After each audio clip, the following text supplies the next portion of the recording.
Chapter 1. You have taken her. Ha ha ha ha. Let me see. Is this not the celestial beauty of Baixuanzong, our pure and noble Muqing, the holy maiden of Mu? How did you end up in such a predicament? Oh dear, why are you glaring at me? Look at your current state. Where has your pride gone? What has become of that disdainful gaze? Within an unknown valley, a voice filled with arrogant mirth echoed through the narrow space, brimming with delight. A woman clad in white and dark robes had a hint of crimson at the corners of her mouth. Half reclining against a stone, she gasped for breath as she regarded the woman before her, who was mocking her. Realizing her inability to fight back, she chose silence. After casting a fierce glare at the woman in purple, she resignedly closed her eyes, her snow-white neck stained with blood, slightly leaning forward. After a long pause, she spoke. Nangong Meier, did you not arrange for numerous demonic assassins along my path merely to take my life? In my current state, grievously wounded and unable to move, does this not align perfectly with your intentions? Go ahead, strike. Upon hearing Muqing's words and observing her desperate demeanor, Nangong Meier's eyes flashed with mockery and triumph. She sheathed her sword and stepped forward, teasingly saying, "O Muqing, they say you are as clever as ice and snow. I beg to differ. Have you never questioned how my 13 nascent soul cultivators came to be at Shiyue Valley? Did you truly believe they were mere followers of my demonic sect?" Having said that, Nangong Meier reached out to pinch Muqing's blood-stained chin, examining her closely from side to side. Meeting Muqing's puzzled gaze, she continued, "Truly, you are the holy maiden of Baixuanzong, with a gradually developing Xianyin body and such a captivating beauty. Tell me, how many men could resist such allure?" "What do you mean?" What do I mean? I merely stated that once your demise is achieved, they would gladly indulge in your charms. Is this what you consider righteousness, the virtuous way? Alas, who would have thought that the esteemed holy maiden of Baixuanzong has been suppressing her cultivation all along? You single-handedly annihilated the 13 men of Shiyue Valley. Otherwise, I would truly be curious, what does it look like when you are pleasing a man? Do you eagerly open your legs to welcome him? Or do you remain cold and unyielding like a corpse? After speaking, Nangong Meier looked at Muqing, who had her eyes tightly shut, ignoring her entirely. A surge of unnameable fury rose within her. Even after being reduced to a captive, Muqing still wore a stoic expression, refusing to utter a word of plea. Did she still believe herself to be the illustrious holy maiden of Baixuanzong? Rising to her feet, she raised her right hand, and a long sword glowing with a purple sheen appeared in her grasp. Nangong Meier squinted her eyes slightly. "Let us commence." Just as the sword was about to slice through Muqing's neck, Nangong Meier suddenly sensed an attack approaching from above. With a flicker of surprise in her gaze, she looked up to see a figure in black descending rapidly. Without hesitation, she channeled her sword's energy, unleashing a purple sword aura towards the figure above. This sword aura swelled in the wind, and just as Nangong Meier squinted in anticipation of the impending slaughter, she noticed the space beneath the descending figure ripple slightly, and her fierce sword aura dissipated into nothingness. Nangong Meier's curious hum startled the resigned Muqing, who also found it strange that Nangong Meier had yet to strike her down. Unable to resist, she opened her eyes to discover what was unfolding. Just as Muqing opened her eyes, a large shadow swept across her vision, crashing onto the ground less than 3 yards away. Judging by the form, it resembled a person clad in a black long robe, their face obscured and body turned away, making it impossible to discern their features. Seemingly a man. Realizing that Nangong Meier's sword aura had not harmed the newcomer, she tightened her grip on her sword, fixating her gaze on the figure that had fallen, cautiously probing their aura to assess the strength of this unexpected arrival. Yet, to her perception, the figure exuded no discernible aura, appearing utterly mundane, as if they were an ordinary mortal. But how could an ordinary person silently block her sword aura? Moreover, she had never encountered a mortal who could survive a fall from such heights. In her moment of hesitation, the figure that had crashed to the ground stirred. Ugh! Chu Tian groggily opened his eyes, marveling at his survival while struggling to sit up, eager to ascertain where he had been blown to. After a bewildered glance around, he observed the surrounding mountains and lush greenery, realizing he seemed to be in a valley. Where the hell am I? Damn it. I swear I will never show off again. After venting his frustrations, Chu Tian glanced down at himself, noting he was entirely intact, feeling no pain or injury. At that moment, he finally relaxed, realizing he had struck an incredible stroke of luck. Just as he prepared to stand, he suddenly felt a weight on his Shadera purple object protruding from it, which upon closer inspection resembled a sword's tip. Who the hell stopped messing with me? He turned to see a stunning girl in a flowing purple robe, holding a sword radiating purple light against his shoulder, her enchanting peach blossom eyes fixated on him. Behind her, a woman in a white long gown reclined against a stone, her beauty striking, though her pale complexion and bloodstains at her lips indicated she was grievously injured. Observing the two exquisitely adorned women, Chu Tian felt a twinge of embarrassment and said, "I truly apologize. I have no idea how I ended up in your production. I am sincerely sorry for interrupting your filming." Noticing their meticulously crafted appearances and lifelike props, along with their breathtaking beauty, Chu Tian naturally assumed they were actresses. While expressing his apologies, he prepared to rise, sitting on the ground before two goddesses felt quite undignified. However, this simple act of standing proved challenging after 3 attempts. He still remained seated, feeling an overwhelming weight on his shoulder. Could it be that a mere actress with a prop could hold down a man of 1.8 meters? Even the oblivious Chu Tian sensed something was amiss, cautiously surveying his surroundings, and it dawned on him that in this vast canyon, only the 3 of them were alive and breathing. No director, no extras, not even a cameraman. Gulp. Chu Tian swallowed nervously and asked, "Miss, who are you?" To convey his respect, Chu Tian employed the most reverent title he could think of. Behind him, Nangong Meier momentarily struggled to ascertain the identity of the man before her. His manner of speech did not align with the decorum typical of righteous cultivators. Rather, he bore the demeanor of a rogue. Meanwhile, Muking's thoughts raced, as she too could not discern the origins of this man who had descended from the heavens. With her imminent death now uncertain, a flicker of hope ignited within her who would willingly embrace death. "Who are you?" Nangong Meier remained on high alert, having witnessed the ineffectiveness of her previous sword aura. She dared not reveal her murderous intent. What if this seemingly inconspicuous individual possessed extraordinary powers? Hearing the inquiry from behind, Chu Tian exhaled in relief. Any conversation was better than none. Being stranded in this desolate wilderness without dialogue would surely lead to his demise. Responding promptly to the voice behind him, Chu Tian declared, "I am Chu Tian, 23 years old, no house, no car, no girlfriend, just a struggling salesperson." Upon hearing Chu Tian's earnest tone and a hint of anxiety, Nangong Meier eased her guard considerably. If he were truly a hidden master, there would be no need for such trepidation. "Stand up and turn around." Okay." Heeding the command, Chu Tian cautiously rose to his feet, slowly turning to face the woman in purple. As he revealed his rather unremarkable face, Nangong Meier scrutinized him from head to toe, noting his peculiar attire and distinctive hairstyle. "You are called Chu Tian?" Yes, that's me. "I wish to inquire why you have suddenly appeared here." Confronted by the questioning gaze of the woman in purple, Chu Tian sighed deeply, lifting his head to meet her eyes, striving to convey sincerity. After a moment of reflection, he explained, "Miss, it may sound absurd, but I swear on my character that it is true. I was blown here by the wind." "Wind?"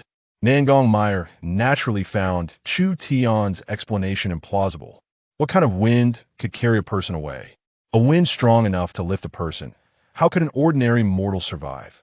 Observing the woman who clearly harbored skepticism, Chu Tian elucidated, "Ah, you are familiar with typhoons, I presume?" When the typhoon struck, in a bid to appear gallant, I donned a trench coat and ascended to the rooftop. Before I could even retrieve my phone to capture the moment, I inexplicably found myself here. Typhoon, trench coat, phone, capture? Nangong Meier, grappling with this series of unfamiliar terms, endeavored to comprehend their meanings. A typhoon might be a name for a wind, while a trench coat seemed akin to a certain kind of attire, yet what could a phone be? And what did it mean to capture an image? Her murmurs were overheard by Chu Tian, who hastily fished his phone out of his pocket and, with a hint of regret, extended it towards her, saying, "Here, this is the most valuable item I possess, my newly purchased phone. Please take it." Gazing at the sleek black device he offered, Nangong Meier prudently refrained from accepting it, instead taking a cautious step back. "Esteemed lady, this truly is the most valuable item in my possession. Just look at the pixel quality. It's remarkable. May I demonstrate it for you?" As she slowly nodded, Chu Tian gingerly pressed 3 digits and tapped to dial. However, observing the barren signal bar, a sense of foreboding crept into his heart. How could this desolate place even deny access to emergency numbers? Then, with the swiftness of his life, he opened the camera and snapped a photo of the exterior, presenting it respectfully to Nangong Meier. "See? This image is remarkably clear, is it not?" At that moment, Nangong Meier beheld the luminous display of the phone, revealing a scene identical to that within the canyon, her eyes widening in disbelief. What sort of magical artifact was this? So wondrous. In her astonished gaze, Chu Tian mistook her reaction for admiration of his phone's quality and eagerly proclaimed, "Look, the video recording is equally pristine." With that, he casually recorded a brief clip to showcase. As he intended to delve into the settings to reveal the phone's specifications, he suddenly felt a blur before his eyes, and the device had vanished from his grasp, now firmly in the woman's possession. At that juncture, Nangong Meier repeatedly replayed the 3-second video, her heart brimming with awe. This was a technique unlike anything she had ever encountered. Legend had it that the celestial beings of the upper realm possessed the Haotian mirror, capable of reflecting all things. She speculated that this elongated black object might indeed be a fragment of that very mirror. Turning her gaze back to the man before her, she wholly relinquished her guard. Someone capable of yielding such a precious item could hardly be a practitioner of the mystical arts. He was, perhaps, merely an exceptionally fortunate mortal. As for the sword energy she had previously unleashed, which dissipated into nothingness, Nangong Meier effortlessly attributed its failure to the black object in her possession. In the presence of such a miraculous artifact, what significance did her casual sword energy hold? Chu Tian, witnessing the woman's sword finally retract from his shoulder, exhaled a sigh of relief. He repeatedly reminded himself, "Loss of wealth averts disaster. Loss of wealth averts disaster." Now that you have taken the phone, may I take my leave? Rest assured, once I step outside, I shall keep this matter strictly confidential. I swear by my integrity. At this moment, Chu Tian delicately broached the notion of departing, reasoning that with his financial loss, the impending calamity should also dissipate. Leave? Where to? Raising her gaze, she met Nangong Meier's enigmatic smile, her fingers twitching around the hilt of her sword, the implied threat unmistakable. "A home, of course. Do you have any further business with me?" Upon hearing such a straightforward response, Nangong Meier was on the verge of allowing Chu Tian to go, when suddenly, her eyes shifted, scrutinizing him from head to toe before turning to glance at Mu Qing, half reclining against the stone, caught in a state between life and death. A whimsical thought danced through her mind. She then pointed at Mu Qing, a sinister smile curling at the corners of her mouth, as she addressed Chu Tian. "Do you see that woman?" Chu Tian nodded in agreement. "She is the Saintess of Baixuanzong, the epitome of beauty across the northern domain. Just look at her. She is truly stunning, isn't she? Do you feel your heart flutter?" In a reflex, Chu Tian nodded, only to shake his head almost immediately. By the heavens, it was not that his thoughts were lewd, but rather that the woman, the so-called Saintess, was extraordinarily. At that moment, Chu Tian mentally exhausted every adjective he could think of, deeming them all unworthy of describing the woman reclining on the ground, her pale visage and the blood at the corners of her mouth only enhancing her captivating sorrow. If one were to compare her to anyone, the only 2 words that came to Chu Tian's mind were celestial Chang'e. As Nangong Meier uttered these words, she keenly observed Mu Qing's expression, noticing a flicker of something unusual on Mu Qing's otherwise stoic face. A smirk crept onto her lips as she casually remarked, "If you bet her, I shall let you go." What? Chapter 2. A bad scenario. Upon hearing the words of the woman in purple, Chu Tian gasped in shock, rooted in place, utterly at a loss for words. Terms like Baixuanzong and Saintess, combined with the woman's various antics, painted her in his eyes as a woman of questionable sanity. He had initially thought that avoiding disaster meant simply getting through this situation, but now, while it may not be illegal for the insane to kill, there was no law against forcing oneself upon the insane. Chu Tian certainly did not wish to squander his youthful years embroiled in such a tangled affair. Meanwhile, the gravely injured Mu Qing, upon hearing Nangong Meier's words, felt the color drain further from her already pale face. Her previously calm gaze now rippling with a mix of hatred and disgust, laced with a hint of barely perceptible terror, her eyes involuntarily drifting toward Chu Tian. Suddenly, Chu Tian felt a flash before his eyes as Nangong Meier, with her sword sheathed, directed its point toward his neck once more. You refuse? This lady, that would be illegal. Illegal? Ha ha ha. As she listened to Chu Tian's protest, Nangong Meier clutched her waist, laughing joyously. It was the first time in her life she had ever heard the word illegal. After a fit of laughter, she produced a small porcelain vial from seemingly nowhere, pouring out 2 tiny pills. Open your mouth, you. Before Chu Tian could finish his sentence, he felt something thrust into his mouth and, upon closer inspection, noticed one of the pills in the purple-clad woman's hand had vanished. What did you make me swallow? The unknown terror compelled Chu Tian to bend over and retch, desperate to expel whatever had been ingested. Who knew what kind of drug a lunatic might possess? What if it were poison? Observing Chu Tian's reaction, Nangong Meier turned away, gracefully approaching Mu Qing with one of the pills in hand. Nangong Meier, what are you doing? If you wish to kill me, then do so. Why torment me like this? Mu Qing, prepared for death, now felt an inexplicable tension rising. Nangong Meier leaned down, grasping Mu Qing's chin, forcing her mouth open to place the pill inside. This is a fine concoction. You've spoken of the demonic sect. Surely you've heard of the Maison. This is a fine product of theirs. Today, I shall witness what a Saintess of Baixuanzong looks like when entranced, and how she differs from those courtesans in the brothels.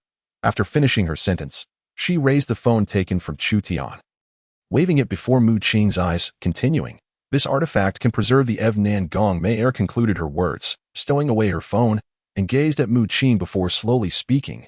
As for this matter, only the 3 of us are privy to it. If you comply obediently in the future, I shall consider it as if nothing has occurred, and you will remain the exalted Saintess, basking in the adoration of the talented youths from the northern domain. However, should you falter and resort to self-harm or any other extreme actions, I must regretfully inform you that you would not wish to become a byword for disgrace across the continent after your demise. Would you? Of course, if you can bear to witness the downfall of the Beixian sect's reputation and are unafraid of being labeled a harlot, then do as you please.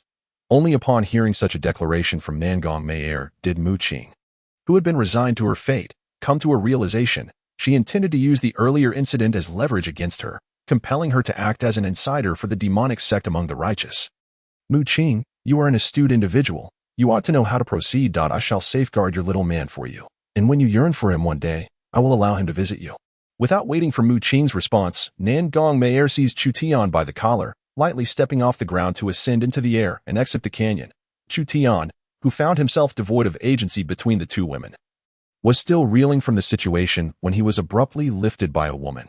Observing the scenery receding rapidly below, he resignedly closed his eyes, thinking that whatever may come, it was futile to resist against someone who could fly. Moreover, even if he were to perish, having shared a fleeting moment with a celestial-like woman would render his life worthwhile. Chapter 3. Inner turmoil in the nearest town to the canyon. Nangong Meier strode ahead with a carefree demeanor, while Chu Tian followed behind, meekly. After witnessing the extraordinary ability of the woman before him, he felt no inclination to resist. He trailed after Nangong Meier, vowing never to stray northward, thus embodying the essence of compliance. You seem rather afraid of me, don't you? Startled by Nangong Meier's sudden remark, Chu Tian shivered, cautiously lifting his gaze to meet the inscrutable expression of the woman. After a moment's contemplation, he replied, no, not at all.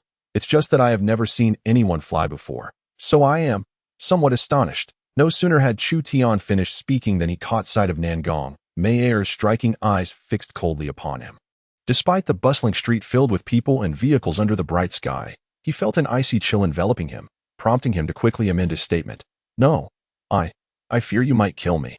Upon uttering those words, Nangong Meier's expression shifted, the frostiness in her gaze dissipating, replaced by a playful smile as she regarded Chu Tian. enunciating deliberately, "If I had wished to kill you, I would not have waited until now. However, there are indeed others who seek your life. Who do you suppose that might be?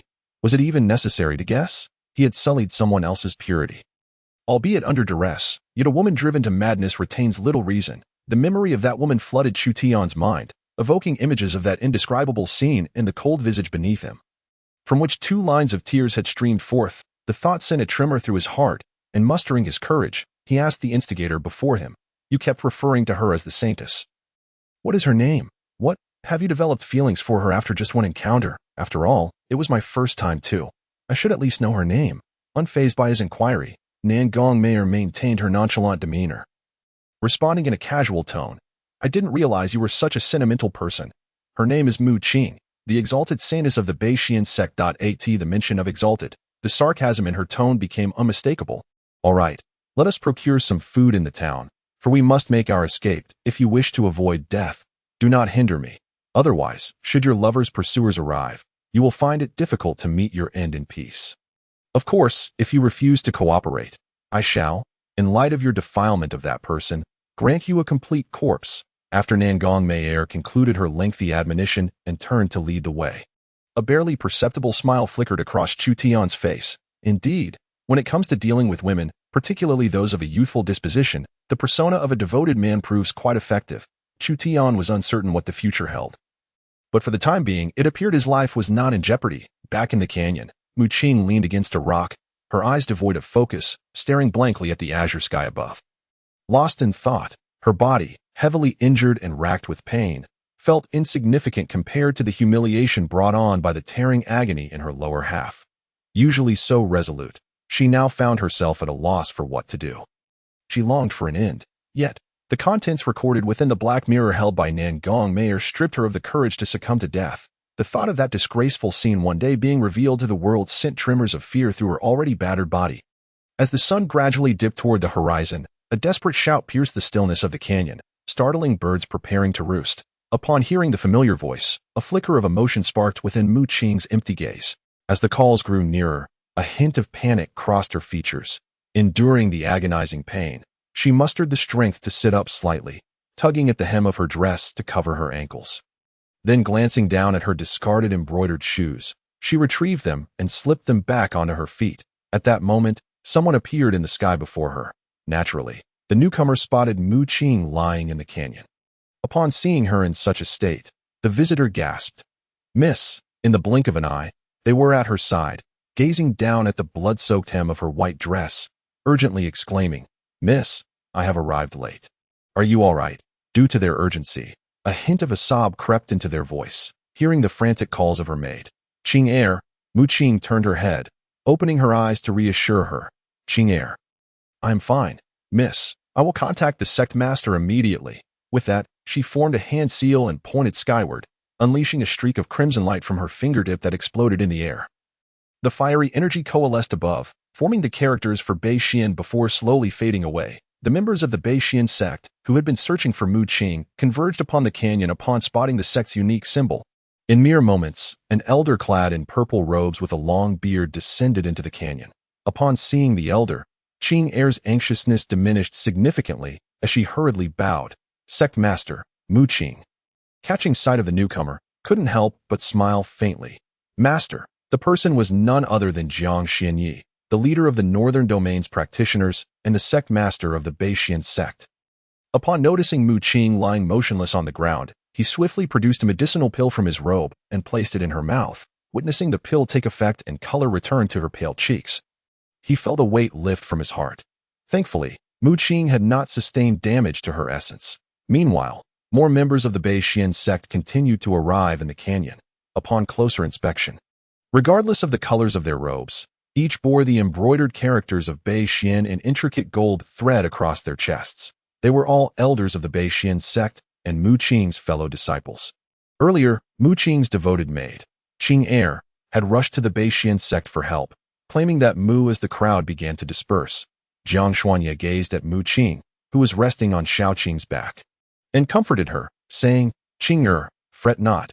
You have not injured your essence. With proper care and recuperation, you shall be well." Mu Qing, nestled on Xiaoqing's back, buried her face, and softly murmured in acknowledgement, listening to the concerned glances cast upon her by her master and the esteemed elders and fellow disciples of the sect. She felt increasingly at a loss on how to confront them. Her mind, sharp and perceptive, had already discerned Nangong Meier's intentions from the very beginning. Was she truly destined to become a pawn of the demonic sect, secretly embedded among those who cared for her? At that moment, the turmoil within her heart far outweighed the physical agony she endured. Chapter 4. Westward Journey, Northern Domain, Qingyan Peak.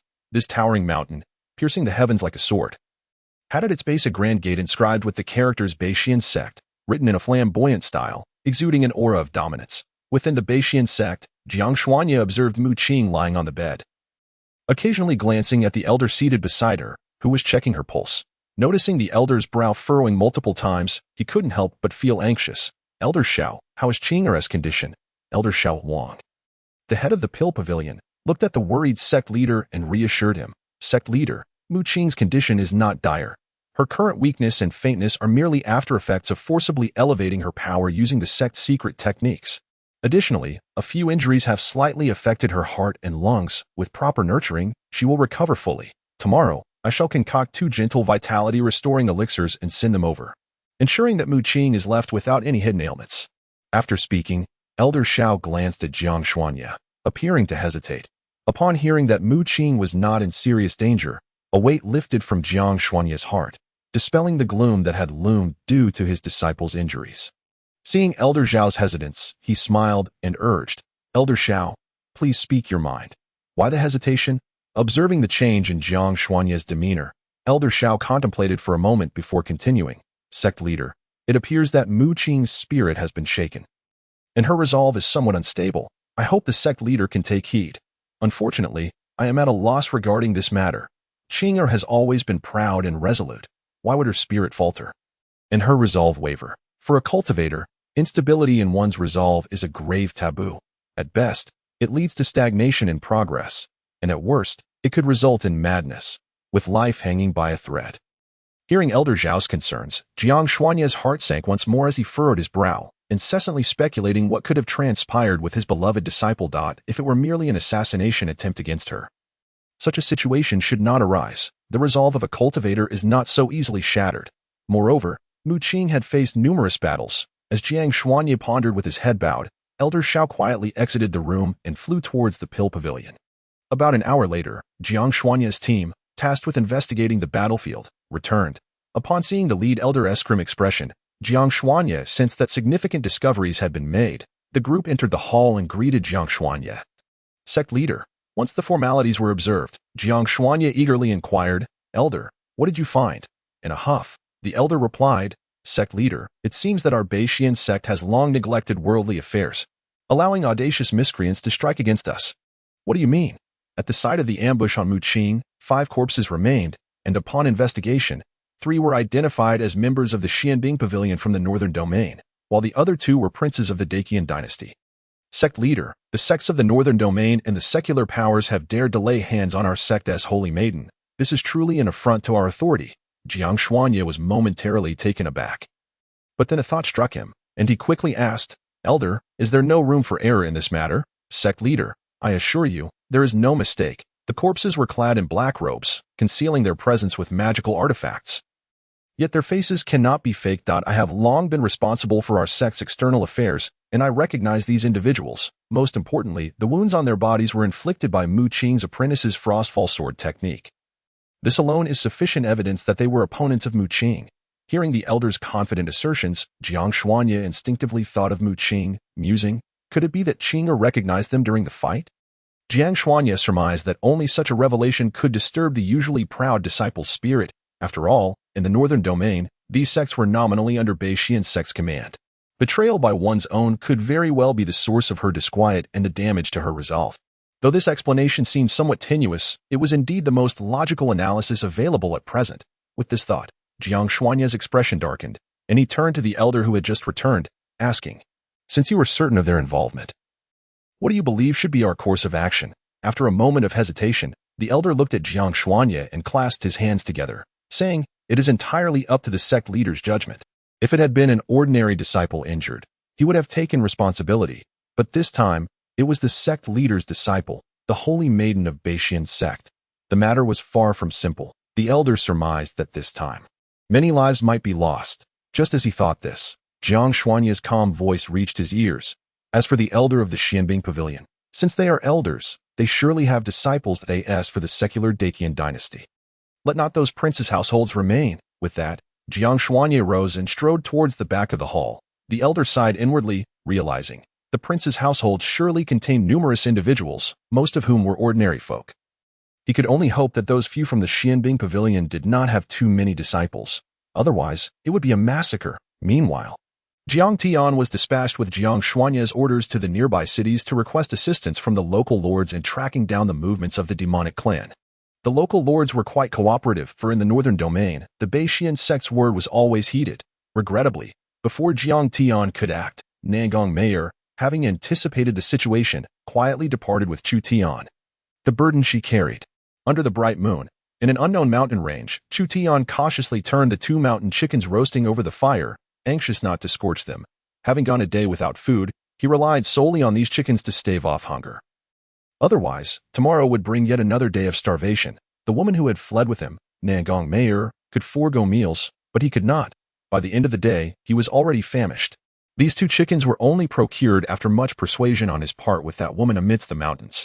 Nangong Meier stood to the side, her face bearing the same distant expression, glancing at Chu Tian, who was leisurely tending to the roast, feeling inexplicably agitated. A flicker of tension and worry crossed her eyes. She was acutely aware of her own actions. Should Mu Qing pursue her relentlessly, dragging her down as collateral, she would most likely meet her end in the northern domain. Unlike Mu Qing, Nangong Meier lacked the courage to face death with equanimity and had no noble intentions of perishing alongside her enemies. In her worldview, it was acceptable to eliminate others, but she would not allow herself to be ensnared. Observing Chu Tian meticulously roasting the chickens, she felt a wave of exasperation. "Hey, kid, could you hurry it up? Don't you realize how perilous our situation is? Huh? Aren't you capable of flight? Why not take me along if you're in such a hurry? Fly. Are you worried about being seen?" Upon finishing her words, she stepped forward and forcefully snatched the roasted meat from Chu Tian's hands, unceremoniously tossing it into the fire. With a flick of her fingertips, she infused a trace of spiritual energy into the flames. Instantly, the fire surged, its temperature escalating rapidly. Within mere minutes, Chu Tian gazed at the 2 charred pieces in his hands, tears brimming in his eyes as he took a bite, then continued to follow the steps of Nangong Meier into the distance. Meanwhile, the entire north region began to tremble due to the attack on Mu Qing, the holy maiden of the North Xian sect. The Xianbing Pavilion, a sect that had remained inconspicuous and exceptionally low profile in the north region, was shaken to its core as the North Xian sect laid the bodies of 2 elders before them. Staring at the irrefutable evidence, the pavilion master of Xianbing trembled, tears streaming down his face as he personally sent 37 disciples, each with commendable potential, into the cycle of reincarnation. Concurrently, in the capital of the secular dynasty of the North region, the Daqian dynasty, the royal prince's residence faced a reckoning from the royal family. With everyone from the elder of the prince's clan to the water-fetching servant suffering no mercy, this was merely the aftermath of the assassination of 5 out of the 13 individuals involved in the attack on Mu Qing. The North Xian sect was also tirelessly pursuing the remaining culprits. Once they uncovered the forces behind the incident, a new wave of reckoning would ensue to by the 3rd day, as Mu Qing's complexion gradually improved. She awoke serenely. When faced with Jiang Xinye's inquiries, she wrestled with her inner turmoil before awkwardly concealing the events that transpired in the canyon, as well as the identity of Nangong Meier. She merely stated that she had unexpectedly encountered an ambush by 13 assailants, and after a fierce struggle to escape their encirclement, she was gravely injured and collapsed in the canyon. As for the other matters Jiang Xinye inquired about, she claimed ignorance. "Sigh, how many days has it been since then?" Chu Tian, Nangong Meier suddenly spoke up as they walked ahead. After pondering for a moment, Chu Tian replied, "Well, counting the day in the canyon. Today marks the 4th day. The 4th day, indeed." A smirk of derision for Mu Qing curled at the corners of Nangong Meier's mouth, a sense of relief blossoming within her heart. It seemed her suspicions were validated. Mu Qing had not gambled her purity in life and death. This indicated that she had successfully identified Mu Qing's Achilles heel as the holy maiden of the North Xian sect and had a firm grip on it. This venture had proven to be extraordinarily profitable for Nangong Meier. In high spirits, she regarded Chu Tian with a more amiable gaze. Turning back to glance at Chu Tian, who was trailing behind, panting heavily and disheveled, she said no more. Instead, she seized his collar and, with a precise aim at a nearby small town, soared into the air. Chu Tian, feeling utterly powerless to resist, simply wished for a place to rest and closed his eyes, slipping into dreams within moments. As an ordinary person, having gone 4 days and nights without sleep, having eaten only 2 meals during this time, he had endured far more than he thought possible. Fortunately, Nangong Meier exhibited a modicum of compassion, allowing Chu Tian a day of proper rest in the small town. By the following noon, witnessing Chu Tian's somewhat restored vigor, she spoke little and immediately took him to find 2 mounts in the town before setting off westward. Chapter 5. The Holy City of the West region. In the vast, desolate plains, a city that resembled black steel, forged from the depths of the earth, stood starkly against the horizon. This city, deemed a den of demons in other lands, was known as the Holy City in the West. Having stealthily accomplished significant deeds in the North region, Nangong Meier, disregarding her weariness from the journey, hurriedly led Chu Tian towards the city lord's mansion without a second thought. Upon entering the city, Chu Tian observed the townsfolk bowing respectfully to Nangong Meier, his mind racing with speculation about the true identity of the woman escorting him. The respect shown by the passers-by indicated that Nangong Meier's status was undoubtedly high. However, Chu Tian silently followed behind her, filled with questions but refraining from voicing them. After all, it was better to survive in silence than to risk calamity through careless speech. In the hall of the city lord's mansion, as Nangong Meier beheld her master, the tension on her face finally eased into a smile. She looked at the middle-aged man seated before her and sweetly declared, "Master, I have returned." Nangong Meier acknowledged her greeting with a subtle nod, then turned his scrutinizing gaze toward Chu Tian, who stood with his head bowed in silence. Mayor, who is he? A hoarse voice echoed near Chu Tian's ear, sending chills down his spine as if a venomous serpent were poised to strike. He instinctively shivered. Chu Tian dared not lift his gaze, subconsciously lowering his head even further. "Master, this is Chu Tian. A mere mortal, he has assisted me greatly in the North region, so I brought him to the Holy City in hopes of providing him with an opportunity."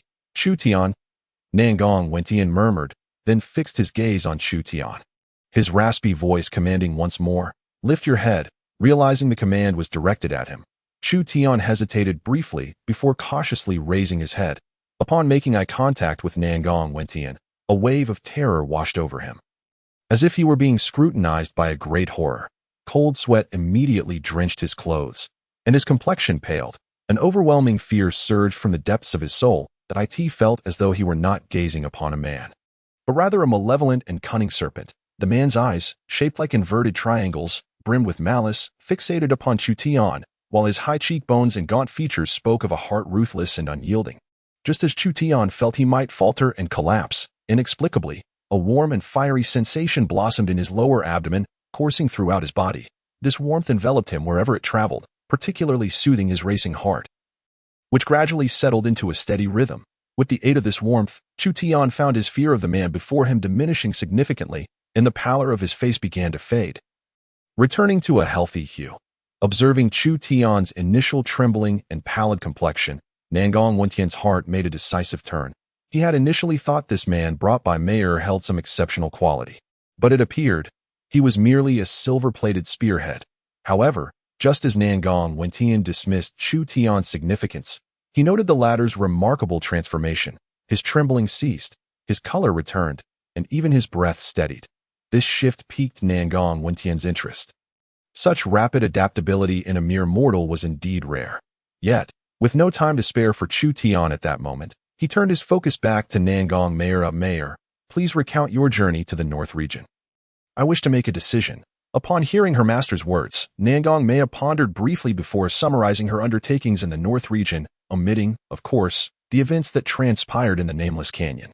She mentioned her alliance with 13 cultivators at the Yuanying stage to ambush Mu Qing.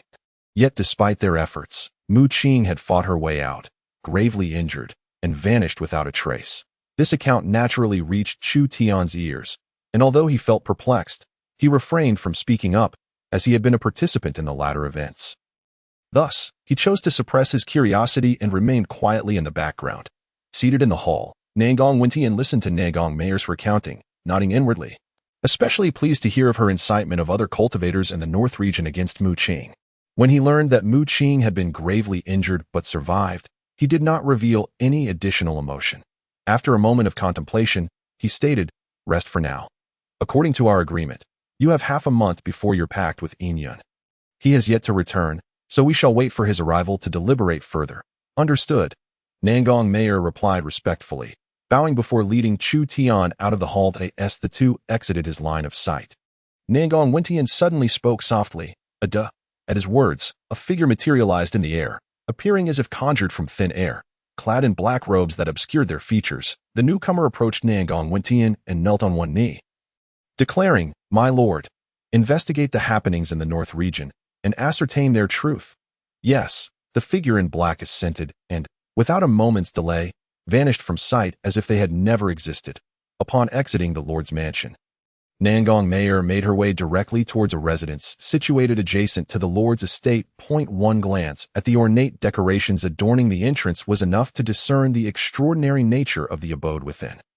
The guards stationed on either side of the entrance, upon catching sight of Nangong Meier, instinctively straightened their spines and summoned all their energy. As she passed by, they immediately bowed in deference and respectfully addressed her as mistress.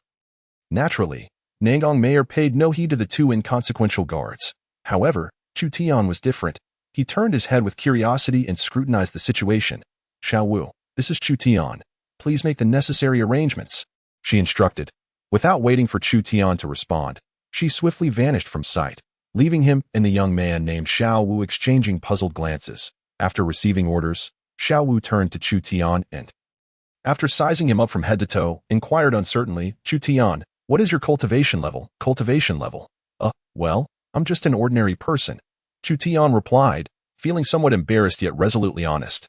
During his time here, he had listened and observed, gaining some understanding of this world. He was aware of what Xiao Wu referred to as cultivation, but some truths could not be feigned. What was true, and what was not, was not. Upon hearing Chu Tian's response, a glimmer of disdain flickered in Xiao Wu's eyes, clearly viewing him as merely a fortuitous commoner who had caught the attention of his master.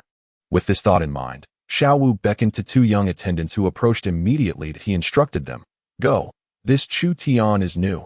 Have him work alongside you." Observing the situation, Chu Tian hastily stepped forward to inquire, "What exactly do you want me to do? What can a person without any cultivation possibly do?" "You are to guard the courtyard. There are spirit beasts in the rear that require your watchful eye. If anything happens to them, your life won't suffice as compensation." After saying this, he noticed Chu Tian standing still and raised his leg to kick him. "What are you still doing here? Do you expect me to invite you?" Xiao Wu's kick landed squarely on Chu Tian's abdomen, sending him soaring into the air before crashing to the ground, where a sharp pain radiated from his midsection. However, the warm sensation that had appeared earlier soon returned, alleviating much of the pain. Before Chu Tian could react while lying on the ground, the two attendants approached, offering no assistance or inquiry, but instead kicked his ribs forcefully while cursing, "Stop playing dead. Get up and get to work." Under the eaves of the house, Chu Tian had no choice but to endure the excruciating pain and rise to his feet, following the two attendants as they led him toward a side of the estate. Upon passing through a small gate, a nauseating odor assailed Chu Tian's senses. Gritting his teeth and pinching his nose, he carefully surveyed the surroundings. Before him stood a stone wall approximately 3 meters high, flanked by a row of small wooden houses, 4 in total. Across from the houses was a heap of stacked hay. Not seeing anyone else around, Chu Tian turned to the two attendants leading the way and quietly asked, "Are there any other people here?" "No, just the 3 of us, including you." With this response, Chu Tian felt a slight relief. With only 3 people and 4 rooms, he would not be relegated to sleeping on the ground under the open sky. Having a roof over his head was a stroke of fortune amidst misfortune. As for the future, he would deal with it as it came. He could not possibly spend his entire life in such a foul-smelling place.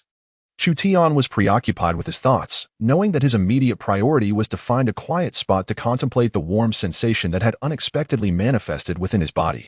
His sixth sense suggested that this warmth could very well be his opportunity to turn his fortunes around in this world. Chapter 6. A difficult little ghost. As Chu Tian prepared to tidy up the empty room and settle in, the earlier speaker abruptly commanded, "Stop."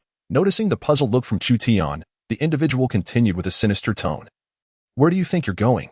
Sensing the challenge posed by the person before him, Chu Tian took a deep breath, suppressing the anger within, and cautiously replied, "This young brother, There is an empty room here. So before he could finish, the previously silent attendant interjected, revealing that both were cut from the same cloth. An empty room. Where is there an empty room? Lao San, do we have an empty room here? No, second brother. The man referred to as second brother looked at Chu Tian with a feigned expression of regret, saying, "Oh dear, it's unfortunate. We occupy 2 of the 4 rooms, and the other 2 are filled with our belongings. We truly have no extra space for you. I sincerely apologize." As he spoke, his right hand gestured in a manner that left no ambiguity regarding his intentions. Chu Tian realized that these 2 were attempting to extort a bribe from him. Not only did he lack money, but even if he had, it would be of no use in this realm. From his understanding, the currency here was something called spirit stones, which were bright green and resembled jade. He had not a single one on his person. With no other choice, he looked to the 2 men and explained, "2 young brothers, I understand the rules, but I am merely an ordinary person. I have no spirit stones. I wonder if there is a wage for working here. If so, once I receive my pay, I could compensate you both." "Haha, sure. I didn't expect you to have some wit. Whenever you settle your debt to us, we will tidy up our belongings." After saying this, second brother leaned in close to Chu Tian, adopting a provocative tone as he asked, "So, what do you think? Is that a fair arrangement?" Chu Tian forced a smile. "Second brother, the arrangement seems fair. However, where am I supposed to stay during this time?" "Well," second brother said with a scornful gesture, indicating behind Chu Tian.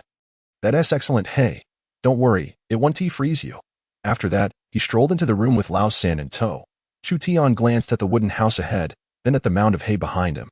With a long sigh, he approached the hay and reclined against it, half closing his eyes as he began to ponder the warm sensation within his body. He needed to discern what it was and what purpose it served. The only thing he was certain of was that this warmth had first arisen from beneath his abdomen and had a calming, healing effect. Beyond that, he knew nothing. With this in mind, Chu Tian sat up, closed his eyes, and focused intently on the warm sensation, attempting to summon it. Unfortunately, nearly half an hour passed with no response. The enigmatic warmth seemed to have vanished without a trace. Helpless, he had to give up. Upon opening his eyes and contemplating for a moment, a fierce determination flickered in his gaze. He suddenly raised his hand and struck the ground forcefully. The soft flesh of his hand collided with the hard stone floor, and a wave of intense pain surged through him, yet the warmth he had been seeking returned as expected, emanating from his dantian and enveloping his bloodied hand in an instant. 1 breath. 2 breaths, 3 breaths in a mere moment. The pain soughed within the enclosure. There were a dozen or so equine creatures. Upon closer inspection, Chu Tian discerned several distinctions from the horses he was familiar with. Not only were these magnificent beasts considerably taller than ordinary horses, but the neatly arranged, shimmering scales beneath their ribs were also a rarity among living beings. Most astonishing to Chu Tian was their hooves. These spiritual creatures bore a resemblance to horses, yet their feet were strikingly different. Instead of the typical crescent-shaped hooves, they possessed 2 pairs of 4-fingered dragon claws. The tufts of downy fur above their thumbs glimmered like flowing clouds, creating an illusion that they could take flight at any moment. After assessing the scene outside the enclosure, Chu Tian opened the gate, broom in hand, and stepped inside, perhaps startled by his human presence. These lofty and handsome spiritual beasts let out low whinnies and retreated, as if Chu Tian were a colossal beast from the primordial wilderness. After a brief bout of whinnying, upon realizing that Chu Tian posed no further threat, they resumed their previous antics, snorting and prancing around the spacious enclosure, dismissing him entirely, observing that these grand creatures showed no signs of aggression. Chu Tian felt a wave of relief wash over him and began to methodically clean the somewhat odorous animal pen. As the sun hung high in the sky, 2 individuals known as Ergu and Lao San leisurely emerged from their quarters. Exchanging a glance and a knowing smile, their unspoken thoughts flowed between them. It was nearly noon. The young man was likely still toiling away in the spirit beast pen. "Let us take a stroll," they decided. Having been busy since early morning, Chu Tian felt a twinge of soreness in his waist, prompting him to stand tall and stretch while surveying the remaining tasks before him. After a brief inspection, a victorious smile crept across his face. His diligent efforts throughout the morning were nearing completion. The remaining area would only require another half-hour to finish. Glancing at the unfinished section, he instinctively patted his growling stomach, suddenly invigorated. Clang! The sharp sound of metal striking stone echoed in Chu Tian's ears. Turning around, he was taken aback to find his 2 companions. "Ergu, Lao San," Chu Tian exclaimed warmly, addressing them with familiarity. After all, it is said that one should not strike a smiling face. Yet, no amount of geniality could quell the provocation from across the way.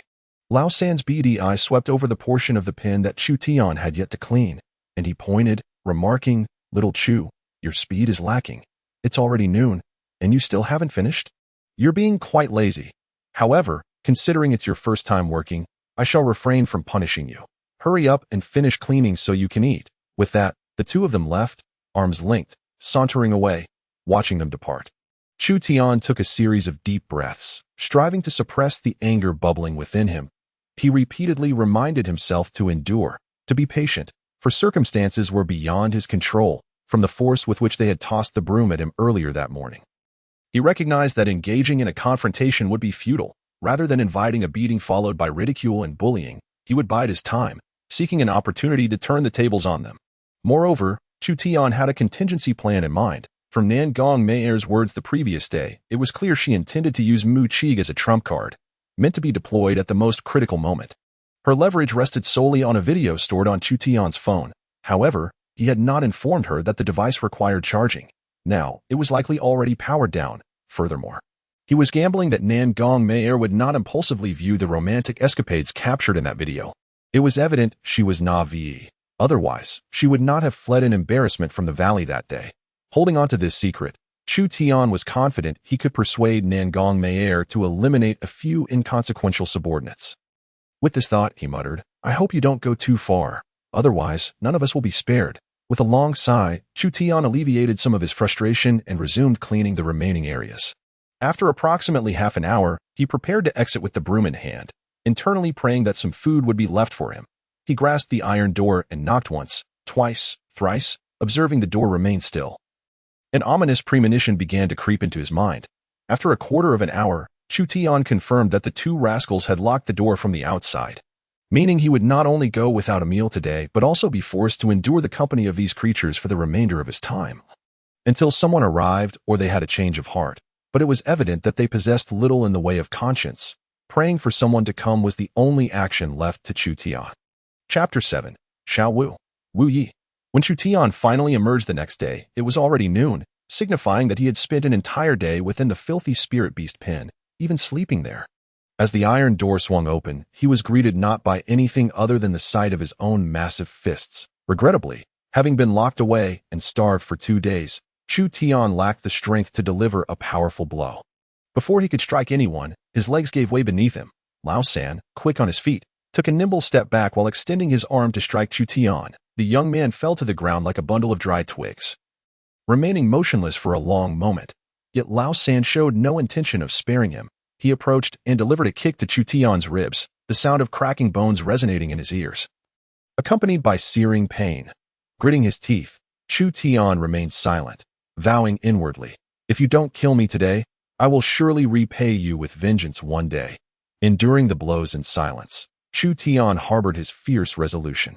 Perhaps Lao San grew weary from the beating, or perhaps he genuinely feared that he might inadvertently kill this ordinary man, devoid of any spiritual energy. In any case, after breaking 3 or 5 of Chu Tian's ribs and leaving a glob of phlegm on his face, he left Chu Tian lying on the ground, turning to depart, within a hidden chamber of the estate as fate would have it, when Xiao Wu sprinted to the front of the wooden hut where the servants resided. He unexpectedly encountered 2 colleagues of Chu Tian. Upon seeing the 5th master, the 2 rushed forward with eager smiles, fawningly exclaiming, "5th master, you are in need of a mount. Please wait a moment while I prepare the saddle."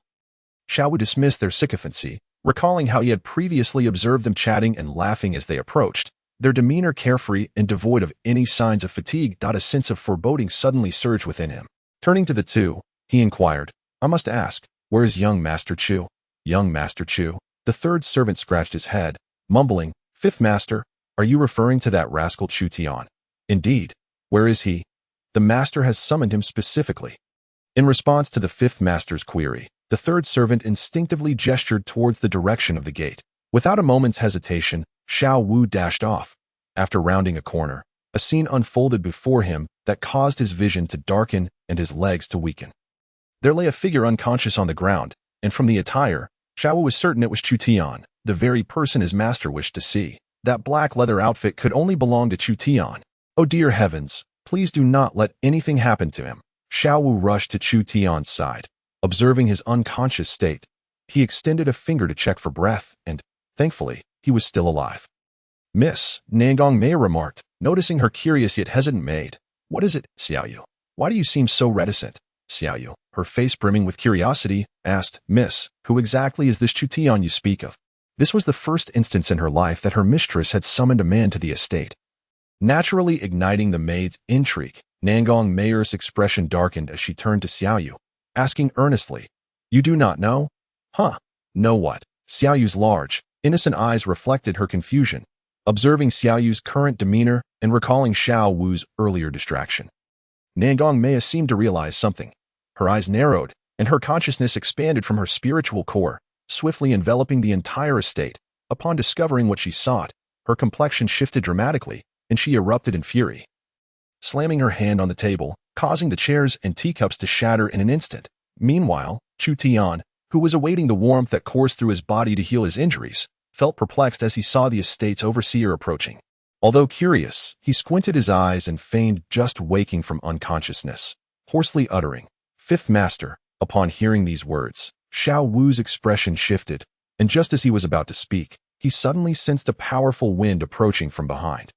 With a harsh pft, a spray of crimson blood splattered onto the ground before Chu Tian as Nangong Meier hovered in the air, her gaze cold as she regarded the bloodied Xiao Wu.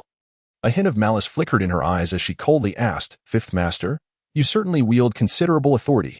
Chapter 8. In a world of fists, there is no room for kindness or courtesy. Chu Tian squinted, secretly observing as the steward Xiao Wu coughed blood. The moment Nangong Meier's voice reached his ears, he understood that his chance for reversal had arrived. The steward, Xiao Wu, appeared panicked, not daring to wipe the blood from his lips. He quickly turned to face Nangong Meier, prostrating himself and pleading, Mistress, I was wrong. There was no trace of spiritual energy from young Master Chu. I assumed. Hearing the steward's explanation, Nangong Meier's cold, elegant face betrayed no emotion. Only asking softly, Since when do I require a servant to determine the worth of those I bring? With that, she ignored Xiao Wu's increasingly pallid complexion and approached Chu Tian, bending down to ask, Can you stand? Chu Tian shook his head, replying, My ribs are broken. Chu Tian had anticipated that after his statement, Nangong Meier would simply instruct someone to carry him inside to recuperate. However, to his astonishment, she showed no aversion to his foul odor, squatting down and placing her hand on his shoulder, preparing to channel her energy to heal him. Seeing this unfold, Chu Tian was taken aback, desperately attempting to suppress the warm energy within him, wishing it to lie dormant. Alas, this warmth was beyond his control. Just as Nangong Meier began to channel her energy, she discovered an exceptionally pure and yang energy coursing through his meridians. This energy was overwhelmingly dominant, effortlessly consuming the energy she attempted to impart. Moreover, this pure yang energy seemed to possess its own will, unceremoniously ejecting her energy as if repelling a filthy hand. At that moment, Nangong Meier felt an unexpected sense of disdain. Yet, she did not dwell on this incident for long. With a furrowed brow, she regarded the sprawled Chu Tian, lost in thought. It was undeniable that Chu Tian was an unremarkable mortal devoid of any cultivation. Yet, within him thrived a pure yang energy that left her perplexed. It was crucial to note that Chu Tian had previously suffered significant injuries. This fact alone was hard to comprehend, regardless, from Nangong Meier's perspective. The higher Chu Tian's talent for cultivation, the faster his progress would be, which would ultimately benefit her. After all, connecting Chu Tian with Mu Qing was a most fitting arrangement, given their potential future roles. Seeing that Chu Tian was unharmed, Nangong Meier felt a sense of relief as she turned her gaze towards the kneeling steward Xiao Wu and the two oblivious servants. Her expression remained calm, betraying no anger. Looking at the kneeling Xiao Wu, she spoke lightly, Xiao Wu, Mistress, your command. In that moment, Xiao Wu displayed an overwhelming desire for survival.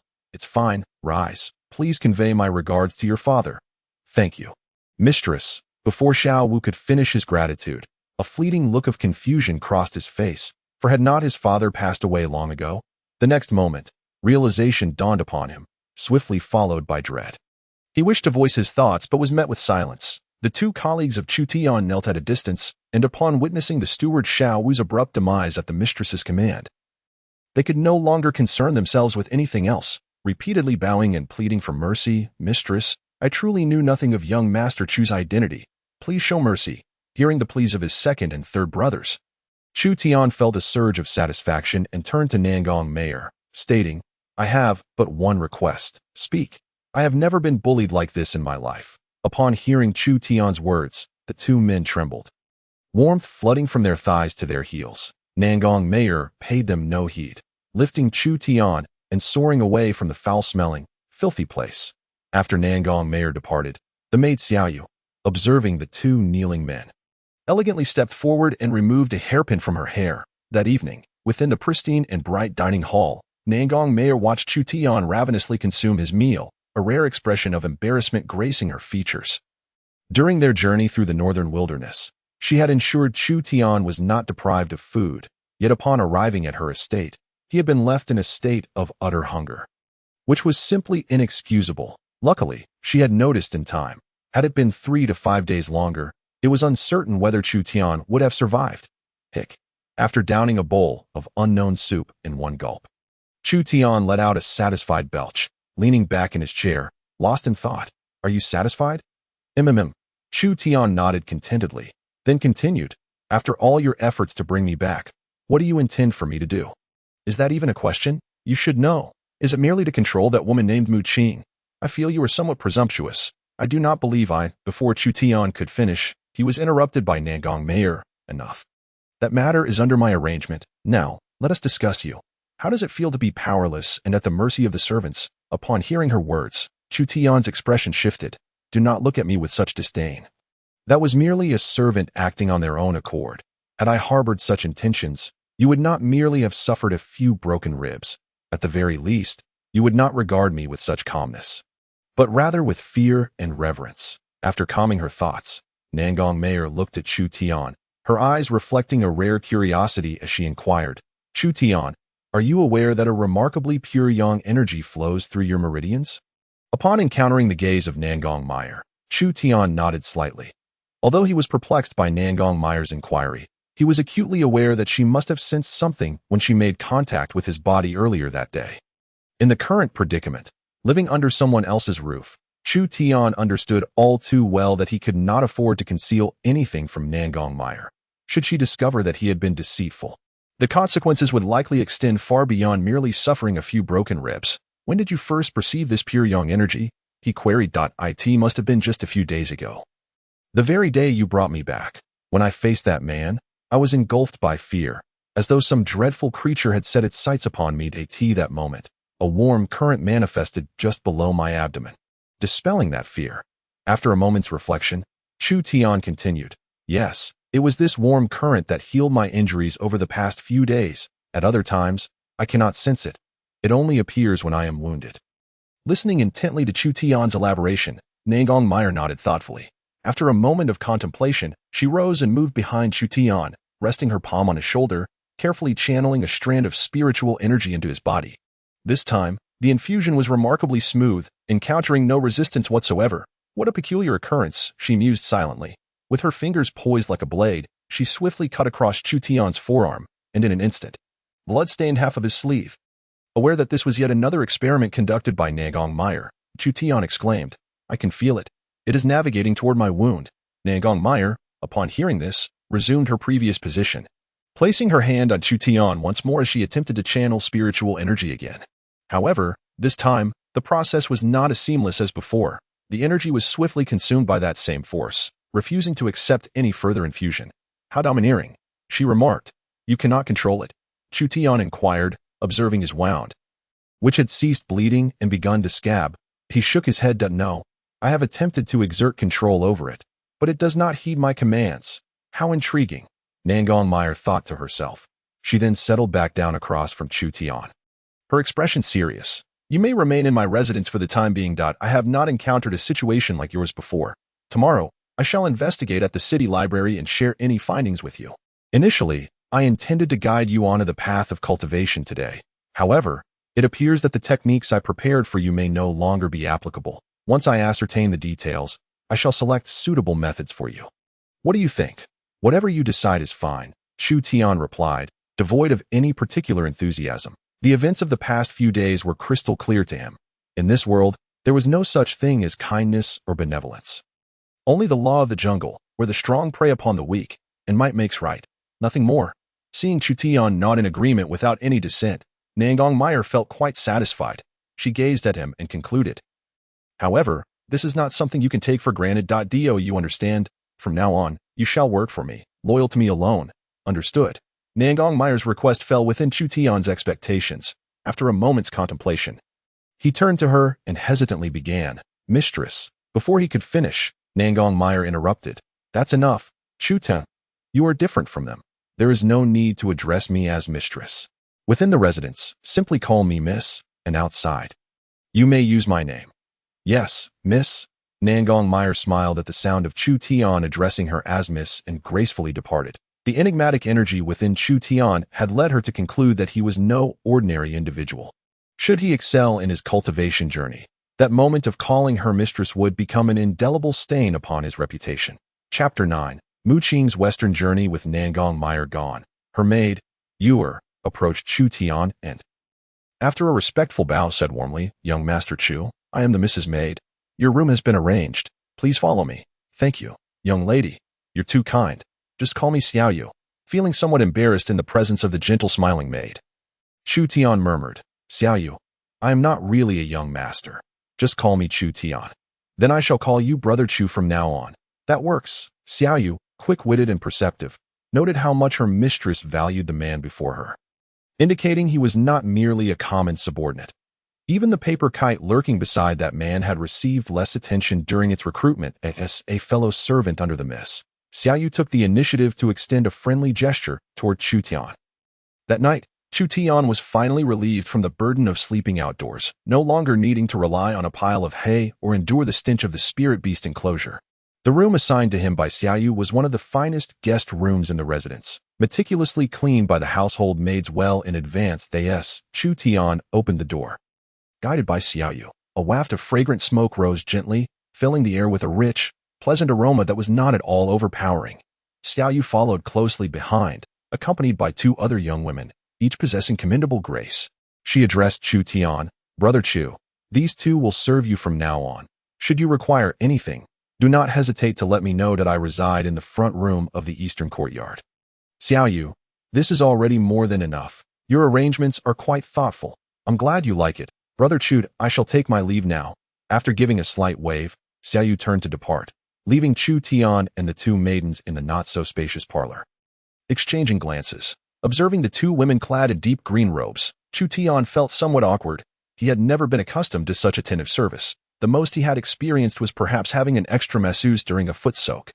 "What are your names?" he asked. Breaking the silence point, one of them slightly bowed and replied, "I am Chunyu." Following suit, the other introduced herself, "I am Shaha." Upon hearing their introductions, Chu Tian responded, "I am Chu Tian. Now that we are acquainted, you may go about your business. I am going to sleep." After several sleepless nights, he was finally well fed and ready to catch up on rest. However, to his surprise, his simple statement caused Chunyu and Xiaha to change their demeanor. Promptly kneeling before him as they fervently apologized, "We have failed in our duties. Please punish us, young master." Their voices trembled slightly, and Chu Tian sensed their fear. But what were they afraid of? Please rise. We can discuss any issues once you are standing." Hearing that there would be no punishment, the two maidens cautiously raised their heads and exchanged glances. The bolder Xiaoha then whispered, "Young Master Chu, we did not realize you intended to retire so early without warming the bed. Please accept our apologies." Chu Tian was taken aback by Xiaoha's explanation. "Warming the bed? Is that something I am entitled to?" Moreover, from their expressions, it seemed that failing to warm the bed was a grave offense. Clearing his throat, Chu Tian said, "It's no big deal. We can discuss the bed warming later. Now, I am going to sleep. You both should rest as well." With that, Chu Tian made his way to the bedroom. Outside, Chunyu and Xiaha exchanged glances, sharing a sense of immense relief and joy. Not only had they been spared punishment for failing to warm the bed, but they also realized they had a kind-hearted master, offering hope for the days to come. Upon entering the bedroom and reclining on the bed, Chu Tian pondered the myriad events that had transpired in recent days. Commencing with Mu Qing in the canyon and culminating in the present moment, a pervasive sense of unreality enveloped him. As he calmed his mind, he began to sift through his experiences, preparing to fully comprehend this world. He meticulously analyzed the woman known as Nangong Meier in his thoughts. He sought to discern the true nature of this woman, who, at first glance, appeared to possess ambitions and cunning beyond that of an ordinary person. With a depth of scheming that was unparalleled, contemplating the days ahead, where he would be compelled to interact continuously with Nangong Meier, a headache began to beset him, the thin line separating an ambitious schemer from a madman often blurred. Yet, as his thoughts spiraled, he succumbed to slumber. Meanwhile, in the northern domain, at the Bai-Xian sect, Mu Qing had dismissed all others and sat alone on her bed, lost in thought, under Jiang Xuanye's instructions. She had all the medicinal supplies necessary for her recovery, regardless of their value, delivered in bulk to the pill pavilion. Once refined into elixirs, they were all administered to her. Had this been the old Mu Qing, she would have thought little of it. She considered the Bai-Xian sect her home, and Jiang Xuanye her superior as the holy maiden of the sect. She believed she could dedicate herself wholeheartedly to its service, at the very least repaying this debt of gratitude. Yet now, her mind was preoccupied with that matter. Although she had yet to receive any word from Nangong Meier, Mu Qing understood that the woman was not easily dealt with. Holding something capable of threatening her, she would undoubtedly seize such a favorable opportunity. Reflecting on the current tense relations between the northern and western domains, Mu Qing felt increasingly agitated. Nangong Meier and Chu Tian loomed in her thoughts like a ticking time bomb, ready to shatter her existence and, by extension, tarnish the reputation of her family and the Bai-Xian sect, reducing them to mere laughingstocks among the cultivators of the world. At this thought, the visage of Nangong Meier surfaced in her mind. Every threatening word etched into her memory. Feeling the surge of spiritual power coursing through her body, she resolved that, given the circumstances, she had no choice but to act. If Nangong Meier could infiltrate the northern domain to strike at her, Mu Qing could certainly return the favor. With the knowledge of that matter now buried with the dead, who would be the wiser? At the very least, she must destroy the dark mirror that bore witness to her disgrace. Otherwise, as her thoughts spiraled, Mu Qing inevitably thought of the man, Chu Tian, who had taken her body. Her gaze remained unchanged, and her resentment towards Chu Tian surpassed even that directed at Nangong Meier. Had it not been for his sudden appearance, how could Nangong Meier have threatened her? Had he not presented the dark mirror to her, how could her shameful moments have been recorded, becoming the most potent leverage in Nangong Meier's hands? Were it not for him, she would have long since perished, instead of now lacking even the courage to seek death. She feared being shattered into pieces but was determined to maintain her innocence in the world. She was unafraid of being reduced to nothingness. However, her purity was already lost. The next day, as the sun rose, Mu Qing, having made up her mind, equipped herself with her weapons and talismans before quietly departing from her residence atop the main peak. She could not allow Nangong Meier to manipulate her affairs at will. Otherwise, what difference would there be between her and a puppet? Beyond the mountain gate, Mu Qing soared into the sky on her sword, casting one last lingering glance at the Bai-Xian sect before vanishing into the horizon. After her departure, Jiang Tianlai, the direct disciple of the sect master Jiang Xuanye, arrived quietly. After contemplating the direction in which Mu Qing had left, a flying sword suddenly appeared beneath him, propelling him in pursuit of her, albeit at a significantly slower pace. Although Jiang Tianlai held the esteemed title of elder brother, his innate talent paled in comparison to Mu Qing's. To this day, Mu Qing's cultivation had surpassed him, firmly placing her ahead. It was only when Nangong Meier orchestrated an ambush in the Xiaoyu Valley that Mu Qing's full cultivation was revealed to the world, demonstrating that she had already reached the 4th level of the nascent soul stage. Meanwhile, Jiang Tianlai, lagging behind, had only recently broken through to the 2nd level of the nascent soul stage, in the northern domain. A 28-year-old nascent soul 4th level cultivator like Mu Qing was a rarity not seen in 100 years, and among the entire world, she shone as a remarkably brilliant star. Yet, who could have imagined that such a dazzling talent would fall into the hands of Nangong Meier? Chapter 10. The old man with a white beard. Mu Qing's departure was silent. Last night, Chu Tian enjoyed a restful night. Since his arrival in this world, he had never slept so soundly. It was not until the sun had risen high in the sky that Chu Tian yawned and stretched, leisurely making his way out of the bedroom. Upon exiting, he was met with the attentive presence of his 2 maids, Chunyu and Xiaohe, who had already prepared washing water and mouthwash tea. Cultivators naturally had no need for such preparations, but as an ordinary human, Chu Tian felt compelled to clean the sleep from his eyes. After washing up, he felt refreshed and began to wander through the courtyard. Within the estate, numerous maids and servants bowed respectfully upon seeing him, addressing him as young master, the 5th master, who had been in charge of the estate, had been reprimanded by the master for neglecting Chu Tian. However, in truth, it was merely that Nangong Meier could not forgive her subordinates for acting independently. Chu Tian, relying on Nangong Meier's influence, found himself living in comfort. Next door, Nangong Meier was engaged in an animated conversation with a white-bearded old man, asking him questions without a care for his evident impatience. That I say, "Girl, could you please spare this old bone of mine? The library of the holy city has its rules. If it's not permissible, then it's simply isn't. Don't come bothering me and making things difficult for this old man." On Nangong Meier's usually cold and elegant face, a youthful demeanor emerged as she clung to the old man's arm, playfully coaxing him. "Oh, Grandpa Hu, just make an exception for me this once. I just want to look up some information. I promise I won't touch any of the techniques inside." "All right, not possible, not possible. This matter is non-negotiable. If I bend the rules for you, how could I continue to fulfill my role as the guardian of the library?" Just as he finished speaking, the old man noticed with alarm that Nangong Meier's hand had subtly risen, reaching towards his ethereal white beard. Startled, the old man quickly tried to placate her. "Oh, you've grown up. How can you still be envious of an old man's beard? A young lady should know some modesty." "Humph."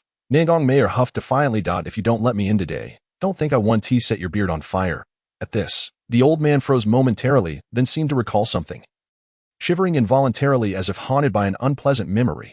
After a moment, he spoke with a hint of concession. "All right, Mayor, the rules cannot truly be broken, but after observing the library for nearly a century, I might just know something about what you wish to find."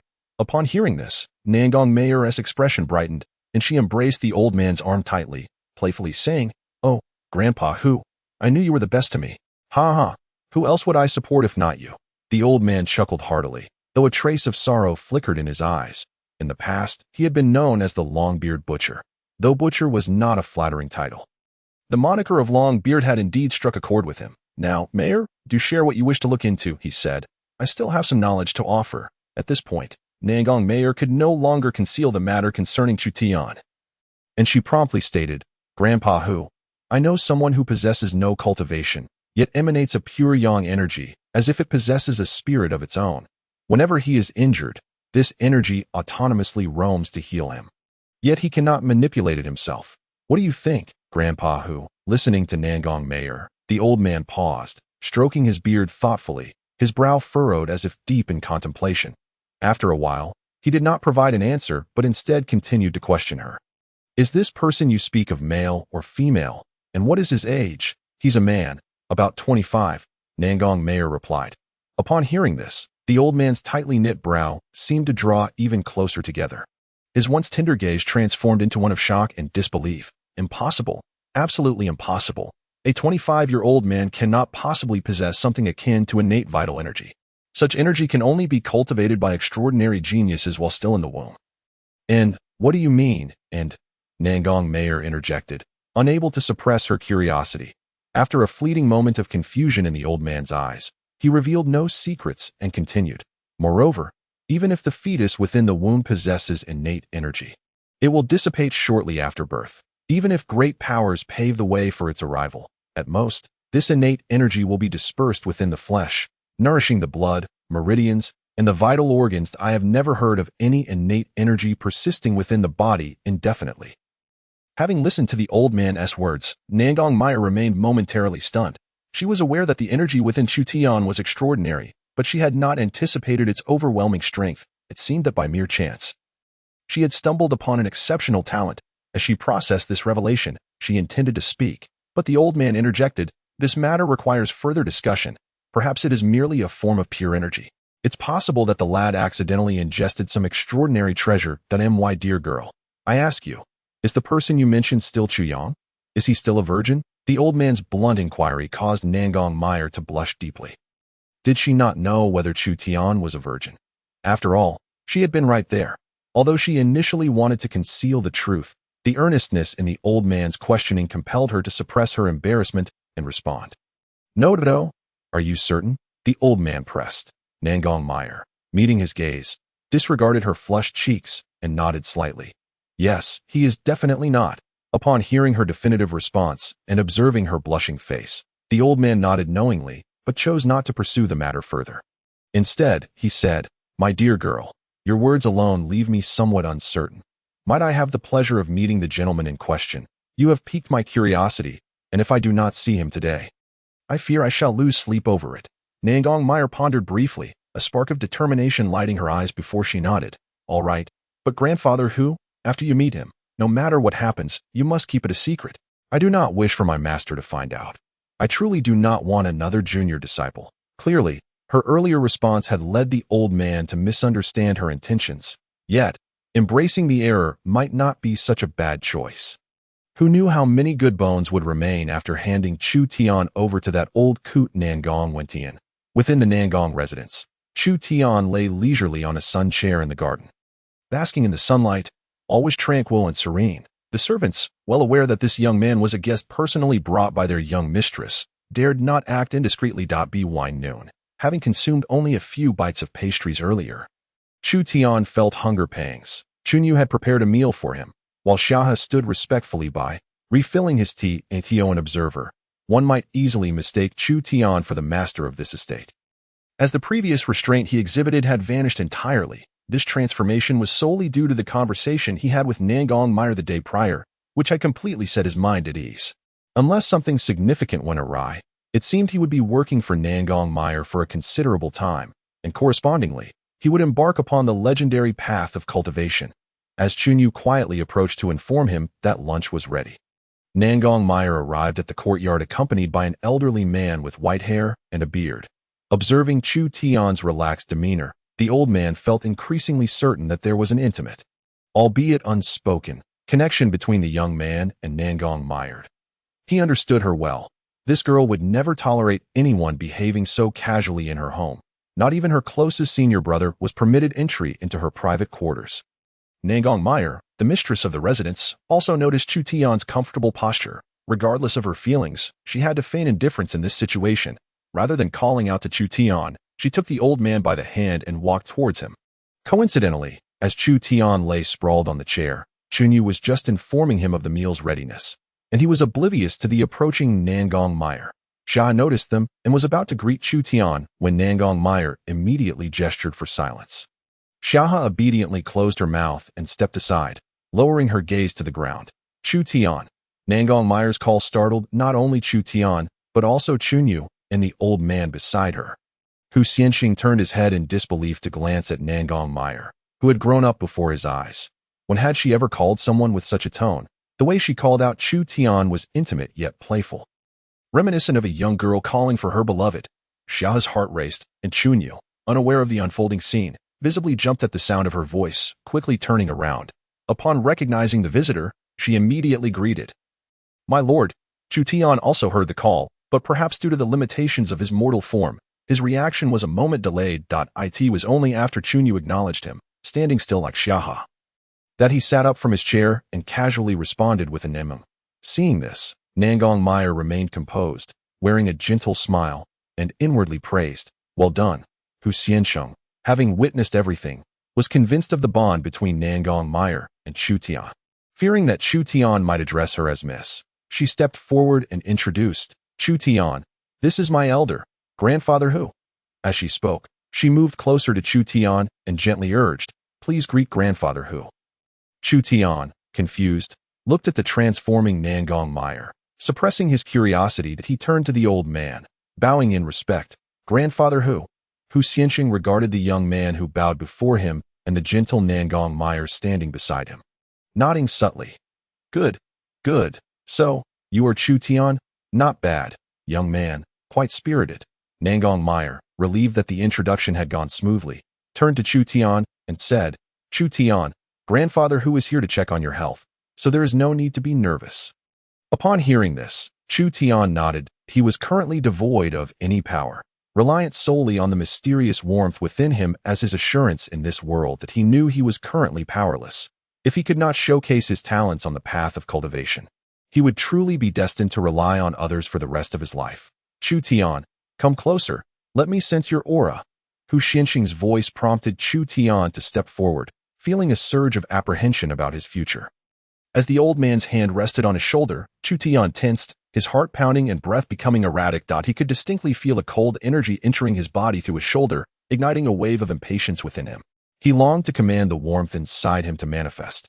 However, that warmth did not heed his will. Hu Xianxing observed intently, his brow furrowing involuntarily. Seeing this, Nangong Meier interjected, "Grandfather Hu, the energy I mentioned only manifests when Chu Tian is injured."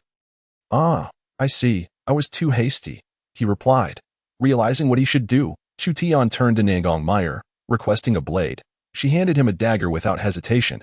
Without a second thought, Chu Tian drew the dagger across his left arm. And as the blood flowed, the warmth within his abdomen surged forth as expected. Nangong Meier expressed the concern one would expect. "Chu Tian, does it hurt?" Although he was baffled by her behavior today, he absent-mindedly replied, "It's nothing." Hu Xianxing had no time to dwell on their tender exchange. He immediately infused his spiritual energy into Chu Tian. The healing warmth sensed the presence of the cold energy and, much like it had done with Nangong Meier's energy before, it split off a portion of warmth, consuming the cold energy that Hu Xianxing was injecting into Chu Tian. It seemed somewhat displeased with the ongoing infusion. That portion of warmth swiftly flowed to Chu Tian's shoulder, swirling like a dragon before snapping back sharply. Crack! A crisp sound resonated in Chu Tian's ears, reminiscent of a slap. Outside, Hu Xianxing's hand, which had been resting on Chu Tian's shoulder, suddenly recoiled as if struck by an unseen force, staggering back a couple of steps with a gasp. "What?" Chapter 11. The selection of techniques stumbling back. Hu Xianxing gasped in disbelief and fear, instinctively muttering, "Is there consciousness?" However, the shock experienced by Nangong Meier was mirrored in the staggering steps of Hu Xianxing. The surge of spiritual energy within Chu Tian, which she had encountered, was pure and domineering, seemingly capable of devouring all. Yet, she was merely a nascent soul cultivator. In contrast, the faltering Hu Xianxing was not just any cultivator. He belonged to the elder generation of the holy city in the western regions, holding a rank even higher than that of Nangong Meier, the city lord. He was a veritable peak cultivator in the great ascension stage, having reached the pinnacle of cultivation in this realm. Beyond this lay only the realm of ascended immortals. With such profound cultivation, his internal spiritual energy was already exceedingly refined, yet he appeared helpless against the mysterious energy within Chu Tian's body. Countless thoughts raced through Nangong Meier's mind. Had she truly stumbled upon an unparalleled genius lost to the mundane world? As her thoughts whirled, she instinctively recalled her first meeting with Chu Tian. His unremarkable demeanor had led her to unconsciously forget the extraordinary nature of that initial encounter. A mortal form descending from the heavens, unscathed and unhurt. How miraculous that was. Moreover, at the moment of his descent, she had unleashed a sword chi that had curiously dissipated before him. It was only then that Nangong Meier realized that the dissipated sword chi was likely connected to the mysterious energy within Chu Tian. When she heard Hu Xianxing's trembling words, her heart also trembled in response. The path of cultivation is often filled with inexplicable wonders, yet for a surge of energy to give rise to consciousness, such an anomaly had never been witnessed before. "Grandfather Hu, is what you say truly the case?" In response to Nangong Meier's inquiry, Hu Xianxing, who had always held her dear, found little time to attend to her. He swiftly dashed to Chu Tian's side. His gaze fixated on the bloodied arm, observing how the not-so-deep wound healed at a visibly rapid pace. "Can you sense that surge of energy, lad?" Chu Tian nodded. "Indeed, it resides on either side of my wound. Under your perception, is that energy exceedingly hot and filled with dominance?" "Yes, wherever it passes, it is intensely scorching. As for its domineering nature, I'm not entirely certain." Listening to Chu Tian's candid response, Hu Xianxing nodded in agreement. Though his mind was still plagued with questions that remained unvoiced, straightening his back, he turned to the two individuals, Chun Yu and Xia He, who were gazing down at their toes, instructing them, "You two, step outside and guard the entrance of the garden. Even if Nangong Meier arrives, make him wait." "Yes." Chun Yu and Xia He dared not raise their heads, responding softly before hastily departing. In that brief moment, the wound on Chu Tian's arm had nearly healed, leaving behind a faint scar marking the site of injury, and nothing more. Seeing that no outsiders remained, Hu Xianxing took a couple of steps back, scrutinizing Chu Tian from head to toe before teasingly exclaiming, "Not bad, lad, quite impressive.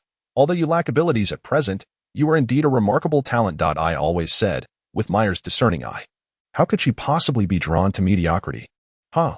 Oh dear, Grandfather Hu." Before Chu Tian could express his confusion, Nangong Meier stepped forward, feigning a pout as she playfully complained, "Grandfather Hu, If you continue to act so disrespectfully, do you believe as she spoke? Her delicate hand subtly rose. All right, all right. I won't say anything more. Hu Xianxin quickly placated Nangong Meier. Ceasing his playful jest, he turned to Chu Tian, adopting a serious tone. Chu Tian, there is a crucial question you must answer without reservation. Please ask. I shall respond truthfully. Chu Tian's reply pleased Hu Xianxin greatly, who then articulated his inquiry carefully. When did you first perceive that intense warmth? Just a few days ago, during my audience with the city lord. A few days ago? Could you elaborate? Listening to the elderly man's inquiry, Chu Tian began to recount. On that day, after Nangong Meier returned to the city, she took me to the city lord's residence. When I stood before the city lord, I felt as though I were being targeted by some cold, venomous force. My whole body turned icy, and my heart was filled with dread. It was at that moment that the warm current suddenly emerged from below my abdomen, coursing through my entire being. That was the first time I felt that warmth. Subsequently, I discovered by coincidence that whenever I was injured, that warm current would manifest. Have you never noticed anything unusual during your childhood? No. I have lived my life without incident until these past few days. Chu Tian spoke without embellishment. Despite his unremarkable existence in his previous world, he had grown up in a peaceful environment, free from illness or calamity. His words left Nangong Meier feeling a twinge of annoyance, as it seemed that all of Chu Tian's injuries and fears stemmed from her. Hu Xianxin could no longer remain idle. Immediately cursing, damn it, that old schemer Nangong Meier nearly caused a grave mistake. Meier, from now on, you must stay close to Chu Tian. Should your master dare intervene, I shall set fire to his city lord's residence. Upon hearing Hu Xianxin's declaration, and as the two little ones nodded in agreement, Hu Xianxin chuckled and departed. Although he would soon be quite occupied, his thoughts were not solely on Nangong Meier. More importantly, he was eager to discover the purpose of the warm current within Chu Tian. Witnessing the rise of a genius can indeed be a fortunate event. Chapter 12. The thoughts of Nangong Meier once Hu Xianxin had left. The sweet, innocent smile that had lingered on Nangong Meier's lips faded without her noticing. She certainly did not intend to scheme against the beloved grandfather Hu, but his parting words sparked a flurry of thoughts within her. Was there a connection between the Mu family of the central domain and the northern domain Saintess, Mu Qing? Previously, when she ventured into the northern domain alone, she had gathered considerable information about Mu Qing, yet remained oblivious to her origins. Mu Qing's sudden emergence in the northern domain was indeed startling. It seemed she had ascended overnight to become the Saintess of the Beixian sect. Initially, Nangong Meier had assumed that Mu Qing was a cherished disciple nurtured in secrecy by Jiang Xuanne of the Beixian sect, given her extraordinary talent. However, now she entertained a different hypothesis. If Mu Qing hailed from the Mu family of the central domain, everything would make sense. With the Mu family's influence, it would not be surprising for even a mere dog, let alone a person of rare talent, to be revered as a saintess in the face of overwhelming benefit and power. Although Nangong Meier was unaware of the Mu family's true heritage, the words of Hu Xianxin, the Mu family of the central domain possesses countless tomes, were enough to provide insight. If they lacked competence, how could the Mu family rightfully bear such a title? The countless tomes referred not to trivial books, but to an ocean of techniques and martial arts. Contemplating this, a playful smile graced Nangong Meier's lips as she murmured to herself, Mu Qing, you wouldn't want your man to lack suitable techniques, would you? Having thought this, Nangong Meier turned her gaze to the still and dazed Chu Tian. Her smile broadening. Chu Tian, are you secretly cursing me? Cursing me for obstructing your future? Nangong Meier's unexpected remark startled Chu Tian, prompting him to glance over, only to find her wearing a familiar smile. This very smile, he recalled, had adorned her face when he first encountered her in the canyon. When she smiled, Nangong Meier was stunningly beautiful, yet in that moment, an inexplicable chill ran through Chu Tian. Engaging with this woman required a vigilance that felt almost insurmountable. It was as though one could be sold out while still counting the money for another. Just moments ago, Nangong Meier's unusually affectionate demeanor had left Chu Tian feeling strangely unsettled. Who could fathom what mischief lurked in her heart? His instinct urged him to distance himself from her presence. But for now, he had to endure. After all, he was no match for her. No. I'm merely concerned that you and that white-bearded old man from earlier might expend considerable effort on my behalf. What if I turn out to be an irredeemable failure? Wouldn't that render your goodwill utterly wasted? To his surprise, Nangong Meier smiled sweetly in response, no worries, I am more than willing to exert myself for you. Caught off guard, Chu Tian stumbled and fell to the ground, while Nangong Meier gracefully took to the air, her footsteps light. Yes, the rule she had established dictated that in her residence, no one was permitted to fly. Except for her. Watching her depart, Chu Tian felt a pang of despair. He truly wished to escape this place, for this unusually erratic Nangong Meier was undoubtedly harboring something significant upon returning to her abode. Nangong Meier called softly, "Yuer, please notify the spies in the northern domain to seek information about Mu Qing's situation and await my further orders." Yes. With that, Xiaoyu wasted no time and hurriedly set off to make arrangements. Unbeknownst to her, the very Mu Qing that occupied Nangong Meier's thoughts had sent shockwaves throughout the Beixian sect. The reason was simple. She had vanished, just days after recovering from her injuries. Mu Qing had disappeared, and Jiang Xuanye had scoured the entire Beixian sect without finding a trace of her. Alongside her disappearance was that of his eldest disciple, Jiang Tianlai, in the absence of any leads on Mu Qing. Jiang Xuanye promptly issued an edict, commanding all sects in the northern domain to join in the search for her. Standing firm within the Beixian sect, he observed the anxious disciples and elders below. Feeling an unspoken anguish, Mu Qing was no ordinary individual. Had any other disciple vanished, Jiang Xuanye would not have reacted so intensely. Unknown to others, he was acutely aware that if anything were to happen to Mu Qing, he would be doomed, and the fate of the Beixian sect would rest entirely on her whims. Just as Jiang Xuanye was growing increasingly agitated, the Grand Elder rushed in, saying, "Sect leader, there is no need to worry so. Every sect in the northern domain has been notified, and we should receive news about Mu Shitzi soon. Let us hope so. By the way, elders, remain on standby.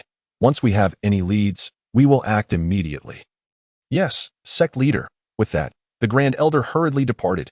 Previously, after Mu Qing had been injured, she concealed the humiliation she had endured, only informing Jiang Xuanye about the ambush she faced while omitting the fact that Nangong Meier was the mastermind behind it. This omission left Jiang Xuanye in a state of frantic confusion. Otherwise, he would have immediately surmised that Mu Qing had gone to the western domain seeking revenge, rather than floundering about like a headless fly. Stirring up turmoil throughout the northern domain, Jiang Xuanye's actions sent the northern domain into a frenzy. The spies that Nangong Meier had positioned in the northern domain, upon receiving her orders, did not need to exert much effort to relay the news of Mu Qing's disappearance. That very evening, as Nangong Meier reviewed the reports from the northern domain, the smile on her face only grew. It was indeed true that what one wishes for often comes to fruition. Just as she thought of something, an opportunity would present itself. Mu Qing's disappearance could only mean one thing. She had come to the western domain to seek vengeance against Nangong Meier. Initially, she had planned to send spies to devise a way to meet Mu Qing, but now she could personally seek her out for a conversation. Where? A friend has arrived. Ensure that no outsiders go unnoticed in the entire holy city. Proceed with caution, and do not draw attention to ourselves, lest the old man suspects anything. Yes, with nothing to occupy his mind, Chu Tian lay on his bed, staring at the ceiling, replaying everything that had transpired that day. He meticulously pondered Nangong Meier's every action and word. This woman was truly enigmatic. Why did she speak to him so gently? And what of the white-bearded old man today, who could brazenly threaten to burn down the Lord's mansion? What interest could he possibly have in Chu Tian's affairs?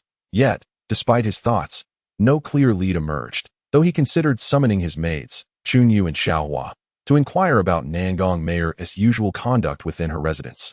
He hesitated, fearing they might report back to her.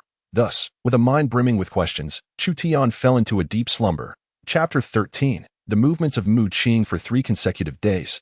Chu Tian remained idle within the courtyard prepared for him by Nangong Meier, with Chunyu and Xiaohua attending to his every need, ensuring he wanted for nothing. During this time, Nangong Meier did not make an appearance. Instead, her maid, Yuer, specifically sought out Chu Tian to advise him to refrain from venturing outside for the next few days. Of course, even if Chu Tian had business to attend to, he would not be allowed to leave. On the 4th day, in the holy city of the Western Domain, a striking young gentleman strode through the city gates. His graceful demeanor capturing the attention of passers-by, particularly the women who paused to admire him until he vanished from their sight, leaving them yearning to turn back and continue their mundane tasks. This young gentleman, clad in a flowing green robe that accentuated his tall figure, had a white ribbon tying back his hair, with shoulder-length locks cascading down his back. A loose strand of black silk fell gracefully at his side, enhancing his charming appearance. With ruby lips and pearly teeth and delicate features, the slight furrow in his brow indicated that he harbored some deep-seated concern. A handsome person naturally draws the gaze of all. Regardless of gender, many seasoned observers, after appraising the young gentleman from head to toe, exchanged knowing smiles, speculating on which noble young lady had ventured out to seek excitement. However, although they found amusement in the apparent naivety of this striking young gentleman, none dared to provoke him. As Mu Qing wandered through the renowned demon city, she refrained from carelessly unleashing her divine sense, instead opting to observe her surroundings like an ordinary person, keenly assessing everything in sight. Her journey had been remarkably smooth, with none of the anticipated obstacles arising. So seamless was her progress that Mu Qing herself found it hard to believe. Had she not been confident that she had not mentioned her trip to the Western Domain to anyone, she would have suspected that someone was laying a trap for her. Viewing the so-called demon city, which fell short of her expectations, Mu Qing paused in front of a rather appealing tavern after meandering through several places. At the entrance, the bored shopkeeper, yawning, immediately approached the newcomer with familiarity, saying, "Ah, this young master." Before the shopkeeper could finish his words, Mu Qing casually tossed out several spirit stones and curtly stated, "One guest room." "Do not disturb me." The shopkeeper, delighted, eagerly accepted the spirit stones, bowing and leading the way while calling out, "One premium guest room." It wasn't until that evening that Jiang Tianlai finally stepped through the city gates. Having followed Mu Qing all the way, Jiang Tianlai was puzzled as to why Mu Qing had come alone to the demon city. Since her injury, he felt her gaze towards him had shifted, although they were never particularly close. They had always exchanged the usual pleasantries. However, since her injury, Mu Qing's naturally aloof demeanor had grown even more haughty. Not only did she not display the warmth she once had towards him as her senior brother, but even their master had not received her usual cordiality. Accompanying Mu Qing on this journey only deepened his unease. He sensed that his junior sister harbored some significant secret. That injury was certainly not as simple as it seemed. After confirming that Mu Qing was indeed staying within the city, Jiang Tianlai refrained from seeking her out and simply found an inn in the city center to settle down, waiting for any potential developments. That night, Xiaoyu appeared in Nangong Meier's room unannounced, whispering, "Miss, I found her at the East City Svun Tavern, room number 3. Nangong Meier, who had been meditating with her eyes closed on the couch, slowly opened her eyes and murmured to herself. "That was quick. It seems she is rather anxious. Withdraw the nearby watchers, and ensure not to alarm her. Tomorrow, take Chu Tian for a stroll." "Yes, miss." With that, Xiaoyu turned and vanished without a trace. "Mu Qing, please do not let me down. Your man is counting on you." Unable to play on his phone, Chu Tian woke up early, finding it pointless to linger in bed. With nothing to do at dawn, he once again reclined on the lounge chair, leisurely basking in the morning sun. If life could continue like this, he wouldn't mind. It was quite comfortable not having to lift a finger for food or drink. By noon, Xiaoyu appeared silently beside Chu Tian, watching him with envy as he lounged contentedly. When would she be able to lay back in a chair and soak up the sun without a care, both working for the miss? Why was he so leisurely? Frustrated, Xiaoyu reached out to pull Chu Tian up from the chair, but upon recalling her mistress's attitude towards him, she hesitated, ultimately retracting her hand. "Chu Tian," hearing someone call his name. Chu Tian opened his squinting eyes and turned to see a somewhat familiar face. Startled, he immediately stood up, a warm smile gracing his lips. "Oh, sister Yu, what can I do for you?" Addressing her as sister was a safe bet. Regardless of their age difference, a sweet tongue never hurt anyone. Although they had reached an understanding regarding their titles that night, this was a different context. It wouldn't do to call her Xiaoyu and make himself sound like a master. After all, she was the personal maid of that Nangong Meier, who knew how she might react if she took offense and whispered something to her mistress. "Sister." Xiaoyu was taken aback by Chu Tian's address, as it was the first time in her life a man had called her sister. However, judging by his appearance, it was clear that the one calling her sister was older than she was.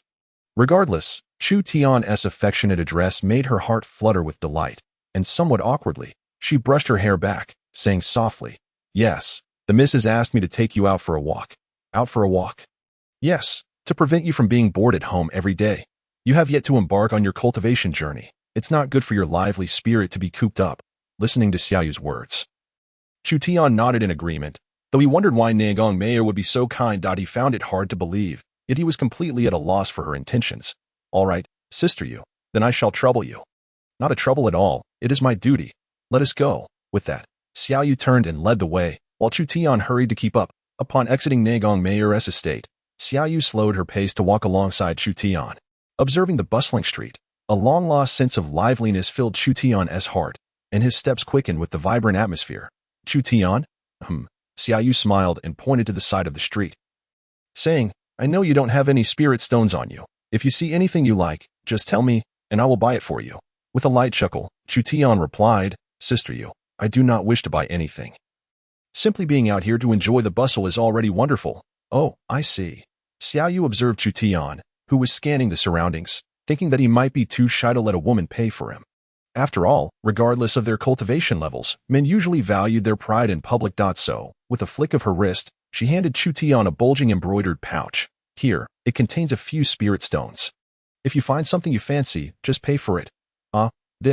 Take it. It's unseemly for a grown man to be without a single coin.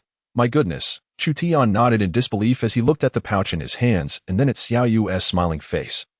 Hardly able to believe his eyes. He recalled the last woman who had offered him money.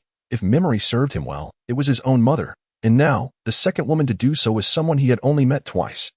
Chapter 14. The fish has taken the bait on the bustling street. Chu Tian glanced repeatedly at Xiaoyu, hesitating to speak. What is it? Sister Yu, there are some matters I may not fully understand since I just entered the estate. I have been wanting to ask, but Haven Tea found the right person. May I inquire with you? Of course. What would you like to know? As long as it doesn't involve certain matters, I will do my best to clarify. Upon hearing Xiaoyu's agreement, Chu Tian pondered briefly before asking, Sister Yu, are there any individuals or factions in this city that I should not provoke?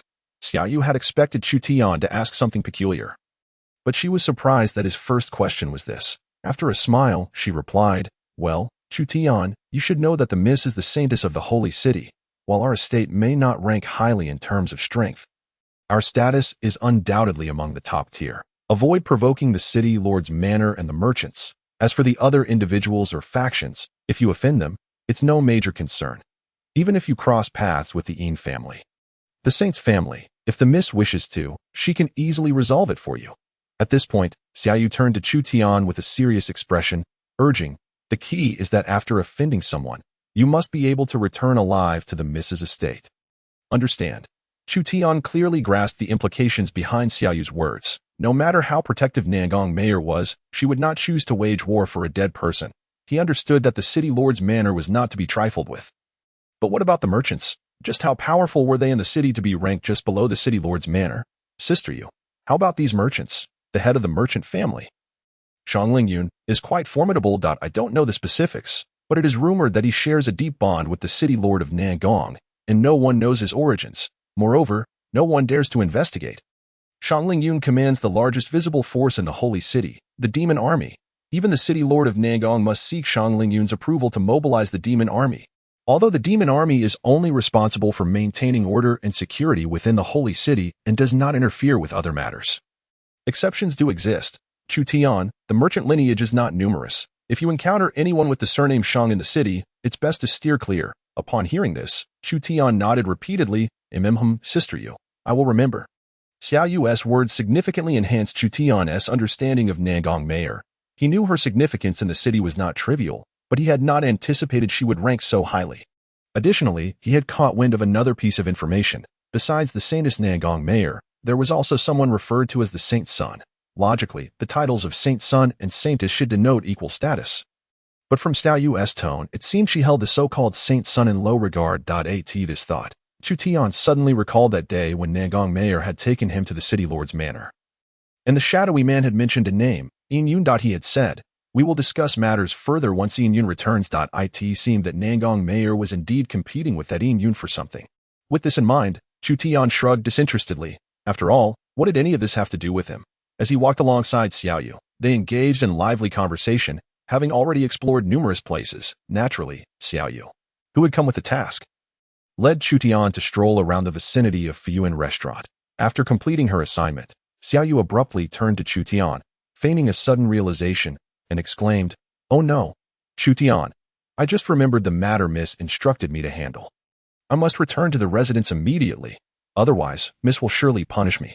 Well then, let's go. I'm feeling a bit tired too, Chu Tian replied, which was indeed true. As an ordinary person without any cultivation, he had been walking for nearly an hour and was beginning to feel fatigued. Perhaps due to Xiaoyu's excellent acting skills, Chu Tian harbored no suspicions whatsoever. In a guest room of Fuyuan restaurant, Muqing gazed at Chu Tian, who was chatting merrily with a stranger. and an unfamiliar surge of emotions welled up within her. The exquisite teacup made of fine warm jade in her hand shattered into powder in an instant. Several times, she contemplated drawing her Chioshui sword to slay Chu Tian and sever that loathsome head from his shoulders. Yet, each time, rationality prevailed, reminding her that her primary target was that woman, Nangong Meier. Muqing knew she had not awaited the perfect opportunity, but she could no longer afford to wait on her journey to the western regions. She had imagined countless scenarios of what she would do upon reaching the holy city. You rascal, never mind. For the sake of my third aunt, I shall inform you, lest you offend someone. All I know is that the young nobleman's surname is Chu. The two young ladies, Chunyu and Xiaha, are in attendance. You remember the former steward, fifth master, don't you? Yes, I do. Why do you ask? What is the matter? I heard that fifth master offended young master Chu. And as a result, he met his demise. Indeed. Hidden in the shadows, Muqing listened intently to their conversation, her heart resolute that she was indeed in the right place. Thus, the two unfortunate souls who were heading towards her hiding spot also vanished. After dragging their lifeless bodies deep into the flower bed to conceal them, Muqing lifted her gaze towards the archway before her, a thread of unease blossoming from her core. The sixth sense of a cultivator warned her of impending danger ahead. However, this fleeting sense of peril was swiftly disregarded by Muqing. She was in the western regions, within the estate of the holy city, not in the backyard of the North Xian sect. There was no danger here. And it would be odd if there were. Muqing pressed herself against the stone door, lightly sensing the surroundings, and upon confirming the absence of guards within, she promptly slipped inside. Little Yu, who was concealed in the shadows, saw Muqing completely enter the inner courtyard and exclaimed, "Activate the formation." With that, her delicate fingers swiftly formed seals, and within 2 breaths, Little Yu and the 5 others standing beside her nodded in unison. Directing a beam of light from their fingertips, 6 points of different colors rapidly merged into the formation's base. Beneath the inner courtyard, the preset formation of 6 golden locks was instantly activated. When Muqing, ensnared within the formation, realized something was amiss, it was already too late. A Chioshui sword materialized in her grasp. Without a moment's hesitation, she thrust upwards, unbeknownst to her. This was a formation that had already been activated. In an instant, Muqing comprehended that her whereabouts had been exposed, and that the woman, Nangong Meier, had set a trap for her to fall into, with that man serving as bait. She had been deceived. A flurry of thoughts raced through Muqing's mind, yet her hands moved without faltering, channeling all her spiritual energy into the Chioshui sword, aiming to break the formation while its power was still in its nascent stage. Once she shattered the formation, even if she were to face a multitude of experts later, it would still be preferable to being captured like a caged bird, if she could only breach this layer of the formations. Even if the situation turned against her, she would still possess a glimmer of hope. With a thunderous shout, Muqing unleashed her attack, her Chioshui sword now imbued with even more spiritual energy.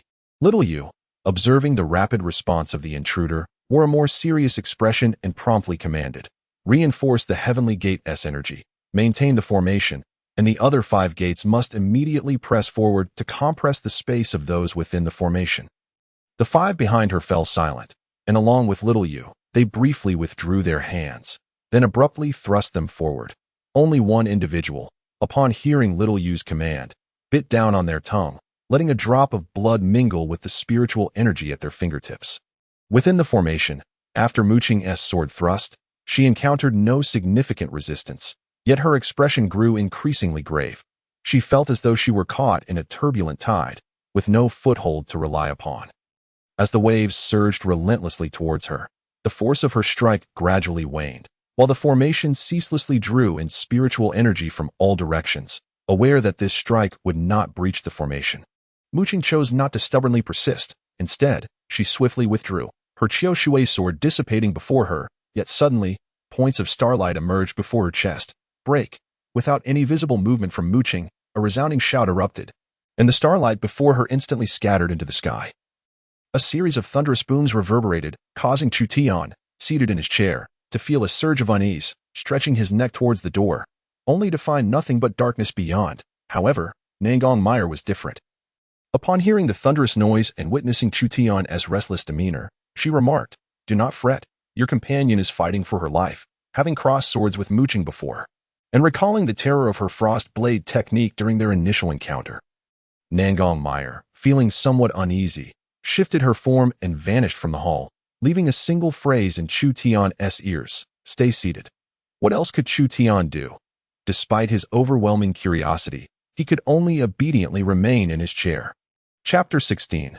Mooching captured in the shadows. Little Yu gazed at the fully unleashed Mooching, her eyes filled with astonishment. She could not comprehend why Mooching, merely at the 4th level of the nascent soul stage, was so formidable. The power behind Mooching's recent strike was sufficient to rival that of a spirit-severing expert. Glancing back at her companion responsible for the Heavenly Gate formation, she noted their pale complexion, trembling body, and bloodshot eyes, having reached their limit. Within the formation, as Mooching unleashed her most potent technique towards the heavens, she advanced swiftly. At this moment, she could not afford to worry about whether the energy she released from her Frostblade technique would clash with the barriers sealing this space and harm herself. She understood that if she failed to escape this strike, she would lose all power to resist, and at that point, she did not wish to experience the same fate again in a secluded chamber. The middle-aged woman in charge of the Heavenly Gate spat out a mouthful of dark red blood before collapsing limply. Damn it, Little Yu cursed under her breath, although reinforcements quickly filled in for the Heavenly Gate's formation. An opportunity had already presented itself for Mooching. With her full strength, Mooching immediately ascended, the overwhelming sensation akin to a relentless tide crashing back upon her, just as she thought she would fail once more. The viscous resistance enveloping her suddenly vanished, leaving only a thin barrier of energy to impede her path. Sensing hope, Mooching gathered her resolve, her sword becoming even more formidable, with a pop akin to a bubble bursting. She discerned that she had successfully broken free from the formation. In the next moment, propelled by the momentum, Mooching summoned all her strength and cleaved downwards. The sword strike was remarkably smooth, transforming the previously ruptured hole into the greatest variable. At the very instant Mooching escaped to freedom, her consciousness expanded, instantly enveloping the Nangong estate in clarity. Just then, a crimson ribbon of immense power surged towards Mooching. Behind the ribbon stood a figure steadfast in the air. Exhausted and on the brink of collapse, Mooching could not muster the energy to channel her spiritual power, nor could she gather strength to defend against this incoming strike. With a hint of despair, she instinctively swung her sword in a bid to counter. Alas, in her exhausted state, Mooching appeared exceedingly fragile in the face of this sudden assault. The Chiu sword, always by her side, was sent soaring into the air. While Mooching was once again thrust back into the formation, as she descended, Mooching's mind, unfurling, caught sight of someone, a figure that had haunted her nightmares countless times. In an instant, Mooching's consciousness flickered, and the Chiu sword, which should have descended freely, suddenly gained sentience. In her moment of despair, Mooching executed the sword control technique with her hands. The Chiu sword, which she had clutched since childhood, transformed into a radiant arc in that final moment. Ever vigilant, Nangong Meier immediately sensed something amiss, raising her hand to reveal a purple light in response. In the great hall, Chu Tian anxiously gazed outside. Yet regrettably, he could see nothing. He merely felt a flash before him, followed by the sound of metal clattering as if an iron object had fallen. When Chu Tian finally turned to look outside, he beheld a sword that shimmered like gold and jade, plummeting to the ground.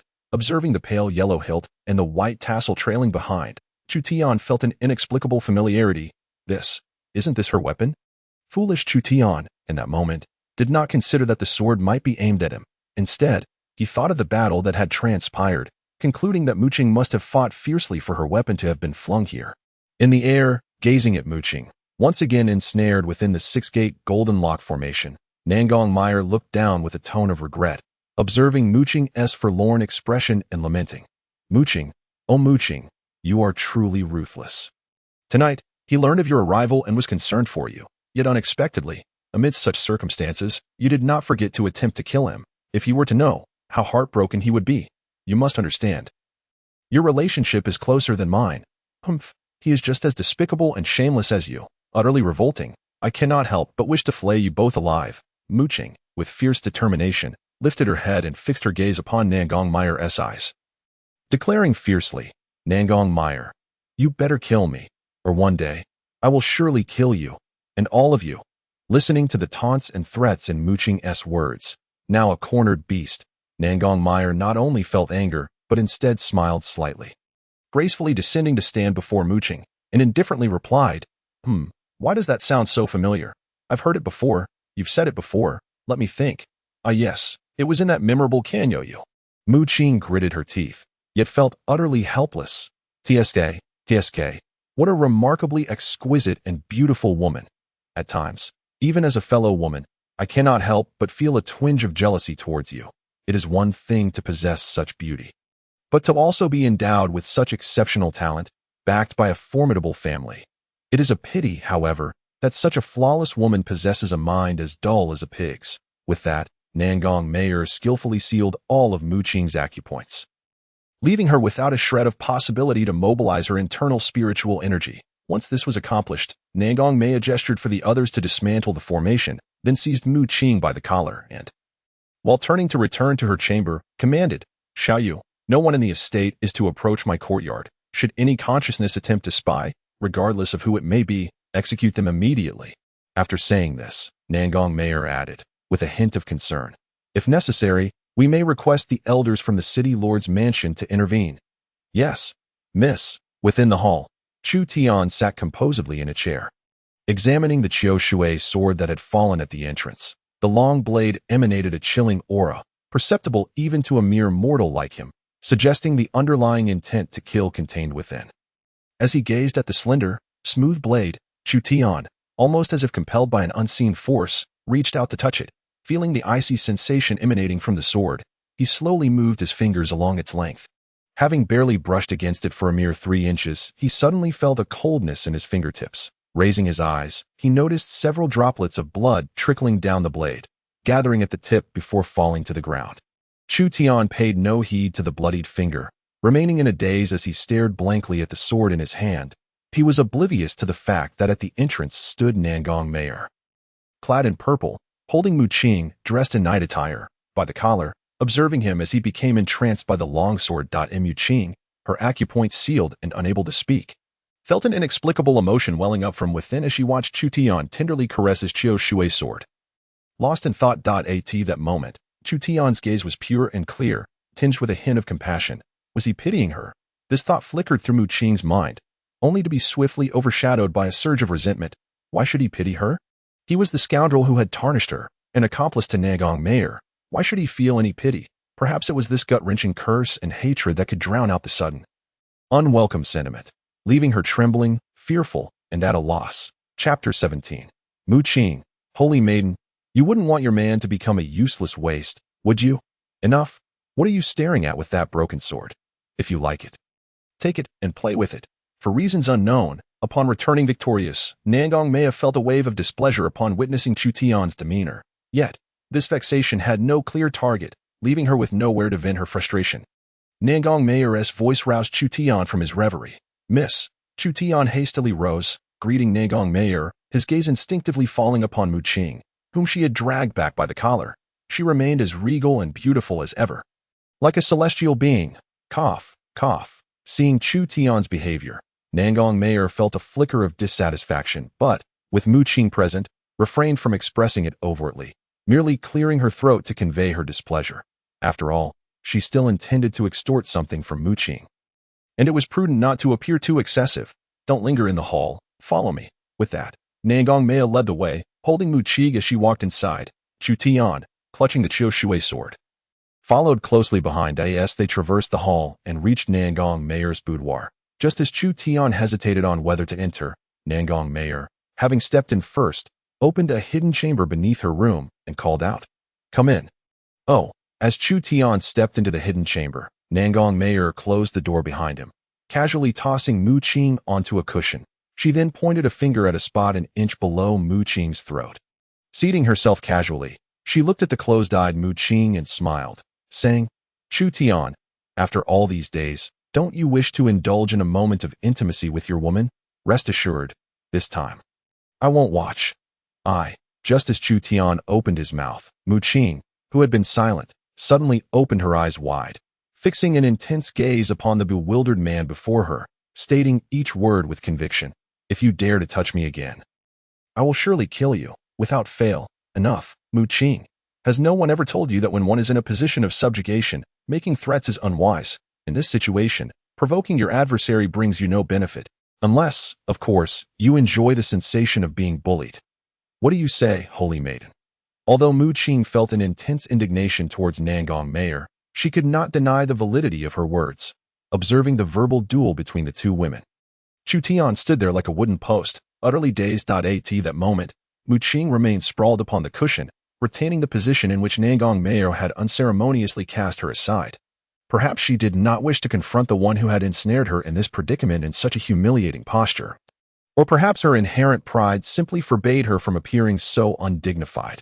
Under the mocking gaze of Nangong Meier, Mu Qing struggled to rise, brushing her disheveled hair back with a hand, and sat cross-legged upon the cushion. Raising her gaze to meet Nangong Meier's eyes, she displayed her defiance. Neither spoke, and the two women locked eyes, as if engaging in a silent battle. The atmosphere around them turned increasingly bizarre, rendering Chu Tian somewhat extraneous. "Miss Mu Qing, your sword." Unable to endure the strange atmosphere any longer, Chu Tian stepped forward, presenting the Qiu Shui sword that belonged to Mu Qing with both hands. In a moment of having lost everything, his politeness was the only thing he had left to offer. His words shattered the silent standoff between Nangong Meier and Mu Qing. Upon receiving the sword offered by Chu Tian, Mu Qing paused momentarily before naturally grasping the hilt and accepting her weapon. "All right, Chu Tian, come sit over here. This time, we shall discuss matters concerning you." Chu Tian glanced around, eagerly moving a chair and preparing to sit, when a single remark from Nangong Meier rendered him momentarily speechless. "Holy maiden Mu Qing, you surely wouldn't want your man to become a useless waste, would you?" Once upon a time, Chu Tian had been a man of the world, having supported the cultural and entertainment industries next door. He was all too familiar with the origin of these words. Nangong Meier's statement illuminated the reason behind her elaborate scheme to capture Mu Qing. With this realization, Chu Tian looked at Nangong Meier. Clad in purple, feeling an inexplicable sense of emotion swell within him. But to avoid complicating matters for Nangong Meier, he quietly took a seat, remaining silent. Meanwhile, Mu Qing was equally taken aback by Nangong Meier's words. Was she using the man she wished to kill as leverage against her? Do you think I would yield to you for the sake of a worthless being I wish to slay? Nangong Meier, for all your self-proclaimed wisdom, how could you utter such foolish words to threaten me? Look at you, getting anxious, aren't you? Mu Qing, if you pondered matters more carefully, you wouldn't find yourself in this predicament." After saying this, Nangong Meier pointed at Chu Tian, a smile playing at her lips. "Isn't he your man?" "Humph. I say he is your man, the man of your lifetime, Mu Qing, a woman of your stature." Having surrendered her body to Chu Tian, could you possibly accept another man? That would be quite impossible. That is none of your concern, Mu Qing retorted defiantly, her disdain for Chu Tian growing ever stronger. Indeed, she could never accept another man, yet she would not even cast a glance at the worthless Chu Tian. He was merely a servant, summoned and dismissed at her whim. How could he ever be her man? "You say it is none of my business. I say it is indeed my business. You cannot take away your man and then reject me as the matchmaker, can you? Or do you still require my assistance in bringing you two together?" After saying this, Nangong Meier flipped her wrist, producing a small jade bottle. Mu Qing recognized this bottle, and Chu Tian felt a sense of familiarity wash over him. "You, Nangong Meier, you shameless wretch, don't forget, you are a woman too." Initially, Chu Tian only felt a sense of familiarity, but upon noticing Mu Qing's reaction, he recalled that in the past, within the canyon, Nangong Meier had seemingly poured 2 medicinal pills from this very bottle. As these thoughts crossed his mind, Chu Tian instinctively turned to look at Mu Qing. By the heavens, it was a reflexive action. However, in Mu Qing's eyes, this was interpreted differently. It was not that she was overly suspicious, but rather she possessed ample confidence in her own beauty and figure.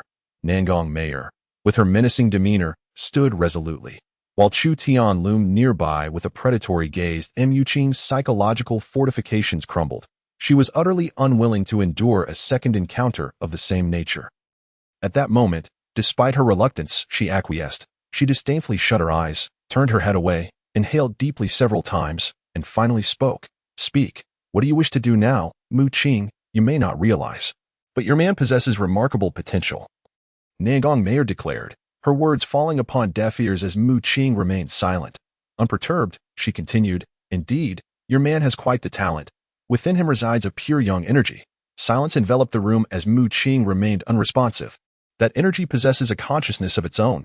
Upon uttering this, Mu Qing finally stirred, slowly turning her head to scrutinize Chu Tian, examining him from every angle before dismissively snorting, "Humph, just him." Noticing Mu Qing's newfound engagement, Nangong Meier pressed on. "You must have heard of the revered elder of our holy city, who's Sten Xing, known as the long-bearded butcher. He personally investigated the energy within Chu Tian, and even he could not fathom its depths.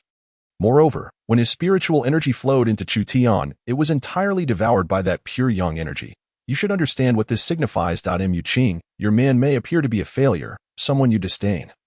Yet he is a genius of boundless potential. As she reached this point, observing Mu Qing's continued lack of reaction, Nangong Meier felt assured that Mu Qing's resolve had begun to waver.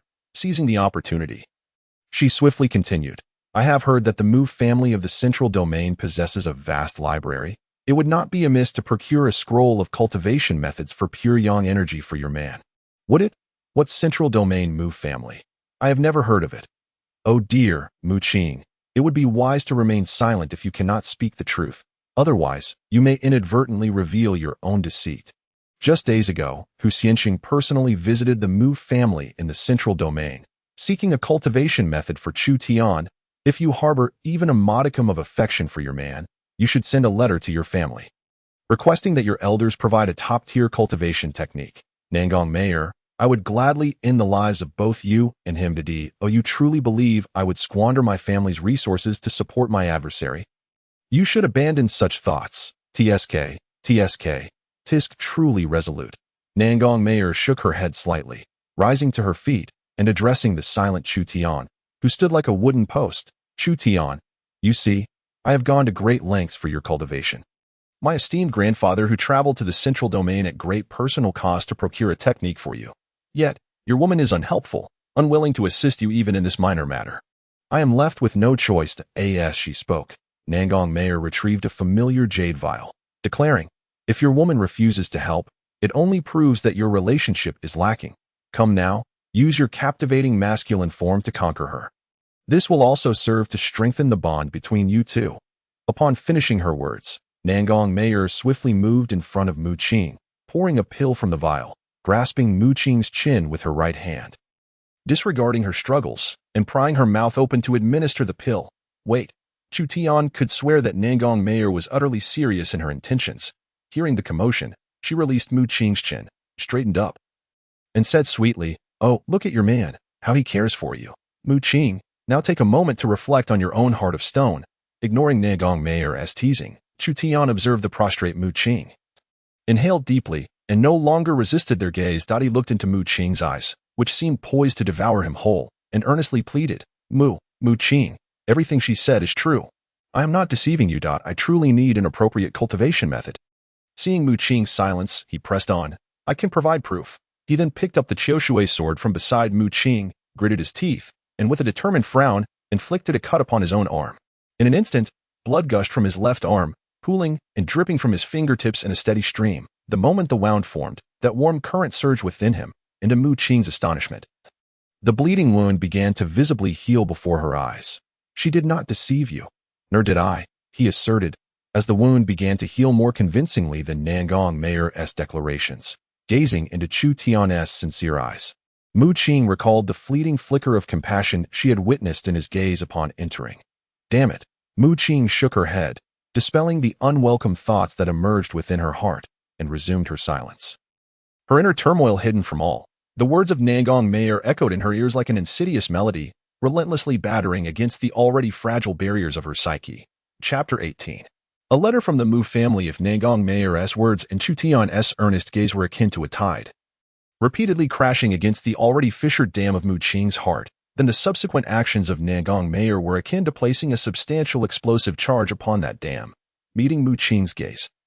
While Chu Tian remained unaware, Nangong Meier poured another pill from the jade vial and forced it into Chu Tian's mouth. Simultaneously, she produced a second pill and advanced towards Mu Qing. This scene was all too familiar to her. Do not hesitate. I shall fulfill your requests. Those who recognize the times are the true elites. Mu Qing, congratulations on making the wisest choice. Since you have acquiesced, you need not witness the disgraceful spectacle that will unfold with Chu Tian. With that, Nangong Meier commanded Chu Tian, leave. Yes, Chu Tian complied without protest, bowing his head in acceptance before stepping out of the secret chamber. Once Chu Tian exited, Mu Qing lifted her gaze anew. The taste of spring poison is quite unpleasant. You let him leave just like that? Without even an antidote. To call you Navi would be an understatement. The sole antidote for spring poison is a woman, and in my abode, there is no shortage of women. But he is utterly defenseless. Should he wish, no maid in my household would dare refuse him. Enough about him. Let us discuss you. Me, I have nothing of worth to say to you. It is merely a cultivation method. And I shall provide it. As for everything else, do not even think about it. I simply do not wish to see someone who has sullied themselves become such a waste. Mu Qing's response was resolute and unyielding. While Nangong Meier, unhurried, understood that Mu Qing's line could be nurtured over time. Very well, write a letter to the Mu family. The reasoning is yours to devise. Once this message is sent, you may leave. Oh, and let me remind you, should I discover that you have deceived me, you should know what fate awaits you. You need not remind me. Unseal my binding. I must affix the unique seal of the Mu family to this letter. In response, Nangong Meier said little, merely channeling her power to tap a few times on Mu Qing's body. After a moment of careful consideration, Mu Qing remarked, "You were truly cautious. As you know. The holy city of the western regions is not an easy place to navigate." As Chu Tian exited Nangong Meier's chamber, he was filled with trepidation, acutely aware of his own body. However, he found it strange that he felt no discomfort whatsoever. There was none of the seething heat he had experienced in the canyon. Damn it, Nangong Meier must be deceiving me. Who knows which of her words bear truth? Of course, such thoughts were confined to his mind. Not hearing Nangong Meier instruct him to return to his room, he had no choice but to sit at the entrance of the hall, waiting in silence. Within the secret chamber, Nangong Meier scrutinized the letter Mu Qing had penned to her family, meticulously examining it for any concealed messages or acrostics. Once she confirmed that no such subtleties were present, she returned it to Mu Qing, allowing her to imprint the Mu family's unique seal. After the seal was affixed, Mu Qing casually tossed the letter back to Nangong Meier. "Have someone deliver this to the Mu family. If that old coot Hu Xiansheng has already left, then it is no longer my concern.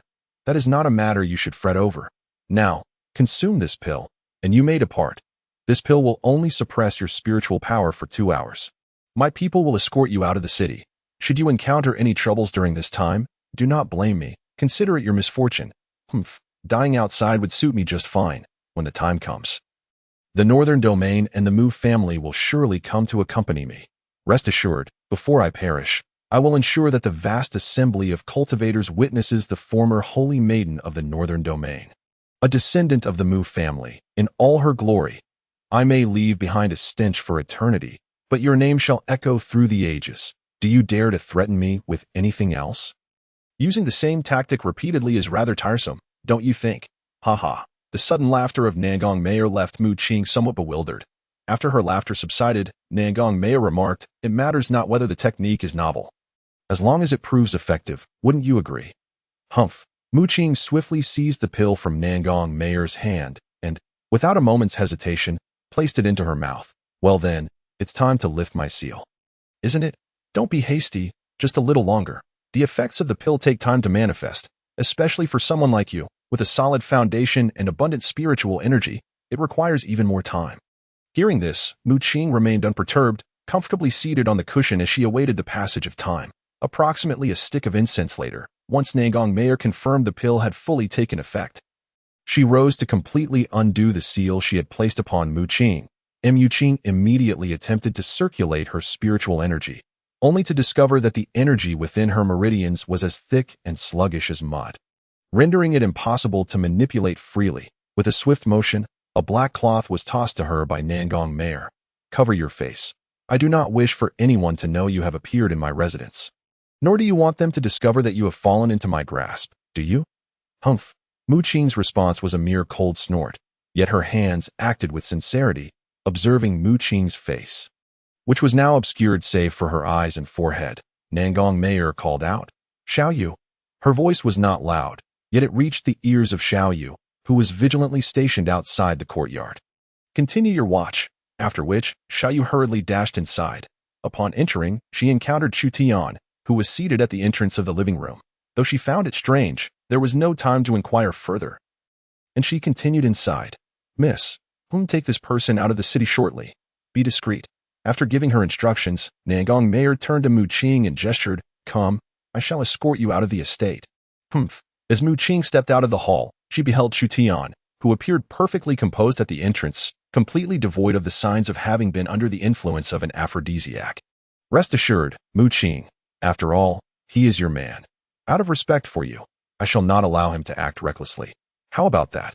My sincerity is quite substantial. Wouldn't you agree? The rising and falling of Mu Qing's chest revealed that Nangong Meier's words had indeed provoked her ire. Nangong Meier, one day I will make you experience the humiliation you have imposed upon me, Mu Qing vowed, nearly grinding her teeth with each word. Meanwhile, Nangong Meier appeared unfazed, merely shrugging her shoulders. I shall await that day. However, when you seek revenge next time, do put more thought into it. I derive no sense of achievement from the 2 encounters I've had with you. With that, Nangong Meier commanded, Shall you see her off? Dismiss the guards in the courtyard.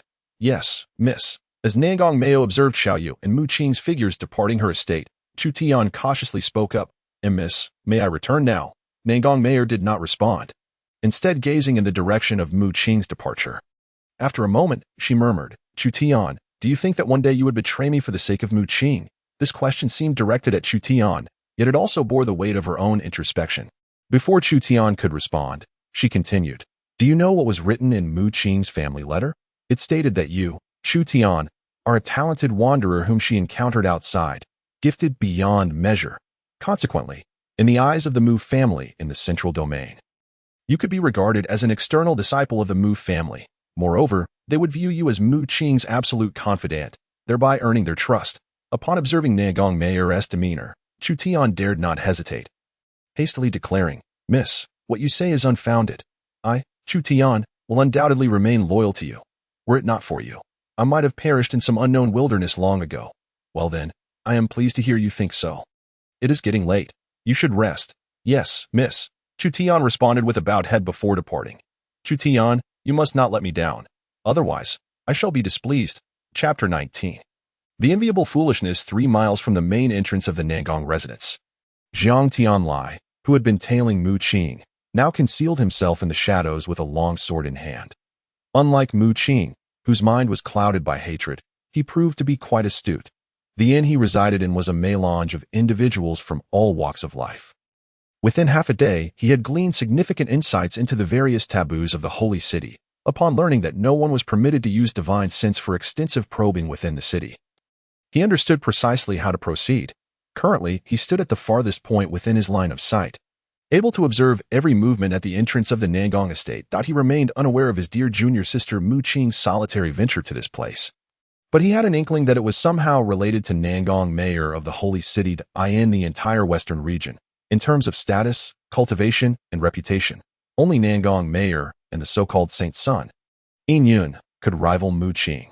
However, he had learned from the townsfolk that Yin Yun was not currently in the city. Thus, the likelihood of her seeking out Nangong Meier was significantly heightened. Perhaps, fate truly favors those who ponder deeply. On the very first day of Jiang Tianlai's stakeout, fortune smiled upon him. Just at the hour of the pig, he witnessed the tightly shut gates of the Nangong estate open slightly, revealing a woman clad in black night attire. Her face obscured by a mask, stepping out, swiftly followed by a maid in an orange skirt. The moment Jiang Tianlai laid eyes on them, his previously calm heart experienced a ripple of excitement.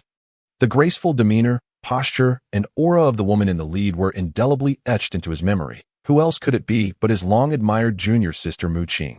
Yet, as Jiang Tianlai observed the maid trailing behind Mu Qing, a flicker of confusion crossed his gaze. Judging by her attire, it seemed Mu Qing had infiltrated Nangong Meier's estate. However, the circumstances appeared peculiar. Mu Qing did not seem to be treated like a captive at all.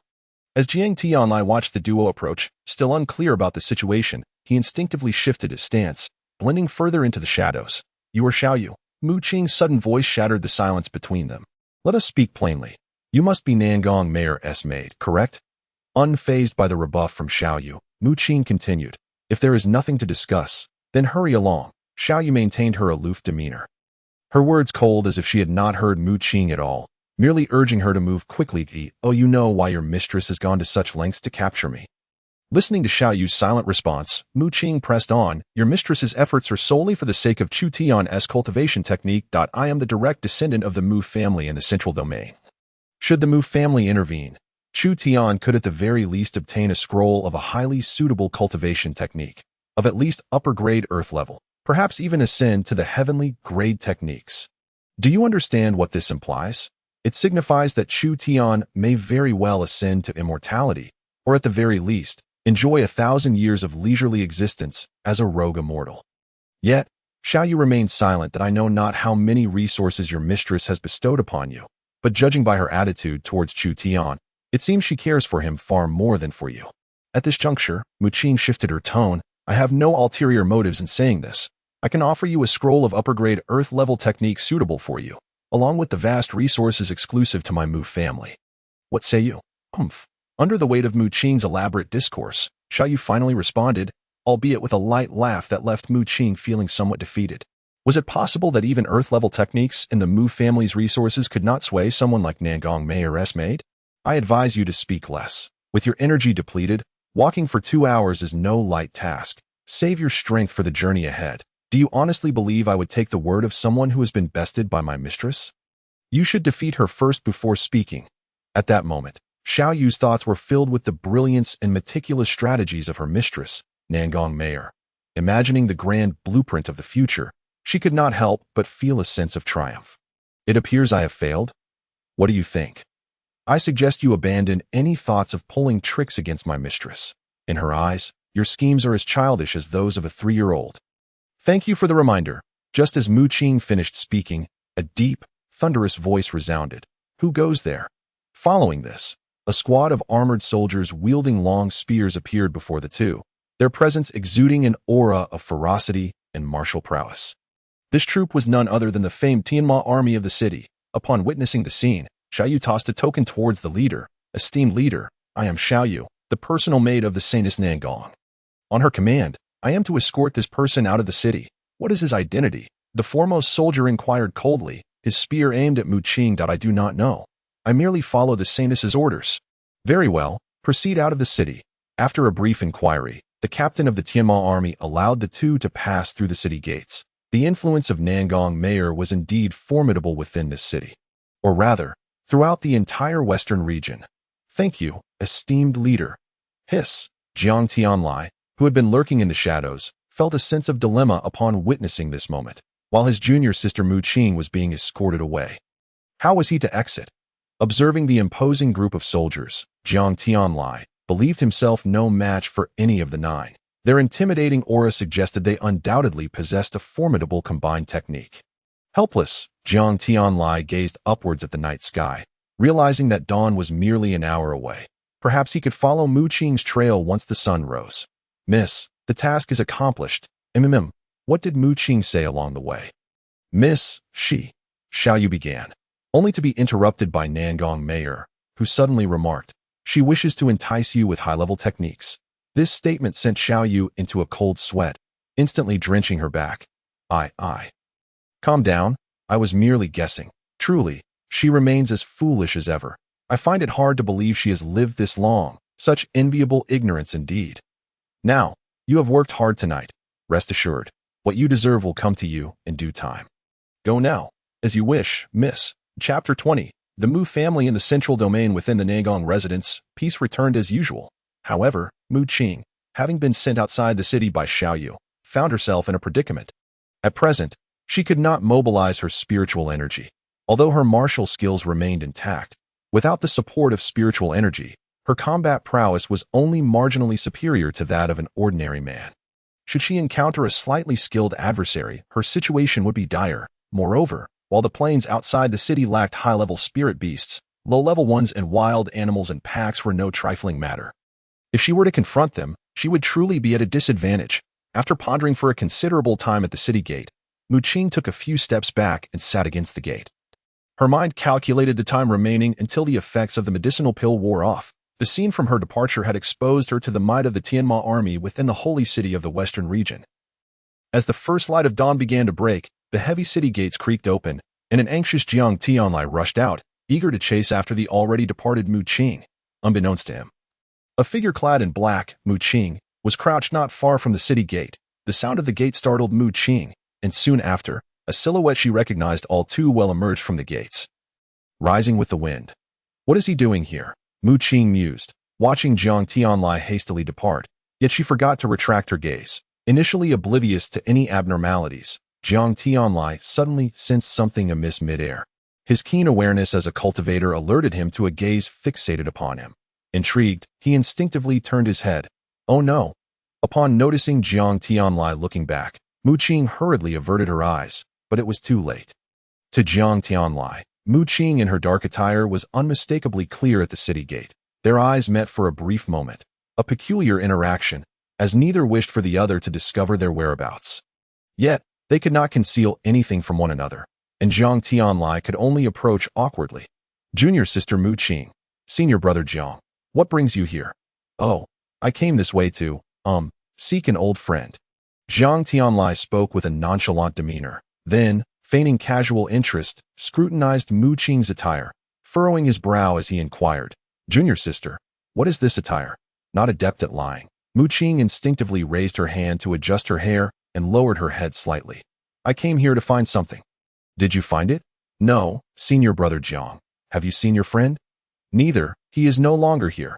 Fearing that the conversation might reveal his secret pursuit of Mu Qing, Jiang Tianlai hastily shifted the topic. In that case, how about we return together? Mu Qing was eager to move past the uncomfortable topic, yet to encounter the most familiar person while engaged in the most disreputable act was quite the predicament. After all, the cloud-embroidered shoes she wore were of excellent quality. Then, junior sister, let us depart. Jiang Tianlai, still oblivious to Mu Qing's unease, casually suggested, which only added to her discomfort. She wished to leave.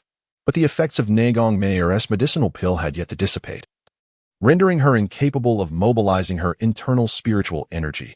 She could only contrive another flimsy excuse to buy herself time. Senior brother Jiang, this is my first time in the western region, and I have yet to witness the sunrise here. How about I wait to see the sunrise before we leave? As she spoke, Mu Qing pointed towards the horizon, where the first light of dawn was breaking. Oh, junior sister, what can you see from here?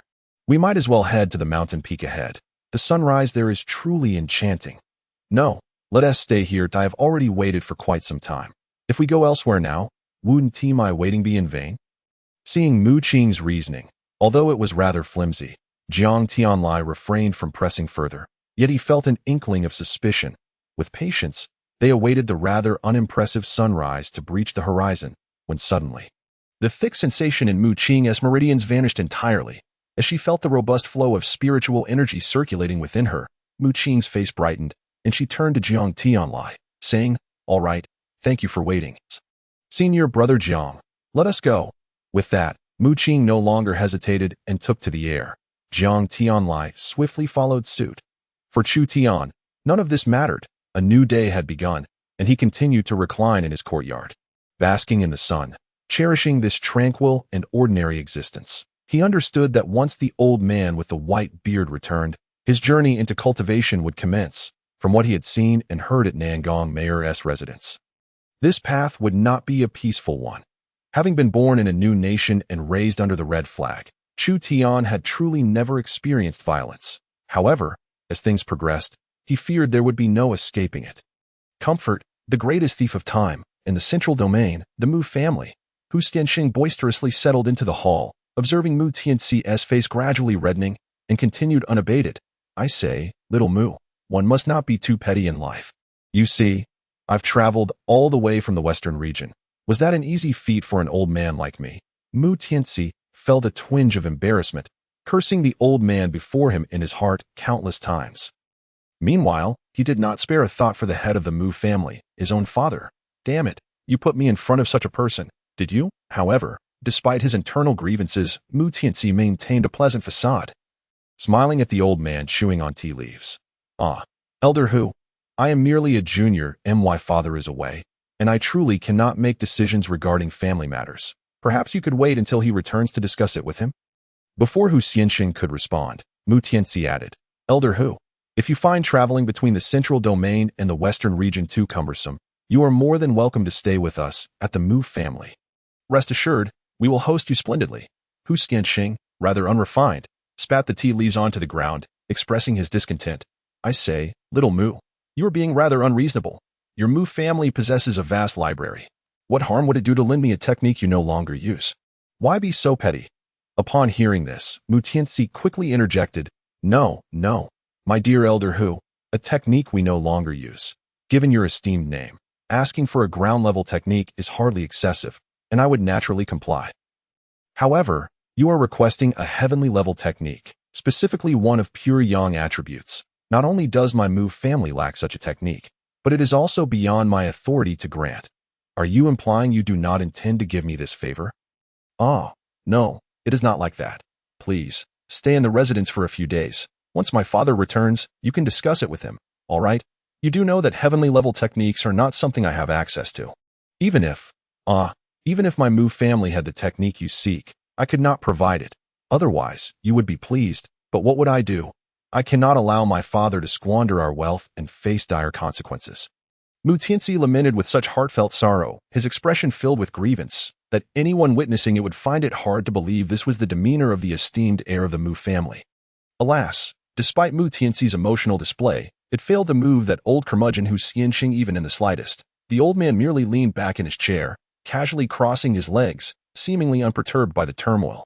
When had Mu Tianxi ever endured such indignity? He had exhausted all his flattery, yet was utterly powerless against this obstinate old coot, not to mention Hu Xianqing's formidable strength. He had also provided significant assistance to the Mu family many years ago, leaving Mu Tianxi with no choice but to tread carefully. After all, he was but a junior. Father, I refuse to continue. Whatever you say, I will not do it. I cannot bear this responsibility.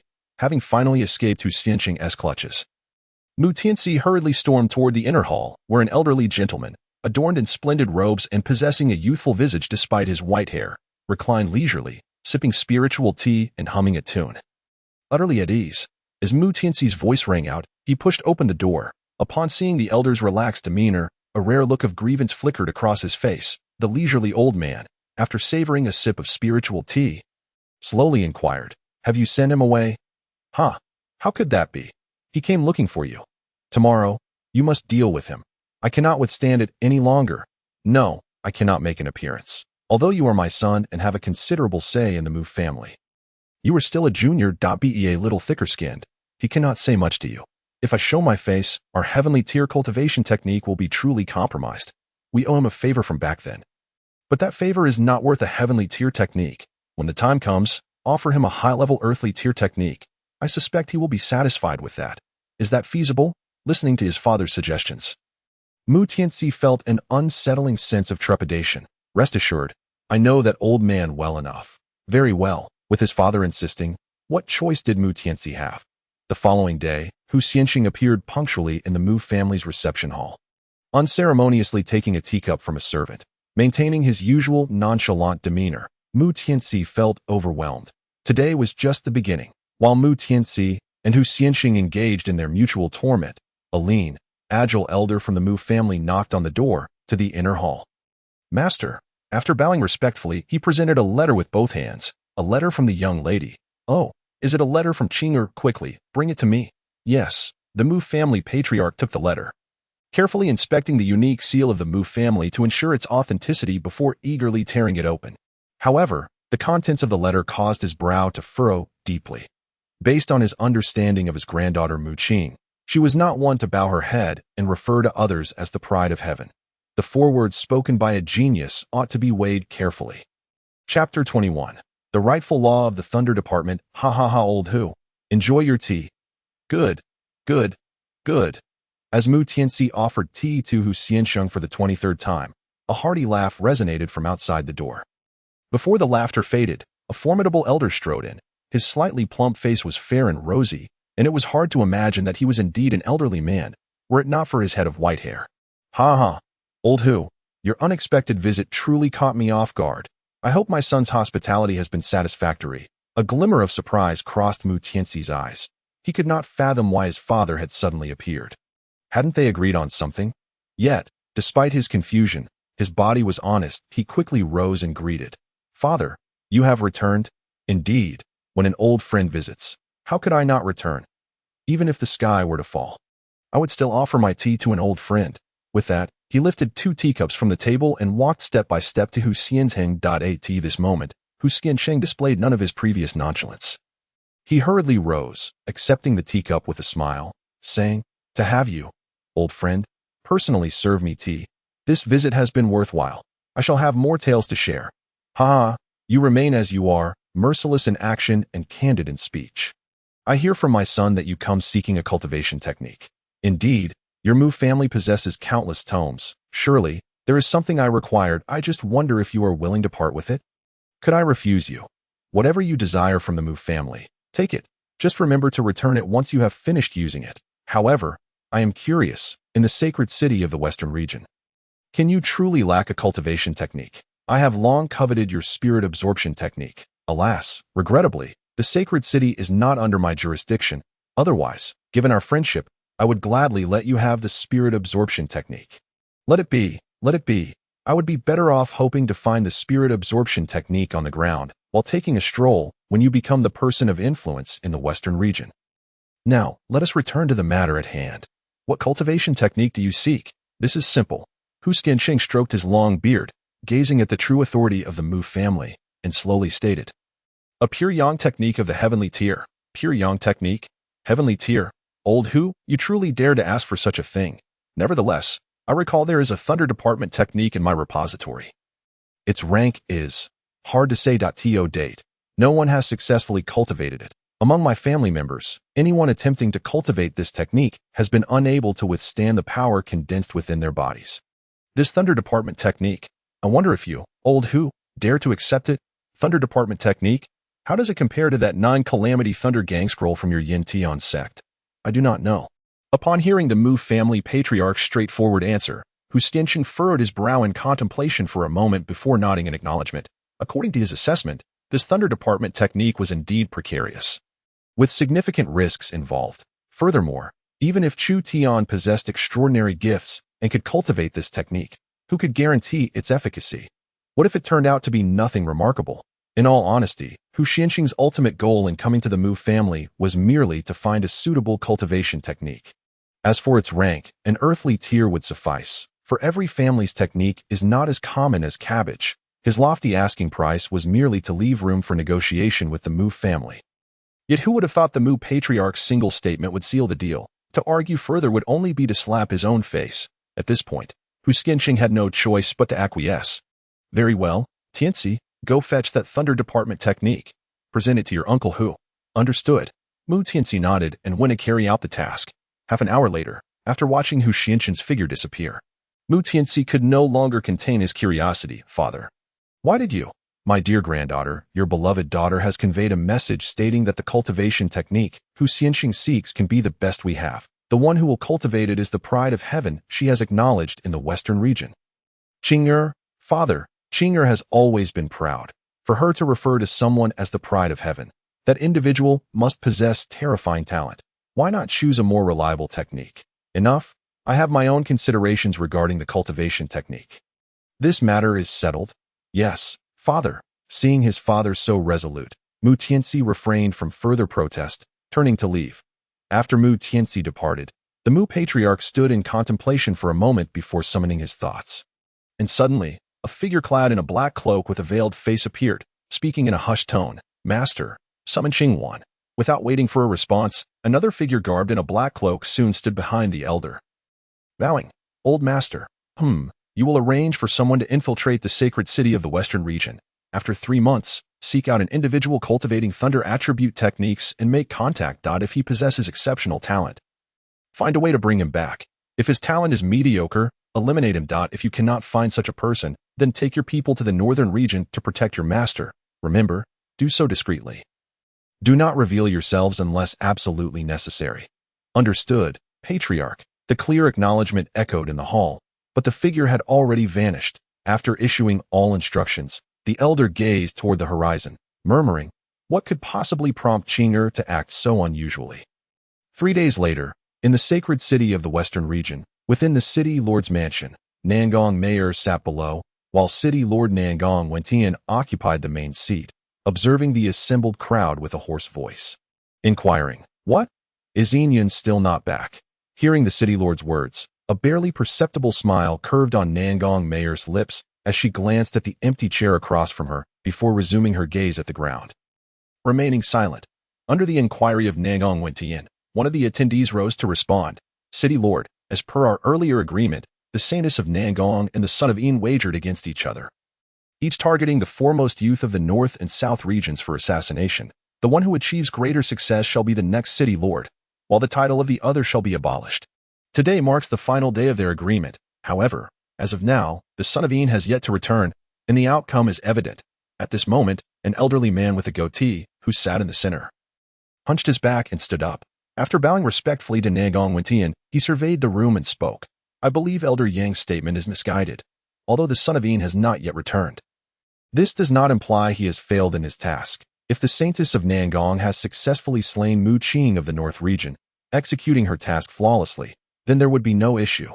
And I too would deem the son of En inferior to the Saintess. However, from what I have gathered, Mu Qing is merely gravely injured, having not suffered any fundamental harm. The Saintess has not completed her task perfectly. Now, although the son of En is absent, what if he has fulfilled his task flawlessly? Therefore, I contend that the wager between the Saint and the Saintess should be resolved only when both parties are present. Elder Yang, rebutted and disdainful, retorted, I say, Elder En, we all know that En Yun is a member of your clan, but your favoritism is rather blatant. Oh, so we cannot conclude anything without En Yun's presence? What if he were to perish outside? Shall we simply wait? Failure is failure. What is the shame in admitting it? If one lacks strength and intellect, then one must cultivate and study more. Yang, who are you implying lacks strength and intellect? Are you looking for a fight? I am referring to the En clan. Care to test your mettle? Fine. Let us see whose might prevails. As Nangong Meier observed the two men in the hall, their heated exchange escalating into a cacophony, her previous composure vanished, and a sense of foreboding creased her brow. In the midst of her momentary distraction, the two elders had already transitioned from verbal sparring to physical confrontation. Enough! Nangong Meier's shadowy visage revealed no trace of joy or anger, yet his two calm words sent a shiver through the hearts of both disputants. Elder En hastily ceased his actions, responding with utmost respect, City Lord. I was rash. I recognize my error. Elder Yang also quickly admitted fault. Nangong Meier's serpent-like gaze swept over both men, his voice hoarse as he commanded. Since you both enjoy fighting, then take it to the arena in the northern part of the city and settle it there. Continue until one party is grievously injured. As for other matters, we shall discuss them tomorrow. With that, Nangong Meier rose and departed, leaving the onlookers exchanging glances, yet since it was not their affair, they dispersed in disarray. Meanwhile, Nangong Meier's gaze shifted between Elder En and Elder Yang, and combined with Nangong Meier's prior actions, a flicker of realization crossed her features. Having grasped this notion, she turned to Elder En and Elder Yang. Speaking with a calm demeanor, Elders, would you like me to serve as your referee during your duel? It wouldn't trouble the Saintess. Very well. Remember the City Lord's words. One must be grievously injured. I shall summon a healer to attend to both of you this night. With that, Nangong Meier departed without a glance at the two men, whose expressions were now ashen. Elder Yang, observing the chamber now empty save for themselves, abandoned pretense and directly inquired, I say, Elder En, what shall we do? You are the one who dragged me into this. What else can we do? I do not wish for the City Lord to intervene again. In the arena, let us rely on our own abilities. En, are you toying with me? It was you who sought me out last night, requesting I assist you in this charade, and now you deny me? What can I do? If I am grievously injured, what will happen to my clan? So you would sacrifice me. Very well, then let us see whose prowess is superior. With that, Elder Yang soared towards the northern arena. Chapter 22. Miss, the kite is severely wounded. Having comprehended the situation, Nangong Meier sighed inwardly, realizing her youthfulness.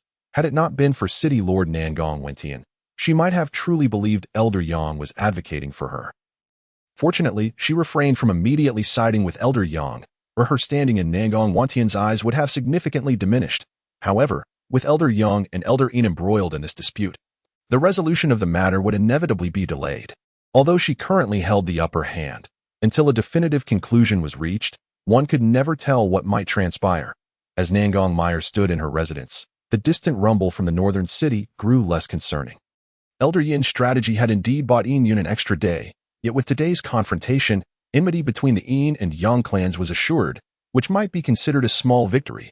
The weaker the forces behind En Yun, the more advantageous it would be for her. Midnight, within the residence of Nangong Meier, Xiao Yu hurriedly approached, cautiously waking the meditating Nangong Meier, and anxiously reported, Miss, the kite is severely wounded. What? Nangong Meier, who had been in meditation, immediately found herself unable to sit still, urgently asking, Where is Yin Yun? Unaware of the details, Xiaoyu explained. The kite returned to the residence with great effort, but now she is unconscious. And we cannot ascertain Yin Yun's whereabouts. Where is she? Just outside the door. Bring her in. As Nangong Meier watched Xiaoyu leave, an inexplicable sense of agitation arose within her, an ominous premonition taking root in her heart. The most crucial piece she had nestled beside Yin Yun was now exposed, and with no news of him, compounded by Elder Yin's peculiar delay today, this entire series of events seemed to conspire against her. Moments later, Xiaoyu entered the secret chamber, cradling an unconscious figure, and after laying her down on a couch, Nangong Meier appeared to have realized something. She immediately instructed, Xiaoyu, go and erase any traces left by the kite in the residence. Pay special attention to the residual aura. Understood. Watching Xiaoyu exit, Nangong Meier then fixed her gaze upon the figure on the couch, her brow slightly furrowed. She raised her hand to wipe the blood from the corner of the woman's mouth and brought her fingers to her nose. The blood bore a unique scent that caused Nangong Meier to gasp in shock. This odor, one she was all too familiar with, was the signature poison of the 9 poison sect of the southern region. And Yin Yun's opponent in the south this time was indeed the sect's foremost disciple. Could it be? Nangong Meier seemed to have pieced together the puzzle, her hands exploring the unconscious woman's face. Suddenly, her eyes widened in realization. With a swift motion, she tore away a layer of skin as thin as a cicada's wing, revealing an exquisite yet ashen visage beneath. Delicate brows, peach blossom eyes, and full, smooth lips. Yet, the pallor of bruises marred this beauty. Ah, so you deceived even me. How intriguing. I cannot allow you to die now, for otherwise, this secret will remain forever shrouded in mystery. As she spoke, a dagger materialized in Nangong Meier's hand. She removed the woman's shoes and, observing the similarly bruised feet, carefully sliced open the Tai Chong, Tai Bai, and Tai Shi acupoints on the soles. Instantly, dark blood gushed from the wounds, filling the chamber with a foul stench. Come here, miss. Hearing Nangong Meier's call, the 2 waiting handmaidens hurried forward. You too. Every quarter of an hour, stimulate this person's De Shui, Ming Min, Guan Yuan, and Zhu Sanli acupoints until she begins to bleed pus from her feet once more. Yes, miss. Be cautious. Do not apply excessive force. The pressure must be gentle. Understood. With that, Nangong Meier soared away. Ah, Xiaoyu, what a splendid day it is today, with not a cloud in the sky. How about we take a stroll through the streets? Stretching lazily under the morning sun, Chu Tian found himself restless in the courtyard. This life of leisure, where everything was provided, was indeed pleasant, yet the stillness urged him to venture out. After all, his previous outing with Xiaoyu had merely been a casual stroll. This time, he ought to buy something and sample the cuisine beyond the estate. It was worth noting that the spirit stones Xiaoyu had gifted him during their last outing remained untouched. Xiaoyu, observing Chu Tian's eagerness, hesitated momentarily before finally advising. Young Master Chu, the miss instructed that there might be some turmoil in the city these days, so she has confined you all to the estate? No, the miss said it would be best for you not to leave, to avoid being caught in the crossfire. Oh, I see. Very well. Then, you go about your business, and I shall continue to bask in the sun. Yes, Chu Tian, feeling helpless, could only comply. Just past noon, a white-bearded old man burst into the Nangong residence, calling out joyfully, Girl, where is Meier? Observing the commotion of the newcomers, the servants pretended not to notice. Except for Xiaoyu, who hurried out to greet. Mr. Hu, you have returned. Oh, it's Xiaoyu. Where's the young lady? She has gone to the city lord's mansion. You may have to wait a little longer. Hu Xiansheng waved his hand dismissively. No matter. Where is your young lady's man? Ah. Hu Xiansheng's blunt question left Xiaoyu momentarily stunned. When did her young lady have a man? Noticing Xiaoyu's bewilderment, Hu Xiansheng regained his composure and clarified. I mean that lad's surname Chu. Xiaoyu, somewhat uncertain, replied. Are you referring to Chu Tian? Yes, that boy named Chu Tian. Take me to see him, for his sake. I have nearly lost my face. Of course, please follow me. Ha, where's that lad Chu? Why isn't he here to welcome me? Although he had yet to arrive, his voice preceded him, truly worthy of the old master's name. Oh, Mr. Hu, have you returned? Hearing the voice, Chu Tian quickly approached. Ah, Mr. Hu, your esteemed presence is truly unexpected. Oh, no need for pleasantries. You are the one that Meier has taken a liking to, so naturally, you are not an outsider here. Besides, the first time I met you, you were rather shy. What about now? Chu Tian blushed slightly, awkwardly scratching his head. This isn't our first meeting, is it, Mr. Hu? You are also a senior of Meier. How could I not be shy? Moreover, given the effort you have expended on my behalf, I cannot afford to be distant with you. Hu Xiansheng was quite pleased with Chu Tian's words. If Chu Tian had been overly obsequious before him, he would have found it somewhat distasteful. He might even have questioned Nangong Meier's judgment. But it seemed that he was too bad after all. Chapter 23. The Confrontation in the Conference Hall. Well, you lad, you were quite to my liking. However, observing the smile on Hu Xiansheng's face gradually fading, Chu Tian's expression also grew serious as he inquired, Mr. Hu, what is it? Hu Xiansheng, somewhat awkwardly stroking his long beard, spoke with a hint of difficulty. The journey to the Mu family in the central domain went relatively smoothly for me. I brought back a rather rare lightning attribute cultivation method. But, at this point, a rare hesitation flickered across Hu Xiansheng's face. After careful consideration, he ultimately said, well, this cultivation method has some issues in its practice. When Meier returns, I shall explain it to her. And then you two can discuss it together. Chu Tian, left in a cloud of confusion by this statement, could not press further and simply acquiesced. Is that so? That's fine. I am rather inexperienced and know little about cultivation. With Meier's assistance, I will feel more at ease. I am glad you think so. Well, I shall take my leave. Xiaoyu, when Meier returns, do remember to send her to find me. Yes, Xiaoyu, who had been quietly standing behind, responded softly, and then Hu Xiansheng stepped outside. At this moment, Xiaoyu's eyes were fixed on Chu Tian with an inexplicable intensity, making him feel rather uncomfortable. He rubbed the tip of his nose and asked, Sister Yu, why are you staring at me? Are you and the young lady really that kind of relationship? Of course not. Mr. Hu misunderstood earlier, and I had no chance to explain. Moreover, with the young lady troubling Mr. Hu about my cultivation method, his misunderstanding only deepened. Xiaoyu nodded in realization. Oh, I see. But otherwise, what kind of person is our young lady? Talent, looks, cultivation, status, wisdom, each one is top-notch. Not to mention me, even 100 of me combined would not be worthy. After hearing this, Xiaoyu, feigning profundity, walked around Chu Tian, scrutinizing him closely before declaring, you do have a point. As for looks, you can't exactly call yourself handsome. You fall a bit short compared to those striking young men. As for other qualities, there seems to be little to commend. The only redeeming feature I see is your temperament, quite gentle, unlike the men of our western regions. Listening to Xiaoyu's assessment, Chu Tian could only respond with a wry smile. Thank you very much. You're welcome. Now, I won't tease you any longer. I have important matters to attend to. With that, Xiaoyu skipped towards the courtyard, but just before exiting, she suddenly paused, turned back to look at the rooted Chu Tian, and smiled. Chu Tian, you are still quite handsome.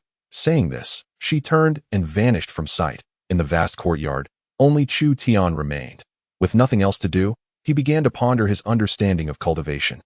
Piecing together the fragments he had gathered over the days, lost in a haze of speculation, at the city lord's mansion, once again, in the conference hall, Nangong Meier sat steadily in the center, but today, across from Nangong Meier, was no longer an empty chair. A young man clad in a green satin robe sat there, albeit with a pallid complexion, a vacant gaze, and breaths that came and went irregularly, all indicating that this young man was severely injured.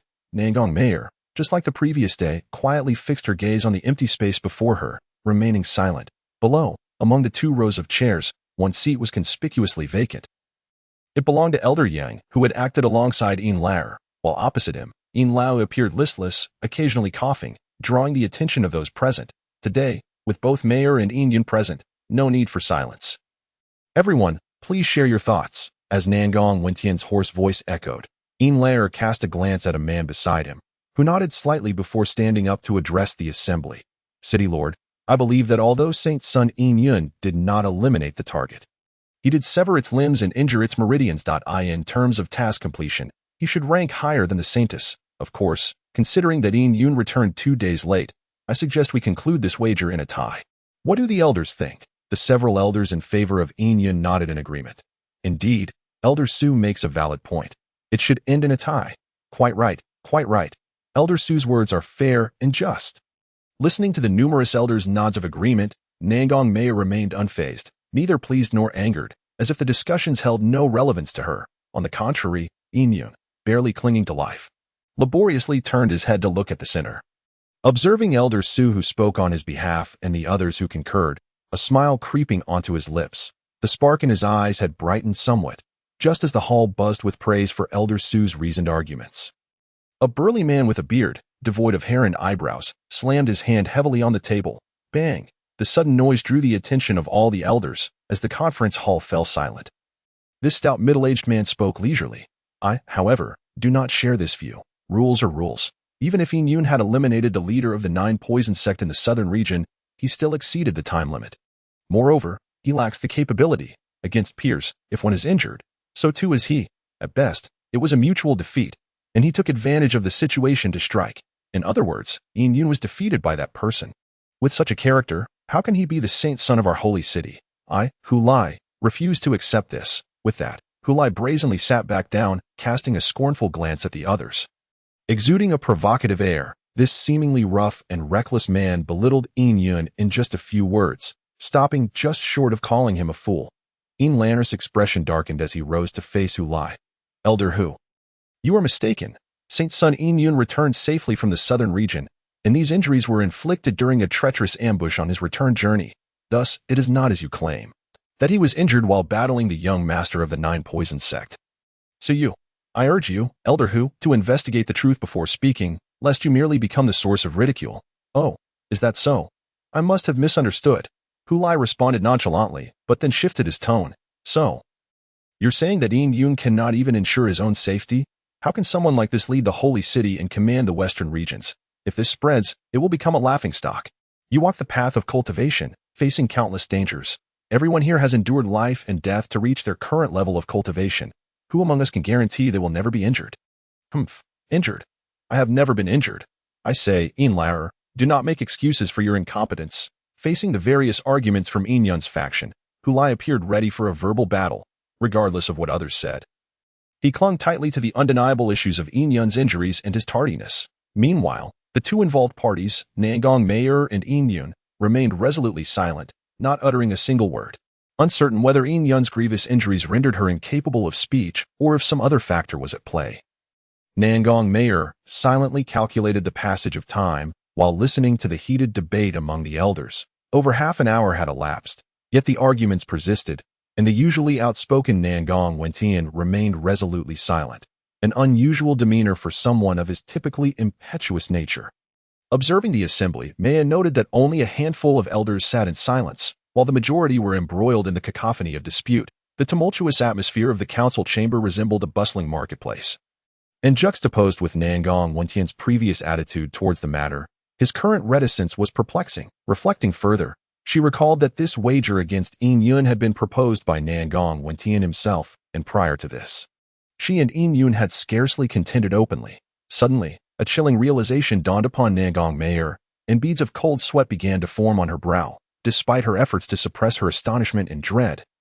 Her trembling fingertips betrayed her inner turmoil. In a flurry, she straightened her posture and lifted her gaze forward. Hu Lai, seated beside her, perceived her agitation and, addressing a particularly obstinate elder defending Yin Yun, icily remarked, "Let the lord of the city render his judgment," before resuming his seat in silence.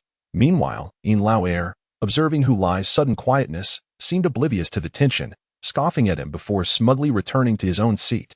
As Yin Lao settled down, the council chamber gradually regained its earlier tranquility. It was only then that the previously mute Nangong Tian finally spoke.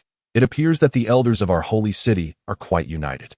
Merely this one statement sent a shiver through those present, and the beleaguered Yin Yun fainted under the weight of the atmosphere. The 17 elders in attendance simultaneously harbored the same thought. They had crossed a line. As for Nangong Meier, a rare expression of defeat flickered across her visage. Internally, she swiftly severed all thoughts. Chapter 24. A gamble with a novice's protection period. It wasn't until evening that Nangong Meier emerged from the city lord's mansion with a sullen expression. Such a demeanor from her indicated that matters were far from simple. Upon returning home, Xiaoyu promptly approached her, ready to convey Hu Lao's instructions, but upon noticing Meier's dark countenance, she prudently restrained her cheerful demeanor and whispered, "Miss, Hu Lao has returned. He wishes to discuss Chu Tian's martial arts issues with you." "Yes, I understand. How is Ji Yuan doing? Can Wang Yuanfeng save her?" "Miss, Master Wang said that he cannot cure the poison, only prolong her life. Upon hearing Xiaoyu's response, Nangong Meier's irritation surged. She raised her hand to rub her temples and after a moment's contemplation instructed, "Take my token to the merchant and summon Wang Yuanfeng at once. I have matters to inquire." Understood. Watching Xiaoyu's retreating figure, Nangong Meier felt a wave of helplessness wash over her. So many issues converged at once, and her time was running short. Mayor, Chu boy. I have indeed perused the 5 Thunder technique since acquiring it.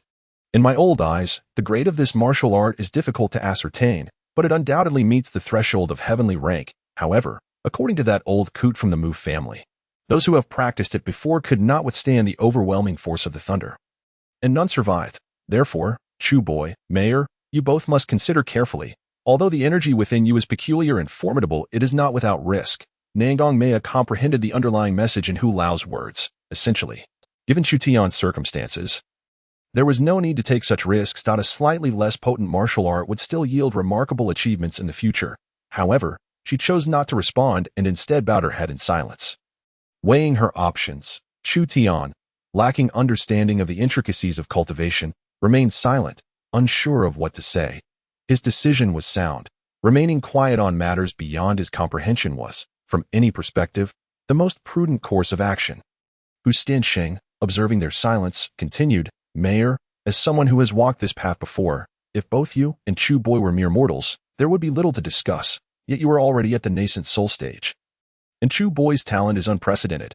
You need not fret over your current separation. You will have ample time in the future to be together. The Yin Tian sect in the eastern region is indeed the most suitable place for Chu boy." Gazing at the white-bearded elder, who genuinely sought her welfare, Chu Tian longed to clarify his true relationship with Nangong Meier. Yet, even as this thought crossed his mind, it was swiftly extinguished. This was not Earth. And the western region was not Longhua. The moral values he had grown accustomed to did not apply here. The white-bearded elder before him was capable of annihilating him with a mere slap. Despite his white hair and beard, it was uncertain who would perish first, him or Chu Tian. As Chu Tian's mind wandered, the contemplative Nangong Meier finally broke the silence. She turned to Chu Tian, her eyes gleaming with determination, and earnestly inquired, "Chu Tian, have you ever engaged in gambling before?" Though he was puzzled by her question, he thought carefully and replied honestly, "No, I have never gambled. Is that so?" After a moment of self-reflection, Nangong Meier's large eyes fixed on Chu Tian's, and she asked, enunciating each word, "Do you believe in luck?" Yes, having traversed realms, what was there that he could not believe? Well then, it is said that a novice's first gamble often brings good fortune, typically resulting in a win. Since you have never gambled before, do you dare to take this chance? Upon hearing this, Chu Tian's heart raced. He had anticipated that Nangong Meier might offer some sage advice, but it appeared she was merely invoking the legendary novice's protection period. The thought of that phrase reminded him of a New Year's visit to a friend's house, where, to fill the table, they had dragged a person who had never played mahjong into the game. The result? The first round. That clueless novice achieved a Qinglong Qi. "Since you have suggested it, let us gamble this time." Hu Stiansheng uttered no further words. Placing a jade tablet on the table, he stood and exited. His mission was complete. For Chu Tian's sake, he had said what needed to be said and done what was required. Now, it was up to fate. Whether fortune or misfortune was to follow, it was all contingent upon his own destiny. Curious, Chu Tian picked up the jade tablet, examining it closely. Is this the martial art? Indeed, this is the martial art, a thing that can cleanse you of the mundane or lead to your demise. Do you know what to do with it? Chu Tian shook his head. No, this is my first encounter. I thought martial arts would be in book form. A book? Nangong Meier chuckled at Chu Tian's naivety. Very well, since you know nothing, I shall find someone to teach you. Originally, I intended to instruct you personally.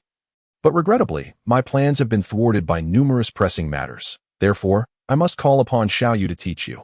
I truly cannot entrust this to anyone else. All right, you decide. After Chu Tian's remark, Nangong Meier fell silent. And he was uncertain whether he should leave. The room was steeped in silence. Minutes passed, perhaps even longer. Glancing up, Nangong Meier noted Chu Tian's calm demeanor, and she felt a surge of appreciation for him. For reasons unknown, she suddenly wished to hear Chu Tian's perspective on the situation. Chu Tian, yes, there is something I wish to hear your thoughts on. The recent upheaval at the city lord's mansion had come unexpectedly, leaving her little time to react. While she had numerous subordinates at her disposal, none were equipped to strategize. Not even Xiaoyu was up to the task. Only Chu Tian stood out as an anomaly. At times, a man's perspective could elude a woman like Nangong Meier. She did not expect him to decipher Nangong Mei's sudden actions, but perhaps he could provide a unique insight. Sometimes, the truth lay hidden within the unassuming details. Embracing this notion, Nangong Meier recounted everything that had transpired at the city lord's mansion, including how Nangong Mei had proactively suggested her duel with Yun, hoping to glean Chu Tian's male perspective. Are you saying that your previous confrontation with Mu Qing in the northern region was merely a contest, and that the city lord himself proposed this duel between you and Yun? The outcome determining your title as the Holy Maiden and his as the Holy Son? Yes, one could say that, but traditionally, once such titles are conferred, they imply the successor to the next city lord. You may not realize the significance of the city lord of the Holy City. In the Western region, the city lord is essentially equivalent to the regional lord. The power and resources that accompany such authority are immense. Oh, I see. Miss, does that mean our Lord of Nangong is on the verge of retiring? Resignation. It simply means stepping down. Upon hearing this, Nangong Meier chuckled. Chu Tian, if it were you, would you choose to resign from this position? This statement raised questions. If he were not in a hurry, it would be more advantageous for his rule to maintain a relative competition between you and Yun, using balancing tactics. Yet he actively disrupted this favorable situation for himself. Now that the victor and vanquished have been determined, he appears somewhat unaccepting. After allowing you to bicker in the council hall for a while, he only then intervened. Indeed, Chu Tian followed the line of thought, bowed his head in contemplation, and suddenly inquired, Miss, does the elder you mentioned hold any other identities? Naturally, there are in the city lord's mansion. There are a total of 18 elders, aside from a select few. The rest are the second-in-commands of various sects from the western regions, or prominent figures from the families in the city. How does one attain the position of elder? Does it change with the city lord? Or are there other channels? Not at all. Throughout the western regions, as long as one possesses a certain level of strength, they can dispatch elders to the city lord's mansion, and the replacement is entirely decided by these forces. This rule was a result of discussions among many factions long ago after the Holy City pacified the western regions. Listening to Nangong Meier's introduction of these dynamics, Chu Tian couldn't help but exclaim softly, Hey, it's surprisingly democratic. Nangong Meier, puzzled by Chu Tian's remark, responded, Huh, what do you mean by democratic? Nothing much. It's not important. I have a rough idea now. I just have one last question. As the city lord, aside from these publicly acknowledged elders, does he have control over any other forces? Can this force completely suppress the entire western regions? Of course, there is. The publicly recognized Heavenly Demon Army is a formidable force. As for what other powers exist, I cannot disclose that. Otherwise, you might not see the light of day tomorrow. There are also remnants of heritage, but you do not need to know what they are. I can only say that the Heavenly Demon Army, along with that power, is more than sufficient to defend the Holy City, possessing the capability to obliterate any force in the western regions, as Nangong Meier elaborated on the power dynamics and entanglements in the western regions. Chu Tian's thoughts gradually clarified, leading him to speculate about the unusual behavior of City Lord Nangong Meier. Chapter 25. What are meridians? Perhaps, I am beginning to see a glimmer of understanding. After pondering for a while, Chu Tian spoke, piquing Nangong Meier's interest. What are your thoughts? Do not hold back. Feel free to share. Well, in my opinion, the city lord's actions are intended to distinguish the elders who stand behind you and Yun. Ultimately, the western regions are still dictated by the city lord. Now that these elders have prematurely chosen sides, it amounts to betrayal. His words not only clarified the elders supporting you and Yun, but also served as a warning. However, as Chu Tian continued, he fell into contemplation once more. But I cannot comprehend why such actions, which appear to be a reprimand, yield far less than what he stands to gain. In other words, if he expends so much effort merely to admonish you, it would be a thankless endeavor. After all, it is only natural for these elders, alongside their represented forces, to choose sides when it comes to selecting the next city lord's successor, unless he intends to leverage this apparent misstep by the elders to extract something from them, thereby providing himself with a pretext to occupy the moral high ground. At that point, when confronted by the forces behind these elders, he would at least have a firm stance and not be rendered speechless. Extract something? Could it be that one of the elders has recently encountered an unusual opportunity? Nangong Meier pondered silently, failing to recall any such instances among the elders. Noticing Chu Tian's prolonged silence, she encouraged, Forget about me. Continue. Chu Tian sighed. What more can I say? That's all I've come up with. Oh, by the way, there is indeed something that has piqued my curiosity which I have yet to understand. Oh, do share. Perhaps Chu Tian's analysis struck a chord, as Nangong Meier was now eager to engage in casual conversation with him. I have always wanted to ask, why did Mu Qing refer to you as a demoness and claim that you belong to the demon clan?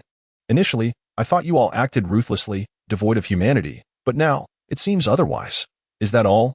Yes. Well, considering that you are about to embark on the path of cultivation, I shall enlighten you. When cultivators practice, the most refined spiritual energy concentrates in the dantian. Upon reaching the golden core stage, the spiritual energy within the dantian condenses into a core, and upon breaking through, the golden core will shatter into an infant, which we refer to as the nascent soul.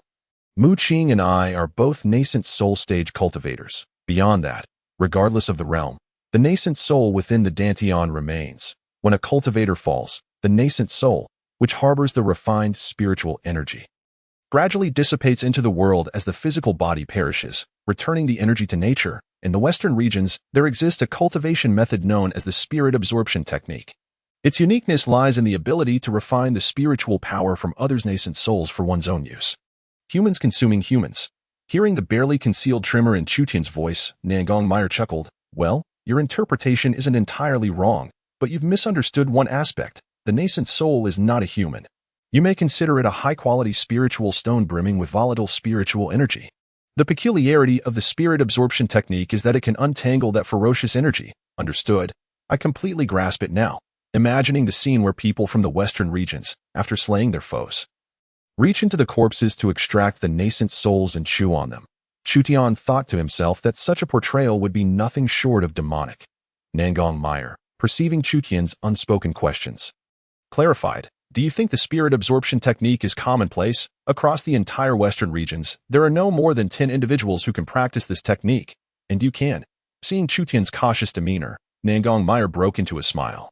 Yes, just as Chu Tian felt the hairs on his neck stand on end, drenched in cold sweat and yearning to escape, Xiaoyu arrived.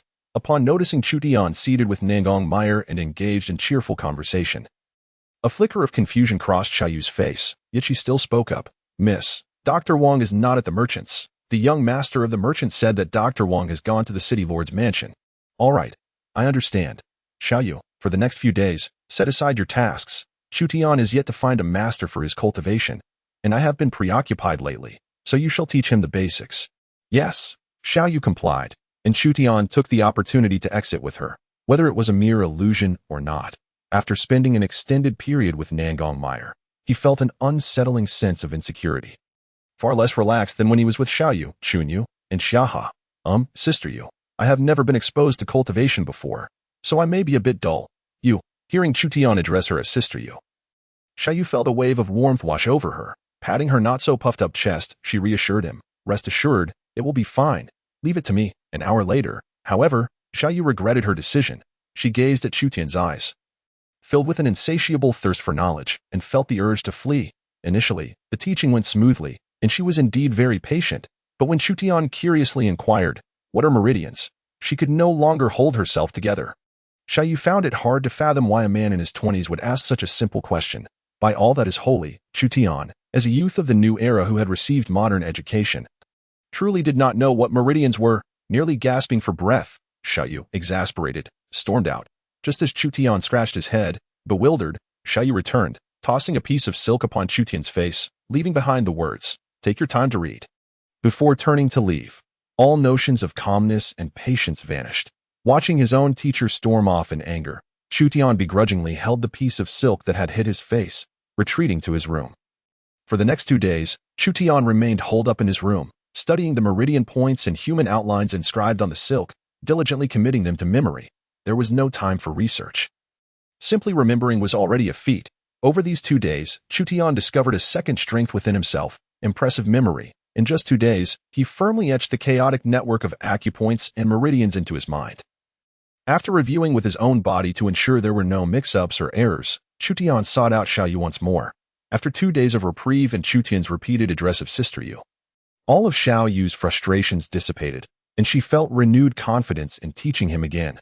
Chapter 26. Drawing Qi into the bodied eye in the secret chamber of Nangong Meier, amidst the gathering spirit formation arranged with 5 elemental stones and a plethora of spiritual stones. Chu Tian sat cross-legged upon the mat, his hands forming intricate seals, palms facing skyward. slightly lifting his gaze to adopt the posture of 5 hearts directed upwards. His eyes were half closed, his mind emptied, casting aside all distracting thoughts. Nangong Meier stood outside the formation, observing Chu Tian as he fell into a profound tranquility within a mere half-hour. Suppressing her astonishment, she swiftly raised her hand, casting a jade tablet inscribed with the 5 thunder method into the formation.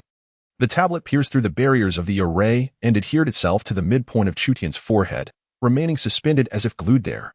Chu Tian, with his eyes narrowed, found himself enveloped in darkness. Yet a glimmering point of jade light emerged before him. Instinctively, he moved towards this luminous point, striving to discern its contents. Breathing in and out, time seemed to stretch indefinitely as he gradually perceived the essence contained within that light. With a mere glance, the heart mantra inscribed within was etched into the depths of his soul with the precision of a chisel, accompanied by a diagram illustrating the flow of spiritual energy through his meridians.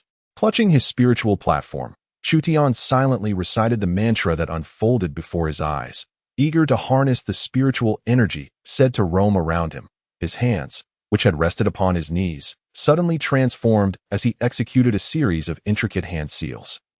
Despite being an ordinary mortal, the seals he formed produced afterimages, their complexity leaving Nangong Meier, who watched from the side, utterly astounded. With her level of cultivation, she found it challenging to comprehend what she witnessed. Meanwhile, within the formation, Chu Tian, immersed in the darkness of his spiritual platform, perceived a new presence. A strand of spiritual energy, guided by his hand seals, silently penetrated into his spiritual platform. Aware of this change, Chu Tian realized he had embarked halfway on his cultivation journey. The next step was to consciously guide this invading spiritual energy through his meridians. As previously suggested by Xiaoyu, completing a full circulation would signify his entry into the realm of cultivation. He understood that the true trial awaited him. Initiating the operation of the technique and drawing spiritual energy into his meridians resembled a vast frontier expansion, requiring Chu Tian to maintain unwavering focus, without a hint of distraction. For if the spiritual energy lost its guidance, chaos would ensue. How could an ordinary mortal withstand the onslaught of erratic energy? The consequences could range from severe injury to death. Chu Tian hastily steadied his mind, beginning to guide the spiritual energy into his meridians. Initially, the process was smooth. Though progress was slow, it remained steady, just as the spiritual energy was about to navigate through his dantian. An unexpected occurrence transpired. The intensely scorching spiritual energy within Chu Tian suddenly surged forth, akin to a massive whale, devouring the feeble spiritual energy he had painstakingly drawn in. Furthermore, insatiable, it surged along the meridians previously opened, crashing into Chu Tian's spiritual platform like an unquenchable glutton. Outside, Nangong Meier keenly observed the vast quantities of spiritual energy within the gathering array dissipating at an alarming rate, with the endpoint of this vanishing energy clearly being the tranquil Chu Tian seated within the formation. The energy flowed into his spiritual platform but did not fill the other meridians. Instead, it was wholly consumed by the overwhelmingly domineering and heated current within Chu Tian's body. This turn of events left Chu Tian somewhat flustered, and he quickly activated the 5 thunder method, attempting to regain control over this unforeseen variable. Unfortunately, his efforts proved futile. Meanwhile, the typically composed Nangong Meier found herself entirely at a loss for what to do. The entire gathering array seemed unable to satiate Chu Tian's voracious appetite. Those aware of Chu Tian's first cultivation attempt might think him a formidable being breaking through to a higher realm. Contemplating the strange energies within Chu Tian's body that even the venerable old master, who could not manage, Nangong Meier ultimately decided to relinquish control, allowing Chu Tian to continue his insatiable consumption. Surely, there would come a time when he would reach his limit. As she pondered this, a sharp crack resonated, the sound of a spirit stone shattering. Instinctively, Nangong Meier turned her head, only to be met with a series of cracking sounds as the spirit stones supplying the gathering array crumbled one by one. In that instant, the entire gathering array came to an abrupt halt. Devoid of the rich spiritual energy provided by the array, the unruly heated current within Chu Tian's spiritual platform ceased its voracious devouring. In this moment, Chu Tian, safeguarding his spiritual platform, distinctly sensed that the current was slightly more robust than it had been upon its initial emergence. The process of drawing energy into his body had been unexpectedly disrupted, leaving Chu Tian with only one side of his meridians opened, the success of which remained uncertain. With a helpless sigh, Chu Tian slowly opened his eyes. Observing the shattered stones surrounding him, he offered a sheepish smile to Nangong Meier. Miss, things have become somewhat uncontrollable. Yes, I understand the reason. It is unrelated to you. How is the opening of your meridians progressing? Have you succeeded? I am unsure if this counts as success. Oh, why is that? Chu Tian explained. I had just opened half of my meridians, and at the moment I was guiding the spiritual energy into my dantian. It startled the energy within my body, which then devoured the spiritual energy I had painstakingly gathered. Furthermore, it surged along my meridians into the spiritual platform, as you have seen. Just as Chu Tian finished speaking, an anomaly occurred. It seemed as if the heated current within him had heard Chu Tian's grievances and returned to his dantian, only to set off again, this time choosing to traverse the meridians that remained unopened. This action resembled a misguided entity attempting to rectify its previous errors. Nangong Meier, facing Chu Tian, also noticed something amiss. Miss, you may find it hard to believe, but that disruptive energy is currently assisting me in opening my meridians, and I am not guiding it. Nangong Meier, puzzled, replied, how strange, if you did not guide it. Even if it possesses autonomous awareness, how does it know the correct meridians for the thunder method? After observing him closely once more, she murmured, you, young man, are becoming increasingly incomprehensible to me. After a moment, Chu Tian explained, Miss, it seems that something is not quite right. It is not clearing the meridians needed for the 5 thunder method, but rather all of my meridians. What? Nangong Meier exclaimed in surprise, looking at Chu Tian with unabashed envy rather than confusion. She too wished for such a fortuitous event that would open all her meridians without effort. Alas, she lacked the conditions. Chapter 27. Hidden Dangers in the Dantiano. Yes, how refreshing. After a considerable time had passed, Chu Tian distinctly felt his body becoming considerably lighter. His waist no longer ached, his legs no longer felt heavy, and he could now consume 5 bowls of food in one sitting. How do you feel? Nangong Meier inquired immediately, for she had never encountered someone like Chu Tian before and was keen to study him further. I feel great. However, can this situation be considered as having embarked on the path of cultivation? Well, Nangong Meier found herself at a loss for words. Based on previous standards, drawing energy into the body and opening the meridians would naturally lead to the spiritual energy residing in the dantian, thus completing a full circulation. To say that Chu Tian had not succeeded would be misleading, as his meridians were indeed opened. Yet, to declare him successful would be unjustified, as there was not a trace of spiritual energy within his dantian.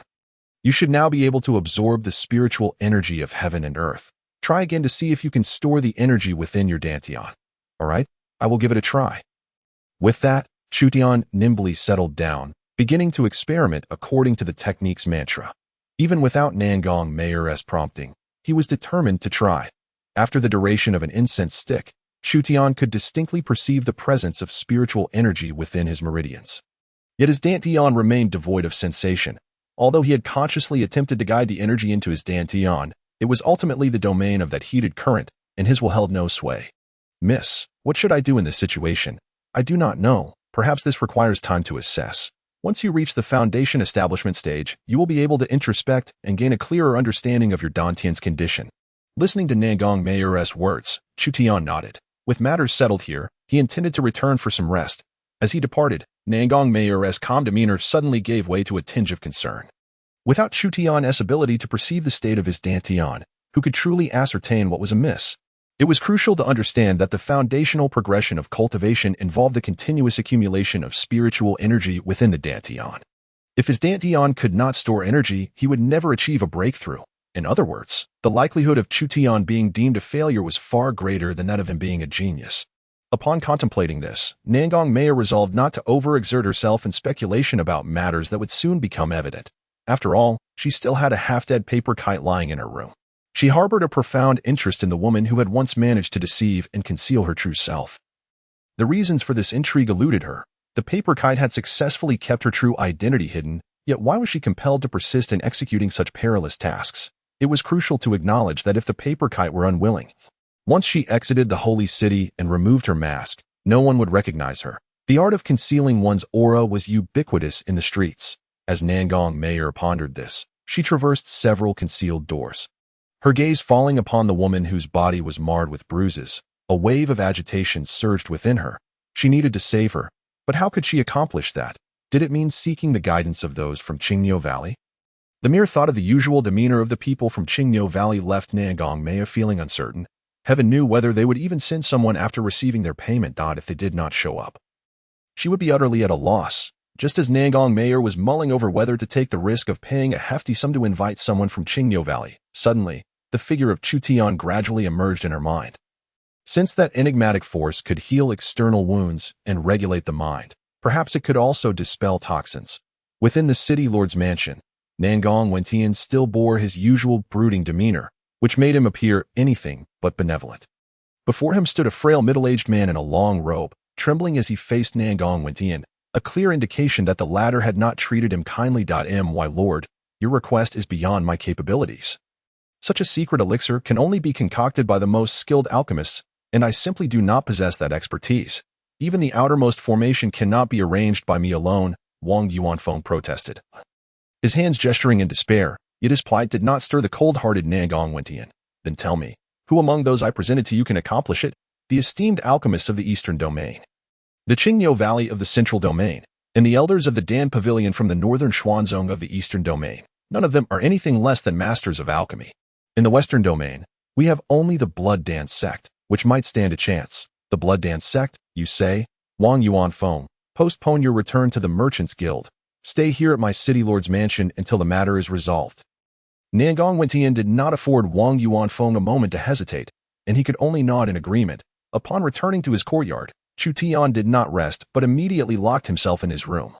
Sitting cross-legged to cultivate. Previously, he could console himself with the thought that something within him was amiss, merely lacking a suitable cultivation method. Now that he had acquired the technique, the effects of his first attempt at cultivation were indescribably disheartening. Whether it was a blessing or a curse remained uncertain. The peculiar warm current was his only means of survival in this world. He had to gain a profound understanding of it. For it could not hinder his cultivation. He must avoid any notion of initial restraint followed by uplift, as he was solely reliant on Nangong Meier at this juncture. That woman certainly lacked the patience to wait for him for over 3 years. Should she fail to perceive a return on her investment in him, she would undoubtedly cease her support. At that point, relying solely on his own abilities, he would likely not survive 3 days. An unprecedented sense of urgency enveloped Chu Tian's heart. He meticulously sensed the flow of spiritual energy within his meridians, repeatedly attempting to channel it into his dantian, hoping to establish a connection with that area. Yet alas, after a night had passed, the dantian remained an enigma to him. As a cultivator, to be unaware of the state of his own dantian was indeed a source of ridicule. As dawn broke, Chu Tian proactively sought out Xiaoyu. Chu Tian, you have just begun your cultivation. Why are you not meditating in peace, but instead seeking me? Chu Tian smiled sheepishly, scratching his head before inquiring. Sister Yu, there is something I do not quite understand. May I ask, how much spiritual energy can a novice like me, who is just opening their dantian, store within it? And how long does one typically meditate? Upon hearing his question, Xiaoyu smiled brightly, her gaze drifting downwards towards the location of Chu Tian's dantian. Oh, do you feel your dantian swelling? For those like you, who are merely beginning to open their dantian, it is unlikely you can store much spiritual energy. Do not worry. It is the same for everyone. Listening to Xiaoyu's words, Chu Tian felt not a sense of relief, but rather heightened impatience. He had continuously infused spiritual energy into his dantian throughout the night, yet felt no response. If he had experienced a sensation of swelling, he would have been less concerned. Oh, I see. He responded absent-mindedly before bidding farewell to Xiaoyu and returning to his courtyard. Chapter 28. The little glutton. Upon returning from Xiaoyu's, Chu Tian was in a gloomy mood. What on earth was going on with his body? It appeared formidable and shrouded in mystery. Even the old man who could not fathom it. Yet, upon embarking on the path of cultivation, the challenges he faced were insurmountable. Should the warm current fully occupy his dantian, his journey in cultivation would come to an abrupt halt. It was akin to possessing 2 guns. Others had their magazines filled, while his gun contained but a single bullet in the barrel. How could he possibly achieve anything with that? The more he thought, the more vexed he became.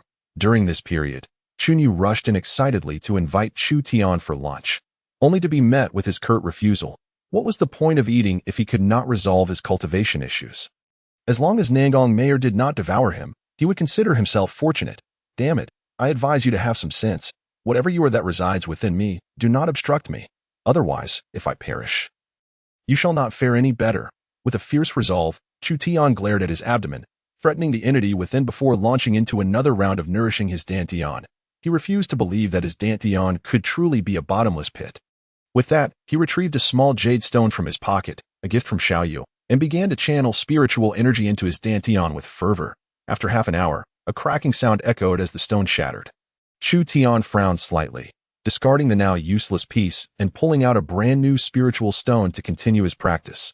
He was determined to persist. He sat for yet another half day and night. When Chu Tian reached for his pocket once more, he found it empty. The bag of spiritual stones gifted by Xiaoyu had been completely consumed, yet his dantian remained unresponsive, realizing he had expended over a dozen spiritual stones.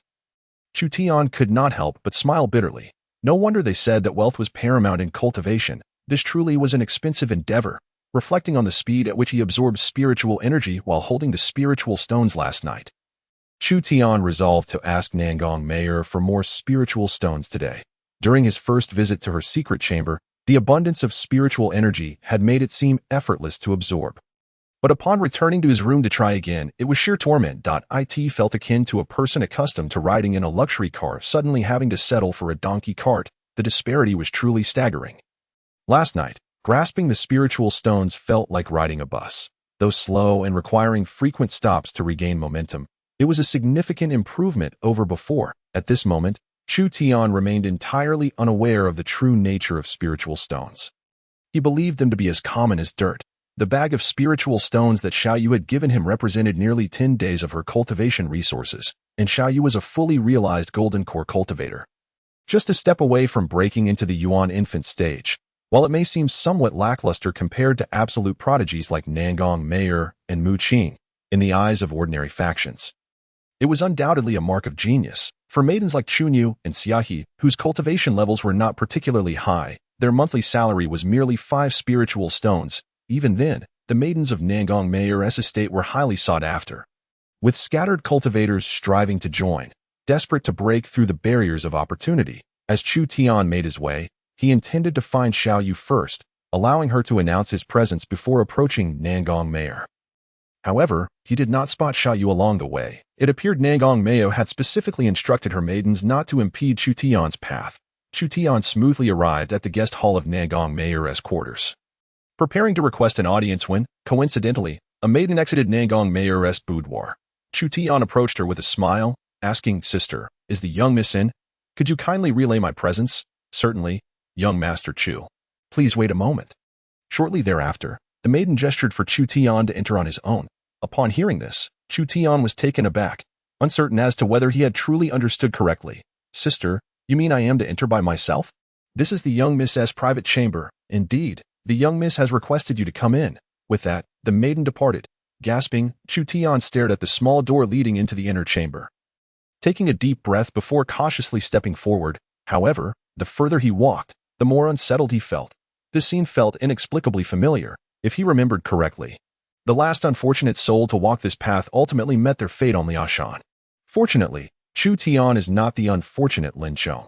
After traversing a not-so-long corridor, he caught sight of Nangong Meier and promptly greeted her. "Miss, standing busily before the bed, Nangong Meier responded without turning her head. Then inquired, "What do you need me for?"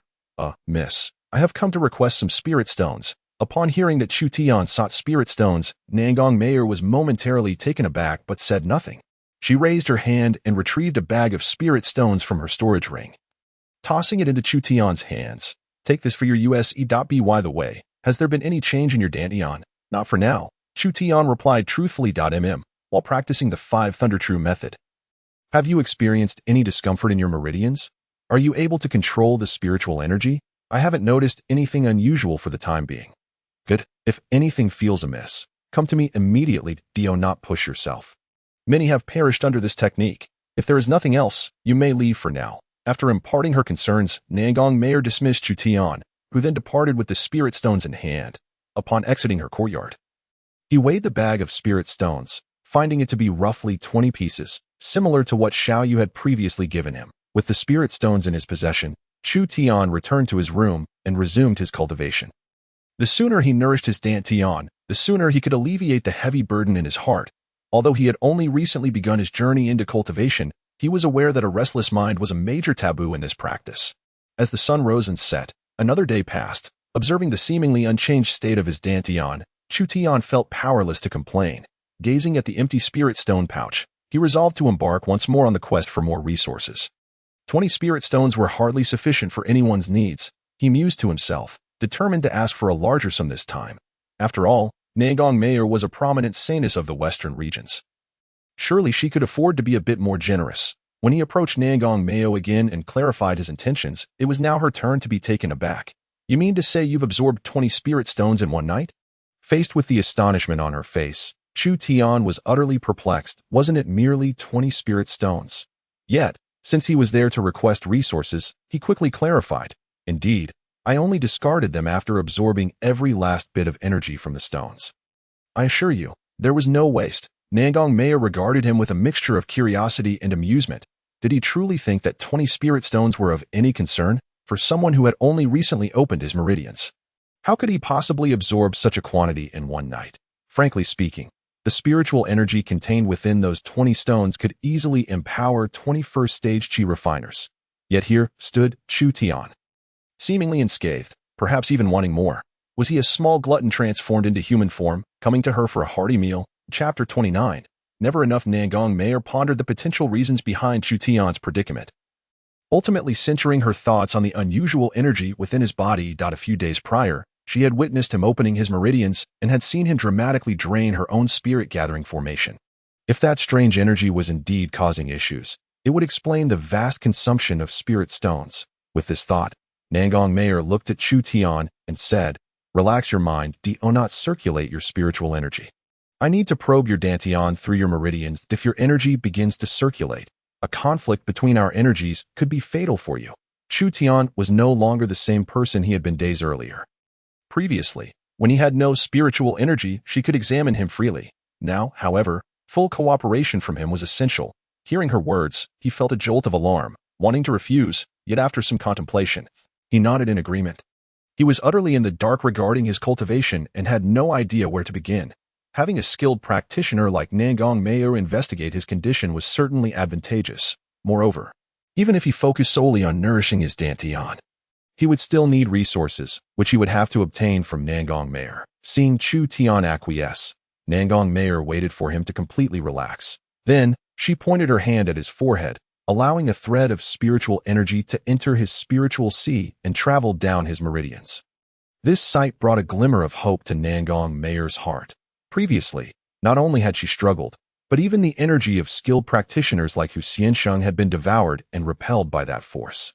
As she felt the broad and resilient meridians within Chu Tian, her admiration for him grew. The resilience of his meridians was not something a mere first-stage chi refiner could possess.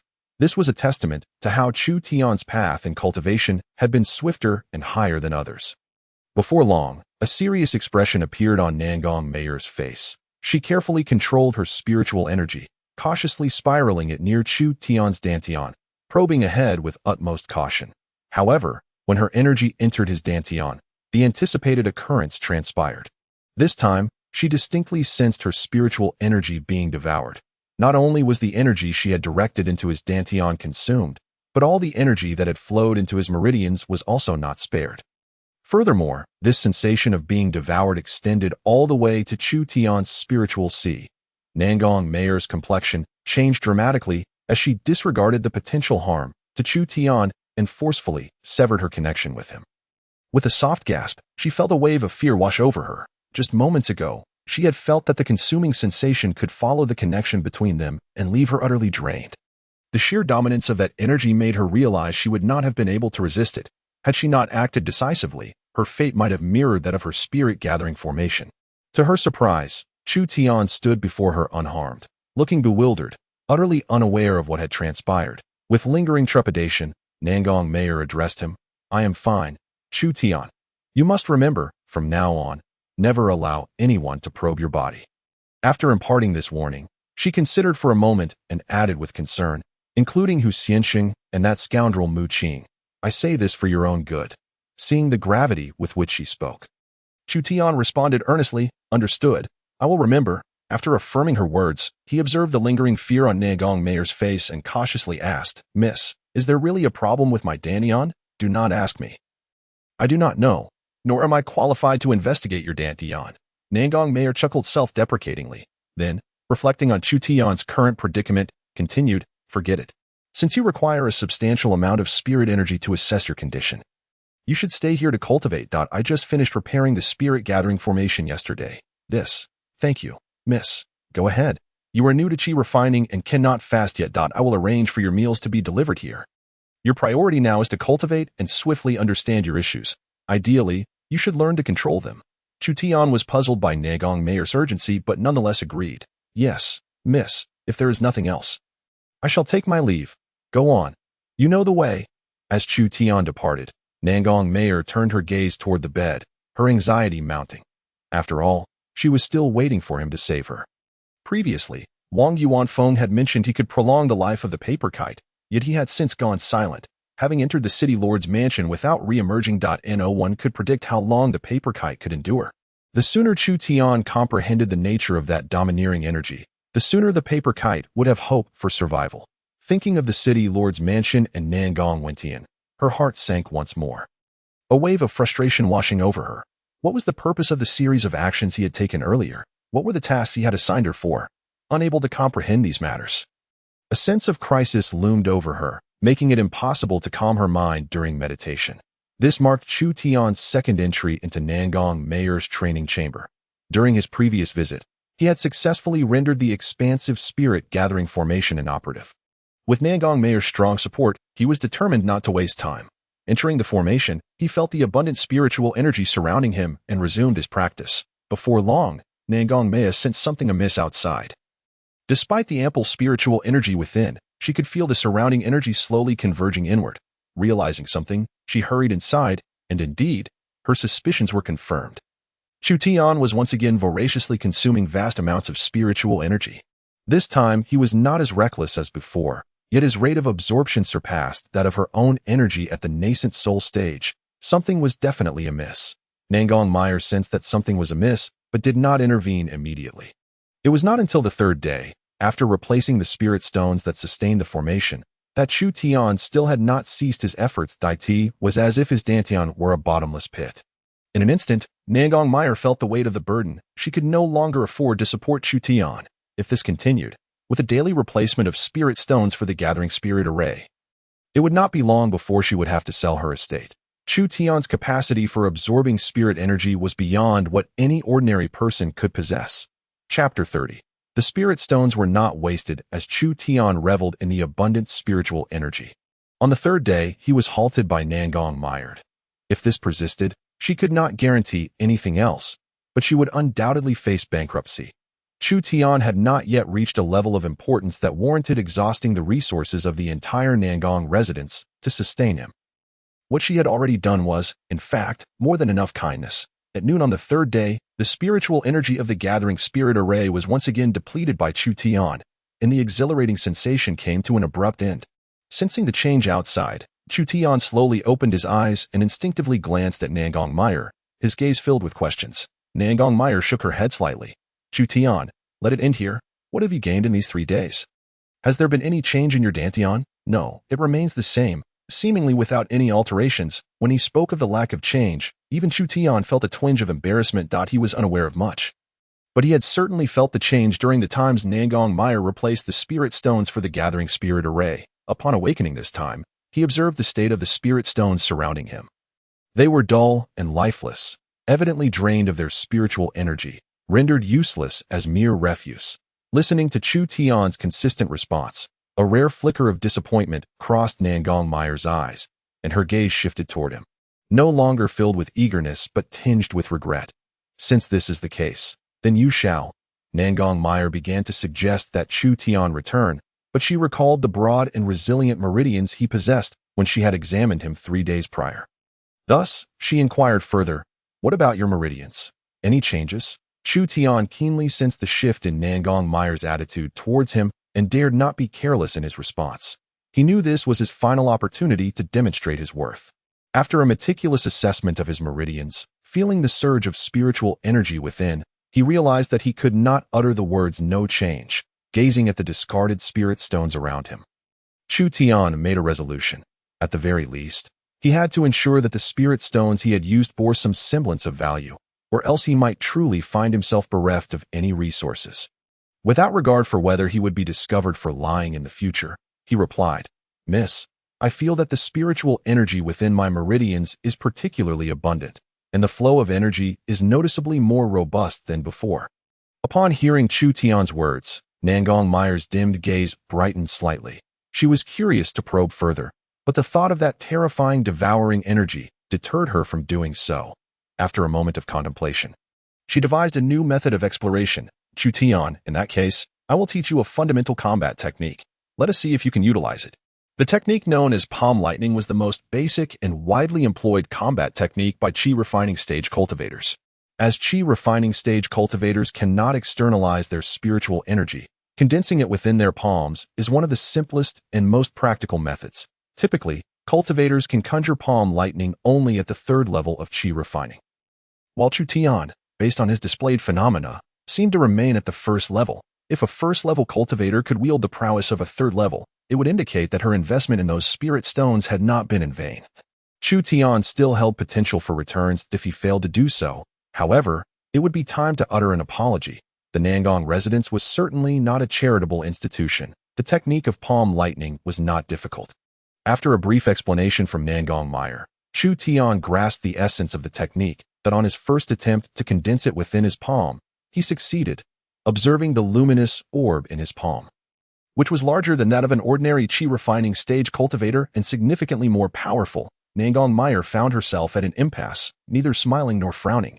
What delighted her was, naturally, Chu Tian's success, which signified that he was not merely a waste of resources. Yet, the thought of the resources required to sustain him rendered her unable to smile. Furthermore, she weighed whether Chu Tian's demonstrated abilities merited the allocation of her resources.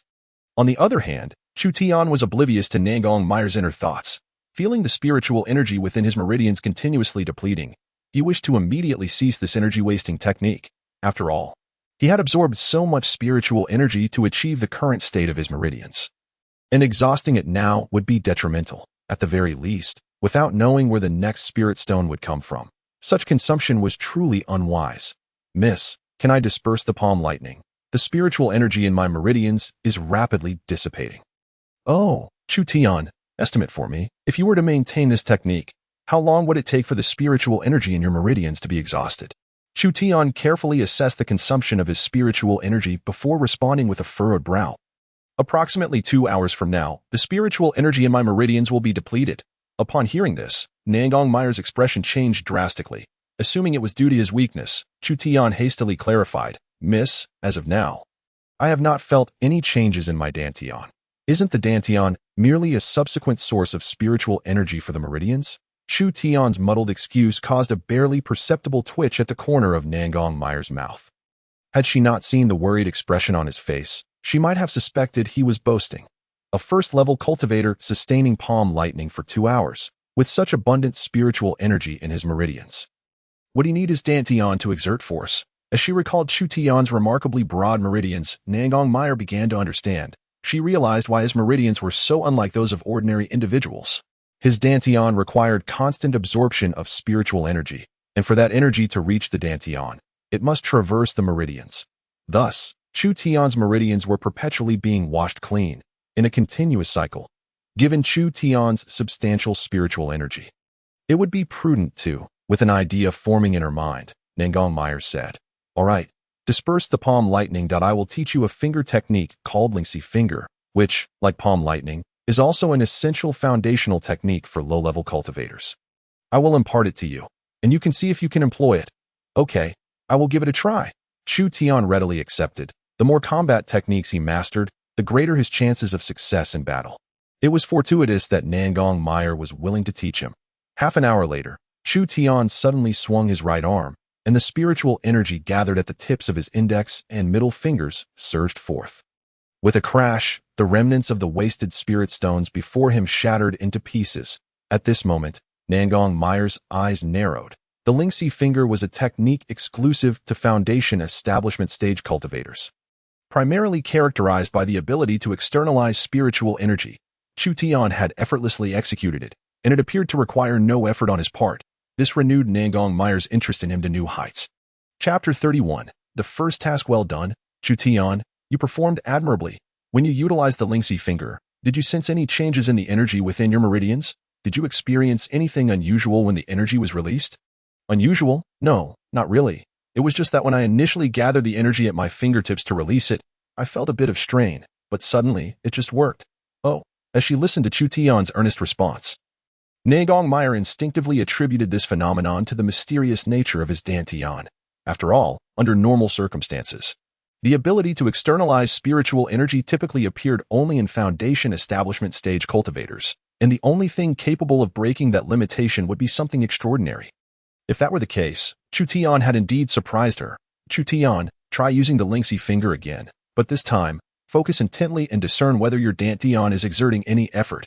All right, this time, Chu Tian slowly gathered his energy, allowing the spiritual energy within his meridians to flow along the pathway of the lynxy finger technique to his fingertips. That sense of weakness returned as expected. Chu Tian understood that the critical moment had arrived. He exerted force as he had before while attentively feeling his dantian. With a crack, a piece of refused stone split in two, and a look of realization spread across Chu Tian's face. Nangong Meier, observing him closely, felt a smile tug at the corners of her lips. Chu Tian's expression said it all. How was it? My dantian finally showed some signs of activity. I distinctly felt a moment of heat within it just now. I recognized that sensation. It was that previous surge of energy. After Chu Tian spoke, he looked at Nangong Meier and hesitated before asking, Miss, what do you think of this? What more can I think? Naturally, I am happy for you. It seems that your enigmatic dantian and the energy within it are no longer holding you back. At the very least, they are beneficial to you. However, Chu Tian, there is something you must understand. The breakthrough of the early stage involves the continual expansion of the energy capacity of the dantian. Meanwhile, foundation establishment is an ongoing process of condensing the energy within the dantian. The current state of your dantian may adversely affect your cultivation level. Nevertheless, there are benefits to this. The energy stored within your meridians is sufficient to rival that of a foundational practitioner. Thus, there is no need for you to be overly anxious. Chu Tian was puzzled by Nangong Meier's sudden attempt to console him, yet it was evident from her words that she still harbored great confidence and hope in him.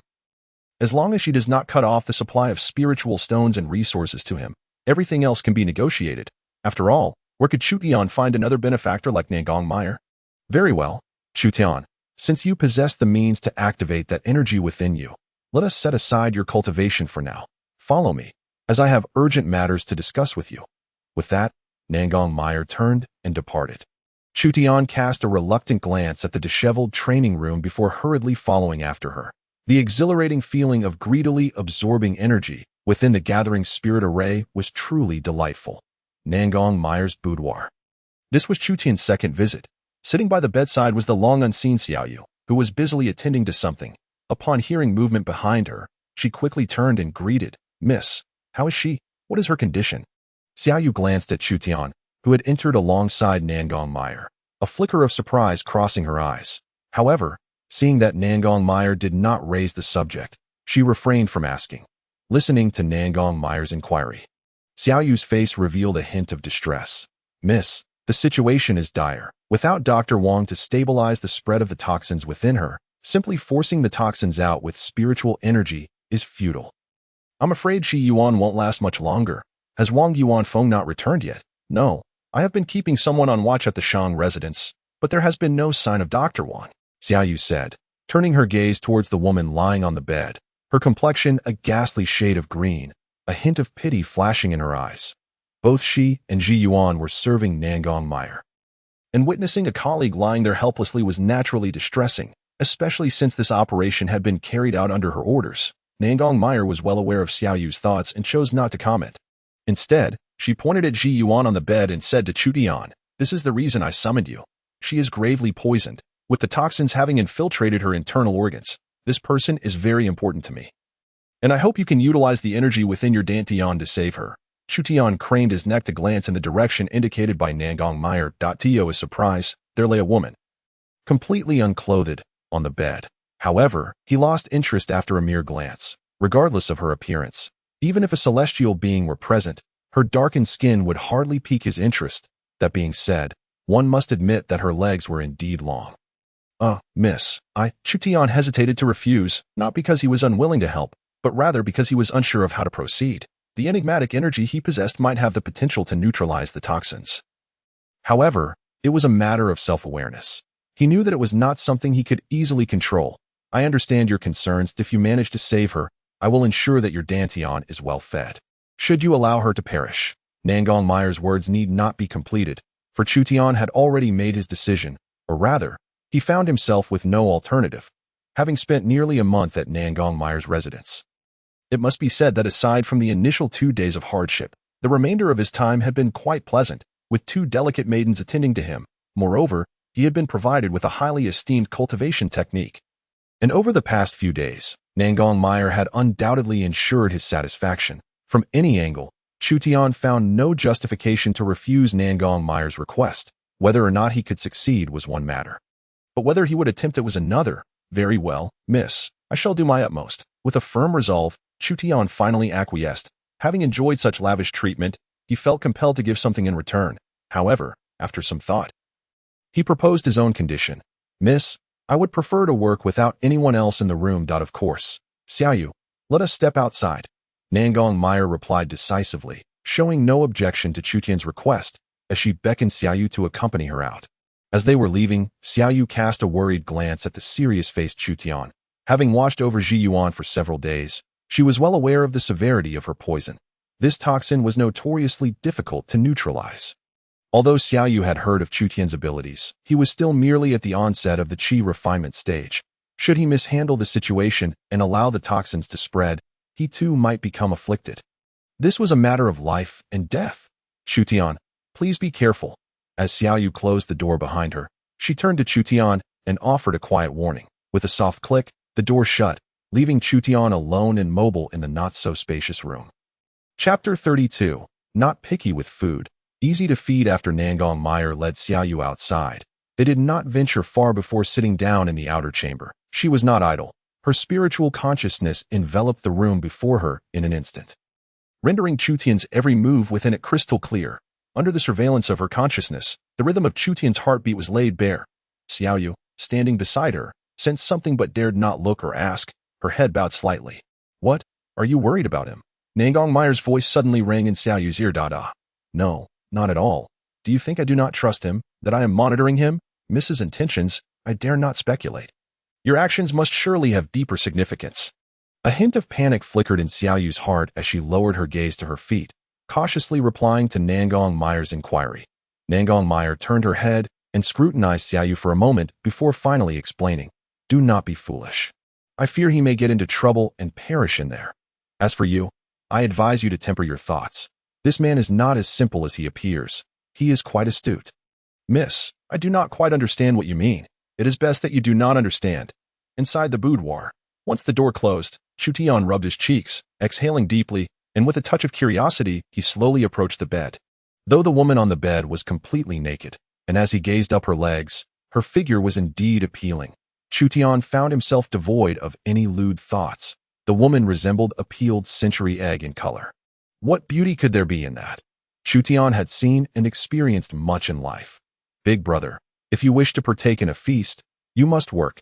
You surely do not want to find yourself unable to absorb a single spiritual stone in the future. Do you? Chu Tian looked down at his Dantian, muttering to himself. He then silently recited the 5 Thunder Heart technique, setting the flow of spiritual energy within him in motion, with strands of thunder attribute energy racing through his broad and resilient meridians. At the moment Chu Tian's hand made contact with the naked woman's body, just as he was about to channel spiritual energy, he felt his right hand lose control, firmly pressing against her forehead. Whoa! Chu Tian exclaimed in surprise, as a familiar sensation washed over him once more. However, the environment here could hardly support the absorption of spiritual energy. There was no dense spiritual energy like that found within the Gathering Spirit Array.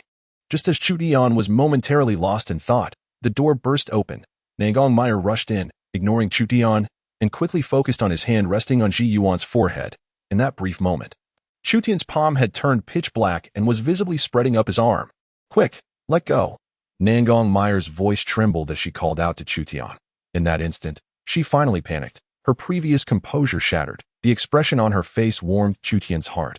It seemed this woman did care about him after all. I can't move.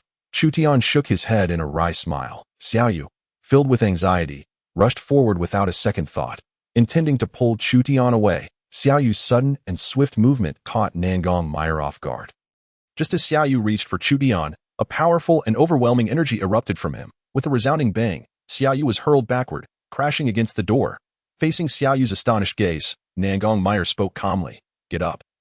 That energy within him is beyond even old master whose capability to handle. If you approach, you will only bring misfortune upon yourself. Miss, Xiaoyu, regaining her composure, hurried to explain, but was interrupted by Nangong Meier. "Enough. This matter does not concern you anymore. You may leave." "I am at your service, miss." Xiaoyu rose and quietly exited the room. After such a delay, Chu Tian's entire arm had turned an inky black. Nangong Meier, through her spiritual perception, observed the toxin creeping up Chu Tian's arm and extending to his upper body. The only change was that upon reaching his upper body, the toxin transformed into ink-like lines, roughly the thickness of chopsticks, and began to move towards his dantian. Within a few breaths, this ink line reached the position of Chu Tian's dantian and ceased to spread. Was it consuming him? Indeed, hiss. Hearing Chu Tian's affirmative response, Nangong Meier gasped in astonishment. She recalled a few days prior when she had probed Chu Tian's meridians to investigate the condition of his dantian, feeling that overwhelming and domineering force of consumption. At that time, had she not reacted swiftly and forcefully severed her connection to Chu Tian, disregarding his safety, she might have ended up like a paper kite, helplessly allowing it to consume her spiritual energy. Remembering how even the energy generated by two complete spirit-gathering formations could not satiate that force, she shuddered at the thought that had she been ensnared by it, she might have already become a mere dried corpse. Still shaken, Nangong Meier caught a glimpse from the corner of her eye that the once pitch-black paper kite had darkened further where it made contact with Chu Tian's palm, yet the color of its entire body had faded. With her enhanced perception, even the slightest change in the paper kite's form was evident to Nangong Meier. This discovery alleviated her fears considerably, replaced instead by a surge of unexpected delight. "How do you feel?" "I feel well. There is nothing amiss. You truly are full of surprises. As the saying goes, time flies like a fleeting shadow." After enduring more than 4 hours, the last trace of black line on the paper kite departed along Chu Tian's palm. Pop, a sound akin to a bubble bursting echoed in Chu Tian's ears, and he realized that the pulling sensation from his palm had suddenly vanished. Raising his still dark hand, he watched as it gradually transformed from inky black to a fair complexion, followed by his arm, and finally, the ink line that had appeared on his body also disappeared into his dantian. Concerned, Chu Tian circulated his spiritual energy and probed his body, finding it as healthy as ever, without the slightest discomfort, allowing him to finally set his mind at ease. "It seems you are quite easy to nourish, not picky at all, wanting everything." Chu Tian gazed at his dantian, muttering to himself before lifting his gaze once more to admire the stunning woman before him. With long legs, a slim waist, ample bosom, and fair skin, as the toxin gradually faded, Chu Tian did not even blink as he fixed his gaze upon her. Having already stared for so long, his interest in her exquisite form remained unwavering. For a young man, such sights are hard to tire of. Moreover, this perfectly sculpted body complemented by a flawless face. As the dark toxin receded, her true complexion emerged, resembling exquisite porcelain, translucent and immaculate, her brows arched like distant mountains. Gently curving, with a straight nose and delicate lips that harmonized beautifully, Chu Tian mused on her tightly shut eyes. She must possess a pair of bright, expressive eyes. Chapter 33, The Awakening of the Paper Kite. Is she not more beautiful than your paramour Mu Qing? Well, Chu Tian turned to Nangong Meier, who was teasing him, and quickly corrected himself. "I merely wished to see if there were any toxins left to be purged." "Oh." Nangong Meier shot a playful glance at Chu Tian, a knowing smile on her lips. "Since you are so considerate, should I help you turn her over, so that you can have a more comprehensive view?" "There is no need for that, Mississippi. If there is nothing else, I shall take my leave." "Very well. You must be tired too. Return and rest. When the paper kite awakens, I shall have her express her gratitude to you. After all, you have saved her life, or should I say, I'll assist you with Mu Qing." Miss, I shall take my leave now." Chu Tian politely declined with an awkward laugh before hastily turning to exit. As for the notion of the paper kite and Nangong Meier's earlier suggestion, it was undeniably tempting. It is human nature to be swayed by beauty. Yet, one must be able to control their desires. With these two, he felt utterly powerless. As Nangong Meier watched Chu Tian's departing figure, a sigh escaped her lips, a glimmer of disappointment flashing in her eyes. Chu Tian's worth had been vividly displayed today. If only she could bind him to her side with the paper kite. After all, she was merely a woman of pleasing appearance. Regrettably, Chu Tian's rejection had been rather resolute. She did not even perceive the slightest flicker of desire or heated gaze that a man should hold for an enchanting woman. Slowly, Nangong Meier approached the bedside, her hand gently brushing over the paper kite's prominently protruding chest and long, graceful legs. What a splendid physique! Why was she not moved? As she spoke, her fingers lingered on the slender waist, slowly exploring, seeking out the right pressure points, and suddenly, she pressed down with force. The unconscious paper kite uncontrollably parted her lips, and Nangong Meier calmly retrieved a jade-green pill from her spatial ring. Placing it into the paper kite's mouth, this pill dissolved instantly upon contact, sliding down her throat. Approximately half an hour later, the woman on the bed slowly opened her eyes. A flicker of confusion crossing her gaze before her peripheral vision inadvertently caught a glimpse of purple attire.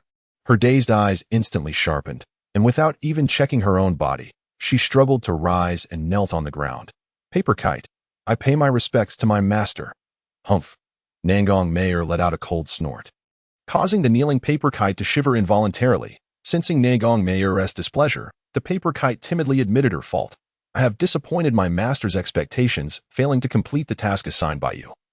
Please punish me, master. At this moment, she remained oblivious to the fact that the human mask had already been removed by Nangong Meier, believing that Nangong Meier's discontent stemmed from her failure in the mission. Rise, please.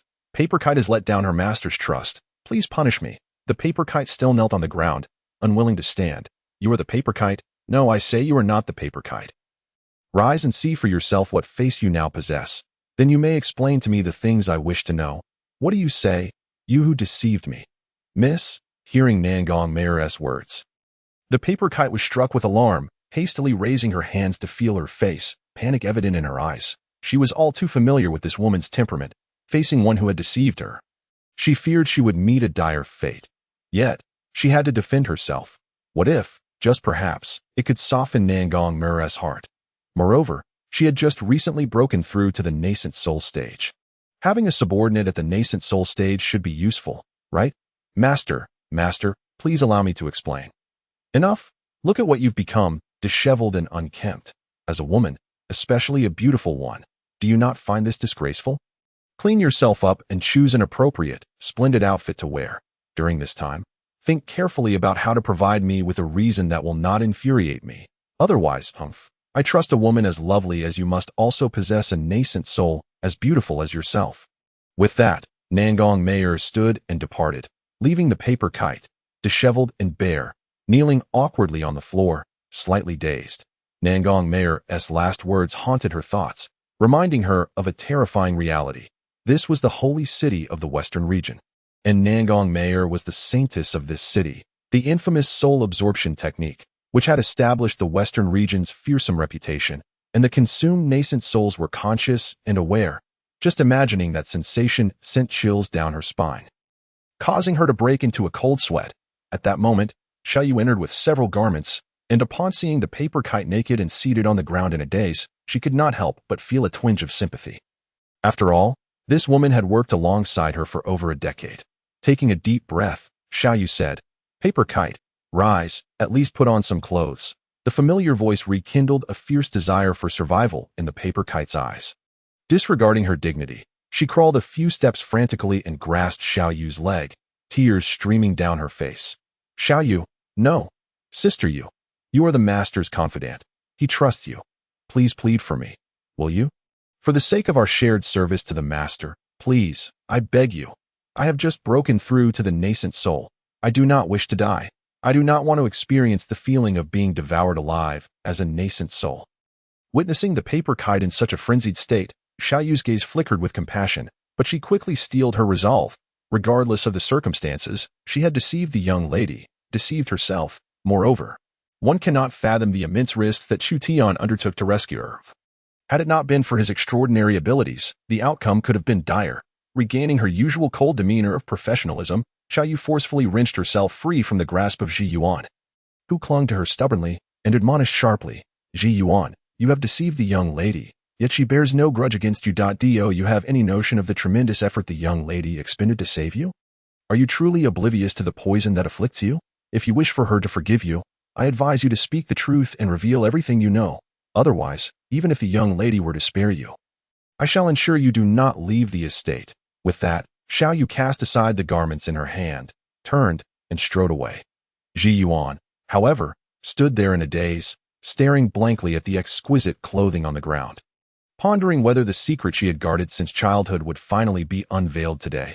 Upon exiting, Xiao Yu spotted Nangong Meier seated serenely in the hall and immediately approached, saying, "Miss, it has been taken care of." Go check on Chu Tian's situation. If all is well, remain with him. After all, he has absorbed a considerable amount of poison today. Should anything go awry, come seek me immediately. Miss, over at Chu Tian's side. There are Chun Yu and Xiaohe. They are unreliable. You go. Understood. After a nod, Xiao Yu stepped out of the room. In the courtyard of Chu Tian, who had spent 3 days in quiet meditation.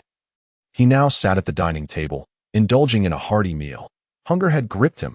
You see, Chun Yu, one must rely on sustenance to live. The sensation of an empty stomach is truly unbearable. As soon as Chu Tian finished speaking, a voice rang from outside, drawing closer. Hey, Chu Tian, from your words, one might think the young lady has been starving you. Recognizing the familiar voice, Chu Tian set down his bowl and chopsticks. Rising to greet her, Sister Yu, what brings you here? Oh, you have 2 delicate maidens attending to you. Yet you seem to overlook my presence, Xiao Yu teased as she entered, casually taking a seat without any formality. How could that be, Sister Yu? Enough of that. Just eat your meal. Observing Chu Tian bustling about, pouring tea and serving water, Xiao Yu found it quite disconcerting and called out to him, I am not here without purpose. The young lady has sent me to attend to you for the evening. Chu Tian was taken aback, wondering if this attendance was genuine. You, after all, have absorbed a large quantity of poison today. The young lady instructed me to keep an eye on you in case of any mishaps.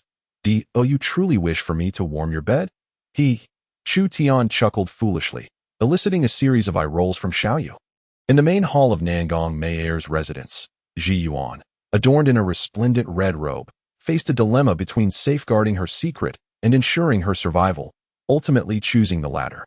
Nangong Meier regarded her with a calm gaze and inquired, Have you come to a decision? Yes, very well. I hope this explanation will temper my anger.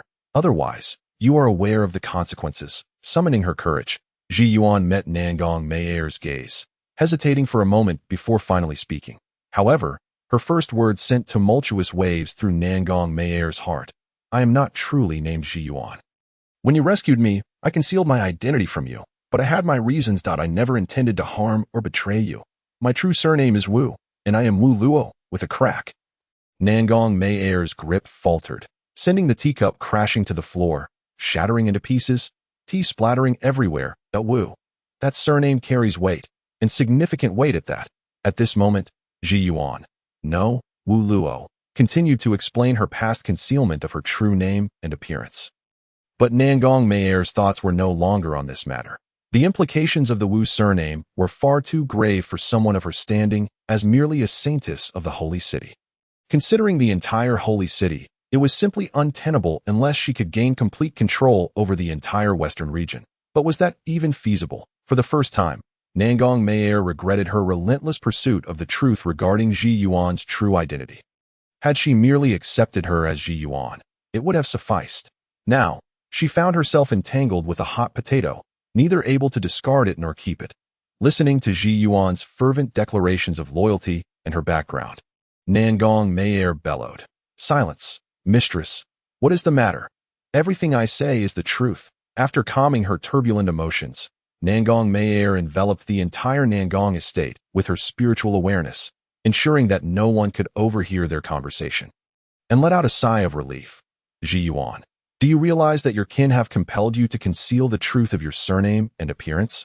Mistress, I know not. Since my earliest memories, they have repeatedly instructed me never to disclose my surname in public. That is rather peculiar. If they forbade you from mentioning it, why inform you at all? Wouldn't it solve the problem at its core? The clan elders said that the Wu lineage bears glory and responsibility. We must not forget. Nonsense. Nangong Meier inwardly cursed, but finally understood why Ji Yuan had been able to endure such potent poison for so long. The bloodline of the Wu clan must have endowed her with considerable resistance to toxins. Not wishing to dwell further on that topic, she hastily shifted the conversation. Now, regarding the journey to the southern domain. What transpired? Why did you fail to accomplish your objective while also suffering from severe poisoning, particularly from the signature poison of the Nine Poison sect? Upon hearing this, a flicker of confusion crossed Ji Yuan's eyes. Yet she responded candidly. Mistress, I infiltrated the southern domain alongside Yin Yun. Initially, everything went smoothly. We located our target and discerned their movements, just as Yin Yun was about to strike. However, the Nine Poison sect discovered us first. It was as if there were a traitor among us. Consequently, we found ourselves in a continual state of pursuit. When I received a message via spirit pigeon, it was intercepted by Yin Yun's people, who suspected me of betrayal. At that moment, the pursuers from the Nine Poison sect arrived. While attempting to break free, I was struck by poison, and Yin Yun seized the opportunity to ambush the careless young master of the Nine Poison sect, resulting in both parties suffering grievous injuries as we retreated to the holy city. Ji Yuan's explanation was not exhaustive, yet Nangong Meier grasped the situation, finding that Ji Yuan's account aligned with her own findings, confirming that she was not lying. Could it be that, apart from myself, there exists another who does not wish for Yin Yun to return to the holy city? Who might that be? And why would they not act directly but instead rely on the Nine Poison sect? The sudden emergence of this unknown left Nangong Meier feeling quite unsettled. She had sensed an impending crisis for some time, yet this vague intuition lacked any concrete evidence. She murmured, could it be that someone else covets the position of the holy son of the holy city? Unable to comprehend further, Nangong Meier decided to shift her focus back to the pressing matters at hand. And the presence of Ji Yuan remained a significant conundrum. Whether to eliminate her or keep her was indeed a dilemma. Should she choose to end Ji Yuan's life, the Wu clan would undoubtedly retaliate. Rumors suggested that they possessed a unique bloodline mark tied to their family. Conversely, if she allowed Ji Yuan to remain and her true identity was ever revealed, she would inevitably face repercussions. Truly, she found herself caught between a rock and a hard place. Her insatiable curiosity had drawn her into a predicament she could not escape. Very well. Ji Yuan, mistress. Now, upon hearing Ji Yuan utter those two words, Nangong Meier felt an overwhelming sense of annoyance. Ji Yuan, forget everything you just said. I know not your surname. All I know is that you are called Ji Yuan. There is a man named Chu Tian in my household.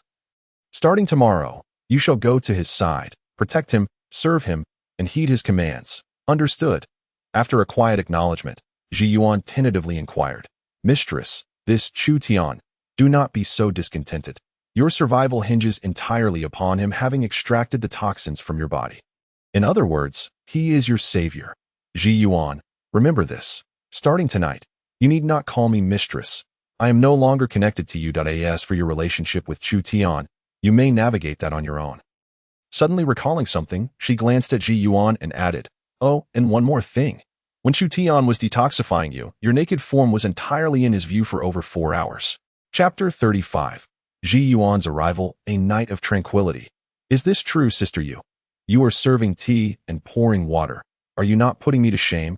The next morning, as Chu Tian emerged from his room, he was astonished to see Xiao Yu preparing a basin of water for washing while holding a mouthwash cup.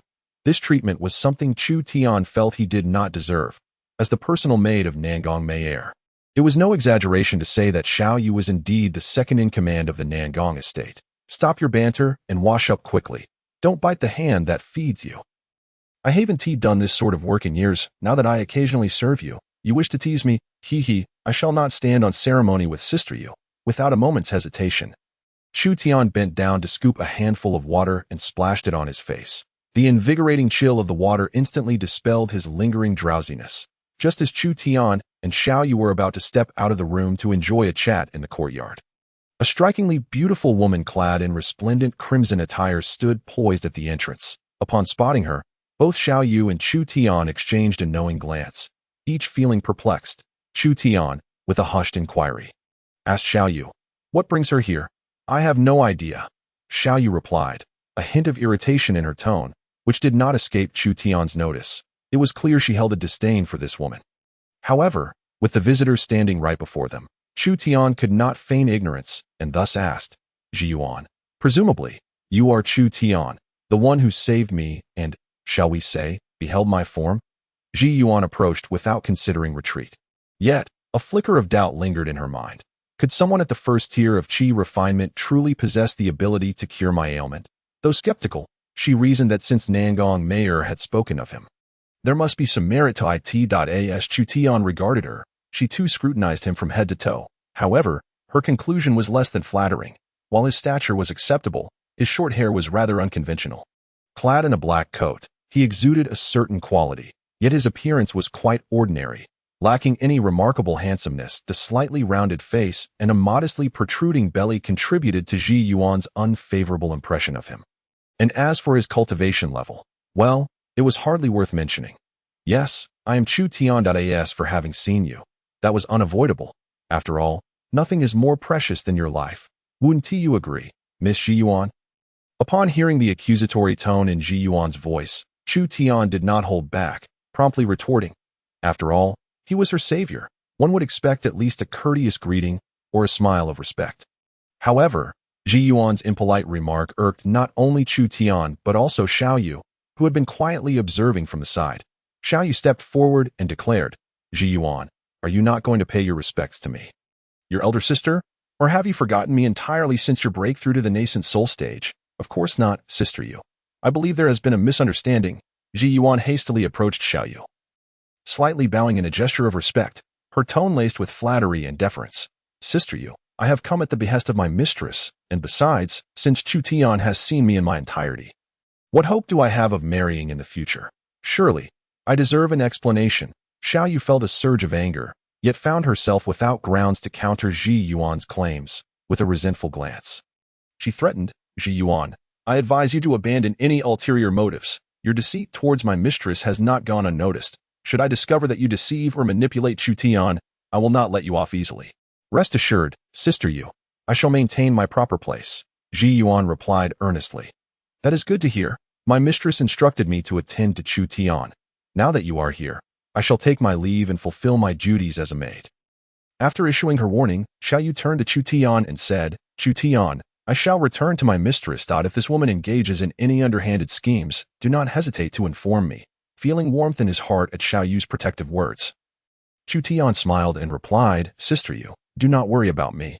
I trust she will not act against her benefactor. That is not certain. After all, she has already done so once. Xiao Yu shot a fierce glare at Ji Yuan before hastily departing. She could not fathom why the untrustworthy Ji Yuan was placed in proximity to Chu Tian, yet it was Nangong Meier's decision, one she had no authority to question or the courage to confront. Thus, she buried her doubts deep within her heart. Chu Tian remained oblivious to the whereabouts of his two little attendants, having not seen them for quite some time. In the spacious courtyard, only the two of them remained. As the lord of this place, Chu Tian gestured toward a nearby stone table and proceeded to walk over. Ji Yuan followed closely behind. Sitting across from each other, they assessed one another at close range. Noticing Ji Yuan's reluctance to speak, Chu Tian, lacking patience, initiated the conversation. That outfit looks quite nice. You appear far more appealing clothed than unclothed. Thank you for the compliment. How do you find my figure? Ji Yuan replied, feigning shyness as she blinked her eyes. Chu Tian inwardly scoffed, opting to divert his gaze from her. Let us cease these trivialities. You did not come here merely to express gratitude. Did you? What is it you truly seek? You are mistaken. I have indeed come to express my gratitude, Ji Yuan asserted, rising to her feet and stepping closer to Chu Tian, her hands neatly folded at her side. She bent her knees slightly and, lowering her head, performed a deep bow, saying, I, a woman burdened with deadly poison, am fortunate to have been saved by you. Sir Chu, I have nothing to offer in return but my willingness to dedicate myself to you. I hope you will not find me lacking.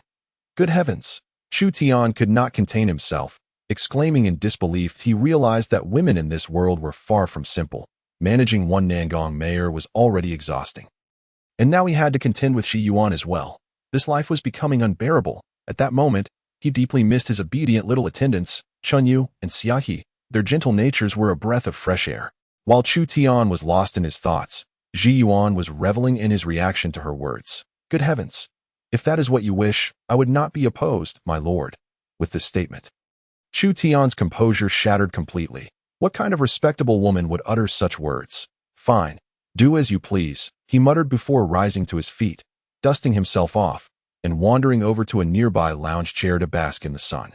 Observing Chu Tian's exasperation and helplessness, Ji Yuan's lips curled into a barely perceptible smile as she mused to herself, lacking decorum and patience, yet not lecherous. Ultimately, he is rather shallow. Chapter 36. The unusual stirring of the dantian. Seeing that Chu Tian was no longer engaged with her, Ji Yuan gracefully strode to his chair's back, resting her hands on his shoulders. How is my pressure? Too light or too heavy? Feeling the weight upon his shoulders, Chu Tian frowned slightly, but quickly shifted his thoughts. Since this woman was so eager to serve him, he would not hold back. Not bad. But do you lack any observational skills? I have nothing at hand. Can't you see? Where is the tea? Why do you not brew some? Yes, young master, at once. Being ordered around by someone at the first tier of qi refinement, Ji Yuan, despite being at the nascent soul stage, bore no resentment. She promptly went to prepare a pot of tea for Chu Tian. Just as she placed the teapot and cups down, Chu Tian's impatience resurfaced. Go inform the kitchen that I prefer my meal to be light. Do not make it too greasy. Understood. Watching Ji Yuan's retreating figure, Chu Tian sighed, longing for Chunyu and Xiaohe once more. But what could he do? Meanwhile, Ji Yuan found herself increasingly intrigued by Chu Tian. Not just any man could capture Nangong Meier's interest. Nor could any man earn Xiao Yu's concerned as Chu Tian sat idly, pondering the reasons behind Ji Yuan's presence. He suddenly felt a stir within his meridians. Moments ago, he distinctly sensed that the mysterious dantian was channeling spiritual energy back into his meridians. The influx of this unexpected energy was abundant, pure, and perfectly aligned with the energy already present in his meridians, causing them to swell uncontrollably. Lacking experience and cultivation, Chu Tian had no strategy to manage this situation. When Xiaoyu had previously enlightened him about cultivation, she had mentioned various strategies for when spiritual energy was scarce in the meridians, but she had never addressed what to do when the energy suddenly surged. Before he could grasp the crux of the matter, or even consider calling Nangong Meier for advice, his body began to swell at a visible rate, as if a blow dryer were pumping air into him. And he was the unyielding balloon. What baffled him was that such rapid expansion, which should have been excruciatingly painful, elicited no discomfort whatsoever. Had he not been able to see the changes in his body, he would have thought nothing amiss. This unusual phenomenon arrived swiftly and departed just as quickly. The swelling in Chu Tian subsided in less than the time it takes to brew half a cup of tea. Akin to a deflated balloon returning swiftly to its original state. Observing the return to normalcy, Chu Tian hastily activated his cultivation technique. To his astonishment, his already extraordinary meridians experienced yet another enhancement, expanding considerably and brimming with an abundance of spiritual energy. This moment, an idea crossed Chu Tian's mind regarding his enigmatic dantian. Seizing this opportunity, he channeled the spiritual energy into his dantian. Suddenly, Chu Tian's eyes widened in amazement. This infusion of spiritual energy was unlike any he had previously encountered. He could distinctly sense his dantian, a sensation he had never experienced before.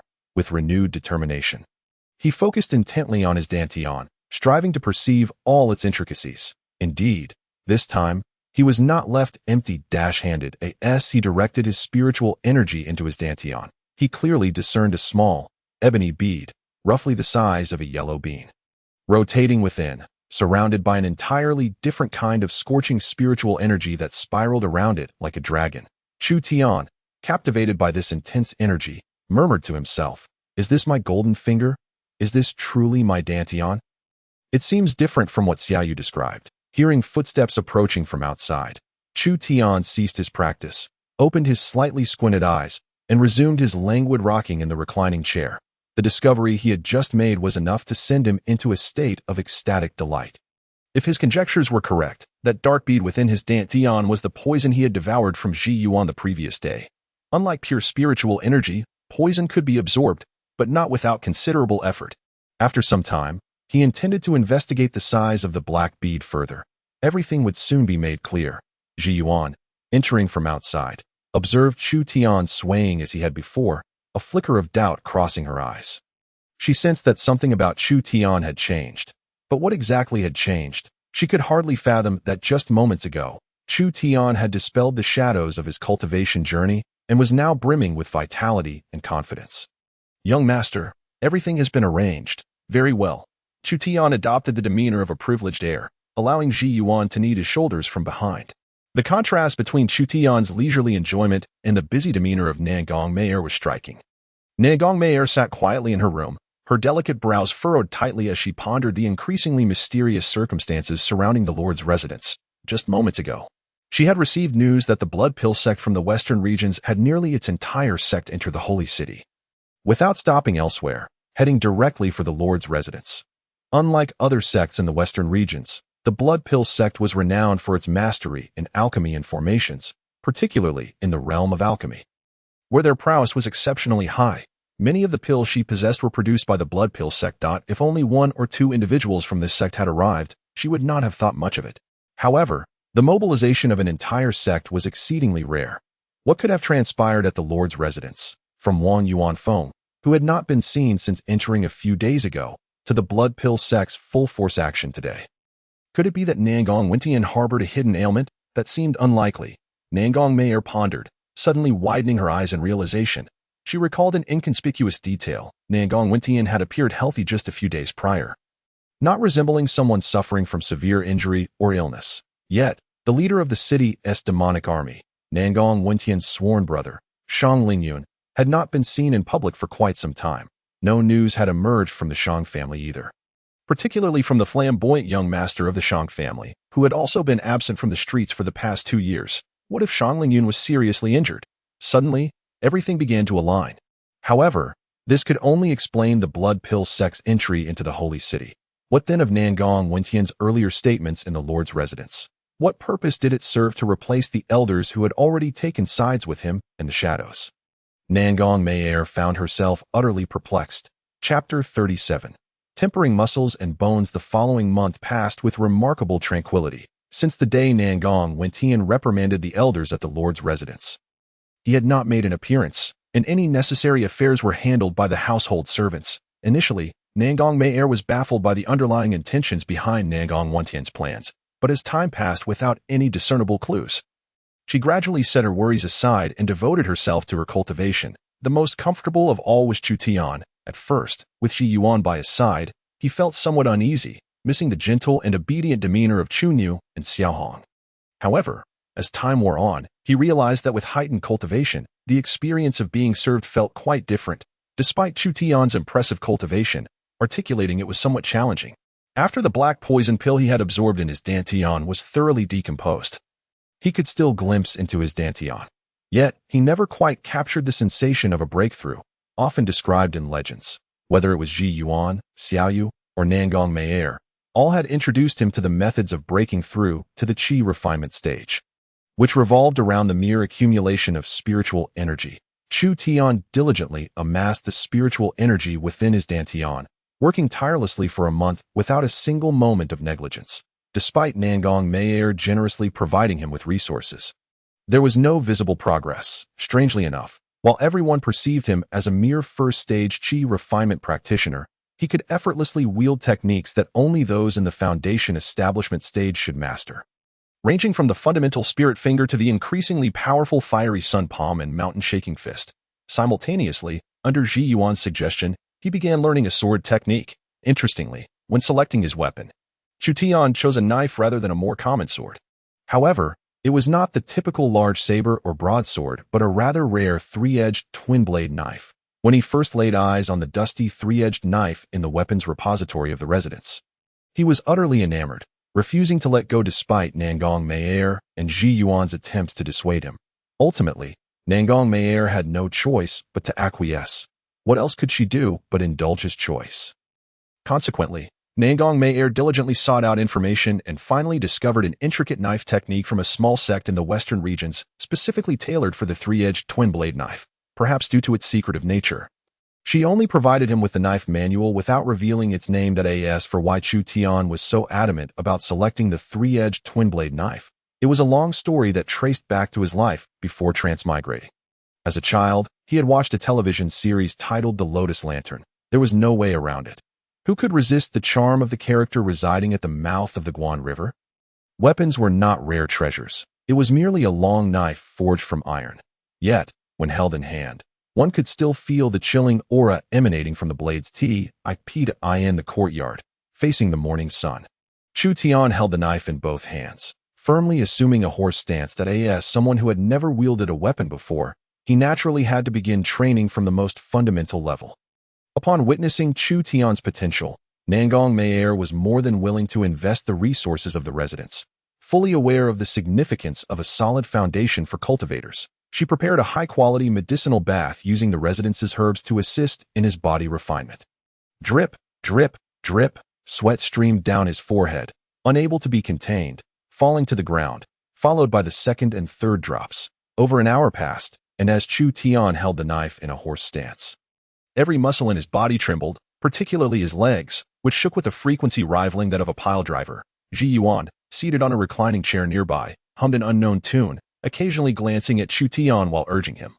Hang in there. There's still a quarter of an hour left to reach an hour. Stay strong, and don't even think about using spiritual energy, or else. Humph. Although an hour had long since passed, Ji Yuan continued to insist that it was not yet complete. The reason, of course, was for Chu Tian's benefit. It wasn't as if she was seeking revenge. Huff, huff, huff. Listening to the increasingly labored breaths surrounding him, Ji Yuan contentedly tossed a grape into her mouth. Yes, just like that. Maintain your breathing rhythm. Suddenly, she noticed a slight alteration in Chu Tian's movements and immediately glared at him. What are you doing? Can't you hold on a little longer? As a man, you're giving up way too soon. Lower your stance. Hurry. Where are your eyes wandering? Focus on the blade. Do you see any knife techniques on my face? Grip the handle tightly. It should be firmer than that. Even the old lady buying pastries at the entrance has more strength than you. A knife is meant for killing, not for showing off. After venting his frustrations at Chu Tian, the utterly exhausted Chu Tian took a moment to gather himself, barely realizing the surge of spiritual energy that Paper Kite summoned forth. The clang of the three-pronged, double-edged blade he held echoed as it fell to the ground, rolling several times. Chu Tian, drained of strength, was unable to guard against Paper Kite's sudden assault as the blade clattered to the floor. Darkness enveloped him, and he collapsed, his eyes rolling back in unconsciousness. Paper Kite was horrified by his fainting. If anything were to happen to Chu Tian, her own life would be jeopardized. In a flash, she rushed to his side, disregarding everything else, and began to check him from head to toe. Finding no issues aside from sheer exhaustion, she finally exhaled in relief, her anxious heart finding solace. With both hands, she slipped one under Chu Tian's arm and the other at his knee, executing a perfect princess carry as she transported him back to the room. Inside, a bronze medicinal cauldron bubbled away, the liquid inside reacting normally rather than boiling. As Paper Kite approached the cauldron, she hesitated for a moment before tossing Chu Tian in. Her eyes betrayed a hint of unnaturalness, and her cheeks flushed with a rosy hue. After removing his upper garment, she glanced down at his waist, and after a brief contemplation, she gritted her teeth and proceeded. With a splash, the bear man was cast into the cauldron. Humph, you saw me bear once. Now it's my turn to see you. It's only fair. Paper Kite spat this remark before storming out without a backward glance. Chu Tian, despite his circumstances, was a man imbued with spiritual energy, and he would not drown in the medicinal liquid. After enduring over 20 days of rigorous training, the once slightly plump Chu Tian underwent a complete transformation. The most noticeable change was in his abdomen.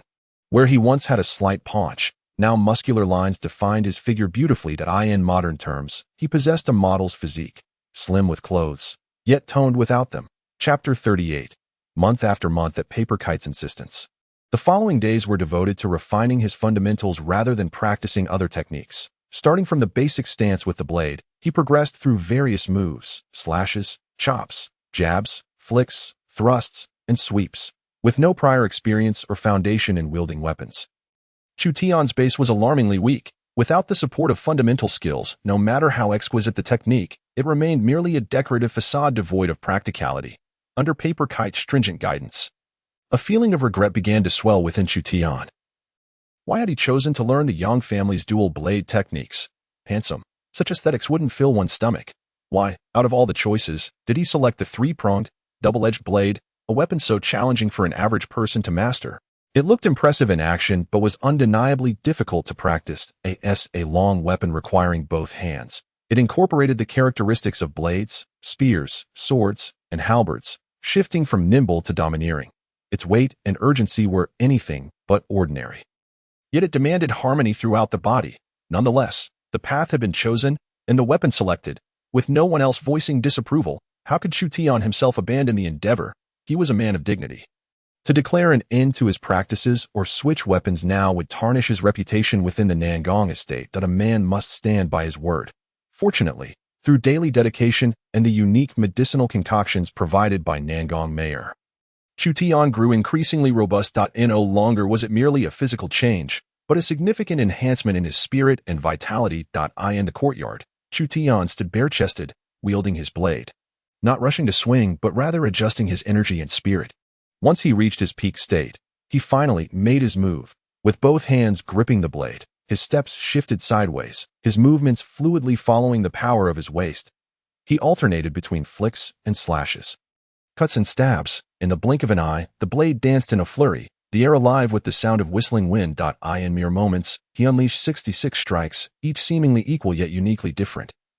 The momentum of his blade rippling with countless variations. Enthralled, he thrust the long blade forward. Gripping, Chu Tian pondered in silence for a while before ultimately shaking his head. There was no way. The information provided by Nangong Meier was too limited for a comprehensive analysis. He had no other clues to contradict this most reasonable deduction. Sighing, he decided to move on from the topic. After a brief moment of contemplation, Nangong Meier remarked, "I have been busy for quite some time, and I believe you must be weary from your training as well. How about we take a stroll through the streets? If I recall correctly, you have been in my residence for nearly 4 months and have only accompanied Xiaoyu outside once, right?" "Sure." Chu Tian readily agreed that a walk outside would indeed serve as a refreshing respite from the monotony of rigorous training. Moreover, remaining cooped up in the mansion was rather dull. Behind them, Ji Yuan eagerly chimed in. "Miss, Chu Tian, can I join you?" Nangong Meier did not respond to Ji Yuan, but turned to Chu Tian. Gesturing subtly, "It's your decision. She is now your maid." What else could Chu Tian say? With the matter laid bare before him, he could only nod in agreement. Chapter 39. A long-awaited bustle. Step right up. Esteemed friends, don't miss out on premium century-old medicinal herbs, elixirs, revitalizing pills, chi-gathering pills, rejuvenation pills, and other foundational concoctions are available in abundance at reasonable prices.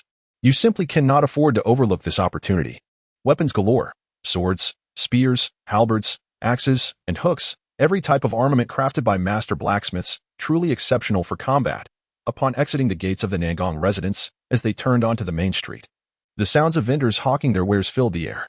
The street was alive with a cacophony of food, entertainment, weaponry, medicinal concoctions, and martial arts techniques. There was nothing Chu Tian could conceive that was not represented here. Goodness, what day is it today, miss? Is the holy city hosting a market too? There are so many people. Chu Tian marveled at the throngs of people and the tightly packed stalls lining the streets, feeling a sense of nostalgia akin to the bustling markets of his past life. Nangong Meier, equally intrigued, reveled in the lively atmosphere, which had been absent for quite some time in the holy city. Her eyes darted from one stall to another as she animatedly explained to Chu Tian. "I wonder who leaked the news about the city lord's upcoming elder re-election ceremony. As the rumors spread, the holy city has been lively for some time now. Many have hurried here to join the festivities. I fear that on the day of the re-election, there will hardly be a place to stand." Chu Tian did not dwell on this for long and replied casually, "Today is already quite bustling. There are too many people. It's so crowded that we can barely move. Besides, our esteemed city lord does not permit cultivators to fly.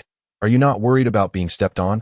Walking side by side with Nangong Meier, Ji Yuan and Xiaoyu remained dutifully by their sides. Strictly speaking, only Xiaoyu was behaving properly as Nangong Meier's maid for Ji Yuan, though she was physically near Chu Tian. Her mind seemed to wander elsewhere since they had stepped outside. "Wow, Chu Tian, look!" Ji Yuan exclaimed, tugging at Chu Tian's arm and pointing towards a larger stall not far ahead. Following her gesture, Chu Tian's eyes lit up with interest. "Hey, I never expected to see someone selling pets here. They actually look quite adorable." Yes, let us go take a look. They look so fluffy. I can tell they would feel nice to touch," Ji Yuan exclaimed, pulling Chu Tian towards the stall without hesitation. Chu Tian was equally curious and, half-heartedly yielding, began to move his feet. "Excuse me, make way, make way." Ji Yuan, oblivious to the modesty expected of young ladies, exerted herself to create a narrow passage through the crowd. Upon reaching the stall, Chu Tian finally discerned what was on display: Just as he had seen from afar, it was indeed an array of fluffy little creatures. However, these were not ordinary cats or dogs, but rather charming young beasts, each with its unique characteristics. The stall owner, upon noticing them, scrutinized their attire and greeted them with a smile tinged with servility. Esteemed guests, do you find any of these little critters to your liking? Before Chu Tian could respond, Ji Yuan's eyes quickly scanned the stall before settling on a small creature nestled towards the back. Boss, impressive. You even have a wind chaser leopard cub. This is a 4th-tier beast. Quite remarkable. Ah, young lady, you have a keen eye. I have some connections with the beast-taming sect from the southern domain. So, are you interested in this wind chaser leopard? Of course. Let me take a closer look. All right. At this moment, Nangong Meier and Xiao Yu had also approached Chu Tian's side. Noticing his silence, a flicker of realization crossed Nangong Meier's eyes. She leaned closer to Chu Tian and whispered, "If you fancy something, feel free to take it. There is perhaps no more awkward situation for a man than accompanying a woman on a shopping excursion while being utterly broke. Thank you." Chu Tian nodded slightly, expressing gratitude to Nangong Meier before clarifying, "Primarily, these beasts are all new to me. I am unfamiliar with their classifications. Not to worry, we have books on this subject at home. If you're interested, you can peruse them. So, after watching for so long, do you have your eye on anything?" Chu Tian shook his head. "Not really. I'm just observing these little fellows. If I were to take care of one, I would find it rather bothersome." He reached out to gently stroke the fluffy head of the little wind chaser leopard nestled in Ji Yuan's arms. It feels quite nice, very pleasant." Hearing Chu Tian's remarks, a soft smile graced Ji Yuan's lips as she turned to the stall owner. "I'll take this one. How much for it?" "Ah, young lady, you have a discerning eye. The 4th-tier wind chaser leopard is reasonably priced at 800 spirit stones. 800 stones. Upon hearing the price, a look of conflict crossed Ji Yuan's face. To be fair, for a 4th-tier beast cub, that price was not exorbitant, especially considering its potential strength compared to a Yuanying stage cultivator, particularly in terms of speed. However, unlike Nangong Meier, she was merely a maid. Ji Yuan had the 800 spirit stones, but spending them now would jeopardize her training resources for the coming months. "Boss, this wind chaser leopard does indeed have a pure bloodline. But the price is a bit steep. If you could lower it a little, I would gladly take it." Ji Yuan attempted to haggle. When Chu Tian heard her words, darkness momentarily clouded his vision as he inwardly cursed Ji Yuan for her lack of bargaining skills. Even the elderly women gossiping at the village square knew that revealing a desire to purchase during negotiations was a blunder. As predicted, the moment Ji Yuan expressed her intent to negotiate, the amiable-looking middle-aged stall owner appeared troubled and hesitantly replied, "Ah, young lady, to be candid, I acquired these little beasts at a premium from the beast-taming sect. Selling them here in the holy city at 800 spirit stones is hardly profitable for me. If I were to lower the price further, I would incur a loss. As you mentioned, this wind chaser leopard has a pure bloodline and is worth 800 spirit stones." The stall owner's words were impeccably crafted, leaving Ji Yuan with little room for rebuttal. After a moment of hesitation, just as she was about to return the little leopard and forego the purchase, Nangong Meier casually interjected, "I intend to buy one for Chu Tian. Since he doesn't wish for it, let this leopard be charged to his account." With that, Nangong Meier tossed a jade tablet towards the stall owner and declared, "From the Nangong Holy Maideness residence, the spirit stones will be delivered." Upon witnessing this, the stall owner quickly grasped the jade tablet, sensing its aura before bowing in respect. "The Holy Maiden graces us with her presence. My apologies for my ignorance." "Not at all." Nangong Meier waved her hand dismissively before turning to continue walking ahead. Ji Yuan, clutching the little leopard, hurried to catch up, thanking her before slowing her pace to wait for Chu Tian. This scene struck Chu Tian as exceedingly peculiar. It felt as though a wealthy woman was bestowing gifts upon him, her young companion, in the presence of an external woman. The sensation was awkward in the extreme. Chapter 40. The Rift with Ji Yuan. Perhaps owing to the favor granted by Chu Tian, Ji Yuan exhibited an enthusiastic demeanor during the remainder of their outing, purchasing a plethora of trinkets for him. Naturally, most of these were trivial items, amounting to no more than a few dozen spirit stones. Yet, regardless of the sum, it was the thought that counted. After all, Chu Tian was her nominal master, while she remained merely a humble maid. The master bestows gifts upon his maidservants, a commonplace occurrence. However, when a maidservant presents something to her master, it becomes a rarity indeed. "Enough, enough. You need not buy me anything further. What you are doing is not merely a gift. It is as if you are inviting ridicule upon yourself. You managed to acquire something worth 2 spirit stones for 3. Did you not see how those vendors are practically venerating you, as if you were a deity? Although Ji Yuan graciously accepted the gift, Chu Tian lamented the expenditure of spirit stones that asked the nominal master. His purse was emptier than his visage. Listening to Chu Tian's incessant complaints, Ji Yuan cast an impatient glance, exclaiming, "Oh dear, how can a man be so petty?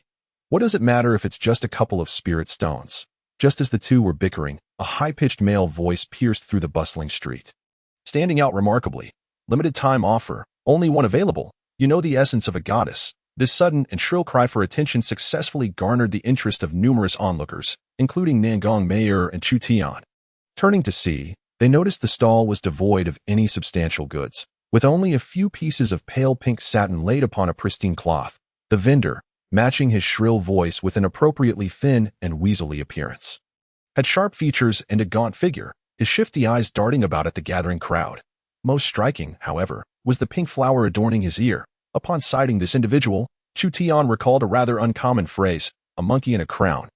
Seeing the crowd gather, the weaselly vendor clasped his hands in greeting and began, "Esteemed guests, I implore your understanding. The items at my humble stall are reserved solely for men. Kid, spare me the nonsense. Whatever you are selling, I deserve to know.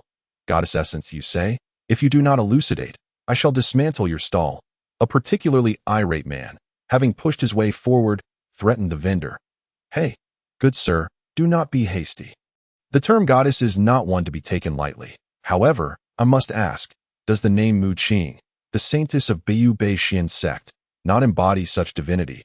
The vendor grinned lewdly, his demeanor suggesting that the word lecherous was merely an understatement. "Indeed, it is likely that the only one comparable to Mu Qing is our very own Saintess of the holy city, Nangong," he continued, eliciting a curious response from the crowd. "Esteemed guests, what I am peddling is none other than the intimate garments of Mu Qing.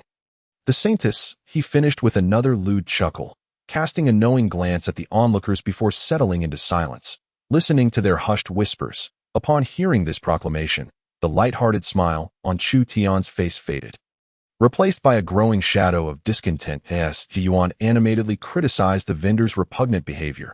She sensed a shift in Chu Tian's demeanor and instinctively fell silent. Chu Tian glared at the lecherous man, stepping forward to inquire, "You claim this belongs to Mu Qing. How can you prove it? Moreover, no offense intended, but the Beiyu Xian sect is hardly a place you could freely access." The vendor's shifty eyes locked onto Chu Tian, and rather than responding directly, he chuckled, "Ah, it appears you harbor some thoughts regarding Mu Qing. Indeed, I have my thoughts, yet you have yet to clarify matters for me." Chu Tian retorted, "To be candid, I am known as a gentleman of the rafters." Chu Tian chose not to engage further, slightly turning his head to command Ji Yuan, "I want him alive." Simultaneously, Nangong Meier instructed her aide, "Xiaoyu, take him back to the estate and ensure he speaks the truth." "Yes, miss." Xiaoyu moved with far more decisiveness than Ji Yuan, having already begun to step forward before Ji Yuan could fully process the command. Upon witnessing Xiaoyu's actions, Ji Yuan regained her composure and summoned a dark short sword into her hand. With the distance closed and her swift motion catching the self-proclaimed gentleman of the rafters off guard, Ji Yuan had already positioned the blade against his throat. Xiaoyu acted immediately, sealing the vendor's spiritual energy, before gesturing for the guards outside to take the bound man away. Chu Tian approached the guards from the Nangong estate, observing the emaciated figure they held, and commanded, "Do not hold back. Apply the utmost pressure, but do not extinguish his life. Leave him with just enough breath." "Understood, young Master Chu," the lead guard acknowledged before turning to depart. Watching the man being taken away, Chu Tian's expression softened. "What, is it that after several months without news of that woman, your thoughts are rekindled?" Nangong Meier teased, her words falling on deaf ears as she instead turned to Ji Yuan, flashing a smile. Yet despite Chu Tian's outward mirth, a peculiar emotion flickered in his eyes, which Ji Yuan keenly noticed. Not only she, but also Nangong Meier and Xiaoyu observed the subtle shift. Xiaoyu, whose heart was innocent and focused on Chu Tian, pointed an accusing finger at Ji Yuan, her brow furrowing. Just as she was about to speak, Chu Tian pressed down her arm. "Enough, sister you. Do not spoil the joy of our outing. Come, let us explore further. In such a grand holy city, I must take my time to enjoy." Xiaoyu, seeing Chu Tian's gesture, swallowed her retort, glaring daggers at Ji Yuan before returning to Nangong Meier's side. Nevertheless, her rising anger was evident in her heaving chest. In contrast, Nangong Meier cast a deep glance at Chu Tian, appraising him anew before turning away, her demeanor returning to normal. Yet within her heart, a ripple of contemplation stirred. Chu Tian's authoritative tone earlier had seemed far too natural, devoid of the humility he typically exhibited at the estate. Chu Tian continued onward, though his desire to explore further had waned. Ji Yuan's hesitation had illuminated a realization. One cannot rely on others. He had believed that Ji Yuan, who had spent 3 months in his company, would be trustworthy. Ji Yuan had thought that through her dedicated teachings, they had forged a bond of friendship. Yet Chu Tian's command had come suddenly and resolutely. Regaining her bearings, Ji Yuan felt a swell of grievance. She had merely hesitated for a moment, having not been unresponsive. What was the need for such treatment? Continuously reassuring herself, she thought, when a friend calls upon me for help for the first time. A moment's delay is indeed forgivable. Yet she had been pondering the nature of Chu Tian's relationship with Mu Qing, truly caught off guard that it was not that her vigilance was lacking in the entirety of the holy city. Who would dare act against Nangong Meier? Such an act would be tantamount to seeking death. This self-reassurance, accompanied by feelings of guilt, compelled Ji Yuan to seek opportunities to apologize to Chu Tian. But every time she opened her mouth, she was interrupted.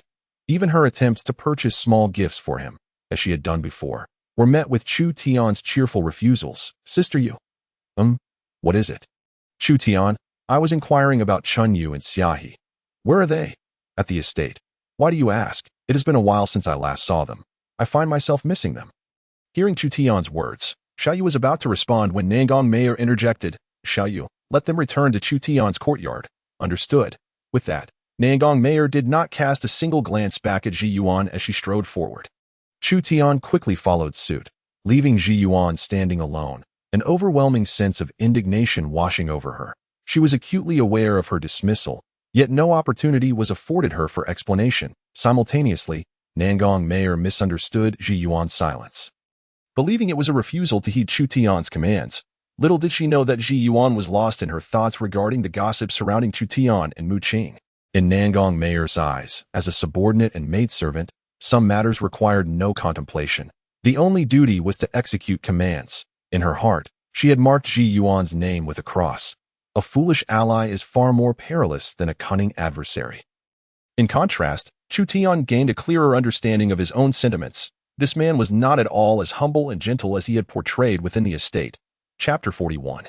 Returning to the estate, Chu Tian and his companions continued their leisurely stroll.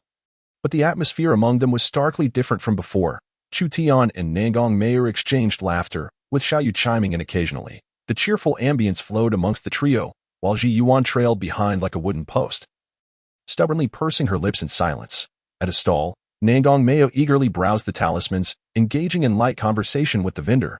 Just then, a guard from the estate who had previously apprehended the gentleman of the rafters approached, blood at the corner of his mouth, staggering as he found Nangong Meier amidst the bustling crowd. Without regard for the throngs of people, he reported urgently, "Miss, the person you instructed me to take has been killed.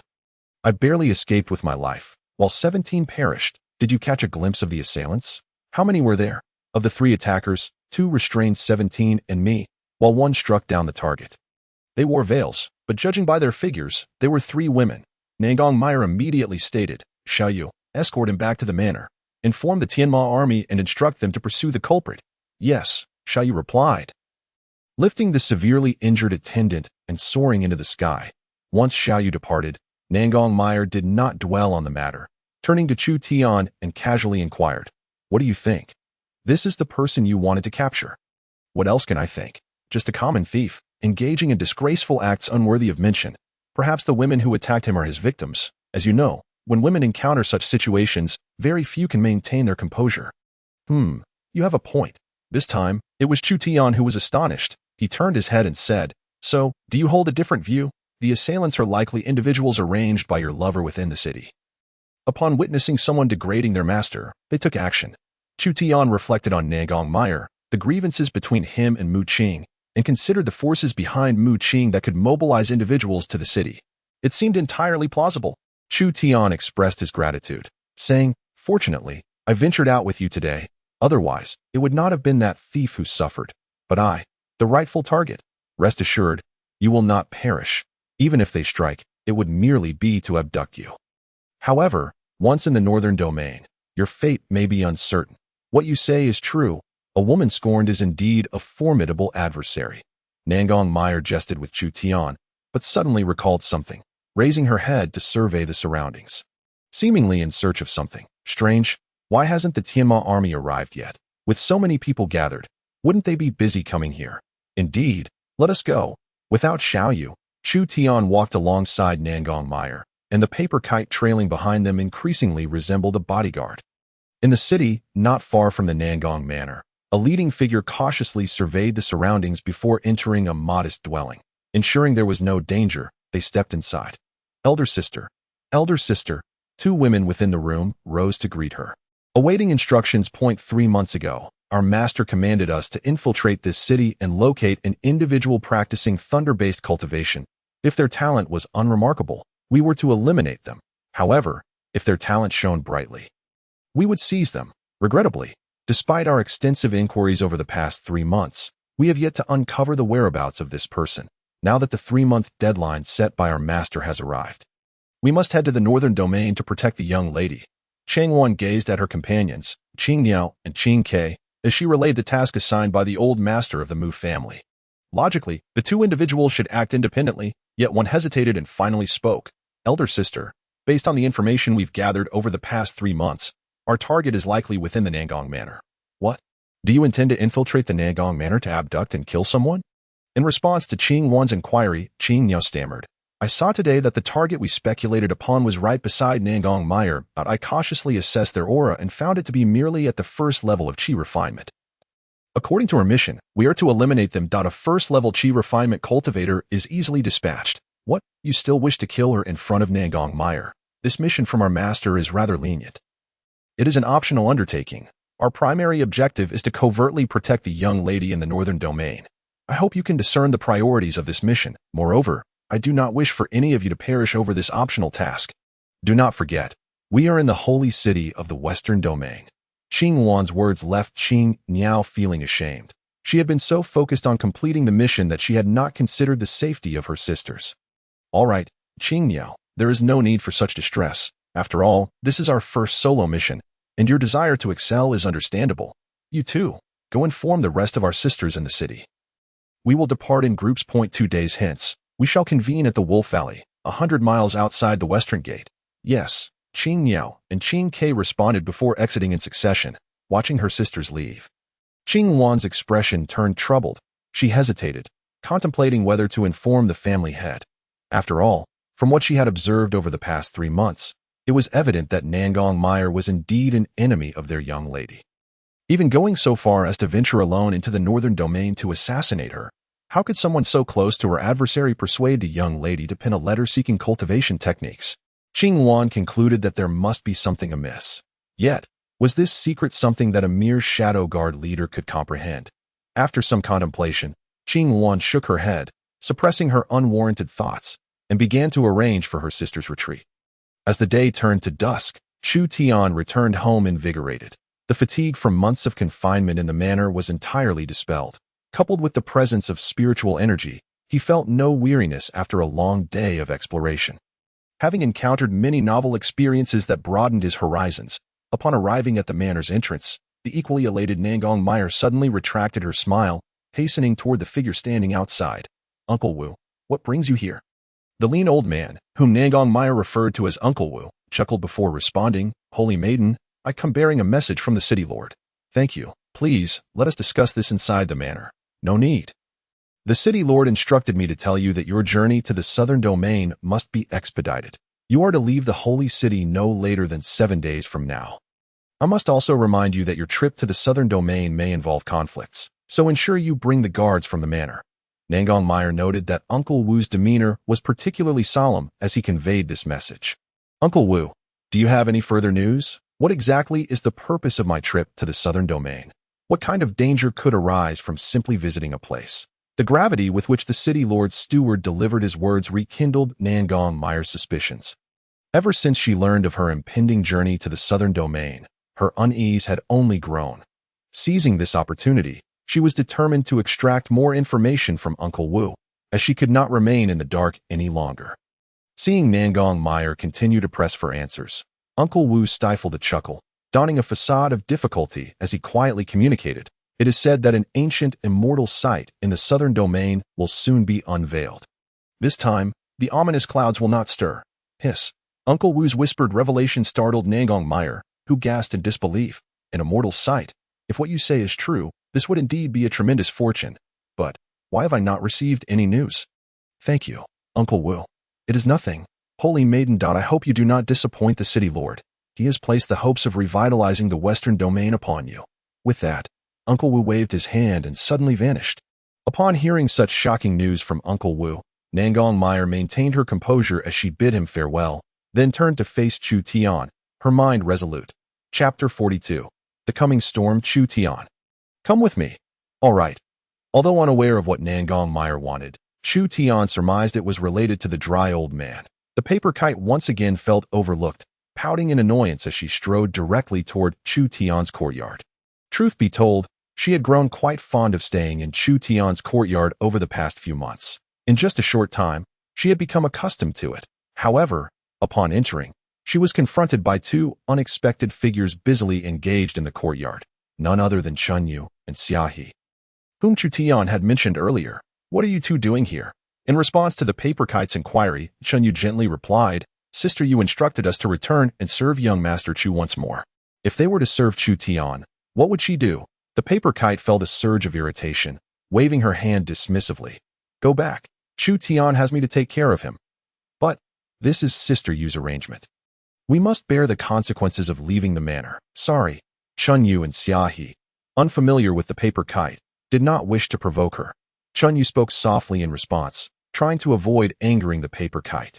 Xiaohe, too, took a step forward, keeping her head lowered to gaze at her toes, and gently added, Yes, this young lady. If you do not wish to see us, you can simply have Sister Yu make other arrangements. We hold no grievances. You too. The paper kite, exasperated, found it difficult to express her frustration in the face of the two gentle souls. She could only stifle her anger and squat by the door. Awaiting Chu Tian's return, the paper kite thought to herself that once she clarified the misunderstanding from the street today, everything would revert to its former state. This was a secret chamber that Chu Tian had never entered before. After securing the door, Nangong Meier's calm demeanor vanished, replaced by an anxious expression as she asked, Chu Tian, do you believe in intuition? Intuition? Yes. In recent days, a pervasive sense of crisis has enveloped my heart.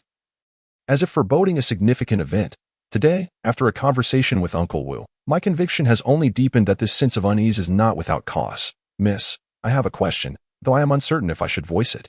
Observing Chu Tian's hesitant demeanor, Nangong Meier smiled and nodded.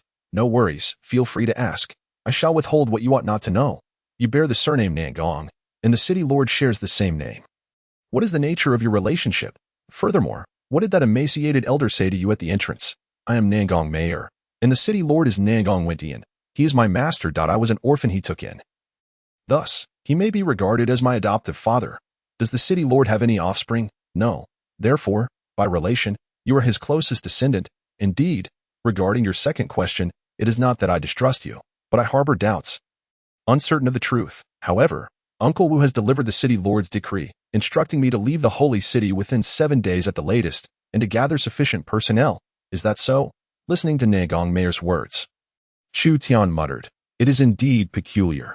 Given your close ties to him, it seems illogical that you would not be favored in the matter of the next heir, at the very least. He ought to maintain impartiality in your favor, otherwise, it would be a challenge for anyone to find fault. Yet now, he has stirred such trouble and is urging your departure at such a critical juncture. Requiring you to take others with you suggests he is concerned for your safety. However, as the city lord, he could easily dispatch someone far more formidable than our household strength. Following this line of thought, Chu Tian's mind suddenly cleared, and he declared, Miss, I am convinced that the city lord's insistence on your departure is primarily for your safety. We must leave. I suspect he has sensed this danger long before us, and feels unable to manage it. Judging by the bustling atmosphere today, it does not seem indicative of an external threat. Otherwise, the city lord would have surely sealed the city gates to prevent outsiders from entering freely. Have you noticed? We have traversed so many places today without encountering even a single squad of the Tianma army, not even a hint of violence. As the most formidable force in the city, where could they possibly be? Thus, I deduce that a rebellion is highly likely to occur within the city, and the city lord lacks the means to control the situation, prompting him to adopt this desperate measure. You are his disciple, the inheritor of his legacy. The fact that he instructs you to bring your own forces rather than arranging personnel from within the city indirectly confirms that the city lord's resources are strained.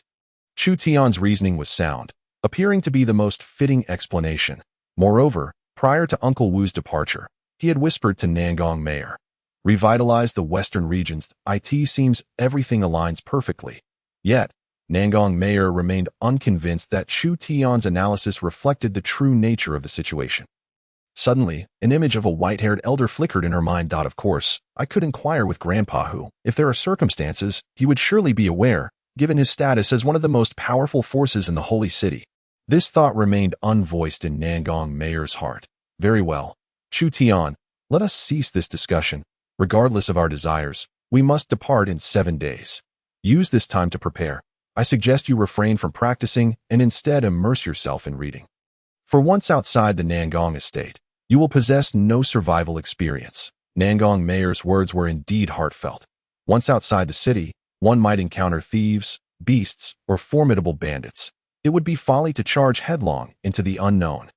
Chu Tian nodded. Since venturing out today, he realized how limited his knowledge truly was. Reading would undoubtedly broaden his horizons. At the very least, understanding the types and strengths of beasts would determine whether to fight or flee. Upon entering, Chu Tian beheld Ji Yuan, whose lips were pursed in a manner that could hang a bottle of oil. Chu Tian, you are finally back. In response to Ji Yuan, he offered a perfunctory reply and turned to see Chun Yu and Xia He gazing up at him. Oh, look who it is, my dear Chun Yu and Xia He. I have missed you both dearly. Chu Tian exclaimed exaggeratedly as he opened his arms and rushed towards them. In this manner, he gracefully sidestepped Ji Yuan, swallowing the words she had been about to utter. Why is it so difficult to explain? With arms outstretched, Chu Tian approached the two girls, who, in their silliness, stood frozen like quails, heads bowed in anticipation of his embrace.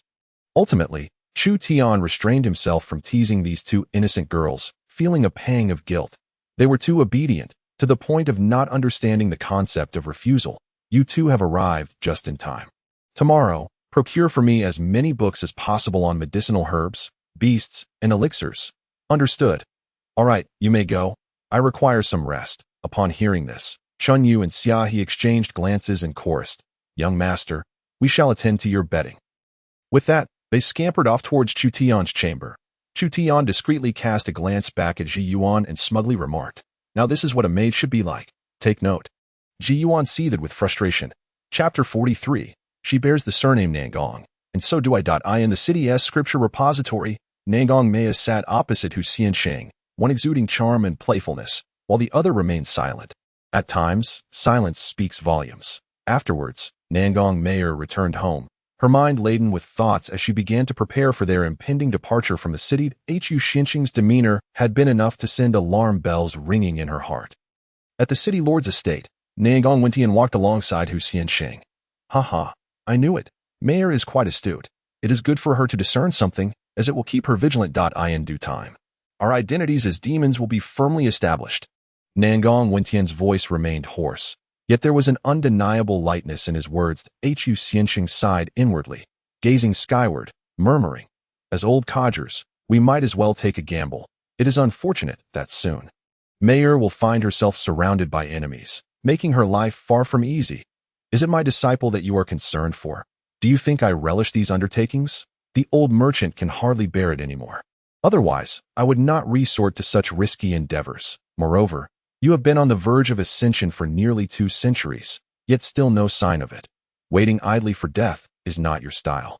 Perhaps a gamble may yield a prosperous future. Enough of this. Since we initially agreed, let us move past our reservations. After all, who among us has not shed blood on the path of cultivation? Hu Xiansheng raised a hand to stroke his long beard, a flicker of ruthlessness flashing in his eyes before he continued. Let us discuss Meier. With your recent scheming, you may not be aware that an intriguing young man has come to her residence. Oh, upon hearing this, a spark of curiosity ignited in Nangong Tian's eyes. An intriguing young man. Does Meier have feelings for him? Which young master is it? He does not seem to hail from a prominent family.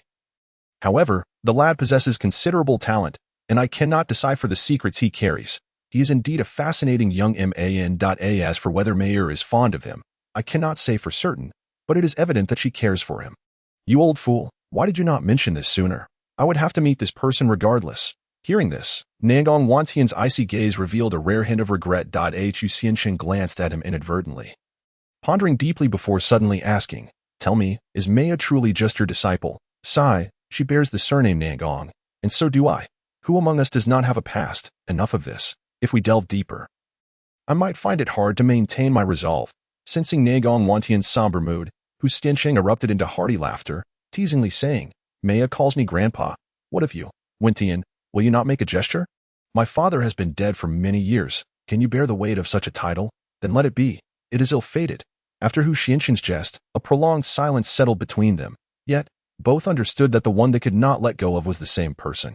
After a considerable time, Chu Tian was the first to break the silence.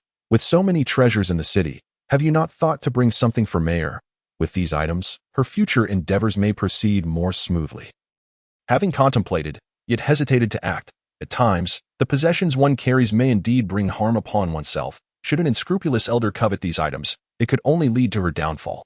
Let us assess the remaining spiritual stones in the city after the grand formation is completed. We shall gather them and allow Meier to take them away. As for the rest, they shall be left to those indignant souls. Have arrangements been made regarding the matters in the southern domain? I have dispatched a to the southern domain. As for the others, my trust in them is lacking. Enough of this discourse. Otherwise, I may find my resolve weakening. This is truly my only vulnerability. Unlike you, solitary and indifferent to all. After leaving behind his final words, Nangong Tian decisively turned to depart. Those who have encountered Nangong Tian can only describe him with one phrase: a sinister and ruthless old fiend. Who could have imagined that such a cunning old rogue would one day harbor concerns in his heart? Within the Nangong residence, early in the morning, Chu Tian was engrossed in the books retrieved by Chunyu and Xiaha, refusing to let them out of his grasp. These tomes may seem juvenile to others, yet for Chu Tian, they were perfectly suited to his needs. Being utterly unacquainted with the world beyond, he required this eclectic assortment of encyclopedic knowledge. Among these, Chu Tian held little interest in the delineation of power and territory. It was not that he lacked curiosity, but rather that time was a luxury he could not afford to indulge. His foremost desire was to comprehend the diverse array of mystical beasts, followed closely by various spiritual herbs and medicinal plants. This was undeniably a colossal undertaking. Merely considering the mystical beasts, those soaring through the skies, those traversing the land, and those swimming in the waters, whether they dwell in packs or solitude, whether they bear venom or not, whether they are ferocious or docile. Furthermore, one must discern their strength classifications and methods of attack. Fortunately, since embarking on his cultivation journey, Chu Tian's intellect had sharpened considerably, and his memory had seen a remarkable enhancement. Had this been before, the sheer volume of information regarding these mystical beasts would have been enough to vex him for several years. Days passed unnoticed, and suddenly 5 days had elapsed. Only one day remained until Nangong Tian's deadline for her departure from the city. Chu Tian, buried in his studies, heard Meier's voice and hastily set his book aside. Rising swiftly, "Miss, how has your reading been these past few days?" "Alas, I could only skim through hastily. Time is utterly insufficient. That will suffice. A cursory exploration is all that is necessary. Some of the mystical beasts mentioned may very well be ones you shall never encounter in your lifetime. Prepare yourself. We shall depart together. As you know, this occasion is unlike any other. Remaining in the city is not a prudent course of action." "Very well." Chu Tian readily acquiesced, having harbored this intention all along. Even if Meier had chosen to leave without him, he would have sought an opportunity to slip out of the city clandestinely. Now that Meier was willing to take him along, it could not have been more fortuitous. Chu Tian had little to pack. After simply wrapping his attire of a trench coat, trousers, and leather shoes, he seized his weapon, the three-pronged, double-edged knife he had diligently practiced with, upon stepping out of his chamber. Chu Tian discovered Meier waiting at the entrance of his courtyard. Observing the weapon he carried, she playfully tapped her forehead. "How careless of me. Give it here. Carrying a blade openly in the street makes you an obvious target." Once you have cultivated a wisp of divine consciousness, I shall gift you a spatial ring. Divine consciousness. Indeed, it can be attained at the golden core stage. The golden core phase marks a pivotal juncture in the path of cultivation.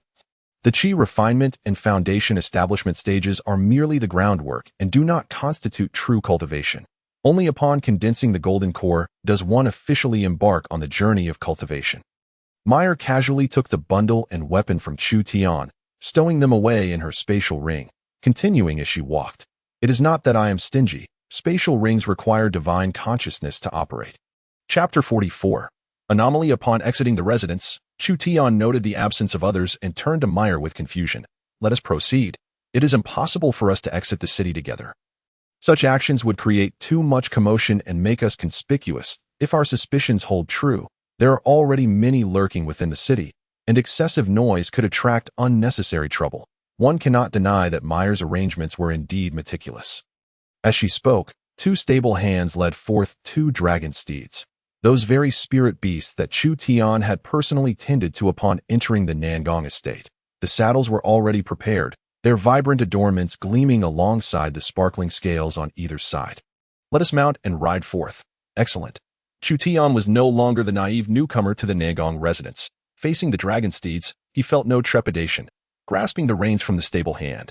He leaped onto his mount and set off at a steady pace out of the city.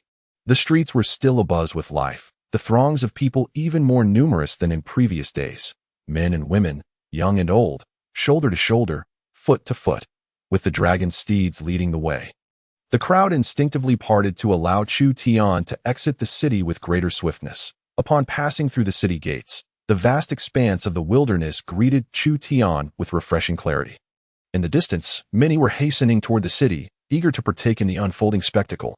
Chu Tian and Meier, as they moved against the tide, appeared conspicuously out of place. Chu Tian keenly observed that there were no guards from the heavenly demon army stationed at the city gates. Merely months prior, 8 soldiers had stood watch at the entrance. Let us go, Chu Tian. We must head to our rendezvous point. Stay close behind me. After Meier instructed, she pressed her legs against the dragon steed's belly, which neighed and surged forward, its hooves almost lifting off the ground.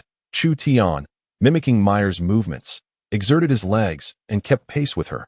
Across the wilderness, as Chu Tian galloped, a surge of exuberance welled within him. To gallop freely was a dream cherished by many a young man. Having been cooped up in the estate, this newfound sense of liberation was a rare delight, gazing at Meier, adorned in her flowing purple robes. Her graceful figure tantalizingly revealed beneath the fabric. Chu Tian felt his heart stir and instinctively urged his steed to quicken its pace. An hour later, 100 miles from the Lord's estate. Atop a ridge, a gathering of individuals had amassed, approximately 30 in total. Among them, Chu Tian recognized only 2, Xiaoyu and Ji Yuan. The others, he had seen occasionally but could not name, including Chu Tian.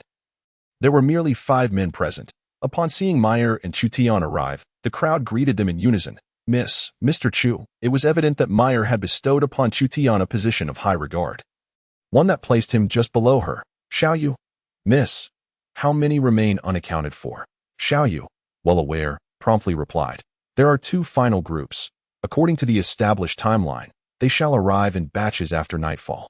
Excellent. As Xiaoyu relayed this to Meier, Chu Tian surveyed his surroundings, not spotting the figures of Chunyu and Xia. Once Xiaoyu appeared free, he approached her and whispered, Say, Sister Yu, where are Chunyu and Xia? Are they not coming? Upon hearing this, Xiaoyu shook her head. They were not included in the departure plan. Why not? Faced with Chu Tian's somewhat accusatory tone, Xiaoyu hesitated, unsure how to respond. Overhearing, Meier interjected. There is no reason. Someone must remain to manage affairs at the estate. Xiaoyu, disperse the group and establish vigilance. I am keen to see what significant events may unfold within this holy city. Understood. After receiving her orders, Xiaoyu set about assigning the 30 individuals to various hidden positions. As twilight approached, the final 2 groups, totaling 10, converged quietly with the others, all awaiting the unveiling of the impending mystery. Meier did not allow herself to dwell on this matter, for it was unrealistic to depart burdened by uncertainty. Of course, Chu Tian too was curious about the events that were soon to transpire. On the 7th day, just as dawn broke, a figure suddenly appeared atop the ridge. It was none other than Hu Xianxing, someone familiar to Chu Tian. After nodding in acknowledgement, he approached Meier. offering her 7 spatial rings without uttering a word before swiftly departing, leaving behind a voice that echoed in Meier's ear. Do not wait any longer. Depart soon, arriving swiftly and departing even more so. Although Meier's heart brimmed with countless questions, she could only suppress them deep within. Gazing down at the rings in her hand, she sensed their contents with her divine consciousness. Without exception, each ring was filled to the brim with spiritual stones, estimated to exceed 1,000,000. After taking several deep breaths to quell her astonishment, Meier murmured to herself, "Why? What on earth is about to happen?" Seated cross-legged atop the mountain peak, facing the holy city, Meier's expression was taut, her thoughts inscrutable to all that eye. In contrast, Chu Tian felt considerably more at ease. Though his mind lingered on the 2 diligent maidservants, he found solace in his self-reassurance. Regardless of who might assault the holy city, they would surely not target 2 defenseless maidservants, would they, before stepping out? While conversing with Nangong Meier, those 2 young ladies were indeed standing in the courtyard. Perhaps after my departure, they too might sense the impending danger and seek refuge. Leaning against the tree trunk, I engaged in light-hearted banter with Xiao Yu, while beside us, Ji Yuan occasionally interjected a few remarks to assert her presence. On the 7th day, midnight, in the direction Nangong Meier faced, a streak of crimson emerged in the pitch-black night. Eerie yet dazzling. Subsequently, Chu Tian, Ji Yuan, Xiao Yu, and others rose, gazing at the slender thread of crimson that had silently appeared above the holy city, awaiting the unfolding of subsequent events, following the first strand. A second, then a third. Such a commotion could hardly escape the notice of the city's inhabitants, who rushed out to investigate the situation upon witnessing the continuous emergence of red lines in the sky. Many felt a surge of foreboding. Disregarding this is simply impossible. What kind of fire is this? And what sort of formation is at play? How can it be so tyrannical? For cultivators, the only reliance lies in their own spiritual energy. Yet now, this very energy serves as nourishment for the heavenly fire. Chapter 46. This is truly the path to madness. In the despairing eyes of tens of thousands of cultivators, the heavenly fire descended mercilessly. The bloodlines of those nurtured by spiritual energy became the finest kindling for the raging flames, and death was inevitable for all who were touched. Among these countless souls, many were in the nascent soul stage. Their physical forms were consumed by the heavenly fire, leaving only their nascent souls, akin to newborns, to face the grim fate of death once more. Grandmother, I am afraid. Do not fear. Dear granddaughter, close your eyes. For I am here, in a dilapidated dwelling at the edge of the city, confronted by the crimson flames sweeping towards them like a swift dragon, a frail old woman with white hair, resembling withered wood, turned and held her granddaughter, who sported adorable pigtails, tightly to her chest. The innocent girl obediently wrapped her small arms around her grandmother's gaunt waist, obediently shutting her eyes. As the flames swept by. The elderly woman, a mere foundation establishment cultivator, along with the ordinary child, was instantaneously transformed into a mass of fire. The old woman sealed her lips, remaining silent. The anguished cry of the child echoed faintly before all was still. The wooden shelter that had shielded them from wind and rain was now an empty shell, leaving only ashes and a drop of inconspicuous blood in the lamp. That night, the land was filled with wails of despair. Nangong Meier stood dazed atop the mountain, gazing at the raging inferno in the city and the 7 figures hovering in the void. Her thin dress could not conceal her trembling form. With lips bitten and bloodied, she quivered, whispering, "The heavenly fire formation, they intend to annihilate everyone. Grandfather Hu, Master, Uncle Shang, Grandpa Qian, Uncle Lu, Grandmaster, Second Grandmaster. Why? Why can you be so heartless?" Tears streamed silently down her cheeks as she struggled to comprehend why her beloved elders would commit such heinous acts. Those were the lives of all the citizens of the holy city, countless souls, including infants learning to speak and the elderly with silver hair. Nangong Meier howled towards the heavens, her arms falling helplessly to the ground as she sank into silent tears. Xiao Yu, too, looked ahead, her eyes reddened, trembling from fear and sorrow. Ji Yuan shared her sentiments, the foolish woman more terrified than anyone, hiding in Chu Tian's embrace, unable to face the flames ahead, compared to them. Chu Tian was fortunate. His weak cultivation prevented him from witnessing the hellish scene unfolding in the city. Yet, his heart was crystal clear. He could envision the horror within the city, but dared not dwell on it any longer. What could a once bustling city, alive with voices, transformed into a realm of suffering possibly look like. The fire continued to blaze. The resistance of the cultivators within the city grew increasingly feeble, the crimson flames rising higher. And the cries of infants and the wails of the elderly vanished forever in that moment. Yet the terror of youth and the screams of maidens persisted. The curses uttered in the face of death grew more vicious. And the sins and resentful spirits surrounding Nangong Meier and his 7 companions multiplied. The black-red oil within the 7 bronze lanterns thickened. The sun rose as usual. In times past, the rising sun heralded the bustling sounds of the city.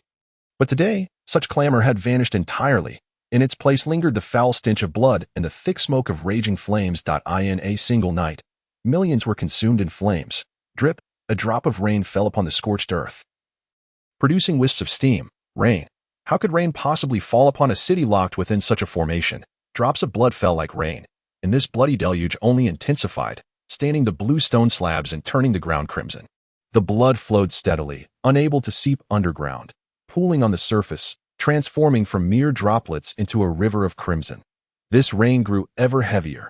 The blood of millions mixed with the ashes of countless souls, swirling together within the vast holy city. Upon concluding his words, Chu Tian was approached by one of the individuals, who clasped his hands and stated, "My lord, I happen to know of a location.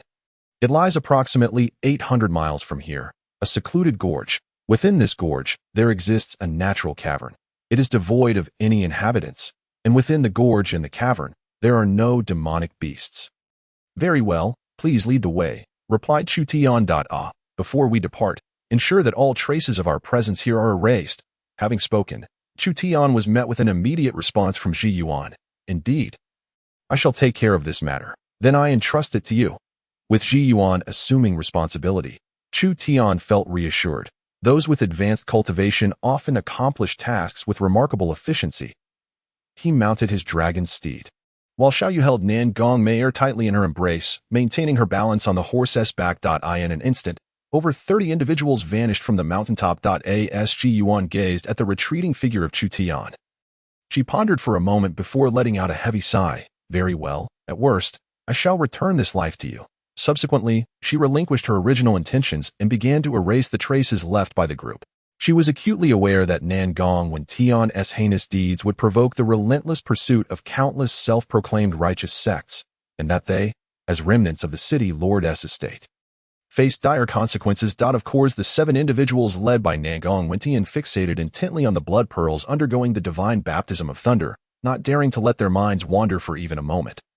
Under the celestial punishment, their consciousnesses could not afford to waver, relying solely on their eyesight to ascertain whether the malevolent energy within the blood pearls had been thoroughly purified. 1 bolt, 2 bolts, 3 bolts. When a total of 12 thunderclaps had descended, the blood pearls revealed no trace of impurity, exuding a crystalline clarity, shimmering with radiant light, just as the 13th bolt of lightning began to coalesce in the sky. Nangong Meier flickered into motion, seizing his own blood pearl with haste, not pausing to examine it closely. He opened his mouth and swallowed the entire pearl whole. The other 6 followed suit.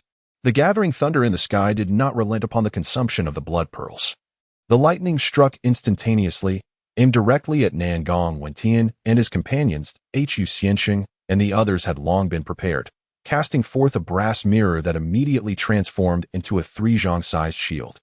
With a thunderous boom, Hu Xianxing spat blood as the mirror shattered, mitigating much of the thunder's might, while he braced his corporeal form against the remaining force. Meanwhile, Shang Lingyun's treasure manifested as a rusted heart-protecting mirror.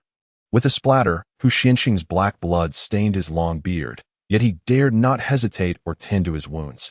Instead, he immediately forced the swallowed blood pearl into his dantian, enveloping it with layers of spiritual energy to sever its connection to the thunder. The others mirrored his actions. Above them, the dark clouds roiled, thunder rumbled, and silver serpents danced wildly. The group of Nangong Meier lay low amidst the debris, fearing any movement that might provoke another bolt of lightning. For none would withstand its wrath. Inhale, exhale, inhale, exhale, inhale. No one could tell how much time had passed when a deafening boom echoed through the air. A bolt of lightning struck down, causing Lu Qingyan's hair to stand on end as he realized it was aimed at him. He stepped lightly, executing his utmost agility, attempting to elude this fatal blow.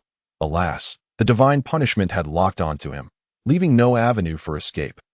Ah! Lu Qingyan let out a wail, collapsing to the ground, his body charred. In a state of uncertain life or death, let us meet once more.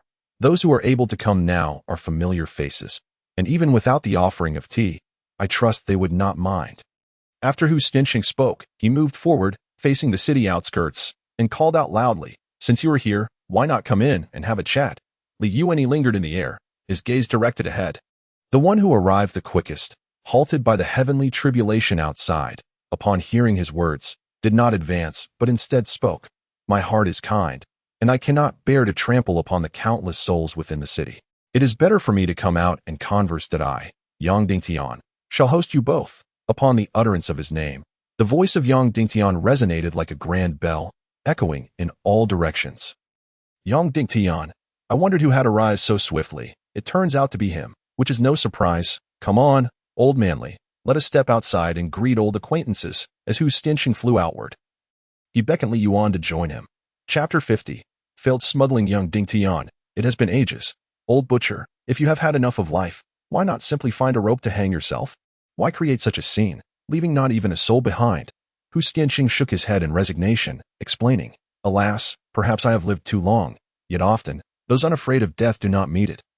Here I am, still alive. My time has stretched on too long, rendering life dull. If only I could open the gate to the heavens and catch a glimpse of the scenery above, even death would hold no regrets." They say cultivation is the path to immortality, yet in the past century, only a handful have ascended. When will it be my turn, old Hu? And when will it be yours, Yang Dingtian? Upon hearing Hu Xianqing's words, Yang Dingtian pondered for a moment and finally replied, "If that is the case, then go ahead. I originally came here to slay you, the butcher, but now, I have changed my mind. Out of respect for a peak practitioner of the Great Ascension, I shall grant you your wish before your demise. In light of this, we ought to express our gratitude." Following their brief encounter, Hu Xianqing and Li Yuan retreated back to the ruins, regulating their breath and beginning to refine the blood dan within their dantians. The dense and massive blood energy surged from the dantian to the spiritual platform, and soon, Hu Xianqing's eyes turned red. A thick spiritual energy imbued with rich blood essence surged toward the heavens. Simultaneously, as Hu Xianqing engaging in hierarchical displays without considering the setting, this is certainly not his sex territory. Although Yang Dingtian, armed with his sword, may not be capable of killing him, pursuing and striking him is undoubtedly feasible. Enough of this, young Yang and old Xiao. I trust your presence here is not merely for bickering. Presently, the primary instigator behind the calamity that has befallen the holy city of the western regions has been vanquished, and the various sects have suffered grievously. If we lack regulations and order, chaos will surely ensue. The western regions have already experienced a devastating loss, particularly among the lower-tier cultivators. If this continues unchecked, it could spell disaster for the western regions. The speaker's words were eloquent, yet were they not aimed at seizing the territory and resources of the western cultivators? Nonetheless, such rhetoric serves as a splendid pretext, noble and unassailable. Yang Dingtian inwardly cursed, but refrained from contradicting, instead nodding in agreement. Truly, Mr. Wei speaks with great wisdom. The western regions have become a land without a master. Yang Dingtian cannot afford to feign nobility and forfeit the opportunity laid before him. Who among those who have cultivated to this level has not spilled blood? Pretending to be a gentleman is unnecessary. Since all present are influential figures from major sects, there is no need to delay. Instead, let us, the 9 of us, deliberate on how to ensure the cultivators of the western regions can practice without worry. Indeed, indeed. Old Xia was the first to nod in agreement, and the others followed suit. The 9 great powers were poised to divide the western regions. Once this arrangement was settled, it would be no simple task for others to stake their claim. Those who faced early setbacks would be the first to suffer. Particularly the treasury of the city lord of Nangong Meier. As the group gazed upon the treasury filled with treasures, they could not help but feel a sense of elation. Beneath the ruins of the scripture pavilion lay heaps of martial arts techniques that stirred the desires of many, all of which could enhance the foundation of their sections. The 9 began to divide the spoils. Suddenly, Yang Dingtian recalled that among these techniques, he had not found the coveted spirit absorption technique. He mused inwardly. Could it be that this technique perished along with the 7? Upon further reflection, he dismissed the notion. Were he in their position, he would surely have made alternative arrangements for the inheritance of his path. Glancing back at the mountain of treasures, Yang Dingtian began to doubt his analysis. If there were indeed successors to carry on the legacy, would they not be allowed to take the treasures with them? As for the remnants in the city, amidst the devastation wrought by fire and lightning, no valuable items remained. Within the cavern of the valley, after a bout of venting, Nangong Meier had regained her former astuteness. However, since she had triggered the alarm while embracing Chu Tian, her gaze towards him had grown peculiar. It was no longer the look of a superior assessing a subordinate, which made Chu Tian feel uncomfortable. Standing above, Nangong Meier cast a discreet glance at the silent Chu Tian before addressing the 30 or so individuals below. Everyone, I trust you are all aware of the events unfolding in the city.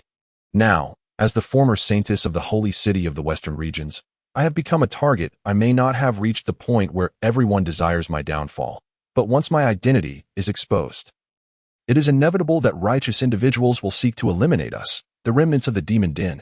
Therefore, I implore you all to part ways with me. It is uncertain what fate awaits those who follow me. After you erase your affiliation with the holy city, go forth and fend for yourselves. At her words, disbelief filled Chu Tian's eyes. At such a perilous time when every hand was needed, this woman was disbanding the team. What was her intention? If she found too many targets undesirable, she could have dispersed them throughout the western regions and regrouped at a designated location. Chu Tian could not fathom that Nangong Meier, with her cunning, would overlook such a strategy. As soon as Nangong Meier finished speaking, Xiaoyu grew anxious and called out, "Miss, enough, Xiaoyu. No need to elaborate." After saying this, Nangong Meier turned her gaze to the 30 loyal subordinates before her, softening her tone. "Go, following me leads only to death. It is better for you to seek your own survival. One death is nothing. My subordinates fear not." One person took the lead, and the others echoed, "One death is nothing. My subordinates fear not." Chu Tian recognized the woman who spoke first. Her name was Jean Lian, petite and alluring, with a cultivation level of the 8th stage of Golden Core, second only to Xiaoyu. However, her current demeanor was resolute, her heart set on death. Long gone was the charm she once possessed. It was evident that this group brought by Nangong Meier was utterly devoted to her. Yet, would Nangong Meier truly retract her earlier statement? Jean Lian, I know you are fiercely loyal to me, and I accept your loyalty. However, I am uncertain of the path ahead, so I urge you all to depart. Should fortune favor me and I survive, you may return to me, and I shall treat you as sisters. With that, Nangong Meier removed 2 rings from her fingers and handed them to Jean Lian. Distribute these spirit stones among yourselves as a farewell gift from me. Nangong Meier. Jean Lian wished to say more, but Nangong Meier raised her hand to interrupt, turning away. Seeing this, Jean Lian knelt on the ground, raising the rings high. Jean Lian, taking my leave. Miss, go. The sooner the better. Remember to change your attire. Under no circumstances should you divulge your experiences to others. Yes. After Jean Lian affirmed, she slowly rose and led her 30 companions out of the cavern. In less than a quarter of an hour, they had divided the spirit stones and dispersed. Where they went, Chu Tian could not know, but he was certain that one day, when Nangong Meier regained her power, they would reunite under her banner. She possessed that kind of charisma. Once the crowd had dispersed, only 4 remained in the cavern: Nangong Meier, Xiaoyu, Chu Tian, and a small, inconspicuous paper kite. Gathering his courage, Chu Tian approached and inquired, Miss, they have disbanded. Where do we go from here? We, Nangong Meier replied, you should leave as well. Chu Tian exclaimed in shock. He never expected Nangong Meier would urge him to depart. Was this good news? There was a time when Chu Tian would have leapt at the chance to escape the Nangong residence and distance himself from her. Yet now, he genuinely wanted to act alongside her. It was somewhat embarrassing. Having traversed into this world for nearly half a year, the only place he felt familiar with was his own small courtyard within the Nangong residence. Now, upon exiting the cavern, he could not discern the way forward. Forget the notion of vast seas allowing fish to leap. With his current skills in the martial world, he might very well drown in a small puddle. Chapter 52. Parting Ways. The paper kite's warning. Although Nangong Meier was in a precarious situation, to Chu Tian, she was undeniably a pillar of support. Walking alongside her was far less burdensome than going it alone. Miss, were you not always plotting how to leave me? Now that I am letting you go, you suddenly hesitate. Exposed by Nangong Meier, Chu Tian felt no embarrassment. His thick skin was well known. Miss, this is a different time. If you let me depart now, it would be an act of ungratefulness. If this word were to spread, how would I, Chu Tian, survive in this realm? I do not claim to be exceptionally loyal. But I wish to travel alongside you for a while longer. No need. It is unnecessary. Staying with me will only hinder my progress. Someone who cannot even fly will only become a burden in times of danger. Nangong Meier showed no consideration for Chu Tian's feelings and tossed him a storage ring, saying, "At least you possess some conscience, not forgetting my kindness. The items within are a gift from me. Once you cultivate your divine sense, do not forget to open it and take a look." With that, she offered no opportunity for Chu Tian to respond and continued, "Paper Kite, do you have any more of those silk masks?" "None, just this one." Nangong Meier did not dwell on it, taking the mask she had torn from Paper Kite's face and gently pressing it against her own, concealing her visage beneath the mask. "As for you, Paper Kite, I will not keep you either. Your heart has long since strayed from me. Keeping you is of no use. All right, you all may leave now, with Xiaoyu by my side." "That is sufficient."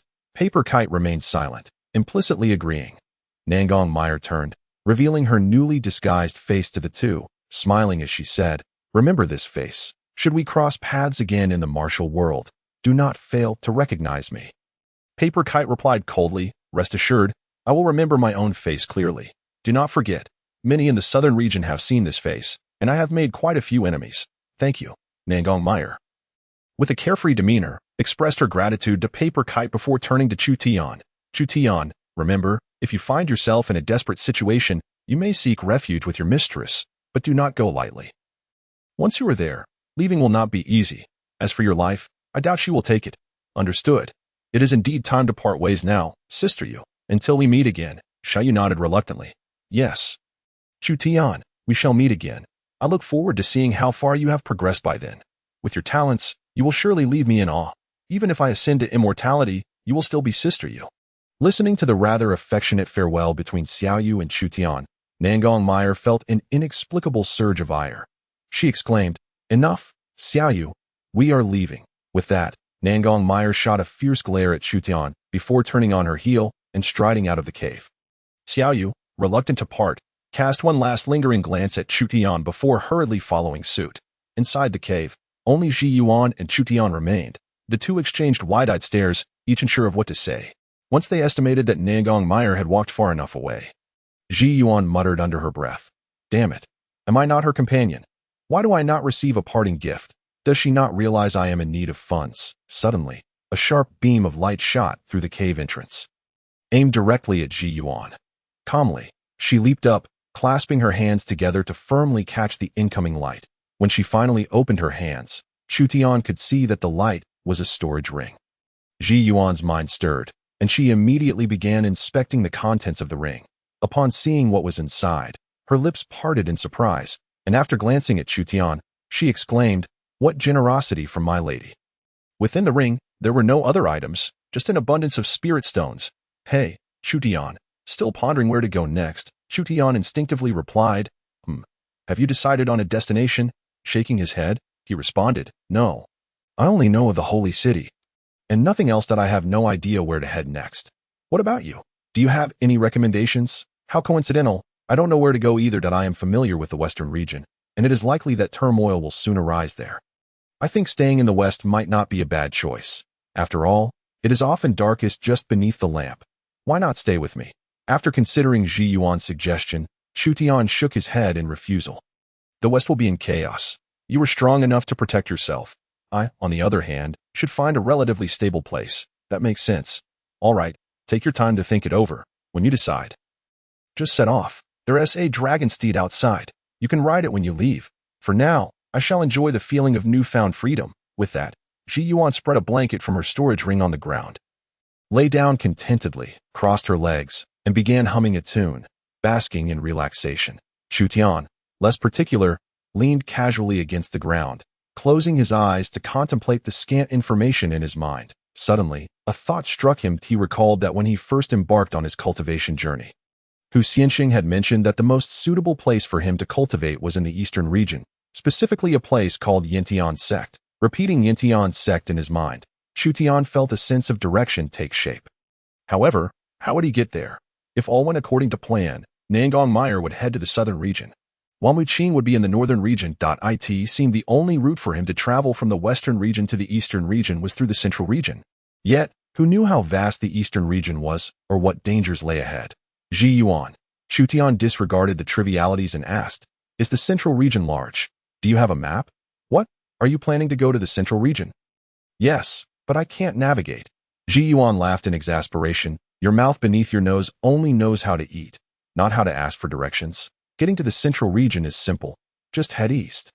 After saying this, Ji Yuan returned to her languid demeanor, casually adding, "Remember, don't try to cross rivers, avoid dense forests, steer clear of marshes, and do not linger in the wilderness. Rivers harbor fish, dense forests house ferocious beasts. Marshes conceal serpents, and the wilderness is rife with packs of beasts and birds of prey. With your small frame, you cannot withstand any of these. Also, do not trust anyone, and never underestimate anyone. Remember, keep your heart sharp and your hands ruthless. Learn to conceal your strengths, master ambush tactics, and know when to flee. Judging by Nangong Meier's attitude towards you, the gifts she gave you are more precious than those given to me. Always remember, wealth should not be flaunted, and one must not hide in plain sight. Most importantly, do not provoke women or meddle in others' affairs. Believe me, if you do these things, no one will take an interest in a person who appears to be merely at the first stage of qi refinement." Though seemingly lethargic, Ji Yuan offered Chu Tian the most sincere advice before his impending journey. Listening to her ramblings, Chu Tian couldn't help but smile faintly. Before parting, he asked, "Ji Yuan, that can't be your real name." "Can it? Would you tell me your true name?" Ji Yuan opened her mouth, ultimately sighing softly before responding with a smile. "Go on. My name will bring you misfortune. Those on a journey are most superstitious about such things. We can discuss it further when we meet again. All right, I am Chu Tian. I shall not change my name or surname. Farewell. Take care." With that, Chu Tian strode out of the cave, raising his arm to wave goodbye. Chapter 53. On the road, Ji Yuan watched Chu Tian's departing figure, gazing at the empty cave. Previously feeling free and at ease, she now felt a sudden wave of restlessness. Her heart felt as hollow as the cave itself. It seemed that the freedom she had always longed for was not as appealing as she had imagined. Contemplating this, her gaze was drawn to the cave entrance. Was she hoping to leave, or wishing to see someone arrive? Alas, only the last rays of sunlight filtered through the entrance to greet her. As for Chu Tian, he did not gallop away as he had imagined. Instead, he strolled leisurely toward the east. Along the way, he pondered Ji Yuan's words, a smile playing at the corners of his mouth. The feeling of being cared for and advised was genuinely comforting. Fingering the storage ring that Nangong Meier had given him before leaving, he contemplated what treasures lay within. As the sun began to dip towards the horizon, Chu Tian emerged from the deep mountains onto a small path, finally finding a route and encountering fellow travelers. Without a second thought, he realized these were people fleeing from the vicinity of the holy city, where millions had perished. The villages surrounding the holy city were also on the move. Chu Tian chose not to engage in conversation with others. Instead, blending into the crowd and proceeding quietly, a few individuals glanced at Chu Tian, then shifted their gaze to the dragon steed beneath him. A flicker of greed crossing their eyes, an individual at the first stage of qi refinement seemed like an easy target. As a novice, Chu Tian remained blissfully unaware that his steed had already drawn the attention of opportunists. This area was a short pine grove, and as Chu Tian rode through, he startled a few vividly colored mountain chickens. Though called mountain chickens, they were considerably larger than ordinary wild chickens, with sharper claws and beaks. Chu Tian recognized them as first-stage spirit beasts known as Jinfu chicken. While they were indeed spirit beasts, they were only marginally stronger than wild animals and would struggle against larger predators. Chu Tian had paid particular attention to them when he perused the spirit beast compendium, not for any other reason but their delectable taste. They were neither gamey nor tough and were quite flavorful. The book described the attack methods and characteristics of other spirit beasts, but for the Jinfu chicken, it solely noted its flavor. The implication was clear. Typically, Jinfu chickens were found in pairs, one male and one female. Chu Tian instinctively licked his lips, gazing at the direction they had flown, and cheerfully remarked, "Ah, it seems fortune smiles upon me." Though Chu Tian could barely manage to go without food for 3 to 5 days, he still had the habit of eating. In his words, "Without something to chew on, I always feel like something is missing." Dismounting from his dragon steed, he casually tossed the reins onto a branch, lowered his body, and stealthily approached the direction of the Jinfu chickens. He picked up a nearby stone, preparing it as a makeshift projectile. Hiding behind a low bush, Chu Tian estimated the distance to the 2 Jinfu chickens to be about 70 paces. He held his breath, gathering his strength, and aimed at the one adorned with a colorful crown, then hurled the stone. This was Chu Tian's first true act of hunting, and the results were promising. The ordinary stone, propelled by his hand, flew with the force of a powerful arrow in an instant.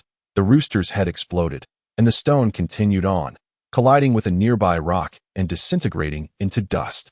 With his first successful strike, Chu Tian's lips curled into a smile as he stood, preparing to collect his spoils. One rooster would be more than enough for him. However, unexpectedly, the hen flew at him in a frenzy. Claws and beak poised for attack. Damn.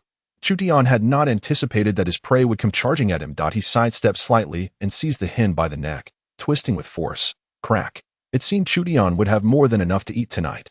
He mused. Who would have thought a chicken would show such loyalty? They say that couples are like birds of a feather. But wait, you two are chickens. As he spoke, he stepped forward to also grab the rooster. In that case, I shall show mercy and let you meet again in my belly. Fear not, you will be well cooked. As he stood up, his eyes caught sight of 2 eggs nestled in a nearby grass nest. Without hesitation, he picked them up and leisurely made his way back. Leading his steed, after traversing the woods, Chu Tian skillfully eviscerated his catch, allowing it to bleed and pluck its feathers with a deft flick of his fingers. A small flame ignited. After a quarter of an hour, the 2 chickens were cooked to perfection. Chu Tian then carefully tossed the eggs beside the fire, nestled among the warm ashes, as if the entire chicken had reunited within him. A tantalizing aroma wafted through the air, wafting into Chu Tian's nostrils. He couldn't help but grin. The meat was ready. He raised his hand and tore off a plump thigh, placing it in his mouth, where the faint scent of pine mingled with the flavor of the meat, spreading delightfully across his palate. Indeed, it bore the taste of a delicacy, devoid of seasoning. The meat was exquisitely tender, yielding slightly to his bite. With juices flowing down to his tongue. As Chu Tian savored the flavor of the chicken, he nodded in appreciation. Just as he was lost in the enjoyment of his feast, 3 figures stealthily followed the trail left by the dragon steed. Advancing slowly, 2 were armed with daggers, while the third wielded a 3-foot-long blade, all clad in dark attire, stealthily approaching the stream. One individual, slightly twitching his nose, caught the drifting aroma and quietly informed the leader. Brother, that lad is feasting on roasted chicken, a fine delicacy. We should hasten. Perhaps we can snatch half a roasted chicken. Damn it, be quiet. Second brother, do you have no ambition, fixated on merely half a chicken? That lad is clad in luxurious robes and rides a 3rd-tier spirit beast, a dragon steed. He must be a wealthy young master from the holy city, fortunate to have escaped that calamity. If we take him down, we could significantly enrich ourselves. Selling that dragon steed could afford us a house elsewhere. The elder brother's reasoning was sound. Second brother, abandon thoughts of food. Let us approach cautiously, lest we disturb him, and he mounts his dragon steed and flees. Enough talk. Let us go. With that, the elder waved his long knife, signaling his brothers to follow. Before long, the bonfire ignited by Chu Tian came into view. And upon seeing him relish his meal, the second brother couldn't help but swallow hard. The elder shot a glare at him, gesturing subtly. He pointed to the left while glancing at the third brother, indicating the right. The 2 brothers nodded and split apart. Chapter 54. The first kill. Hey! A sudden roar startled Chu Tian, causing him to flinch, and a half-eaten piece of chicken fell to the ground. Turning around, he beheld a man clad in black leaping down from a mound, while 2 others wielding daggers appeared on either side of him. This is, hey, kid, hand over your valuables and leave your steed. I'll let you go. Chu Tian, instinctively scratching the back of his head at the unexpected intruders, asked, May I inquire if you intend to rob me? The man with the long knife barked coldly. Kid, choose. Money or your life? If you're smart, leave quickly, and my brothers and I won't shed blood. But if you resist, humph, I'll come at you with my blade. Assessing the trio's aura and, by the moonlight, discerning the ordinary iron weapons they wielded, Chu Tian made a resolution. He raised his hand and pointed at the leader, bellowing, Hey, this mountain is mine. This tree is mine. If you wish to pass, leave some toll. If you refuse, I'll kill, not bury.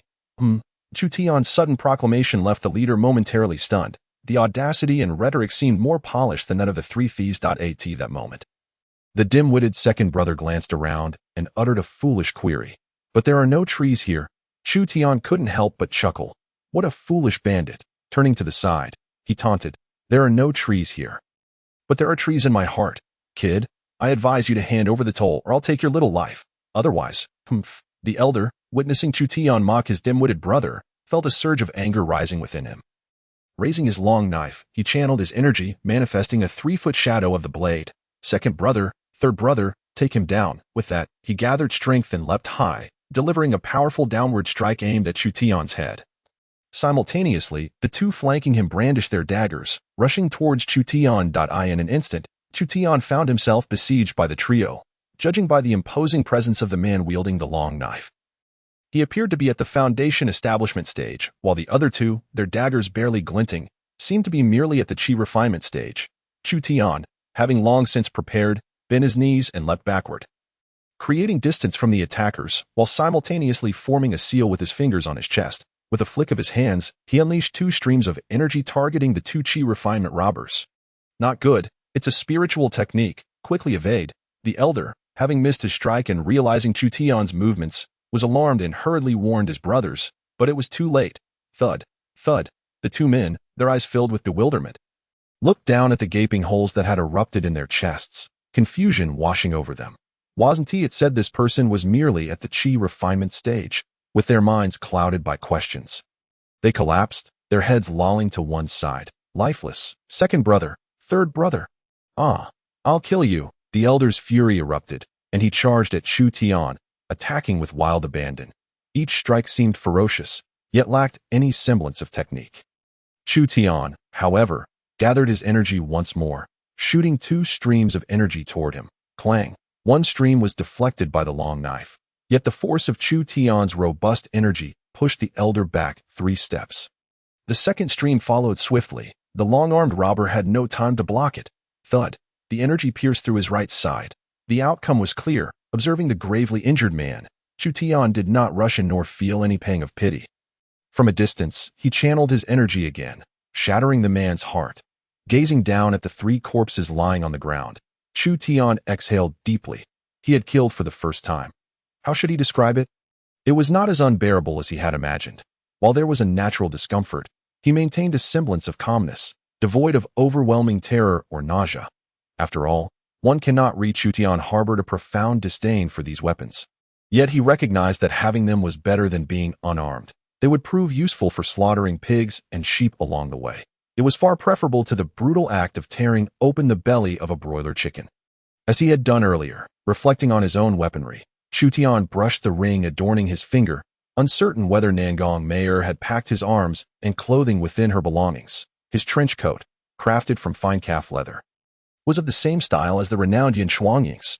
Chapter 55. The principle of the kite. Having tidied up, Chu Tian mounted his steed, intending to find a different place to rest. After all, this location was rather blood-soaked. As he departed, he extinguished the fire with a kick, leaving the scattered corpses to their fate. He had proclaimed that he would not bury the dead, and he had indeed followed through. It would be unreasonable to laboriously dig a grave in the dead of night, especially without a shovel. How taxing that would be. Following the stream, Chu Tian soon discovered a clean spot, reignited the campfire, and closed his eyes to recuperate. After the earlier tumult, sleep was likely elusive. He lay down, slightly calming his mind before continuing on his journey in a distant valley. Ji Yuan, feeling exceedingly bored, spread out a blanket outside the cave and reclined upon it, gazing up at the myriad of stars, murmuring softly to herself. The occasional howl of wolves from the valley's sides only heightened the tranquility, yet such stillness often signified loneliness. She had not uttered a word all day. Inexplicably, as she stared at the starry sky, her thoughts wandered back to the days spent as Chu Tian's maid. How to articulate this? Her mind was free from the burdensome tasks assigned by Nangong Meier, which were utterly mundane. Her only amusement had been teasing the martial artist Chu Tian. Yet, those days were undeniably comfortable and serene, devoid of trepidation and fear. She wondered where that fool had wandered off to. Alas, why hadn't she told him not to travel at night? Surely, that dim-witted boy wouldn't be foolish enough to embark on a journey after dark. After a moment of self-dialogue, she continued. I still owe him a debt of gratitude for saving my life. The weight of owing such kindness is truly burdensome. Perhaps feeling her words lacked sufficient gravity, she added, that lad is at best a pinnacle foundation establishment cultivator. If he were to encounter a golden elixir stage practitioner, he would surely meet his demise without even understanding how. Moreover, given his impulsive nature, the journey ahead would undoubtedly be fraught with dangers. Perhaps I should follow behind and intervene to repay that life-saving grace before continuing my wanderings in the Jianghu. As she pondered this, Ji Yuan suddenly flipped onto her feet, contemplating her next move. She retrieved a mask as delicate as a cicada's wing from her spatial ring and carefully placed it upon her face, transforming into a woman of alluring figure, yet unremarkable appearance. She then donned a simple, pure white gown before directing her thoughts toward the path Chu Tian had taken earlier, her consciousness expanding as she sped forth. Chu Tian had not traveled quickly during the day, but now, with her mind unfurled, she soared through the air with the speed of a nascent soul cultivator. Within the span of less than 2 hours, as dawn's light began to break, she caught up to him. Under the influence of her consciousness, Chu Tian was busy organizing his belongings, binding the steel knife he had acquired onto the back of his dragon steed as he prepared to be on his way. Ji Yuan, however, was in no rush to reveal herself. She landed near the 3 corpses of the bandits, scrutinizing them closely. If her deductions were correct, these 3 men had indeed perished at Chu Tian's hands. What a stroke of bad luck! Gazing at the bodies, Ji Yuan let out a sigh, unsure if her lament was directed at Chu Tian or at the 3 ruffians. Suddenly, she noticed an anomaly. While the other 2 corpses were unremarkable, one displayed a sunken dantian without any visible wounds, an exceedingly peculiar sight. In her experience, she had never encountered such a manner of death. Even the infamous soul-sucking technique from the sacred city of the western regions targeted golden elixir and nascent soul practitioners. What could possibly be gained from a foundation establishment cultivator by hollowing out their dantian? Moreover, the corpse bore no wounds at all. How strange indeed! Standing still, perplexed by her thoughts, she abruptly raised her hand and unleashed a sharp attack, causing the body drained of its dantian by Chu Tian to explode into fragments. Following that, she waved her hand, sending the dismembered remains into the river, erasing all traces. For Chu Tian, his experience paled in comparison to Ji Yuan's frequent missions and confrontations. While he was resolute in killing, he lacked finesse in the aftermath. He was unaware of the principle of concealing the evidence. If a discerning individual were to witness that corpse, they would undoubtedly draw connections. At that point, Chu Tian's identity as a remnant of the western regions would be conclusively established. As Ji Yuan hastened to take care of the aftermath, she quickly followed Chu Tian from a distance, ensuring to remain unobtrusive, thus allowing them to travel together. Of course, with a sigh of exasperation and a muttered curse, Chu Tian led his horse down the street, yearning to find an inn where he could savor a warm meal and indulge in a restful slumber. After enduring nights spent in desolate wilderness, he had long since grown weary of such hardships. Upon reaching the town center, he indeed discovered an establishment named Binji Restaurant. Just as Chu Tian paused to consider his options, a young attendant rushed out, a cloth draped over his shoulder, greeting him with enthusiasm. "Ah, young master, are you alone?" "Indeed," replied Chu Tian, handing over the reins of his steed while inquiring, "Pray tell, how are the accommodations and meals priced at your esteemed establishment?" "Ah, dear guest, our charges are quite reasonable. A superior guest room is merely 5 taels of gold, and a sumptuous feast for a table costs just 20 taels, gold." Chu Tian felt a wave of embarrassment wash over him, for he possessed none of that currency. He had no choice but to further inquire, "Good sir, how does one exchange spirit stones for gold?" "Ah, esteemed guest, you must be from a wealthy family, yet unaware of such matters. 1 spirit stone is worth 100 taels of gold." "I see," Chu Tian thought, feeling a sense of relief as he retrieved a spirit stone from his pocket, placing it in the young attendant's hand. "I require a room and a meal. Also, please take good care of my steed." The young attendant's eyes widened in astonishment as he accepted the spirit stone, quickly assuring, "Rest assured, esteemed guest, I shall take excellent care of your mount. Please, go ahead." After ushering Chu Tian inside, he called out with a loud voice, "One superior guest room and a splendid feast." As Chu Tian stepped into his room, a woman of unremarkable appearance but graceful stature emerged from the entrance, tossing a spirit stone to the young attendant as she declared, "I would like the room next to the gentleman's." "Certainly, fair lady, please." Paper Kite settled in the room adjacent to Chu Tian's, extending her consciousness to observe his every move. She had grown tired of merely trailing him, and now harbored a desire to accompany him. However, she had yet to devise a suitable pretext for such an encounter. After a short while, the young attendant knocked on Chu Tian's door, setting a lavish spread before him and offering a jug of wine with the words, "Enjoy your meal," before bowing and exiting. Hungry, Chu Tian eagerly picked up his chopsticks to feast. Though he refrained from touching the jug of wine, he was unsure of its potency and feared becoming inebriated. Moreover, According to the tropes of many dramas, it was often the case that nefarious substances were hidden within wine. In a world rife with dangers, safety was paramount. After all, many unfortunate incidents had occurred due to carelessness. Watching Chu Tian devour his food, Paper Kite stifled a soft chuckle, amused by his unabashed enthusiasm for eating. Observing that he abstained from drinking, she silently commended his caution. Indeed, prudence often bore no significant consequences. Sitting cross-legged on her bed, resting her chin on her hand, she contemplated how she might initiate a conversation with him while simultaneously crafting an appropriate persona for her new appearance. Having spent considerable time with Chu Tian, Paper Kite understood that despite his seemingly simple and gentle demeanor, he possessed a keen intellect that could not be easily deceived. She had initially intended to create an accidental encounter when he stepped out, aiming to become familiar with him before gradually approaching him. Just as she pondered her strategy, she caught sight of Chu Tian finishing his meal, wiping his mouth with his hand, and rising to leave the room. In a flurry, Paper Kite sprang to her feet and opened her door. As Chu Tian turned to shut his door, he noticed the woman from next door stepping out, dressed in a flowing robe and sporting an unremarkable face. Their eyes met at the perfect moment. Chu Tian, uninterested in engaging with others, merely nodded in acknowledgement before turning to depart. Paper Kite, witnessing his retreat, stomped her foot in frustration before following him downstairs. "Excuse me, proprietor." "Yes, how may I assist you?" "I seek to inquire if there is a forge for weapons in this town." "Ah, indeed. Our town boasts a weapons shop. Upon exiting, turn right and take the third alley on your left. You shall find it there.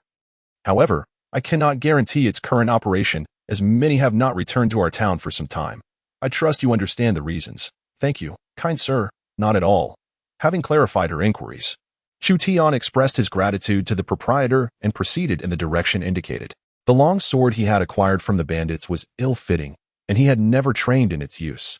His practice revolved around wielding longer weapons with both hands, without a suitable weapon. His combat prowess was significantly diminished, as he had yet to reach a level of mastery that allowed him to wield any weapon with ease. Days prior, he had traversed the outskirts of the holy city, where dangers were scarce. However, venturing further could lead him into peril, for he could not predict where a formidable beast might lurk atop an unassuming hill. Chapter 57. Chu Tian caught unawares upon exiting. He followed the proprietor's directions, turning right at the second alley. It was a narrow passageway, eerily quiet at that moment. After surveying his surroundings, Chu Tian continued onward. After a few steps, he noticed a shop with an iron banner fluttering gently.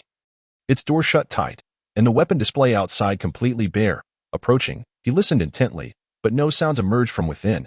After calling out several times and confirming the absence of anyone inside, he reluctantly turned back. It appeared that this was yet another venture thwarted by the misfortune that befell those associated with Nangong Meier. Having departed from the inn with a clear purpose, Chu Tian moved swiftly and paid little heed to his surroundings. However, as he retraced his steps, he observed the withering state of the town. Throughout his time here, he had encountered fewer than 10 people hastily traversing the streets, and the few shops that remained open were pitifully scarce. Suddenly, his gaze caught sight of a captivating woman draped in a light gown, leaning against her doorway and watching him intently. Following her gaze, he met her eyes before glancing up at the sign above the entrance. Junyu Pavilion. Junyu Pavilion? Chu Tian pondered, curious about the nature of this establishment. It hardly resembled an inn or restaurant. Just as he hesitated, the alluring woman smiled brightly, swaying her hips gracefully as she approached him. Her movements were refined, imbued with an elegance that would be best described as charming. However, Chu Tian, being rather straightforward, found himself thinking one word: provocative. As she drew near, he opened his mouth to speak, only to find her arm draping over his shoulder, her hand sliding down his chest in a gentle caress. In a sultry tone, she whispered, "Are you here alone, little brother?" In that instant, Chu Tian grasped the true purpose of Junyu Pavilion. It was all too evident that this was an establishment of ill repute. Nevertheless, he opted not to feign ignorance, turning slightly to gaze at the alluring curves of the woman beside him, and replied, "Big sister, I am indeed alone. Then why not join me in Junyu Pavilion for some relaxation? The ladies inside have been eagerly awaiting your arrival." Oh, Chu Tian found it increasingly difficult to maintain his resolve. Since arriving in the western region, he had been surrounded by breathtaking women. The phrase, "once you taste the marrow, you know the flavor," rang true. Had he remained ignorant of such pleasures, he might have been able to resist. However, after experiencing such delights for half a year, coupled with his youthful vigor at 20, he found it hard to resist the allure of engaging in conversation with such a beautiful woman. "Ah, little brother, I may be older, but the maidens within are all around 18 or 19, fresh and enticing. You would surely enjoy their company." As she spoke, the woman casually looped her arm through Chu Tian's, and the sensation of her soft touch triggered memories of his arrival in this world, specifically a particular moment in a nameless canyon with Mu Qing. With his mind adrift, he found himself unwittingly following her toward Junyu Pavilion. Not far behind, Paper Kite's eyes brightened as she observed Chu Tian, bewitched and unaware, and silently thought, an opportunity has arisen. Then, in the direction where Chu Tian was located, a pitch-black short sword was drawn. And with a flick of the finger upon the blade, a resonant clang echoed, the sound waves amplified, ringing in Chu Tian's ears. The sudden appearance of a figure instantly cleared the haze from Chu Tian's eyes. The beautiful woman also turned to glance toward the kite, a glint of ruthlessness flashing in her eyes, before she continued to look at Chu Tian, cooing, "Oh, little brother, what is the matter? Come on, the ladies in the pavilion are waiting for you." This time, with clarity in his gaze and vigilance in his heart, Chu Tian was no longer caught off guard. He forcefully withdrew his arm from the beautiful woman's embrace, maintaining an apologetic demeanor as he replied, "Big sister, I am sorry. I rushed out and forgot to bring any money. My dear little brother, it's no trouble at all. The ladies are not interested in your spirit stones, but rather in you." The beautiful woman continued, "But never mind. I'm not accustomed to taking advantage of others, nor do I like to share my path with other men. Let us leave it at that." With that, Chu Tian turned and walked away, simultaneously drawing the short sword from his waist, gripping it firmly in his hand. Observing Chu Tian's quick retreat, the beautiful woman gritted her teeth, but ultimately decided against pursuing him. Her gaze shifted back toward the kite, her eyes betraying a fierce intensity that it was all that woman's fault. Otherwise, the prey would have long been ensnared. Once a man stepped into this pavilion, it would be no easy feat to leave without paying a price. As Chu Tian hurried away, assuring himself that the flirtatious beauty had not followed, he let out a sigh of relief. What had been a perfectly ordinary conversation had caught him off guard. He was acutely aware of the need for vigilance while conversing with the beautiful woman.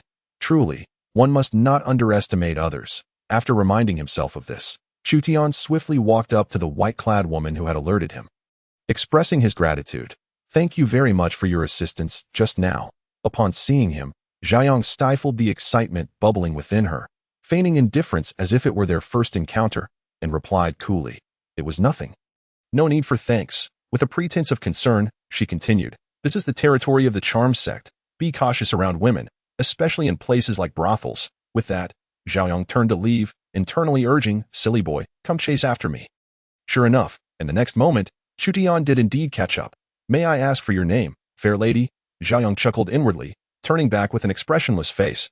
"I am Chu Luo. May I know your name?" "Young sir?" Chu Tian grinned. "What a coincidence. I also share the surname Chu. My name is Chu Tian." Zhayong thought, "No, I must now be called Chu Luo."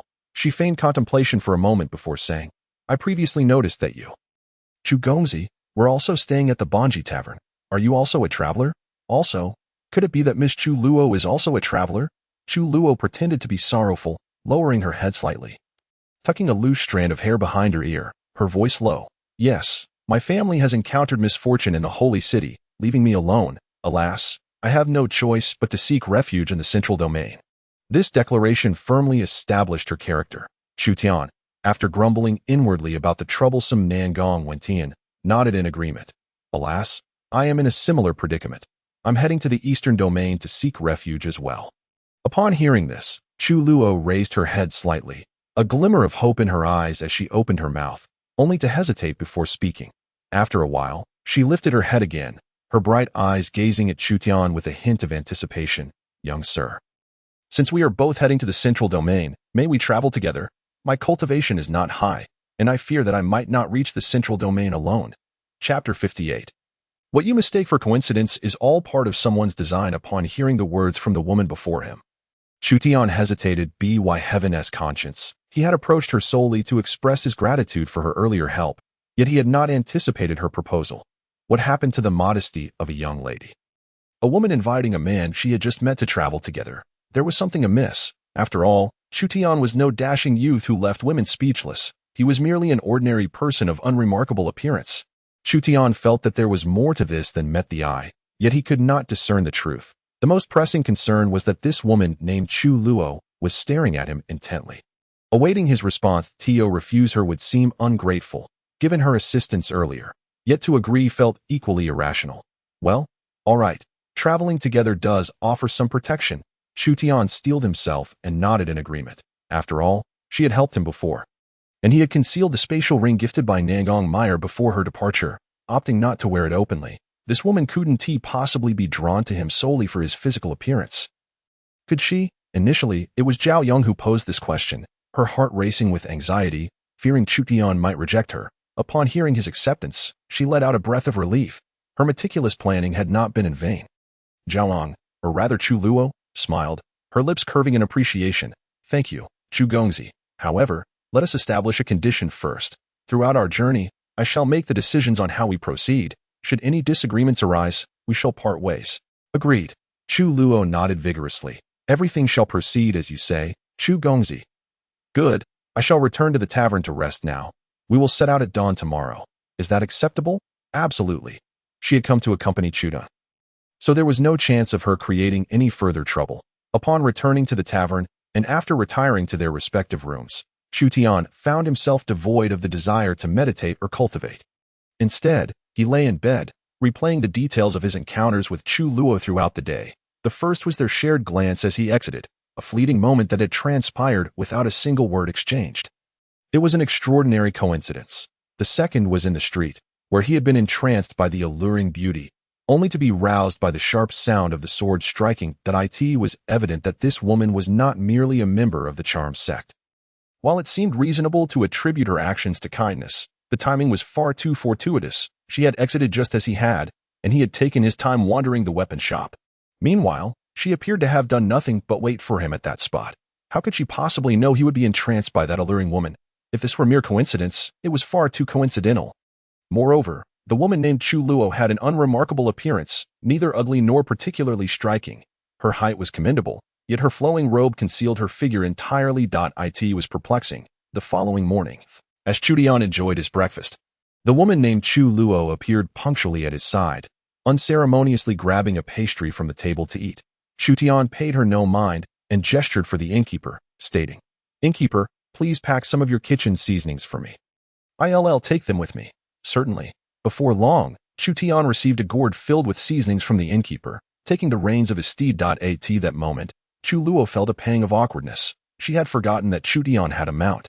Until now, she had been flying alongside him, unaware of the implications. However, now that they were to travel together, it would be inappropriate for her to share a ride with him, especially since she was a young maiden, albeit one who had already been seen by him. Even if she was unconcerned, Chu Luo was still mindful of maintaining her facade. Left with no choice, she hoped there would be a dragon steed for sale in the town. She raised her hand, beckoning the innkeeper. "Are there any dragon steeds for sale in this town?" "None here. If you need a mount, the town only has ordinary horses. Hurry and procure one for me." With that, she tossed a piece of spirit stone. "Chu Gongzi, I have no mount, so you will have to wait for me a bit longer. Once we reach a larger town, I will buy a dragon steed. I won't delay you for too long." No trouble at all. About half an hour later, the two set off on their journey eastward. As they left the town, Chu Tian casually inquired about some inconsequential matters, hoping to uncover any inconsistencies in her words. Yet, her responses were impeccably crafted. By the way, I still don't know your cultivation level. In case of danger, I'd like to be prepared. Yes, but in just half a day. These two individuals sharing the surname Chu had already begun to call each other siblings. Chu Luo, feigning the age of 18, accepted this brotherly title. "I was born rather dull. To this day, I have only just broken through to the foundation establishment stage. Barely at the second level of foundation establishment. May I ask what level of cultivation you possess, big brother?" Chu Tian chuckled. "About the same, roughly. Otherwise, why would I need a mount? Flying through the skies would be quite splendid." "Indeed. I can't wait to break through to the golden core stage. Soaring through the skies must feel marvelous." Chu Luo played her part exceptionally well, leaving no room for suspicion, for 2 consecutive days. Chu Tian and this Chu Luo engaged in conversation about various topics, gradually shedding the long-standing guard that had resided within their hearts. However, a faint thread of vigilance deep within remained steadfast. It was not until the afternoon of the third day that they encountered a formidable challenge. Within a modestly sized forest, they came face to face with 5 wolves, specifically the second-tier monstrous beasts known as silver wolves. In terms of power, second-tier beasts are comparable to foundation-building cultivators. Thus, by conventional reasoning, the advantage lay with the beasts in a confrontation between 2 foundation builders and 5 second-tier monsters. Nevertheless, Chu Tian did not flee, and Chu Luo refrained from uttering any further words. As previously agreed, it was Chu Tian who dictated the course of their journey. As they observed the 5 silver wolves circling them, baring their teeth and seeking an opportunity to attack.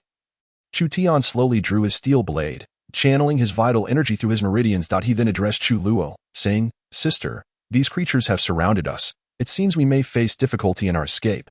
Your strength is somewhat inferior, so focus on holding one of them at bay while I deal with the rest."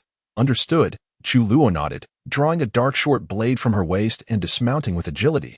She spoke little, deftly advancing towards one of the silver wolves. Her control of strength was impeccable, concealing any signs of unease from Chu Tian. Meanwhile, Chu Tian also dismounted from his steed, leaping into the fray, willingly placing himself amidst the 4 silver wolves. Engaging in a 1-against-4 confrontation. Chapter 59. Unfavorable clash. Relentless retreat with his right hand wielding the long knife and his left hand inverted with the short knife. Chu Tian seized the initiative while the 4 silver wolves were still searching for an opportunity to attack. Channeling his vital energy into the long knife, he unleashed a powerful blow, the blade shimmering ominously as he executed a practical and forceful strike. However, he did not dare to use his full strength, reserving some for a potential counter. The silver wolf in front of him evaded with a simple sidestep, and to his astonishment, the remaining 3 wolves launched a simultaneous attack from behind, with a powerful leap. They approached, their claws extended and sharp fangs glistening in the sunlight. These cunning beasts took advantage of the opening left by Chu Tian's attack, miraculously, as if he had eyes in the back of his head. Chu Tian, after missing his strike, swiftly redirected his energy and swung his hand backward, creating a circular arc with his steel knife that momentarily repelled the 3 wolves. Yet he did not pause to regain his footing before launching into another offensive, his left hand wielding the short knife against the very silver wolf that had initially evaded. However, this maneuver caused Chu Tian to lean dangerously close to the ground, exposing himself to greater vulnerabilities against the remaining 3 beasts. To his surprise, the silver wolf he had targeted did not retreat. Instead, it lunged forward, aiming for his neck with ferocity. What a ruthless creature! Chu Tian cursed inwardly as he steeled his gaze, channeling additional vital energy into his left hand. He executed a swift maneuver, transforming the short knife's angle to thrust directly into the silver wolf's skull. In an instant, a glint of silver flashed across the wolf's head. The attacking beast's claws reached for Chu Tian's arm. Yet he remained resolute, disregarding defense in favor of offense. His right hand wielded the long knife to fend off the other 3 wolves, leaving no time for retreat the moment their claws reached him. Chu Tian's short knife also plunged towards the silver wolf's cranium. Clang! What should have been the sound of blade meeting flesh resonated like metal striking metal in Chu Tian's ears, contrary to his expectations. The short knife failed to penetrate the silver wolf's skull. Shocked, Chu Tian swiftly retreated, using the momentum from the collision to create distance while simultaneously executing a circular slice with his left hand. This maneuver proved effective, pushing back the now approaching claws of the wolf. With a tearing sound, his robe was ripped, revealing 3 distinct wounds on his left arm, from which blood began to flow. Fortunately, the W with a powerful thrust of his right foot against the tree trunk and wielding a blade in both hands. He descended upon the 4 silver wolves below with a fierce strike, his elevated position enhancing his imposing presence. The 4 silver wolves, undeterred, leapt forward with their jaws agape, ready to attack, being low-tier beasts. They were singularly focused and lacked the instinct to evade danger. As Chu Tian made his move, they charged forth, eager to bite. With a surge of strength, Chu Tian swung his long knife, his wrist snapping with precision, unleashing a sharp arc of energy that followed the blade's trajectory. As he leaped, he simultaneously drew a short knife from his waist, seizing the moment to strike. The tip of the short knife plunged into the flank of one silver wolf. The gratifying sensation of the blade piercing flesh sent a surge of joy through Chu Tian, but he soon encountered resistance, hearing a crack as the knife became lodged in the wolf's spine. The injured wolf, racked with pain, twisted its upper body and lunged at Chu Tian with its gaping maw. Unable to retract the short knife in time, Chu Tian could only release it and land on the ground. Upon closer inspection, he noted that the silver wolf he had struck was now paralyzed in its hindquarters, its legs and tail trailing helplessly on the ground as it howled in agony. A sigh of relief escaped Chu Tian as the pressure upon him lessened. Having found success with his calculated strike, he gripped his lawn. No, logically speaking, he should have returned by now. Perhaps there are still matters in the western region that remain unclear. Speaking of the western region, Mu Qing's gaze darkened once more. These past few days, whenever she found a moment of tranquility, her mind would inevitably drift back to that scene at the Nangong residence. The image of that person gently caressing the sword's blade was simply unforgettable. Raising her hand, she gazed at the autumn water sword, which she had never parted with, and, seemingly lost in thought, instinctively placed her left hand upon the cold blade at INA corner. Jiang Tianlai observed Mu Qing's expression. His teeth clenched in frustration. That it was evident to any discerning eye that Mu Qing's recent unease stemmed from the news originating from the western region. What kind of individuals and events could possibly weigh so heavily on her mind? Jiang Tianlai naturally recalled the incident from several months prior, when Mu Qing had ventured alone to the Nangong residence. If it had merely been a social visit, why would she have donned a dark outfit? And if she had infiltrated the estate, how could she have been so calmly escorted out of the city? Enough. Junior sister. I suspect our master will be returning soon, and we shall soon learn the full details of what transpired in the western region. Perhaps the outcome will be more favorable than you anticipate. Second senior brother, you. Upon hearing his words, Mu Qing abruptly lifted her head. Zhang Haoi gazed at Mu Qing with a fond smile. Your expression is brimming with worry. It is only natural to be concerned for friends or loved ones in the western region. You need not conceal your feelings. With that, he slightly turned his head, casting a silent glance at Jiang Tianlai, who was lurking at a distance, before continuing. As for our eldest senior brother, you are likely aware that he is not a bad person, though his perspective can be rather narrow. We all enjoyed his care in our youth. If he oversteps now, do not let it trouble you too much. Thank you for your comfort, second senior brother. There's no need for such formality, Jiang Haoi replied. Turning to leave the training grounds, burdened by her thoughts, Mu Qing cast a disdainful glance at Jiang Tianlai before deciding to return to her room for a brief respite. Yet, her mind was restless. Making meditation futile. At that moment, a young acolyte approached from a distance, calling out to Mu Qing, Saint Maiden, please wait. Turning to face the newcomer, Mu Qing exclaimed with delight, is it you? Does this mean the master has returned? Indeed, the master has returned. You were requested to proceed to the conference hall. Very well, I shall go at once. Saint Maiden, you may go ahead. I still need to inform the others. With that, the acolyte by Jiang Xuanya's side flew off toward Jiang Tianlai. Having arrived first at the conference hall, Mu Qing, upon seeing Jiang Xuanya, wasted no time in asking, Master, what exactly transpired in the holy city of the western region? Why were you gone for so long? Jiang Xuanya, oblivious to the unease lurking in Mu Qing's eyes, sighed deeply and replied solemnly, the holy city of the western region will no longer exist. I had overestimated that old schemer Nangong Meier.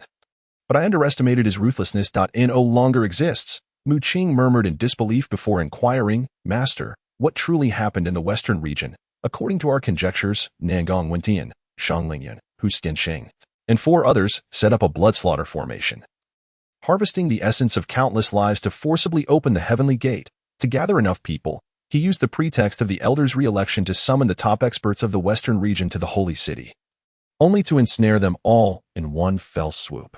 Every last one was turned into nourishment for his blood elixirs. This included the original inhabitants of the holy city, traveling merchants, townsfolk from surrounding areas. And even the elders and offerings from his own lordship's estate were not spared, let alone the elderly and infants among them. With each word Jiang Xuanya spoke, Mu Qing's complexion paled further. And when he mentioned the obliteration of the elders from the lord's estate, the tension within her heart snapped entirely. If even those individuals were not spared, how could Nangong Meier, as a mere Saint Maiden, possibly escape? Moreover, he was merely a lowly pawn under her command. In a place where millions perished, how could he evade capture? For a moment, Mu Qing dared not raise her head, fearing Jiang Xuanya would perceive her distress and inquire about its cause. Not adept at weaving lies, how could she concoct a plausible tale? Lowering her gaze and feigning contemplation, after a lengthy silence, she finally asked, Master, since Nangong Wantian's actions were a desperate gambit, is it possible that he arranged for someone to survive?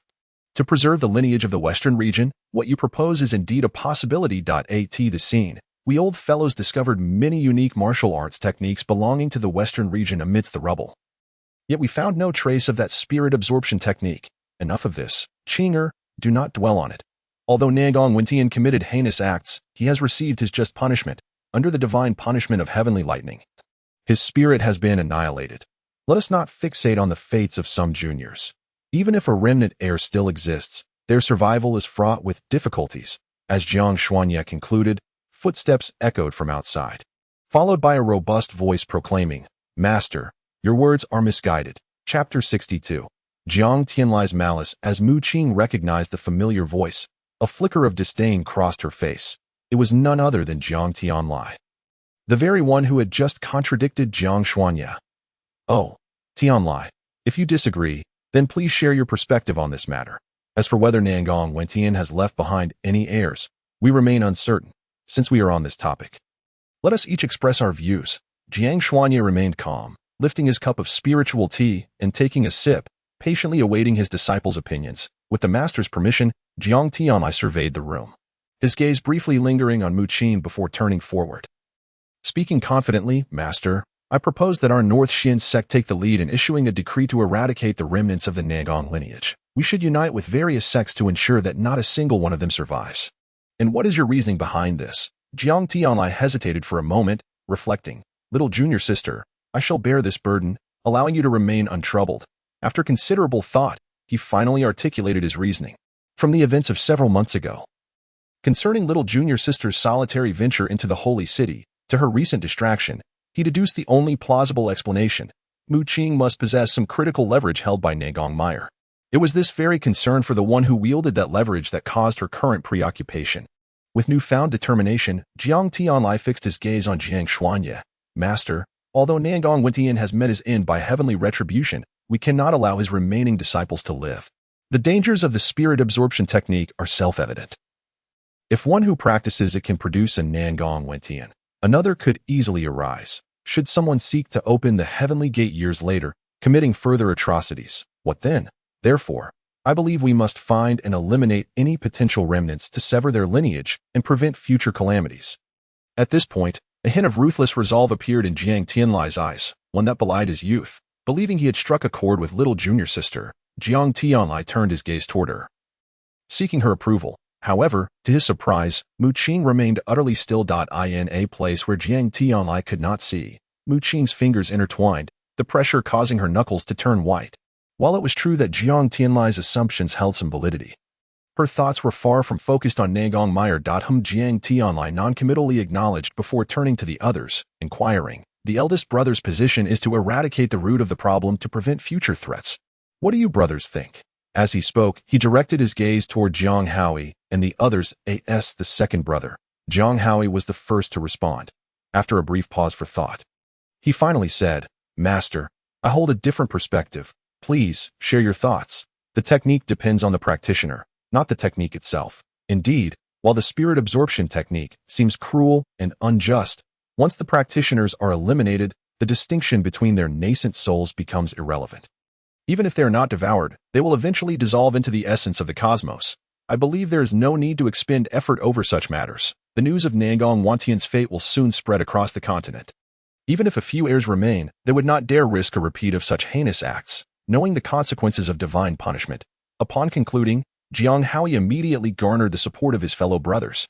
However, Jiang Tianlai turned to look behind him, incredulous that his second brother would dare to refute him. Did he not realize that all of this was for little junior sister Mu Qing? "Very well, you all make valid points. However, as for the decree from our North Xin sect, it can be set aside that if you do not mind the hassle, feel free to handle it when you arrive in the Western region. The purpose of gathering you here today is to discuss a matter. The holy city of the Western region has self-destructed under the influence of Nangong Meier, and the elders of the region's premier sect have been slaughtered, resulting in a significant reduction in power. I conferred with several elders from various sects and, in proximity to my northern domain, delineated a territory belonging to our North Xin sect. I entrust you, my brothers, to manage it, as it shall serve as a valuable exercise for your cultivation." The assembly exchanged glances, none anticipating that Jiang Xinye's expedition to the western region would yield such fortuitous news. Jiang Tianlai promptly clasped his hands in salute, declaring, "As disciples, we shall not disappoint our master's high expectations." Observing the spirited Jiang Tianlai, Jiang Xin, Yi turned his gaze to the other disciples, ultimately resting his eyes on Mu Qing. Though he intended for her to lead the others, he reconsidered and instead said, "Very well. Prepare yourselves for the journey westward. Should challenges arise, deliberate amongst yourselves." As they exited the council chamber, Mu Qing was the first to depart. She had never anticipated that Jiang Xianyi would deliver such news that a deeper sorrow gripped her heart, for the man who had descended from the heavens to save her was likely no longer among the living. Her sole desire now was to locate Nangong Meier, to inquire directly whether he still breathed. It seemed to echo the words of Zhang Ailing. The swiftest route to a woman's heart is through a shared yearning. A moment later, Jiang Tianlai, lagging slightly behind, observed Mu Qing's hasty retreat. Once she had vanished from sight, he turned to Zhang Hao-yi, his tone laced with dissatisfaction. "Second junior brother, what was that all about? Why did you contradict me in front of our master?" Jiang Hao-yi forced a strained smile, explaining, "Senior brother, did not our master encourage us to express our opinions freely? Furthermore, with my inherently languid disposition, I simply lack the energy to engage." Jiang Tianlai wished to retort, but upon reflection, he resigned to his second junior brother's habitual laziness. What could be done? He decided to let him be. "Gather your belongings. This is our master's command. If you wish to be indolent, do so only after we reach the western region." With that, Jiang Tianlai prepared to ascend into the sky. "Senior brother, sometimes one must practice forbearance. Do not be so quick to draw blood. Be more natural. What do you understand?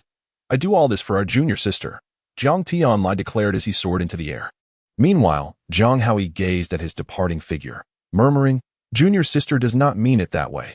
Senior brother, you are being overly sensitive. Besides, our cool and aloof junior sister is hardly appealing. One day, I shall take you to a delightful place that will surely cure your affliction." Chapter 63. The news Jiang Tianlai brought to Mu Qing days later. The brethren of North Xian sect gathered in the western region.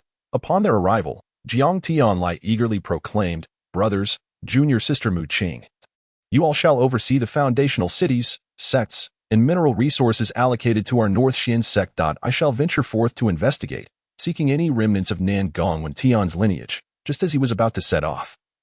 Jiang Haoyi, languidly slouched in a chair, cautioned, "Senior brother, you may pursue this matter as you wish. However, I implore you to exercise utmost caution. Should Nangong Tian indeed have a successor, he would surely be guarded by formidable protectors. Let us first ascertain the facts before deliberating on our course of action." Jiang Tianlai paused, sensing the genuine concern in his second junior brother's words. He turned and smiled. "Indeed, I shall be cautious." He then clasped his hands in gratitude to his fellow disciples. After casting a deep glance at the still distracted Mu Qing, he exited the room, calling to the ordinary disciples from North Xian sect to accompany him toward the holy city. Watching Jiang Tianlai depart, Jiang Haoyi's expression shifted as if a thought had struck him. A faint smile appeared on his lips as he addressed the others. "Now that our senior brother is preoccupied, I, as the second, shall take charge. Come, let me assign you all your tasks." Mu Qing shot him an exasperated glare. "Second junior brother, what schemes are you concocting? We are not oblivious to your intentions. Are you attempting to shirk your responsibilities again?" "Indeed, second junior brother, Mu Qing is correct. Senior brother is unbothered by such matters, insisting on pursuing what he believes to be right. Thus, the burden on the rest of us grows heavier. I advise you to act like a responsible person." "What nonsense is this? What are you all saying?" Jiang Haoyi retorted, feigning indignation as he glared at them before disregarding their protests and promptly assigning duties. "Third junior brother, do not wear that expression as if I have wronged you. Take this seriously. Visit the various sects within our territory. When our master visited, he greeted each one. Your task is to foster relations and understand their dynamics, while also gauging their strengths." "Understood." Third junior brother Jiang Xing and had little choice but to acquiesce, acknowledging the hierarchy that placed him beneath Jiang Haoyi. Jiang Haoyi, observing the tearful compliance of the third junior brother, chuckled inwardly while maintaining an aloof facade that he continued assigning tasks. Fourth junior brother Jiang Lang, with a stern visage, gazed down at his feet and remained silent. "You will visit the various resource points within our territory, gathering detailed information regarding the output of spiritual stones from the mines. These will be the spiritual stones for our North Xian sect, so do not allow the previous overseers to deceive us." "Understood." Finally, it was time for the fifth, Mu Qing. As her turn arrived, Jiang Haoyi's face broke into a smile as he gently said, "Junior sister, bear with it a little. Please check on a few cities and investigate the current population residing there. Very well, Mu Qing coldly replied before turning to leave. Third junior brother Jiang Yuanxing, observing Jiang Haoyi's lack of task assignment toward himself, resolved to rebel. Second junior brother, we three have duties. What about you? Me. With the eldest away, I, as the second, naturally assume command, coordinating your efforts and supporting you as needed. Now go, the various sects await your arrival. Second junior brother, I know you are lazy, but I did not expect you to be this lazy. I suspect you must be a turtle at heart. With that, Jiang Yuanxing activated his spiritual energy and made a hasty exit, dragging along the taciturn fourth junior brother, Tisich. This rascal thinks he has gained some prowess. Yet he remains adept only at fleeing. Jiang Haoyi, stretching languidly as he slouched in his chair, hummed contentedly. Ah, if the eldest were here, I would certainly have tasks to attend to, but with the eldest absent. If I still had duties, how pointless would that be? Pointless. Who says we are being pointless? Nangong Meier, glancing at the bewildered Xiaoyu, began to explain, we cannot simply charge straight into the southern domain. Sometimes, taking a detour is the safer option. Who knows, perhaps some scheming individuals are already lying in wait along the path to the southern domain, ready to trap us. We shall first journey to the central domain and then proceed to the southern domain. It merely adds a bit of time, nothing more. Come, let us go, for we currently have no pressing matters. Perhaps we will find a safe haven in the central domain. Yes, miss, I will follow your lead. Nangong Meier teased her companion Xiaoyu. What, are you secretly yearning for Chu Tian? Xiaoyu, unable to hide her feelings any longer, admitted openly, of course I miss him. Being with Chu Tian always makes me feel so at ease. She gazed up at the clouds in the sky, sighing wistfully. I wonder where Chu Tian might be now? Miss, do you think we will meet again? I cannot say for certain if we will meet again, but I am confident of his destination. Huh, miss, where will he go? Chu Tian seems to possess little knowledge of the outside world. He once mentioned two places suitable for his cultivation, the Seven Absolute Mountain in the central domain and the Yin Tian sect in the eastern domain.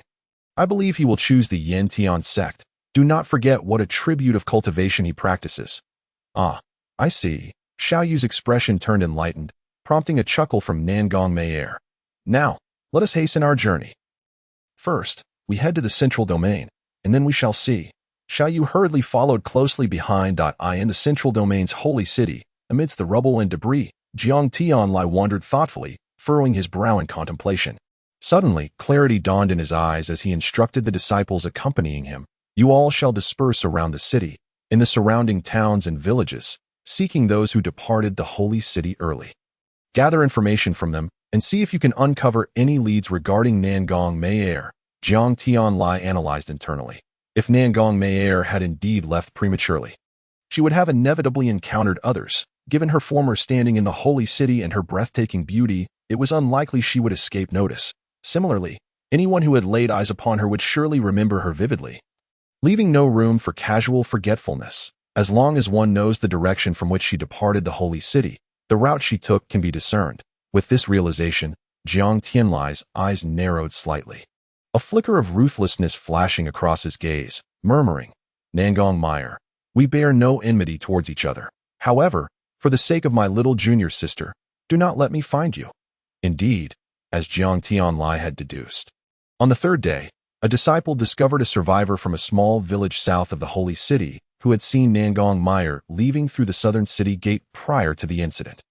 According to his account, there were 3 individuals accompanying her, 2 women and 1 man, each riding dragon steeds, heading southeast. Upon receiving this news, Jiang Tianlai immediately sought out Mu Qing, who was lost in thought in a small town. Little junior sister, I have found it. I have tracked down Nangong Meier's whereabouts. At the mere mention of Nangong Meier, Mu Qing instantly regained her composure and inquired eagerly, Elder brother, where is this woman? On the day of the incident, someone had indeed witnessed Nangong Meier and her 3 companions heading southeast. Jiang Tianlai enthusiastically recounted the details of Nangong Meier's movements. But to Mu Qing, it was only the mention of those 3 individuals that caught her attention. A glimmer of hope began to rise in her otherwise dim eyes. She casually swept a few strands of hair behind her ear and, feigning nonchalance, asked, Do you know who those 4 individuals were? Fearing Jiang Tianlai might sense something amiss, she quickly added, Among them, was there any former master from the holy city? This inquiry blossomed a sense of joy in Jiang Tianlai's heart. for it implied that little junior sister Mu Qing was concerned for his safety. He immediately patted his chest in assurance. "Do not worry, little junior sister. I have investigated thoroughly. Those accompanying Nangong Meier are all young individuals, appearing to be in their 20s. There cannot be any old fogies among them." Chapter 64. Seeking a fitting weapon. Could there really be a young man in his 20s capable of being by Nangong Meier's side? Mu Qing's hopes surged, yet her expression remained impassive as she nodded towards Jiang Tianlai, saying, "Elder brother, be cautious when you pursue Nangong Meier. Rest assured, little junior sister, I shall eliminate the remnants of the Nangong clan." With that, he prepared to depart, but unexpectedly, Mu Qing called out to him, "Elder brother, where can I find the person who saw Nangong Meier and her companions? I wish to inquire further." "About 70 miles southeast of the holy city, in a small village," Jiang Tianlai replied before taking off towards the south. Watching his departing figure, Mu Qing's lips curled into a faint smile. She promptly fetched ink and paper to sketch the visage of the man who had lingered in her thoughts these days. Before rising to head towards the location Jiang Tianlai had mentioned that I asked for Jiang Tianlai, who was setting off to hunt down Nangong Meier. It was not that Mu Qing held him in disdain, but she believed that even two of him would not stand a chance against the woman, Nangong Meier. Moreover, so much time had passed. Whether or not he could locate her remained uncertain, given Nangong Meier's regard for Chu Tian. Mu Qing was convinced that the man accompanying her was indeed Chu Tian, yet at this juncture, she still intended to seek final confirmation. It would bring her peace of mind. After returning from her outing, Mu Qing could hardly suppress the smile that danced at the corners of her mouth. He was indeed still alive. Once the man confirmed that Chu Tian was the sole man by Nangong Meier's side, Mu Qing finally let go of the gloom that had enveloped her these past days. Once upon a time, she had wished to behead Chu Tian with a single strike to cleanse the stain upon her. Yet when she learned of the turmoil in the western regions, the anticipated joy did not materialize. Instead, a wave of suffocating frustration lodged within her heart, impossible to release or swallow. From that moment onward, Mu Qing realized that she could no longer bear malice towards that man, just as Nangong Meier had once told her months ago. Whether she acknowledged it or not, Chu Tian was indeed her man. As for Nangong Meier still being alive, Mu Qing's smile gradually faded. For this woman, she harbored nothing but endless hatred. For the sake of Chu Tian, she would all. Chapter 65. Chu Luo. This is what one calls acting. Chu Tian took the pen, and, relying on the memory of the weapon he had once wielded, began to sketch its form, meticulously annotating details such as the weight of the blade, the length of the edge, the center of gravity, and various other specifics. Once finished, he handed the drawing to the servant, who scrutinized it thoroughly before adding, "Esteemed young master, you have yet to specify what materials will be used for its construction, and what kind of formations will be engraved within it." Chu Tian found himself at a loss, completely bewildered by these inquiries. He was utterly ignorant of such matters. Sensing Chu Tian's confusion, Chu Luo took the initiative to respond. "Well, the blade's body should be crafted from top-quality red refined iron, while the edge should be forged from the essence extracted from the stones of the Demon Cloud Mountain. A small gathering formation can be engraved on the blade's body, along with an armor-controlling formation, and the edge should feature an offensive formation with lightning attributes." As Chu Luo issued her instructions, the servant's expression gradually shifted from curiosity to shock. He noted her commands while pondering. Who were these two affluent individuals wielding such lavish expenditure? The materials and formations mentioned were nothing short of exquisite. A typical low-tier cultivator would merely use finely crafted steel for their weapon. After Chu Luo finished speaking, the servant nodded in acknowledgement and proceeded to relay the information to the craftsman in the workshop. Also informing the shopkeeper of the matter, individuals who spent so extravagantly were beyond his capacity to entertain, and only the shopkeeper could manage such patrons. "Chu Tian, what's wrong?" Chu Luo inquired, casting a curious glance at her plain-looking older brother, who, with a contemplative expression, remarked, "It appears you possess quite a profound understanding of weapon forging." "Not really. These are merely the basics, right? You wouldn't be unaware of this, would you?" "Surely not." Chu Luo, well aware of Chu Tian's naivety, found it easy to deceive him. Indeed, he fell for her ruse. "Is that so? It seems I have been rather ignorant, allowing you to laugh at my expense." As they spoke, the shopkeeper, Chen Sanner, emerged briskly from the back, wearing a welcoming smile. Without delay, he clasped his hands in greeting and said, "Esteemed guests, I am Chen Sanner. May I inquire about your names?" Oh, I am surnamed Chu, and this is my younger sister. Chen Sanner scrutinized Chu Tian closely, stealing a glance at the unassuming Chu Luo, and swiftly considered the prominent families in the vicinity with the surname Chu. Simultaneously, he found Chu Tian's claim plausible. The two appeared quite ordinary, and while their features bore no resemblance, their unimposing appearances spoke volumes. So you are Master Chu, but you are not from the Anhua city in the western regions, are you? Indeed, we are not from the western regions. We are in a hurry to return home. And surely the shopkeeper is aware of the reasons behind our urgency. May I ask how long it will take to forge the weapons we require? The craftsmen in the workshop toil day and night. Yet it will take at least 5 days, Chen Sanner replied. Upon hearing the 5-day time frame, Chu Tian felt it a tad lengthy, but it was not something he could not wait for.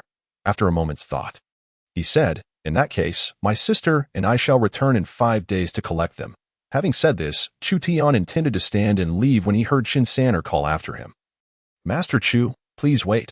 A portion of the total cost must be paid as a deposit. The total for your weapon will amount to 380 spirit stones. Thus, the deposit required is 1/3 of that.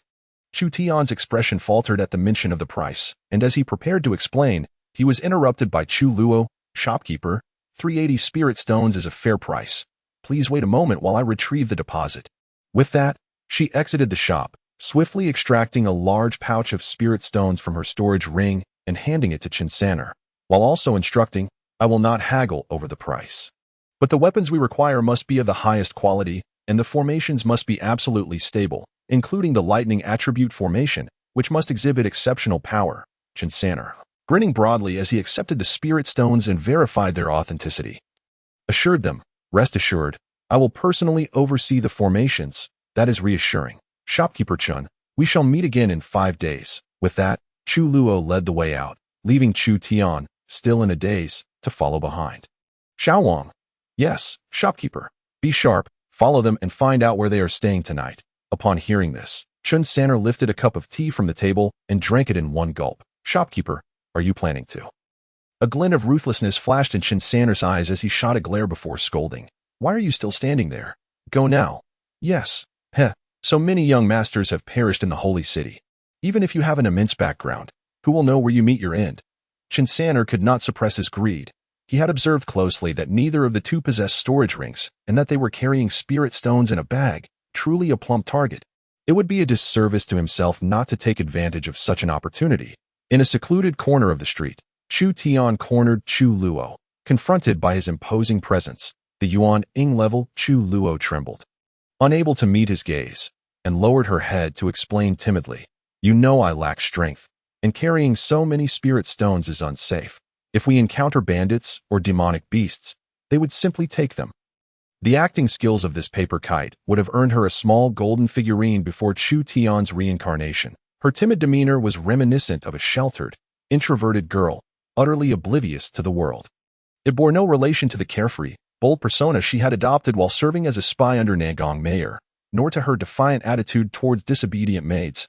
Is it truly so? Chu Luo nodded vigorously, cautiously raising her gaze to meet Chu Tian's, her large, doe-like eyes blinking innocently, exuding an aura of innocence. Seeing his younger sister behaving so, Chu Tian could hardly reprimand her. After all, she was the one investing in his weaponry. If she were harboring ulterior motives, she would not act in such a manner. Very well, I owe you 400 spirit stones. It is 380 spirit stones. I say 400, and that is final. When lending such a large sum, there will be no interest. Oh, let us find a place to stay and wait a few days. Noticing Chu Tian's somewhat awkward gait, Chu Luo's expression shifted as if a playful thought had crossed her mind. She followed closely behind him and whispered, Big brother, we are no longer within the territory of Mei sect. If you wish to indulge, it is certainly possible. The brothels here are quite reputable. Upon hearing this, Chu Tian quickened his pace once more. Reputable? Who would go there? Chapter 66. The trouble brought by financial loss, a grand gift from Chu Luo shopkeeper. I have observed closely. The two have taken up residence in the Fuyuan Inn. I have inquired and learned that they are in room Tianzi, with the man in room 3 and the woman in room 4. Chen Sanner nodded, noting the room numbers, then instructed, Xiao Wang, go collect 10 spirit stones from the accounts office as a reward for you. Xiao Wang thanked Chen Sanner and hurriedly left, but just then, A short dagger suddenly appeared in Chu Tian's hand. He stepped forward silently, delivering a powerful thrust to Xiao Wang's back. Chu Tian covered Xiao Wang's mouth, whispering in his ear, "Xiao Wang, rest easy. I shall take care of your parents." After drawing the dagger, Xiao Wang's eyes gradually glazed over, his vitality swiftly fading. Once he had dealt with the corpse, Chu Tian sheathed the dagger and exited the room. Midnight. Chu Tian was meditating in the inn room, lacking a vast supply of spirit stones, relying solely on this method to absorb the spiritual energy of heaven and earth. Naturally, the pace was considerably slower. However, with the domineering energy in his dantian, even while meditating, he absorbed spiritual energy far more rapidly than ordinary cultivators. Chu Luo, resting in the adjacent room, suddenly seemed to sense something. After focusing her spirit sense and carefully scrutinizing, she smirked and muttered, "Indeed, wealth should not be flaunted, especially not for two insignificant foundation-level cultivators." With her spirit sense, she could clearly see Chu Tian's aged face, accompanied by another who bore a resemblance to him. Both at the golden core level, two golden core cultivators, taking precautions against two foundation-level individuals. How cautious indeed, in a place like the Holy City, where Yuan-Ing level cultivators were commonplace. Chu Luo might seem ordinary, but in this small town, a Yuan-Ing level cultivator was undoubtedly a formidable figure, often the city lord or a core disciple of a sect, and those with unremarkable talents and no prospects for advancement were typically Yuan-Ing level. It was evident that these two had run into a brick wall. Just as she was preparing to swiftly eliminate the two, she suddenly recalled Chu Tian's extraordinary abilities, rather than waste the opportunity. It would be more valuable to let them perish with purpose. After a moment's contemplation, Ji Yuan came to a resolution, remaining undisturbed by Chu Tian, patiently waiting for the two individuals to arrive. Quietly enter later, and make every effort not to make a sound. Act decisively when the time comes. Do not hesitate, for they are merely at the foundation establishment stage. And remember, once the task is complete, take the bodies with you. You shall occupy room 3, while I shall take room 4. After giving instructions to the other person, Chu Tian held a short blade shimmering with a bluish-purple light in his hand. With a light step, he leaped and landed softly on the floor of the Tian character room. Gently pushing the window ajar, he slipped into the hallway. The two stood before the doors of rooms 3 and 4. Inserting their short blades delicately into the door, intending to use the blades to disengage the latch. Of course, their consciousness was already spread out, attentively observing any movements within the room. Should they detect anything amiss through their mental senses, they would immediately resort to violence, unleashing their full strength to eliminate the target. What a well-crafted plan it was. Ji Yuan observed their every subtle maneuver, calmly seated on the bed, feigning ignorance. In stark contrast, Chu Tian remained blissfully unaware, wholly absorbed in his meditation to absorb spiritual energy. 1 breath, 2 breaths, 3 breaths. Chu Tian, ever vigilant to the sounds in the room, allowed Chu Tian calmly articulated his thoughts, having thoroughly consumed the spiritual essence from the two corpses. Observing the sunken state of his dantian, he rose nonchalantly and kicked the bodies aside, his demeanor as serene as if he were merely displacing an obstructive stone, gazing at the composed Chu Tian before her. Chu Luo, no. Ji Yuan felt a pang of fear. After several months of acquaintance, she realized that the jovial, affable man she knew harbored an unexpectedly ruthless nature within. Despite her resilient spirit, it was arduous to reconcile this starkly different persona with the Chu Tian she thought she knew.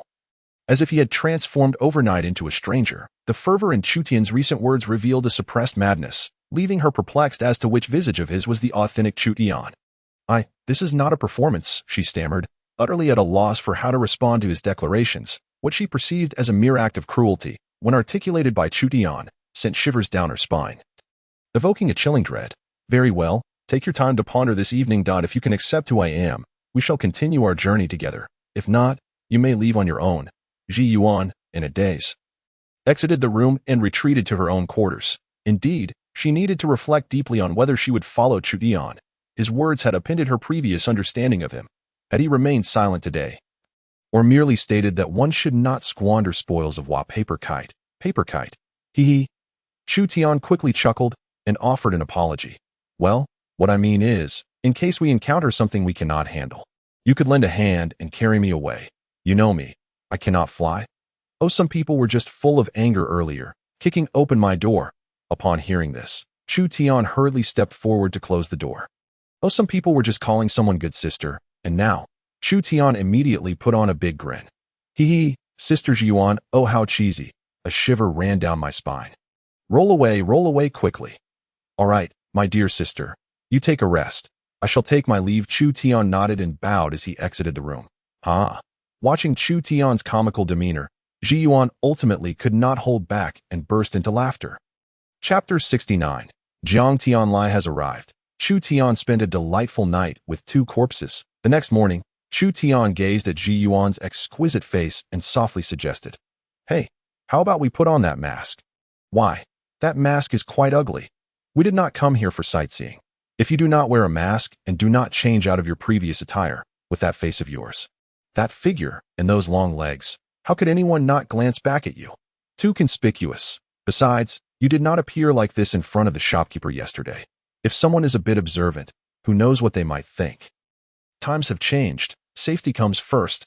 After Chu Tian finished speaking, Jiuan pondered for a moment, nodded, and put on the mask, donning her oversized robe once more. "Oh, do not let your current unremarkable appearance fool you. The aura you exude is still quite remarkable." After a compliment, Chu Tian handed her a spatial ring he had taken from the corpses, saying, "Take a look at what's inside." Jiuan accepted the ring and swiftly emptied its contents. A rough glance revealed several thousand spirit stones, a jade slip that had lost its luster, 2 tokens, and 2 identical sets of clothing. Jiuan picked up the tokens, examined them, then glanced at the clothes on the ground. And after a moment of contemplation, said, "This Chen shopkeeper should be an external disciple of the Luoyun sect from the western regions. Both the clothes and the tokens belong to the Luoyun sect. Could they have been robbed? After all, judging by their actions yesterday, that possibility seems quite high." Jiuan countered, "I do not believe so. Would you kill someone just to strip them of their clothes?" As her words fell, she glanced at the 2 sets of clothing scattered around, adding, "Would they strip them off only to conceal them in a spatial ring? This implies they truly have some background?" Jiuan let out a light scoff. "It hardly counts as having a background. It's merely the Luoyun sect, just external disciples, hardly worth mentioning. Oh, let us search for a token related to that weapons shop. I am counting on them to forge my weapon, not to mention, we have already paid a deposit of over 100 spirit stones." "You mean?" Chu Tian chuckled and nodded. "What do you think? Is it quite bold?" "Indeed, it is quite audacious. This is a path I have never considered. Suit yourself, give it a try. If successful, we may save some spirit stones. If discovered, it matters not. In this city, I will ensure your safety." After Jiuan spoke, she found a wooden hexagonal token among the pile of spirit stones, engraved with the character Chun. "Good. With this, everything will be easier. You move Chu." As Jiang Tianlai ventured farther away. Chu Tian was about to speak when he noticed Jiuan signaling him with her eyes, and she promptly interjected, "Young master, that person was exceedingly rude." In an instant, Chu Tian realized that they were being pursued by the remnants of Nangong Meier, who had met with misfortune. Indeed, it was a stroke of luck for the 2 of them. Otherwise, at this juncture, Chu Tian shifted his tone, continuing, "It would be prudent for us to hasten back to the central domain. The tumultuous western region harbors numerous dangers." Jiuan nodded in agreement. Indeed, it was only then that she felt the unsettling sensation of being watched dissipate. On the streets, Jiang Tianlai advised his companions. "It appears that the 2 murderers from last night did not emerge from the holy city. Be sure to inquire among the travelers and residents of the city to see if anyone has encountered Nangong Meier." "Yes," Jiang Tianlai murmured. "What a strange affair. How could someone as captivating as Nangong Meier vanish without a trace after just 100 miles? Despite our efforts, we have found no leads. Is it possible she truly has the audacity to traverse the mountains alone?" Before long, the individuals Jiang Tianlai had brought gathered around him, all shaking their heads in disappointment at their lack of findings. "Let us depart for the next city. We must uncover Nangong Meier's whereabouts. Was someone monitoring us just now?" "Yes, indeed. It was a member of the Beixian sect. Only after you finished speaking did his spiritual sense withdraw," Jiuan remarked with a smile, praising, "Well done, Chu Tian. Your reaction was remarkably swift. I was nearly startled when I saw you about to speak. Of course, with a theatrical genius like you by my side, I am bound to learn a thing or two."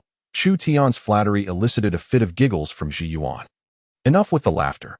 I must trouble you to check around that blacksmith shop. Use your spiritual sense to scan for any activity. If they are forging weapons, we shall wait. If not, we will leave the city tomorrow. Understood. The mere thought of encountering someone from the Baishian sect filled Chu Tian with a sense of urgency. Today, fortune favored him as he encountered others. Had it been that woman, the outcome could have been dire. Little did he know that the woman he was so cautiously wary of was equally concerned for his safety. By evening, Ji Yuan returned with good news. The craftsmen at the blacksmith shop were working diligently, forging weapons. This provided Chu Tian and Ji Yuan with a compelling reason to remain in this small town. 5 days passed in the blink of an eye. Today marked the day of Chu Tian's weapon delivery, a day he had eagerly anticipated. Shortly after noon, he arrived at the shop with the unassuming Ji Yuan by his side. However, the servant who had previously met Chu Tian had perished at the hands of Chen Sainer. Nevertheless, when Chu Tian presented Chen Sainer's token, the retrieval of the weapon went exceedingly smoothly. As for Chen Sainer's absence, the explanation was simple.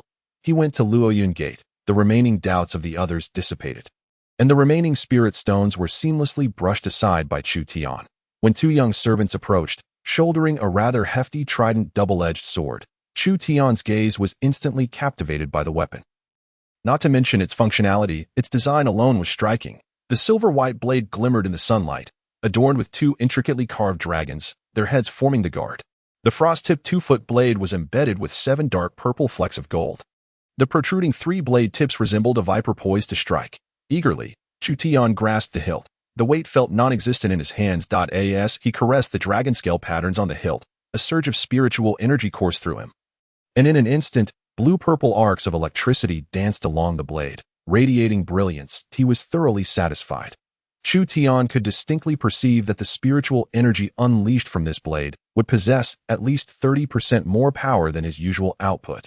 This was the purpose of the formations inscribed within the weapon. Of course, he owed this revelation to Ji Yuan. Had it not been for her, he would have remained oblivious to the possibilities of inscribing formations within weapons. Upon exiting the city gates, Chu Tian glanced at the desolate wilderness surrounding him, and an exhilarating idea took flight within him.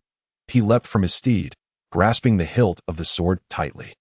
Channeling all his spiritual energy into a single powerful strike, aiming at a sturdy tree in the distance, he unleashed a devastating arc of energy that carried an unusual lightning attribute, which exploded upon impact with the tree trunk. The thunderous roar resonated like a clap of thunder in a dry field, instantly shattering the massive tree, sending charred fragments flying in all directions. Ji Yuan, who observed this spectacle, shook her head in disbelief, her eyes reflecting a complex array of emotions as she gazed at Chu Tian, momentarily lost in thought. If memory served her correctly, the previous Chu Tian had struggled against a few silver wolves. Yet now, with that single strike, he could easily rival an initial stage golden core cultivator. Ji Yuan was no naive village girl. She had seen enough to know that, whether in the holy city or elsewhere, not a single foundation establishment cultivator could match Chu Tian's current prowess. Yet, what remained perplexing was the aura emanating from Chu Tian, which still bore the unmistakable traits of a chi refining stage cultivator. Had it been anyone else, they would undoubtedly speculate that Chu Tian had mastered a technique to conceal his true strength, yet she knew better. He had never encountered such techniques, even when he unleashed his attack moments ago. She could sense that he remained firmly within the chi refining stage, without the slightest alteration. She couldn't help but marvel inwardly. This Chu Tian was undoubtedly playing the role of a cunning wolf in sheep's clothing, appearing weak to those more powerful, while posing a grave threat to those less formidable. Chapter 71. Jiang Tianlai's disheartened return. Meanwhile, Chu Tian was equally astonished by the power of his own strike. Was this truly his own strength? Had he possessed such power earlier, would he have needed to struggle with the silver wolves? A single strike would have sufficed, while the exceptional trident double-edged sword undoubtedly enhanced his combat capabilities. The situation was far more intricate than it appeared. The only plausible explanation lay with the 2 golden core cultivators he had drained of their spiritual energy, which had enhanced his own strength further. Chu Tian, what level of cultivation are you at now? I am uncertain. From the very beginning of my cultivation, it has felt distinctly different from others, while others augment their strength through the advancement of realms. I have yet to experience what one might call a breakthrough. Instead, my power and spiritual energy continue to grow. With a resigned shrug, Chu Tian mused, heaven knows whether this is a blessing or a curse. For instance, a foundation establishment cultivator may live for over 120 years, while a golden core cultivator approaches 300 years. Yet here I am, merely at the first stage of chi refining. Even if my combat prowess is formidable, what does it matter if I can only live for a mere century? Therefore, I eagerly wish to break through to the second stage of chi refining, even if the journey is fraught with difficulty.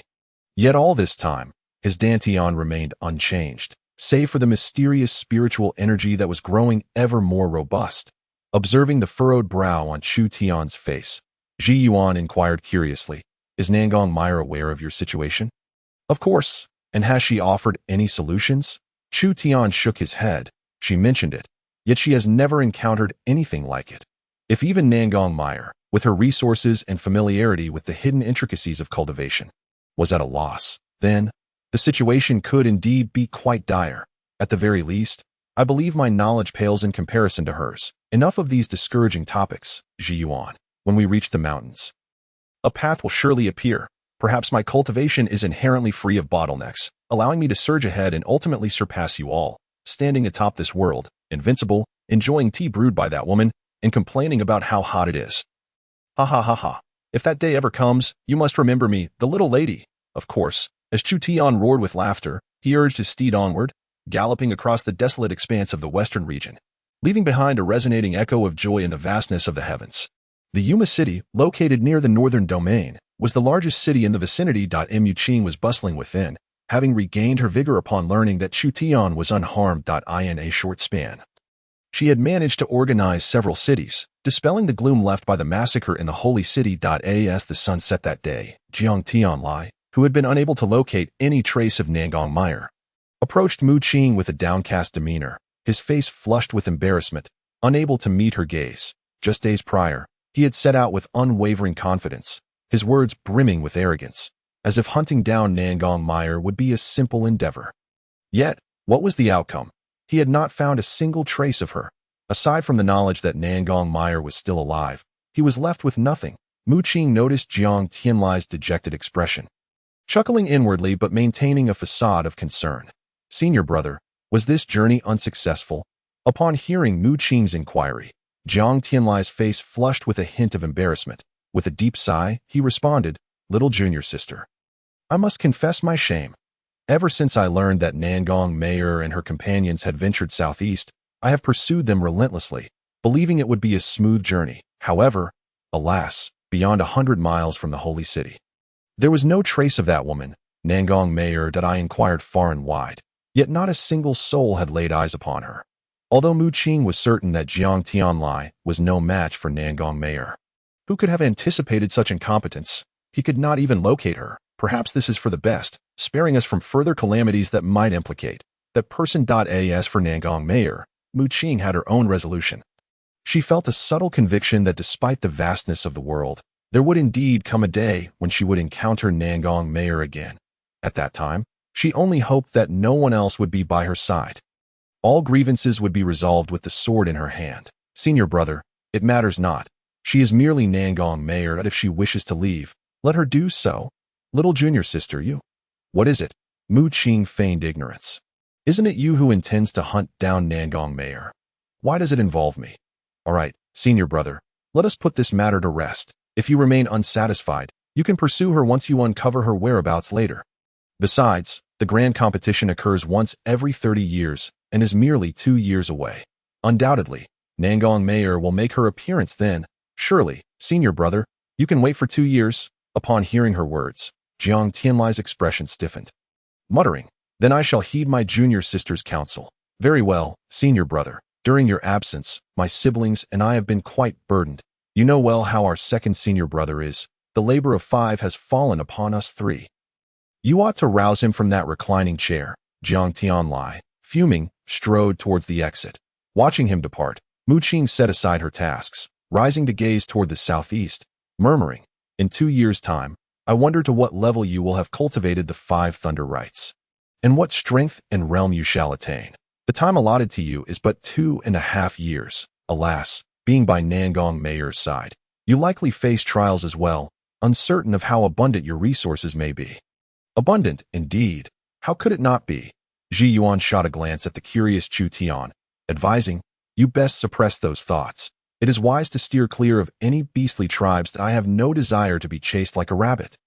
Rodent-like and ant-like beasts, even standing still, would overwhelm you before you could slay them. Would you say that is not abundant? Just moments ago, Ji Yuan had halted Chu Tian, cautioning him against provoking the sizable rats ahead. Chu Tian, with a rueful smile, sheepishly withdrew his short blade, admitting that he had been overly eager to test his throwing skills on the large rats, unaware of their formidable nature. Fortunately, he had inquired before making a move.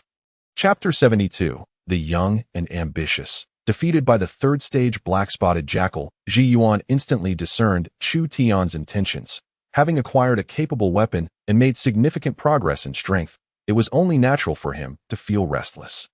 This is a common affliction among practitioners. Well then, observing your eager disposition, beyond the hill ahead lies a canyon where, if memory serves me correctly, a third-stage beast, the black-spotted jackal, resides. If you are interested, you may go and spar with it.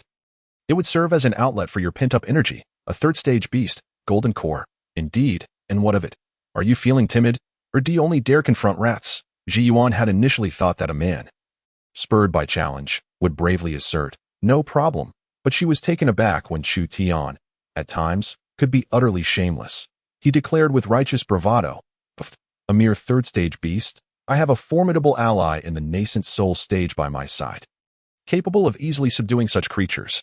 Hehehe, Ji Yuan, when I engage that beast, do not lose focus. Should any danger arise, hypothetically speaking, do not hesitate to lend your assistance. Hehe, look at your cowardly demeanor. Is this all you can muster? Yet you boldly claim you would drink tea served by Nangong Meier. Well, it is not yet time, but rest assured, when that woman pours me a cup, you shall certainly receive your share. After boasting, Chu Tian shifted the topic, puzzled. How do you know so much? You even recall where the beasts are located. Ji Yuan's face briefly flashed with a rare anger. On my return from the south region, I was pursued by that jackal and barely escaped. In a moment of desperation, I cut my own vein, spraying my toxic blood behind me to elude it. After explaining her grudge against the beast, she looked at Chu Tian, meaningfully stating, I may be small-minded, but I have a good memory. I hold grudges. Understood. Understood. He raised his hand to wipe non-existent sweat from his brow. Grudges, after all, are a woman's nature. An hour later, the two, traveling at full speed, arrived at a canyon overgrown with wild grass and trees. Ji Yuan pointed ahead. Young man, now is your moment to shine. Take your blade, venture inside, find it, and vanquish it, avenging me. With that, she lightly leaped onto the treetops, steadying herself. Although Chu Tian spoke boldly, he was not without courage. He grasped the three-pronged blade with one hand and stepped into the canyon, fully alert, his eyes scanning the surroundings. Ambush is instinctual for beasts. As Chu Tian entered the valley and walked 180 steps, a beast over 3 feet tall, adorned with tiger stripes and resembling a wolf but smaller, concealed itself among the shrubs. Its eyes locked onto Chu Tian through the foliage. Its short forelegs stepped silently upon the dry leaves. Inching forward as Chu Tian passed by, without noticing the beast's presence. The jackal's eyes gleamed with a flicker of excitement, its powerful hind legs launching it into the air, jaws agape, aiming for Chu Tian's neck. The speed was astonishing. From a distance, it merely appeared as a shadow darting past. Feeling a fierce wind approach from behind, Chu Tian instinctively raised the blade. Pivoting with force, he witnessed the foul-smelling beast narrowly evade the sharp edge of his weapon, maintaining its momentum as it lunged for his throat. Alarmed, Chu Tian swiftly positioned the hilt of his blade before him. As the jackal's claws gripped the hilt, an immense power surged through him, forcing him to stumble back 7 or 8 steps before regaining his balance.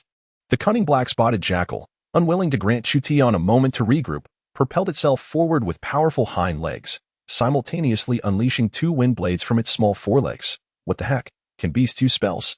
Chu Tian's heart raced as he channeled his energy, causing his blade to shimmer with violet lightning. As he countered the wind blades, he aimed directly for the jackal's face, refusing to believe that any beast would dare to meet his blade head-on. The clash of wind blades and Chu Tian's energy erupted with a thunderous roar, stirring the dry leaves and instantly disturbing the surrounding energy. Meanwhile, as Chu Tian clashed with the black-spotted jackal, it became evident that not all beasts possess iron skulls, at least not this one before him. The two exchanged shallow blows, both taken aback by the other's prowess. The somewhat intelligent black-spotted jackal never imagined that this seemingly weak human could fight so fiercely. its mind filled with confusion.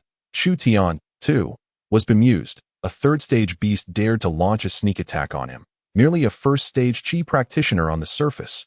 Fortunately, he was still young, not an old fellow in his 50s. Damn it, this beast had lost all face. As they faced off, they remained unaware of the dark blade hovering above them. It was, of course, Ji Yuan's weapon. She had not been foolish enough to let Chu Tian confront the third-stage beast alone. Fearing that any mishap would lead to regret, after all, he was only a first-stage Qi practitioner. After a prolonged standoff, both were seeking flaws in the other's defense. Chu Tian, lacking patience, flicked his fingers, unleashing a spirit strike aimed squarely at the jackal's face, while his energy surged around him, concentrating at the tip of his blade, preparing for a powerful downward slash, having witnessed the formidable power of a third-tier demon beast. Chu Tian exerted every ounce of strength with each strike, daring not to show the slightest hint of carelessness. It was evident that the black-spotted jackal before him had no regard for martial ethics. Observing the human's eagerness to engage, the jackal's eyes glimmered with disdain as it sprang into action, effortlessly evading the lynxy finger. As it unleashed a powerful slash, its claws sent forth two blades of wind, slicing towards Chu Tian's face, while its main body transformed into a shadow, swiftly dodging the downward strike and repositioning to launch an attack from the side. Chu Tian instinctively rotated to the side, twisting in midair to deflect the wind blades while simultaneously thrusting his dagger towards the incoming assault. However, he merely struck at a wisp of shadow, the astonishing speed of the jackal, which could change direction in midair without relying on external forces, left Chu Tian momentarily at a loss. Unsure of how to counter such an opponent, he could only dance his three-pronged, double-edged dagger in an impenetrable flurry, with blades slashing, stabbing, sweeping, and flicking. Yet, each strike landed only upon the black shadow, while the surrounding thickets and trees suffered unmerited destruction, falling victim to Chu Tian's relentless onslaught. As Chu Tian exhausted his breath, taking a moment to recuperate and gather strength once more. The black-spotted jackal, or if he recalled correctly, the theory surrounding the sweet essence of the miraculous elixir seemed to stem from the web novels prior to his transmigration. Internally scoffing, he thought, what a pathetic author of online fiction. What do they know about miraculous elixirs? Have they ever experienced them? Are they even aware of the taste of traditional Chinese medicine? They speak without knowledge and write without understanding. Such online novels bring nothing but suffering to the people. Chapter 74. While others possess golden cores, why am I burdened with a green core? Upon consuming the elixir, its effects were immediate. Chu Tian felt an unbearable heat within his residence, as if his entire being was being scorched in a fire. His skin visibly reddening. Simultaneously, an unusual sensation stirred within his dantian, a warm current enveloping his abdomen. In no time, the intense heat and pain dissipated, just as Chu Tian thought the ordeal had concluded and prepared to mount his steed once more. An unprecedented sensation swept over him, an itch, an insatiable itch that gnawed at his very insides. Upon closer inspection, he discerned that this sensation erupted from 3 inches below his navel and spread throughout his body via the meridians. This sudden change caused Chu Tian's expression to shift dramatically. While he had heard of pain and distension within the dantian, he had never encountered anyone whose dantian experienced itching, and this itch radiated throughout his meridians. With no time to ponder further, Chu Tian promptly sat cross-legged and urgently instructed the concerned Ji Yuan beside him. I sense a change in my dantian. Keep a watchful eye on our surroundings and ensure I am not disturbed. And remember, do not touch me.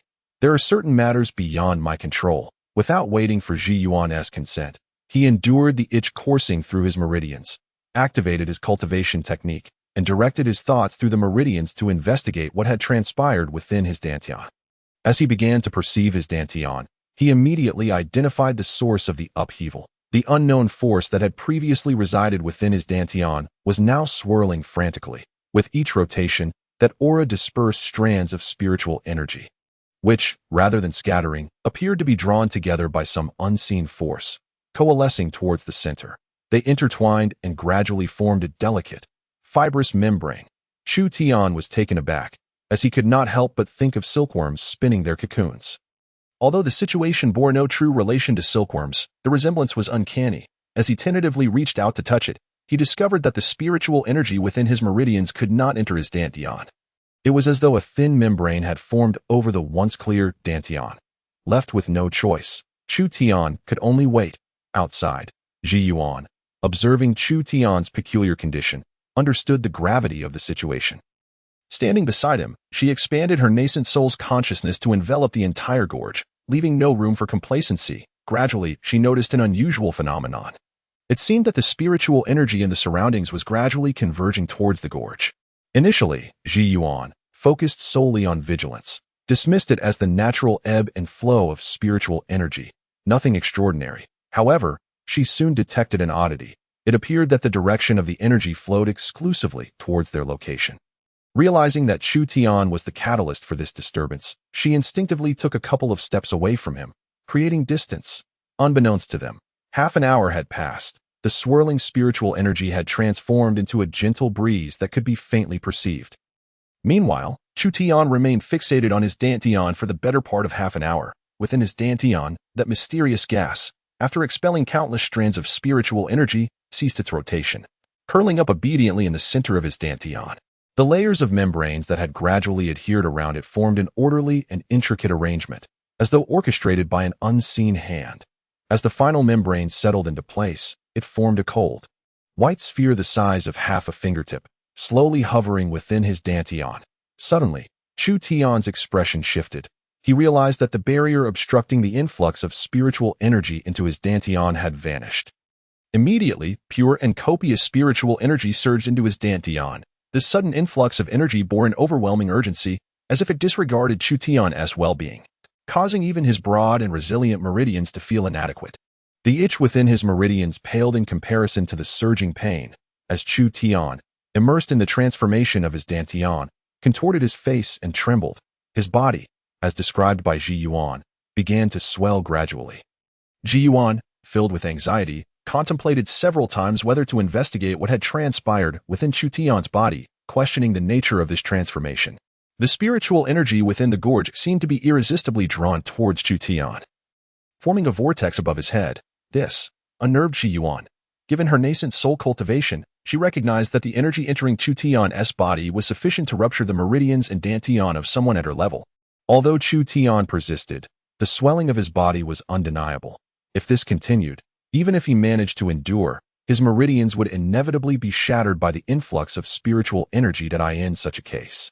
What would a cultivator with ruined meridians amount to? Surviving by chance would still lead to severe injury and paralysis. As the spiritual energy surged in, the suspended white sphere in Chu Tian's dantian began to rotate slowly, absorbing the vast energy pouring in from outside. With each portion of energy consumed, the cold white sphere grew smoother and fuller. Its exterior transformed from cold white to a vibrant green, interspersed with threads of gold. Truly a peculiar phenomenon. Chu Tian was aware of the changes associated with breaking through to the golden core stage, and this was not it.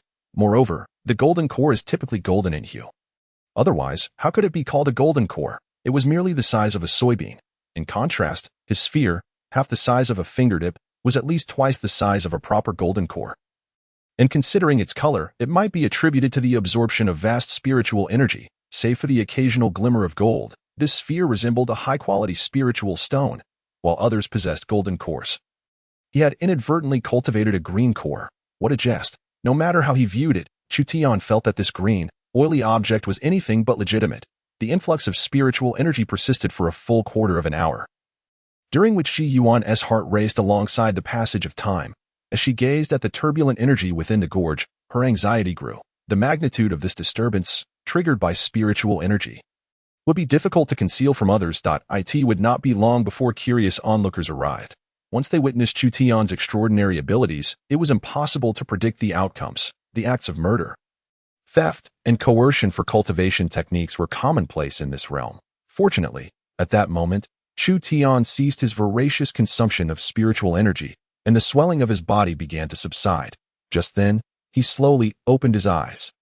Before Chu Tian could speak, Ji Yuan eagerly inquired, "Are you all right?" "Yes," Chu Tian replied, and without waiting for further words, Ji Yuan grasped him from the ground and soared into the air, remaining close to the ground rather than ascending higher.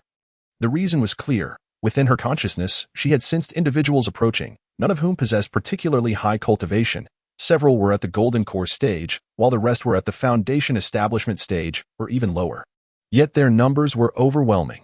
Should they become entangled with these individuals, who could say whether more powerful cultivators would follow behind? Chapter 75. Attracting cultivators and beasts. As Chu Tian was being carried by Ji Yuan, he too understood they were in trouble, refraining from asking questions for fear of disturbing her as she fled with him. As for the steeds left at the gorgeous entrance, they would have to fend for themselves. Ji Yuan dared not fly too high, fearing detection. Such was the urgency of the situation. There was no time to consider the steeds.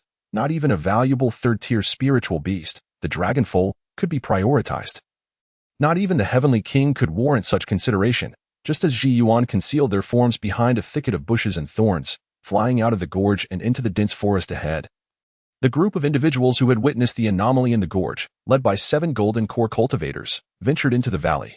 This group consisted of approximately 50 to 60 individuals, all armed and proceeding cautiously.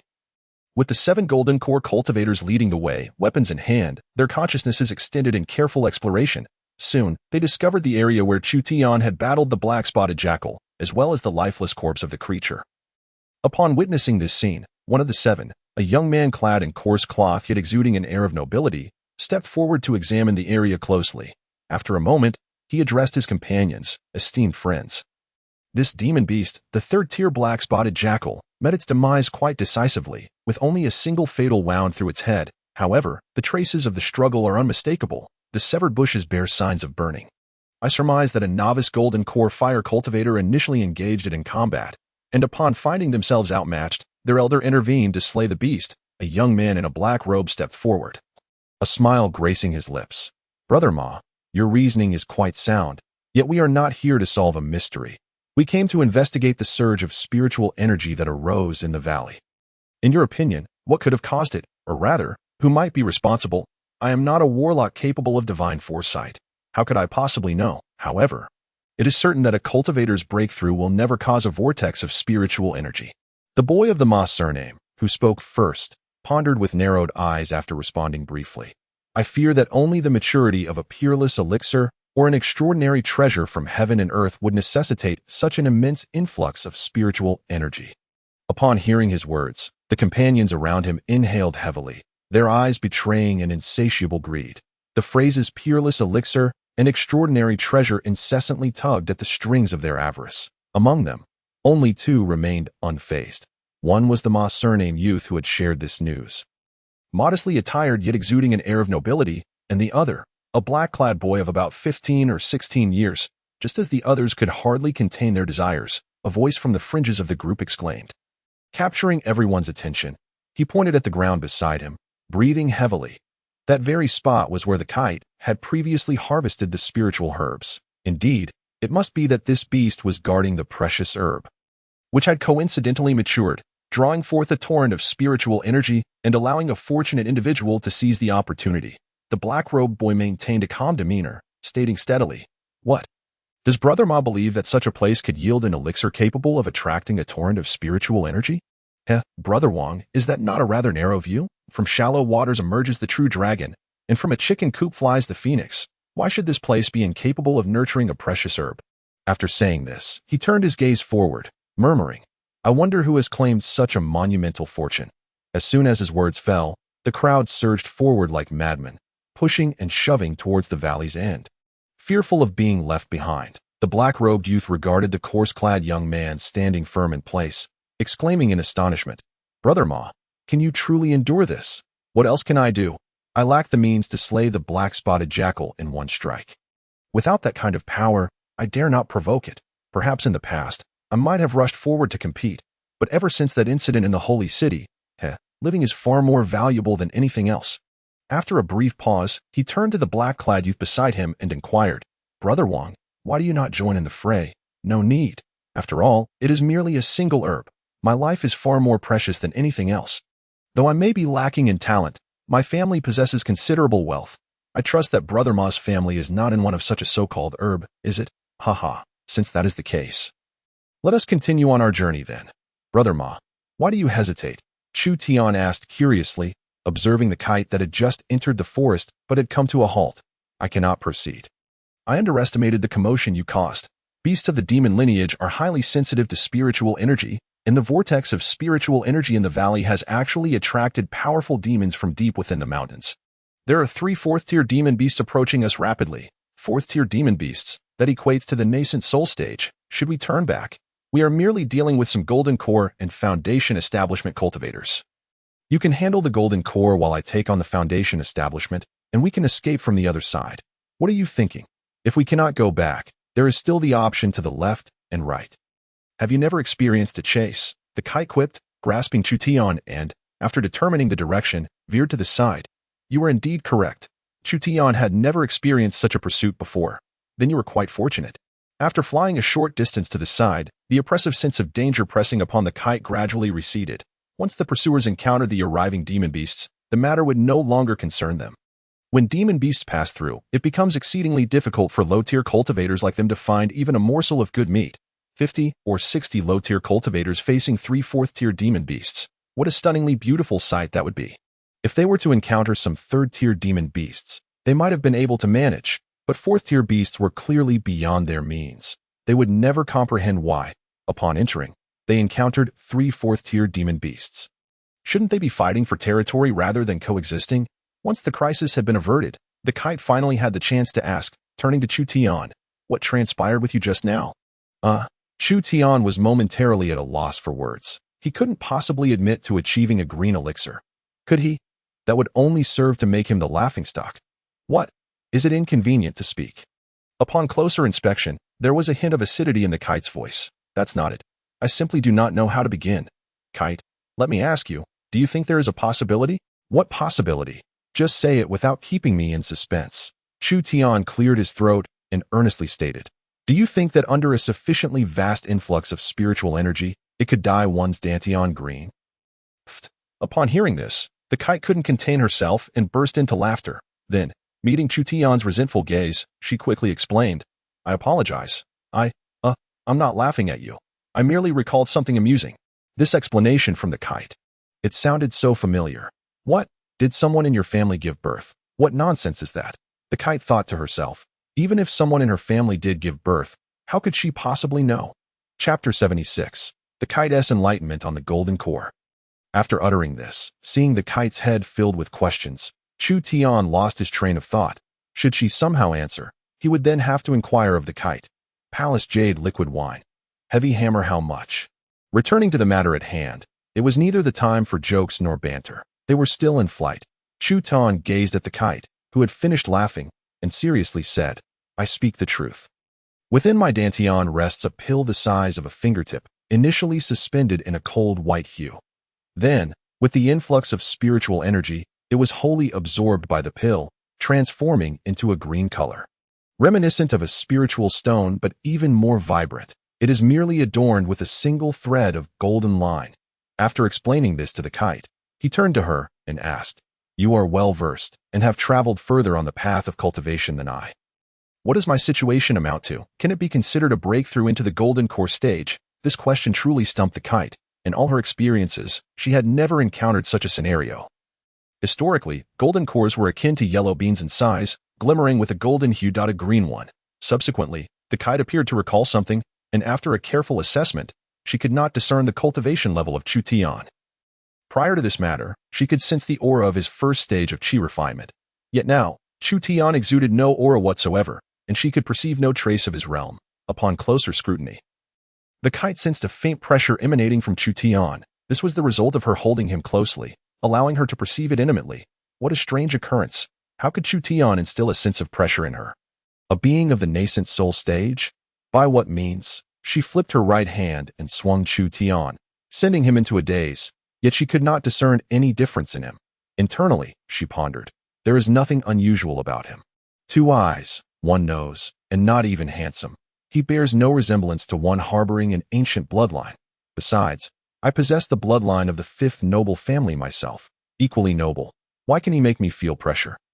The kite pouted, refusing to answer, appearing quite miffed. Upon witnessing this, Chu Tian felt uncertain and cautiously prompted, Kite, do you understand my situation?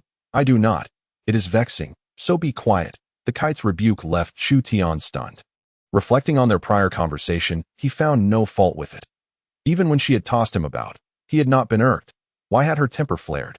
Women are truly unfathomable. It is best not to provoke a woman in a sulk. Thus, Chu Tian wisely chose to maintain his silence. As they soared out of the mountains, completely shedding the danger, the kite casually found a secluded cave devoid of human presence, unceremoniously tossing Chu Tian inside. After ensuring there were no threats with her divine sense, she gradually relaxed. Turning serious, she fixed her gaze upon Chu Tian and inquired earnestly, "Chu Tian, you must tell me honestly, what is your background? Where do you come from? What is it? Do not change the subject. Answer me truthfully." Chu Tian was perplexed by her sudden intensity, but replied, "Well, regarding my family, tracing back 4 generations, we have all been tillers of the soil. Farmers. Beyond that, I know not." The kite was baffled and pressed on. "What cultivation levels do your elders possess?" "None. My grandfather missed his opportunity in his youth and nearly starved to death. We are merely a family of impoverished farmers." "Then why are you present at the South Palace of the Holy City?" "Alas," Chu Tian sighed. "This tale is lengthy. I recall it was an afternoon over half a year ago. Nangong Meier found my appearance striking. My physique exceptional, possessing the potential of a great emperor. Thus she invited me to the South Palace, treating me lavishly, offering techniques when asked, spiritual stones when requested, and women when desired. Stop, stop, stop. I know not of the rest. Unless Nangong Meier is blind, she would never think you handsome. Forget it. If you do not wish to share, I shall not pry. Who among us lacks a secret to verify whether you have reached the golden core stage? It is quite simple. Just attempt to fly." Upon hearing this from Ji Yuan, Chu Tian instantly felt invigorated. Flight? Who wouldn't yearn for it? But how does one achieve flight? Ji Yuan did not provide Chu Tian with the answer. Instead, she continued, "Do you know why the golden core stage is referred to as the first step on the path of cultivation? It is because breaking through to the golden core is seen as the threshold to the world of cultivation. A significant reason for this is the ability to harness the spiritual energy of heaven and earth for one's own use. Isn't absorbing the spiritual energy of heaven and earth into one's body considered as such?" Chu Tian asked foolishly, which earned him a vehement retort from Ji Yuan. "Shut up and let me finish. What I mean by harnessing is not what you think. It is more akin to coercion. In simple terms, a cultivator at the golden core stage can use their own spiritual energy as a guide to draw upon the surrounding spiritual energy. Imagine, during the foundation establishment stage, one can only manipulate the spiritual energy within their own meridians. But at the golden core stage, one can constantly draw upon external spiritual energy to attack, defend, or perform any action. For instance, to retrieve items from a distance, to wield a flying sword, or even to soar through the skies. So how can one manipulate this external spiritual energy? Chu Tian, at the most opportune moment, posed the most pertinent question. Ji Yuan quickly organized her thoughts and continued to enlighten Chu Tian regarding the various transformations that accompany the golden core stage. This brings us to the topic of divine consciousness. Divine consciousness, also known as divine perception, is the most sensitive means for cultivators to perceive the external world. That is an ethereal force that stems from the spirit platform and is intricately linked to a cultivator's soul. Those with profound realms and powerful divine consciousness can even engage in mental duels, confronting foes and ending lives without a trace. Generally, those at the initial stage of the golden core possess divine perception that spans approximately 3 zhang. As Ji Yuan concluded her explanation, Chu Tian was struck with realization, constantly processing and digesting her insights about divine perception. Suddenly, he recognized a crucial point. Upon reflection, something seemed amiss. He recalled that during his most basic phase of drawing in qi, he had indeed detected the wandering spiritual energy in the external environment, or else how could he have completed the process of drawing in qi? However, Ji Yuan had just asserted that only upon reaching the golden core could one possess such capability. What did that make of his earlier experience? After weighing the matter in his mind, Chu Tian resolved to share this with Ji Yuan. Having been in this world for nearly a year, he did not completely trust Nangong Meier.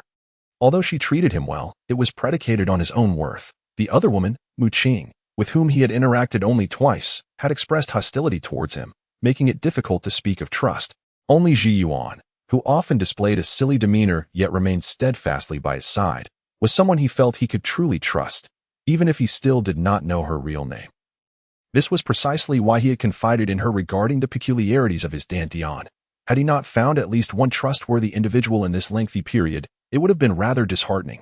Chapter 77, Divine Consciousness, Flight, and the Storage Ring. What constitutes a genius? What, When Ji Yuan heard this news, her voice escalated by 8 degrees, causing Chu Tian's eardrums to throb. Subsequently, wearing an expression of disbelief, she repeated in a daze. What did you say? You perceived the external wandering spiritual energy while drawing in qi, and then you guided that energy into your spirit platform. You completed the process of drawing in qi. Ah, yes. Doesn't that count as having divine consciousness? Chu Tian affirmed, and Ji Yuan's entire demeanor shifted as she appeared visibly distressed, exclaiming, Hey, wait a moment. Who do you think you are? I'm 25 years old, at the first stage of the nascent soul. And throughout the entire continent, unwittingly lauded me as a genius. It took me a full 5 days to complete my drawing in qi, and you mean to tell me you accomplished it in half an hour? Moreover, Ji Yuan's speech faltered, her face contorted with a hint of madness as she shouted skyward, You are insufferable. Chu Tian, this is more painful than death. How could you, with no cultivation at all, break through the shackles of the spirit platform? I've borne the title of genius for all these years, and it feels like I've been reduced to the status of a dog. Ignoring Ji Yuan's outburst, Chu Tian leaned closer and quietly asked, So, when I embraced the spirit platform and extended it outward, that was divine consciousness. Get lost. Don't disturb me. Ah, it's so annoying. Ji Yuan slapped at the gravel beside her. Well, Ji Yuan had truly lost it. Following the previous method, Chu Tian sat cross-legged, palms facing upward, clearing his mind and safeguarding his spirit platform. He then gently closed his eyes, focusing his consciousness on the world around him. Suddenly, the heavens and earth opened up, and he felt an explosion of energy erupting from within his spirit platform, the surrounding world becoming vividly clear in his mind, from the tiniest grains of dust to the towering boulders. Even the writhing of worms underground and the fluttering feathers of birds perched on branches. Ji Yuan, in her frenzied state, sensed Chu Tian's divine consciousness unfurling and muttered, Damn it, from now on, if anyone calls me a genius, I'll make them regret it. Chu Tian, preoccupied with his own sensations, meticulously gauged the range of his divine consciousness. Ji Yuan had mentioned that for those just entering the golden core stage, divine perception typically spans around 3 zhang, or roughly 10 meters, but for him, it must have been at least 80 meters. Wow, this was exhilarating. It seemed that his green core was indeed effective. However, this state did not last long. He retracted his divine consciousness, rose to his feet, and looked at the beleaguered Ji Yuan, gently addressing her. Ji Yuan, get lost. Hey, come on. He casually reclined beside her, adopting a playful demeanor, poking her arm and pleading, Hey, can you teach me how to fly? Geniuses don't need to be taught. Don't be like that. If you keep acting this way, people will think I've wronged you. Besides, in our relationship, isn't it all about mutual strength? Hee, all right, I'll teach you, but I'll only say it once, so pay attention. Upon hearing this, Chu Tian straightened his posture, shedding his playful attitude. He listened intently as Ji Yuan explained, flying, in simple terms, means using the spiritual energy within your body to manipulate the external spiritual energy. Gathering spiritual energy beneath your feet will lift you up. It's the same for moving forward. A surge of spiritual energy will push you along. You know that cultivators generally fly on swords, right? The reason is that their accompanying weapons can more easily and skillfully draw upon the surrounding spiritual energy, thus conserving energy. Go on, genius, take flight. This. Chu Tian hesitated. Was Ji Yuan's explanation of flight a mere jest? Whether he succeeded or not, wouldn't it be worth a try? All right, you relax. I'll give it a shot. Stepping outside the cave, Chu Tian sensed the surrounding spiritual energy and, following Ji Yuan's instructions, concentrated it beneath his feet, lifting himself upward with intent. That moment, as he stood firmly on the ground, he felt as though strong, steady hands were lifting his feet, causing him to quickly stabilize his balance. He was rising, truly rising, 3 feet off the ground, and Chu Tian was thoroughly satisfied.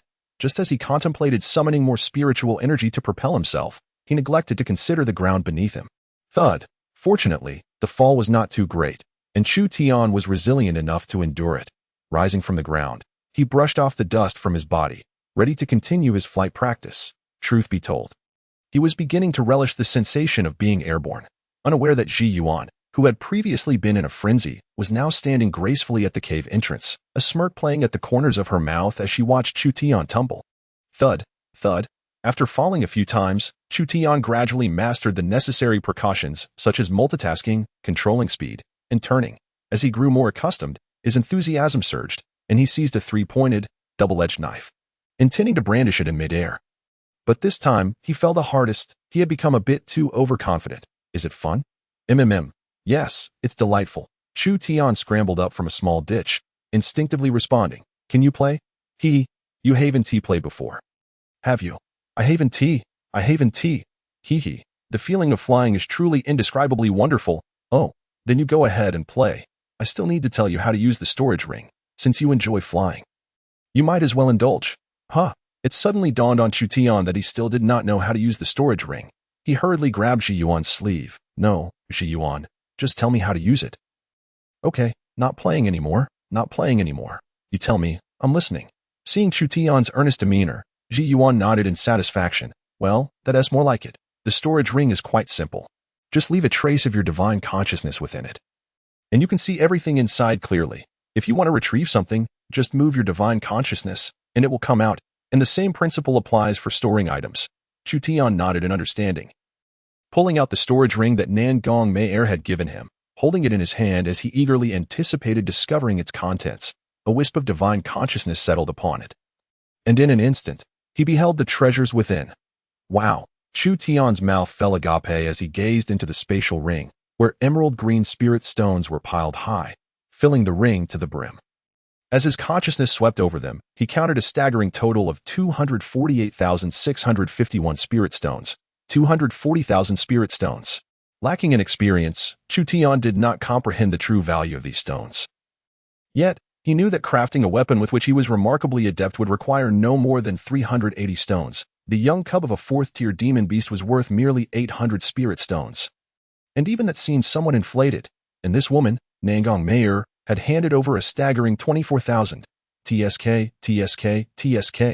Were it not for the tumultuous state of the world, which posed a constant threat to his life, Chu Tian might have considered seizing this fortune and living as a wealthy gentleman in some secluded locale.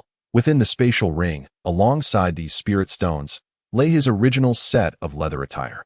A letter and 4 jade slips. A thought crossed Chu Tian's mind, and he retrieved the letter, curious to discover what Nangong Meier wished to convey to him. Equally curious was Ji Yuan, who had witnessed Nangong Meier's behavior toward Chu Tian back at the estate. She had keenly observed everything, her envy palpable. Now, separated from him, she was eager to learn what secret whispers Nangong Meier would share with Chu Tian. Chapter 78. The magnanimity of Nangong Meier, catching a glimpse of Ji Yuan approaching with a curious expression. Chu Tian did not shy away. Instead, he shifted the letter toward her. Least you have a conscience. Ji Yuan mused inwardly, her gaze fixed upon the letter's contents. Chu Tian, I know you are on a path of cultivation and have a significant need for spirit stones. I believe these stones will allow you to ascend to a higher realm. I am uncertain when you will break through to the golden core stage, but during the chi refinement and foundation establishment phases, do not rush. Establishing a solid foundation is of utmost importance. This is why I placed the spirit stones in the spatial ring rather than giving you a portion outright. You lack a renowned mentor to guide you. And you have no ancestral inheritance. The road of cultivation is fraught with thorns. Among the 3 jade slips, the first contains a set of heavenly-level body techniques called Qilin shredding.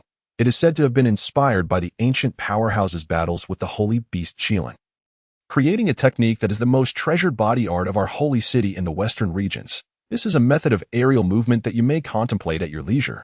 Remember, however, that this technique demands a great deal from the physical body.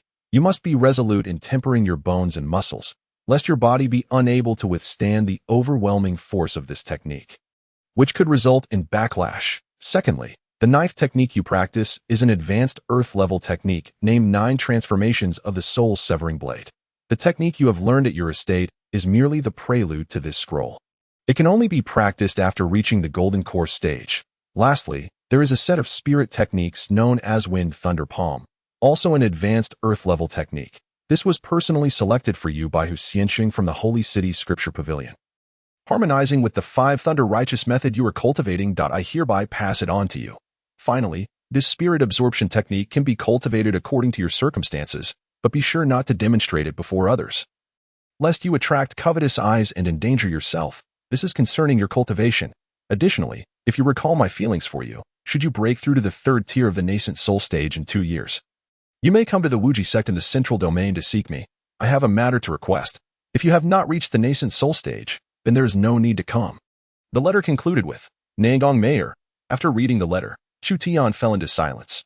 Simultaneously, Ji Yuan was also silent.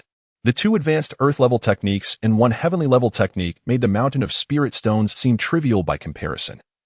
These techniques were irreplaceable, and even with money, one could not acquire them. Should anyone learn of the treasures within Chu Tian's spatial ring, Ji Yuan would swear that he would not survive 2 days. Such treasures would incite the most powerful of immortal cultivators to vie for them. After a long silence, a flicker of flame ignited at Chu Tian's fingertips, and he burned the letter, watching as the ashes scattered in the wind. He lowered his hand and sighed. Alas, Chu Tian felt no elation at having discovered a treasure, only a sense of foreboding regarding the future. The last few sentences written by Nangong Meier undoubtedly weighed heavily upon him. 2 years' time, and he must reach the 3rd tier of the nascent soul stage. What would his journey to the Wuji sect in the central domain entail? He was unaware of what the Wuji sect did or whether there were grievances between him and Nangong Meier. Gazing toward the horizon, he pondered for a long while before silently vowing in his heart, no matter what cultivation level I attain in 2 years, I will surely seek out the Wuji sect in the central domain to meet you. Could Chu Tian choose not to go? Naturally, he could. The world was vast and the emperor distant, and Nangong Meier would have no knowledge of his whereabouts. If they did not seek each other, they might never meet again in a lifetime. Yet, that said, one must always remain true to their conscience. Nangong Meier had treated him sincerely. How could he betray her? With resolve solidified in his heart, he felt a newfound spaciousness in the world around him. After coming to this understanding, Chu Tian turned to Ji Yuan, who remained silent beside him, and wondered, What are you thinking? Me? Ji Yuan seemed to awaken from a dream. I was thinking about what you were thinking. Looking at the woman he could trust by his side, Chu Tian did not hesitate. Nangong Meier has given me everything she could. What else could I ponder? Having received my payment, I must contribute. Mustn't I? Payment? Haha. Chu Tian, your price is indeed quite high. Such a price could easily secure a cultivator of Nangong Mei's caliber as a bodyguard. Moreover, he would be the type to obey your every command. Nangong Meier truly is a formidable woman, possessing an uncanny ability to gauge others. I believe that if it were me, I would certainly hesitate to invest such a large sum to gamble on your future and loyalty. Even if I knew you were exceptional. Chu Tian shared her sentiment. Indeed, after all, she is a lady of high status, while we are merely subordinates. Nangong Meier's vision and ambition surpass that of many men. I consider myself capable in this regard. Yet today, I must concede that I fall short of her. After reflecting on this, a flicker of urgency flashed in Chu Tian's eyes as he hastily said, Ji Yuan, I fear we can no longer meander leisurely through the mountains. You possess great skills. First, find a quiet, secluded spot where I can practice the aerial technique, and then we shall hasten our departure. Just as Ji Yuan was about to locate a suitable place, Chu Tian suddenly recalled a question. Looking at Ji Yuan, he inquired, Since Nangong Meier requires assistance from someone at the 3rd tier of the nascent soul stage or above, why not seek you? You are currently at the 1st tier of the nascent soul stage. Achieving the 3rd tier within 2 years should not pose a challenge, right? Ji Yuan walked away without looking back, leaving behind a single lingering sentence. She knows I will not go. Perhaps that is not necessarily the case. A woman of mixed signals. If Ji Yuan were truly unreliable, Chu Tian would have already considered her capable of treachery. Yet he felt no concern. However, he forgot that he was he, and Nangong Meier was Nangong Meier. They were not the same. The Wuji sect, the central domain Wuji sect. What would transpire there in 2 years? For half a month, Chu Tian camped by a tranquil riverbank.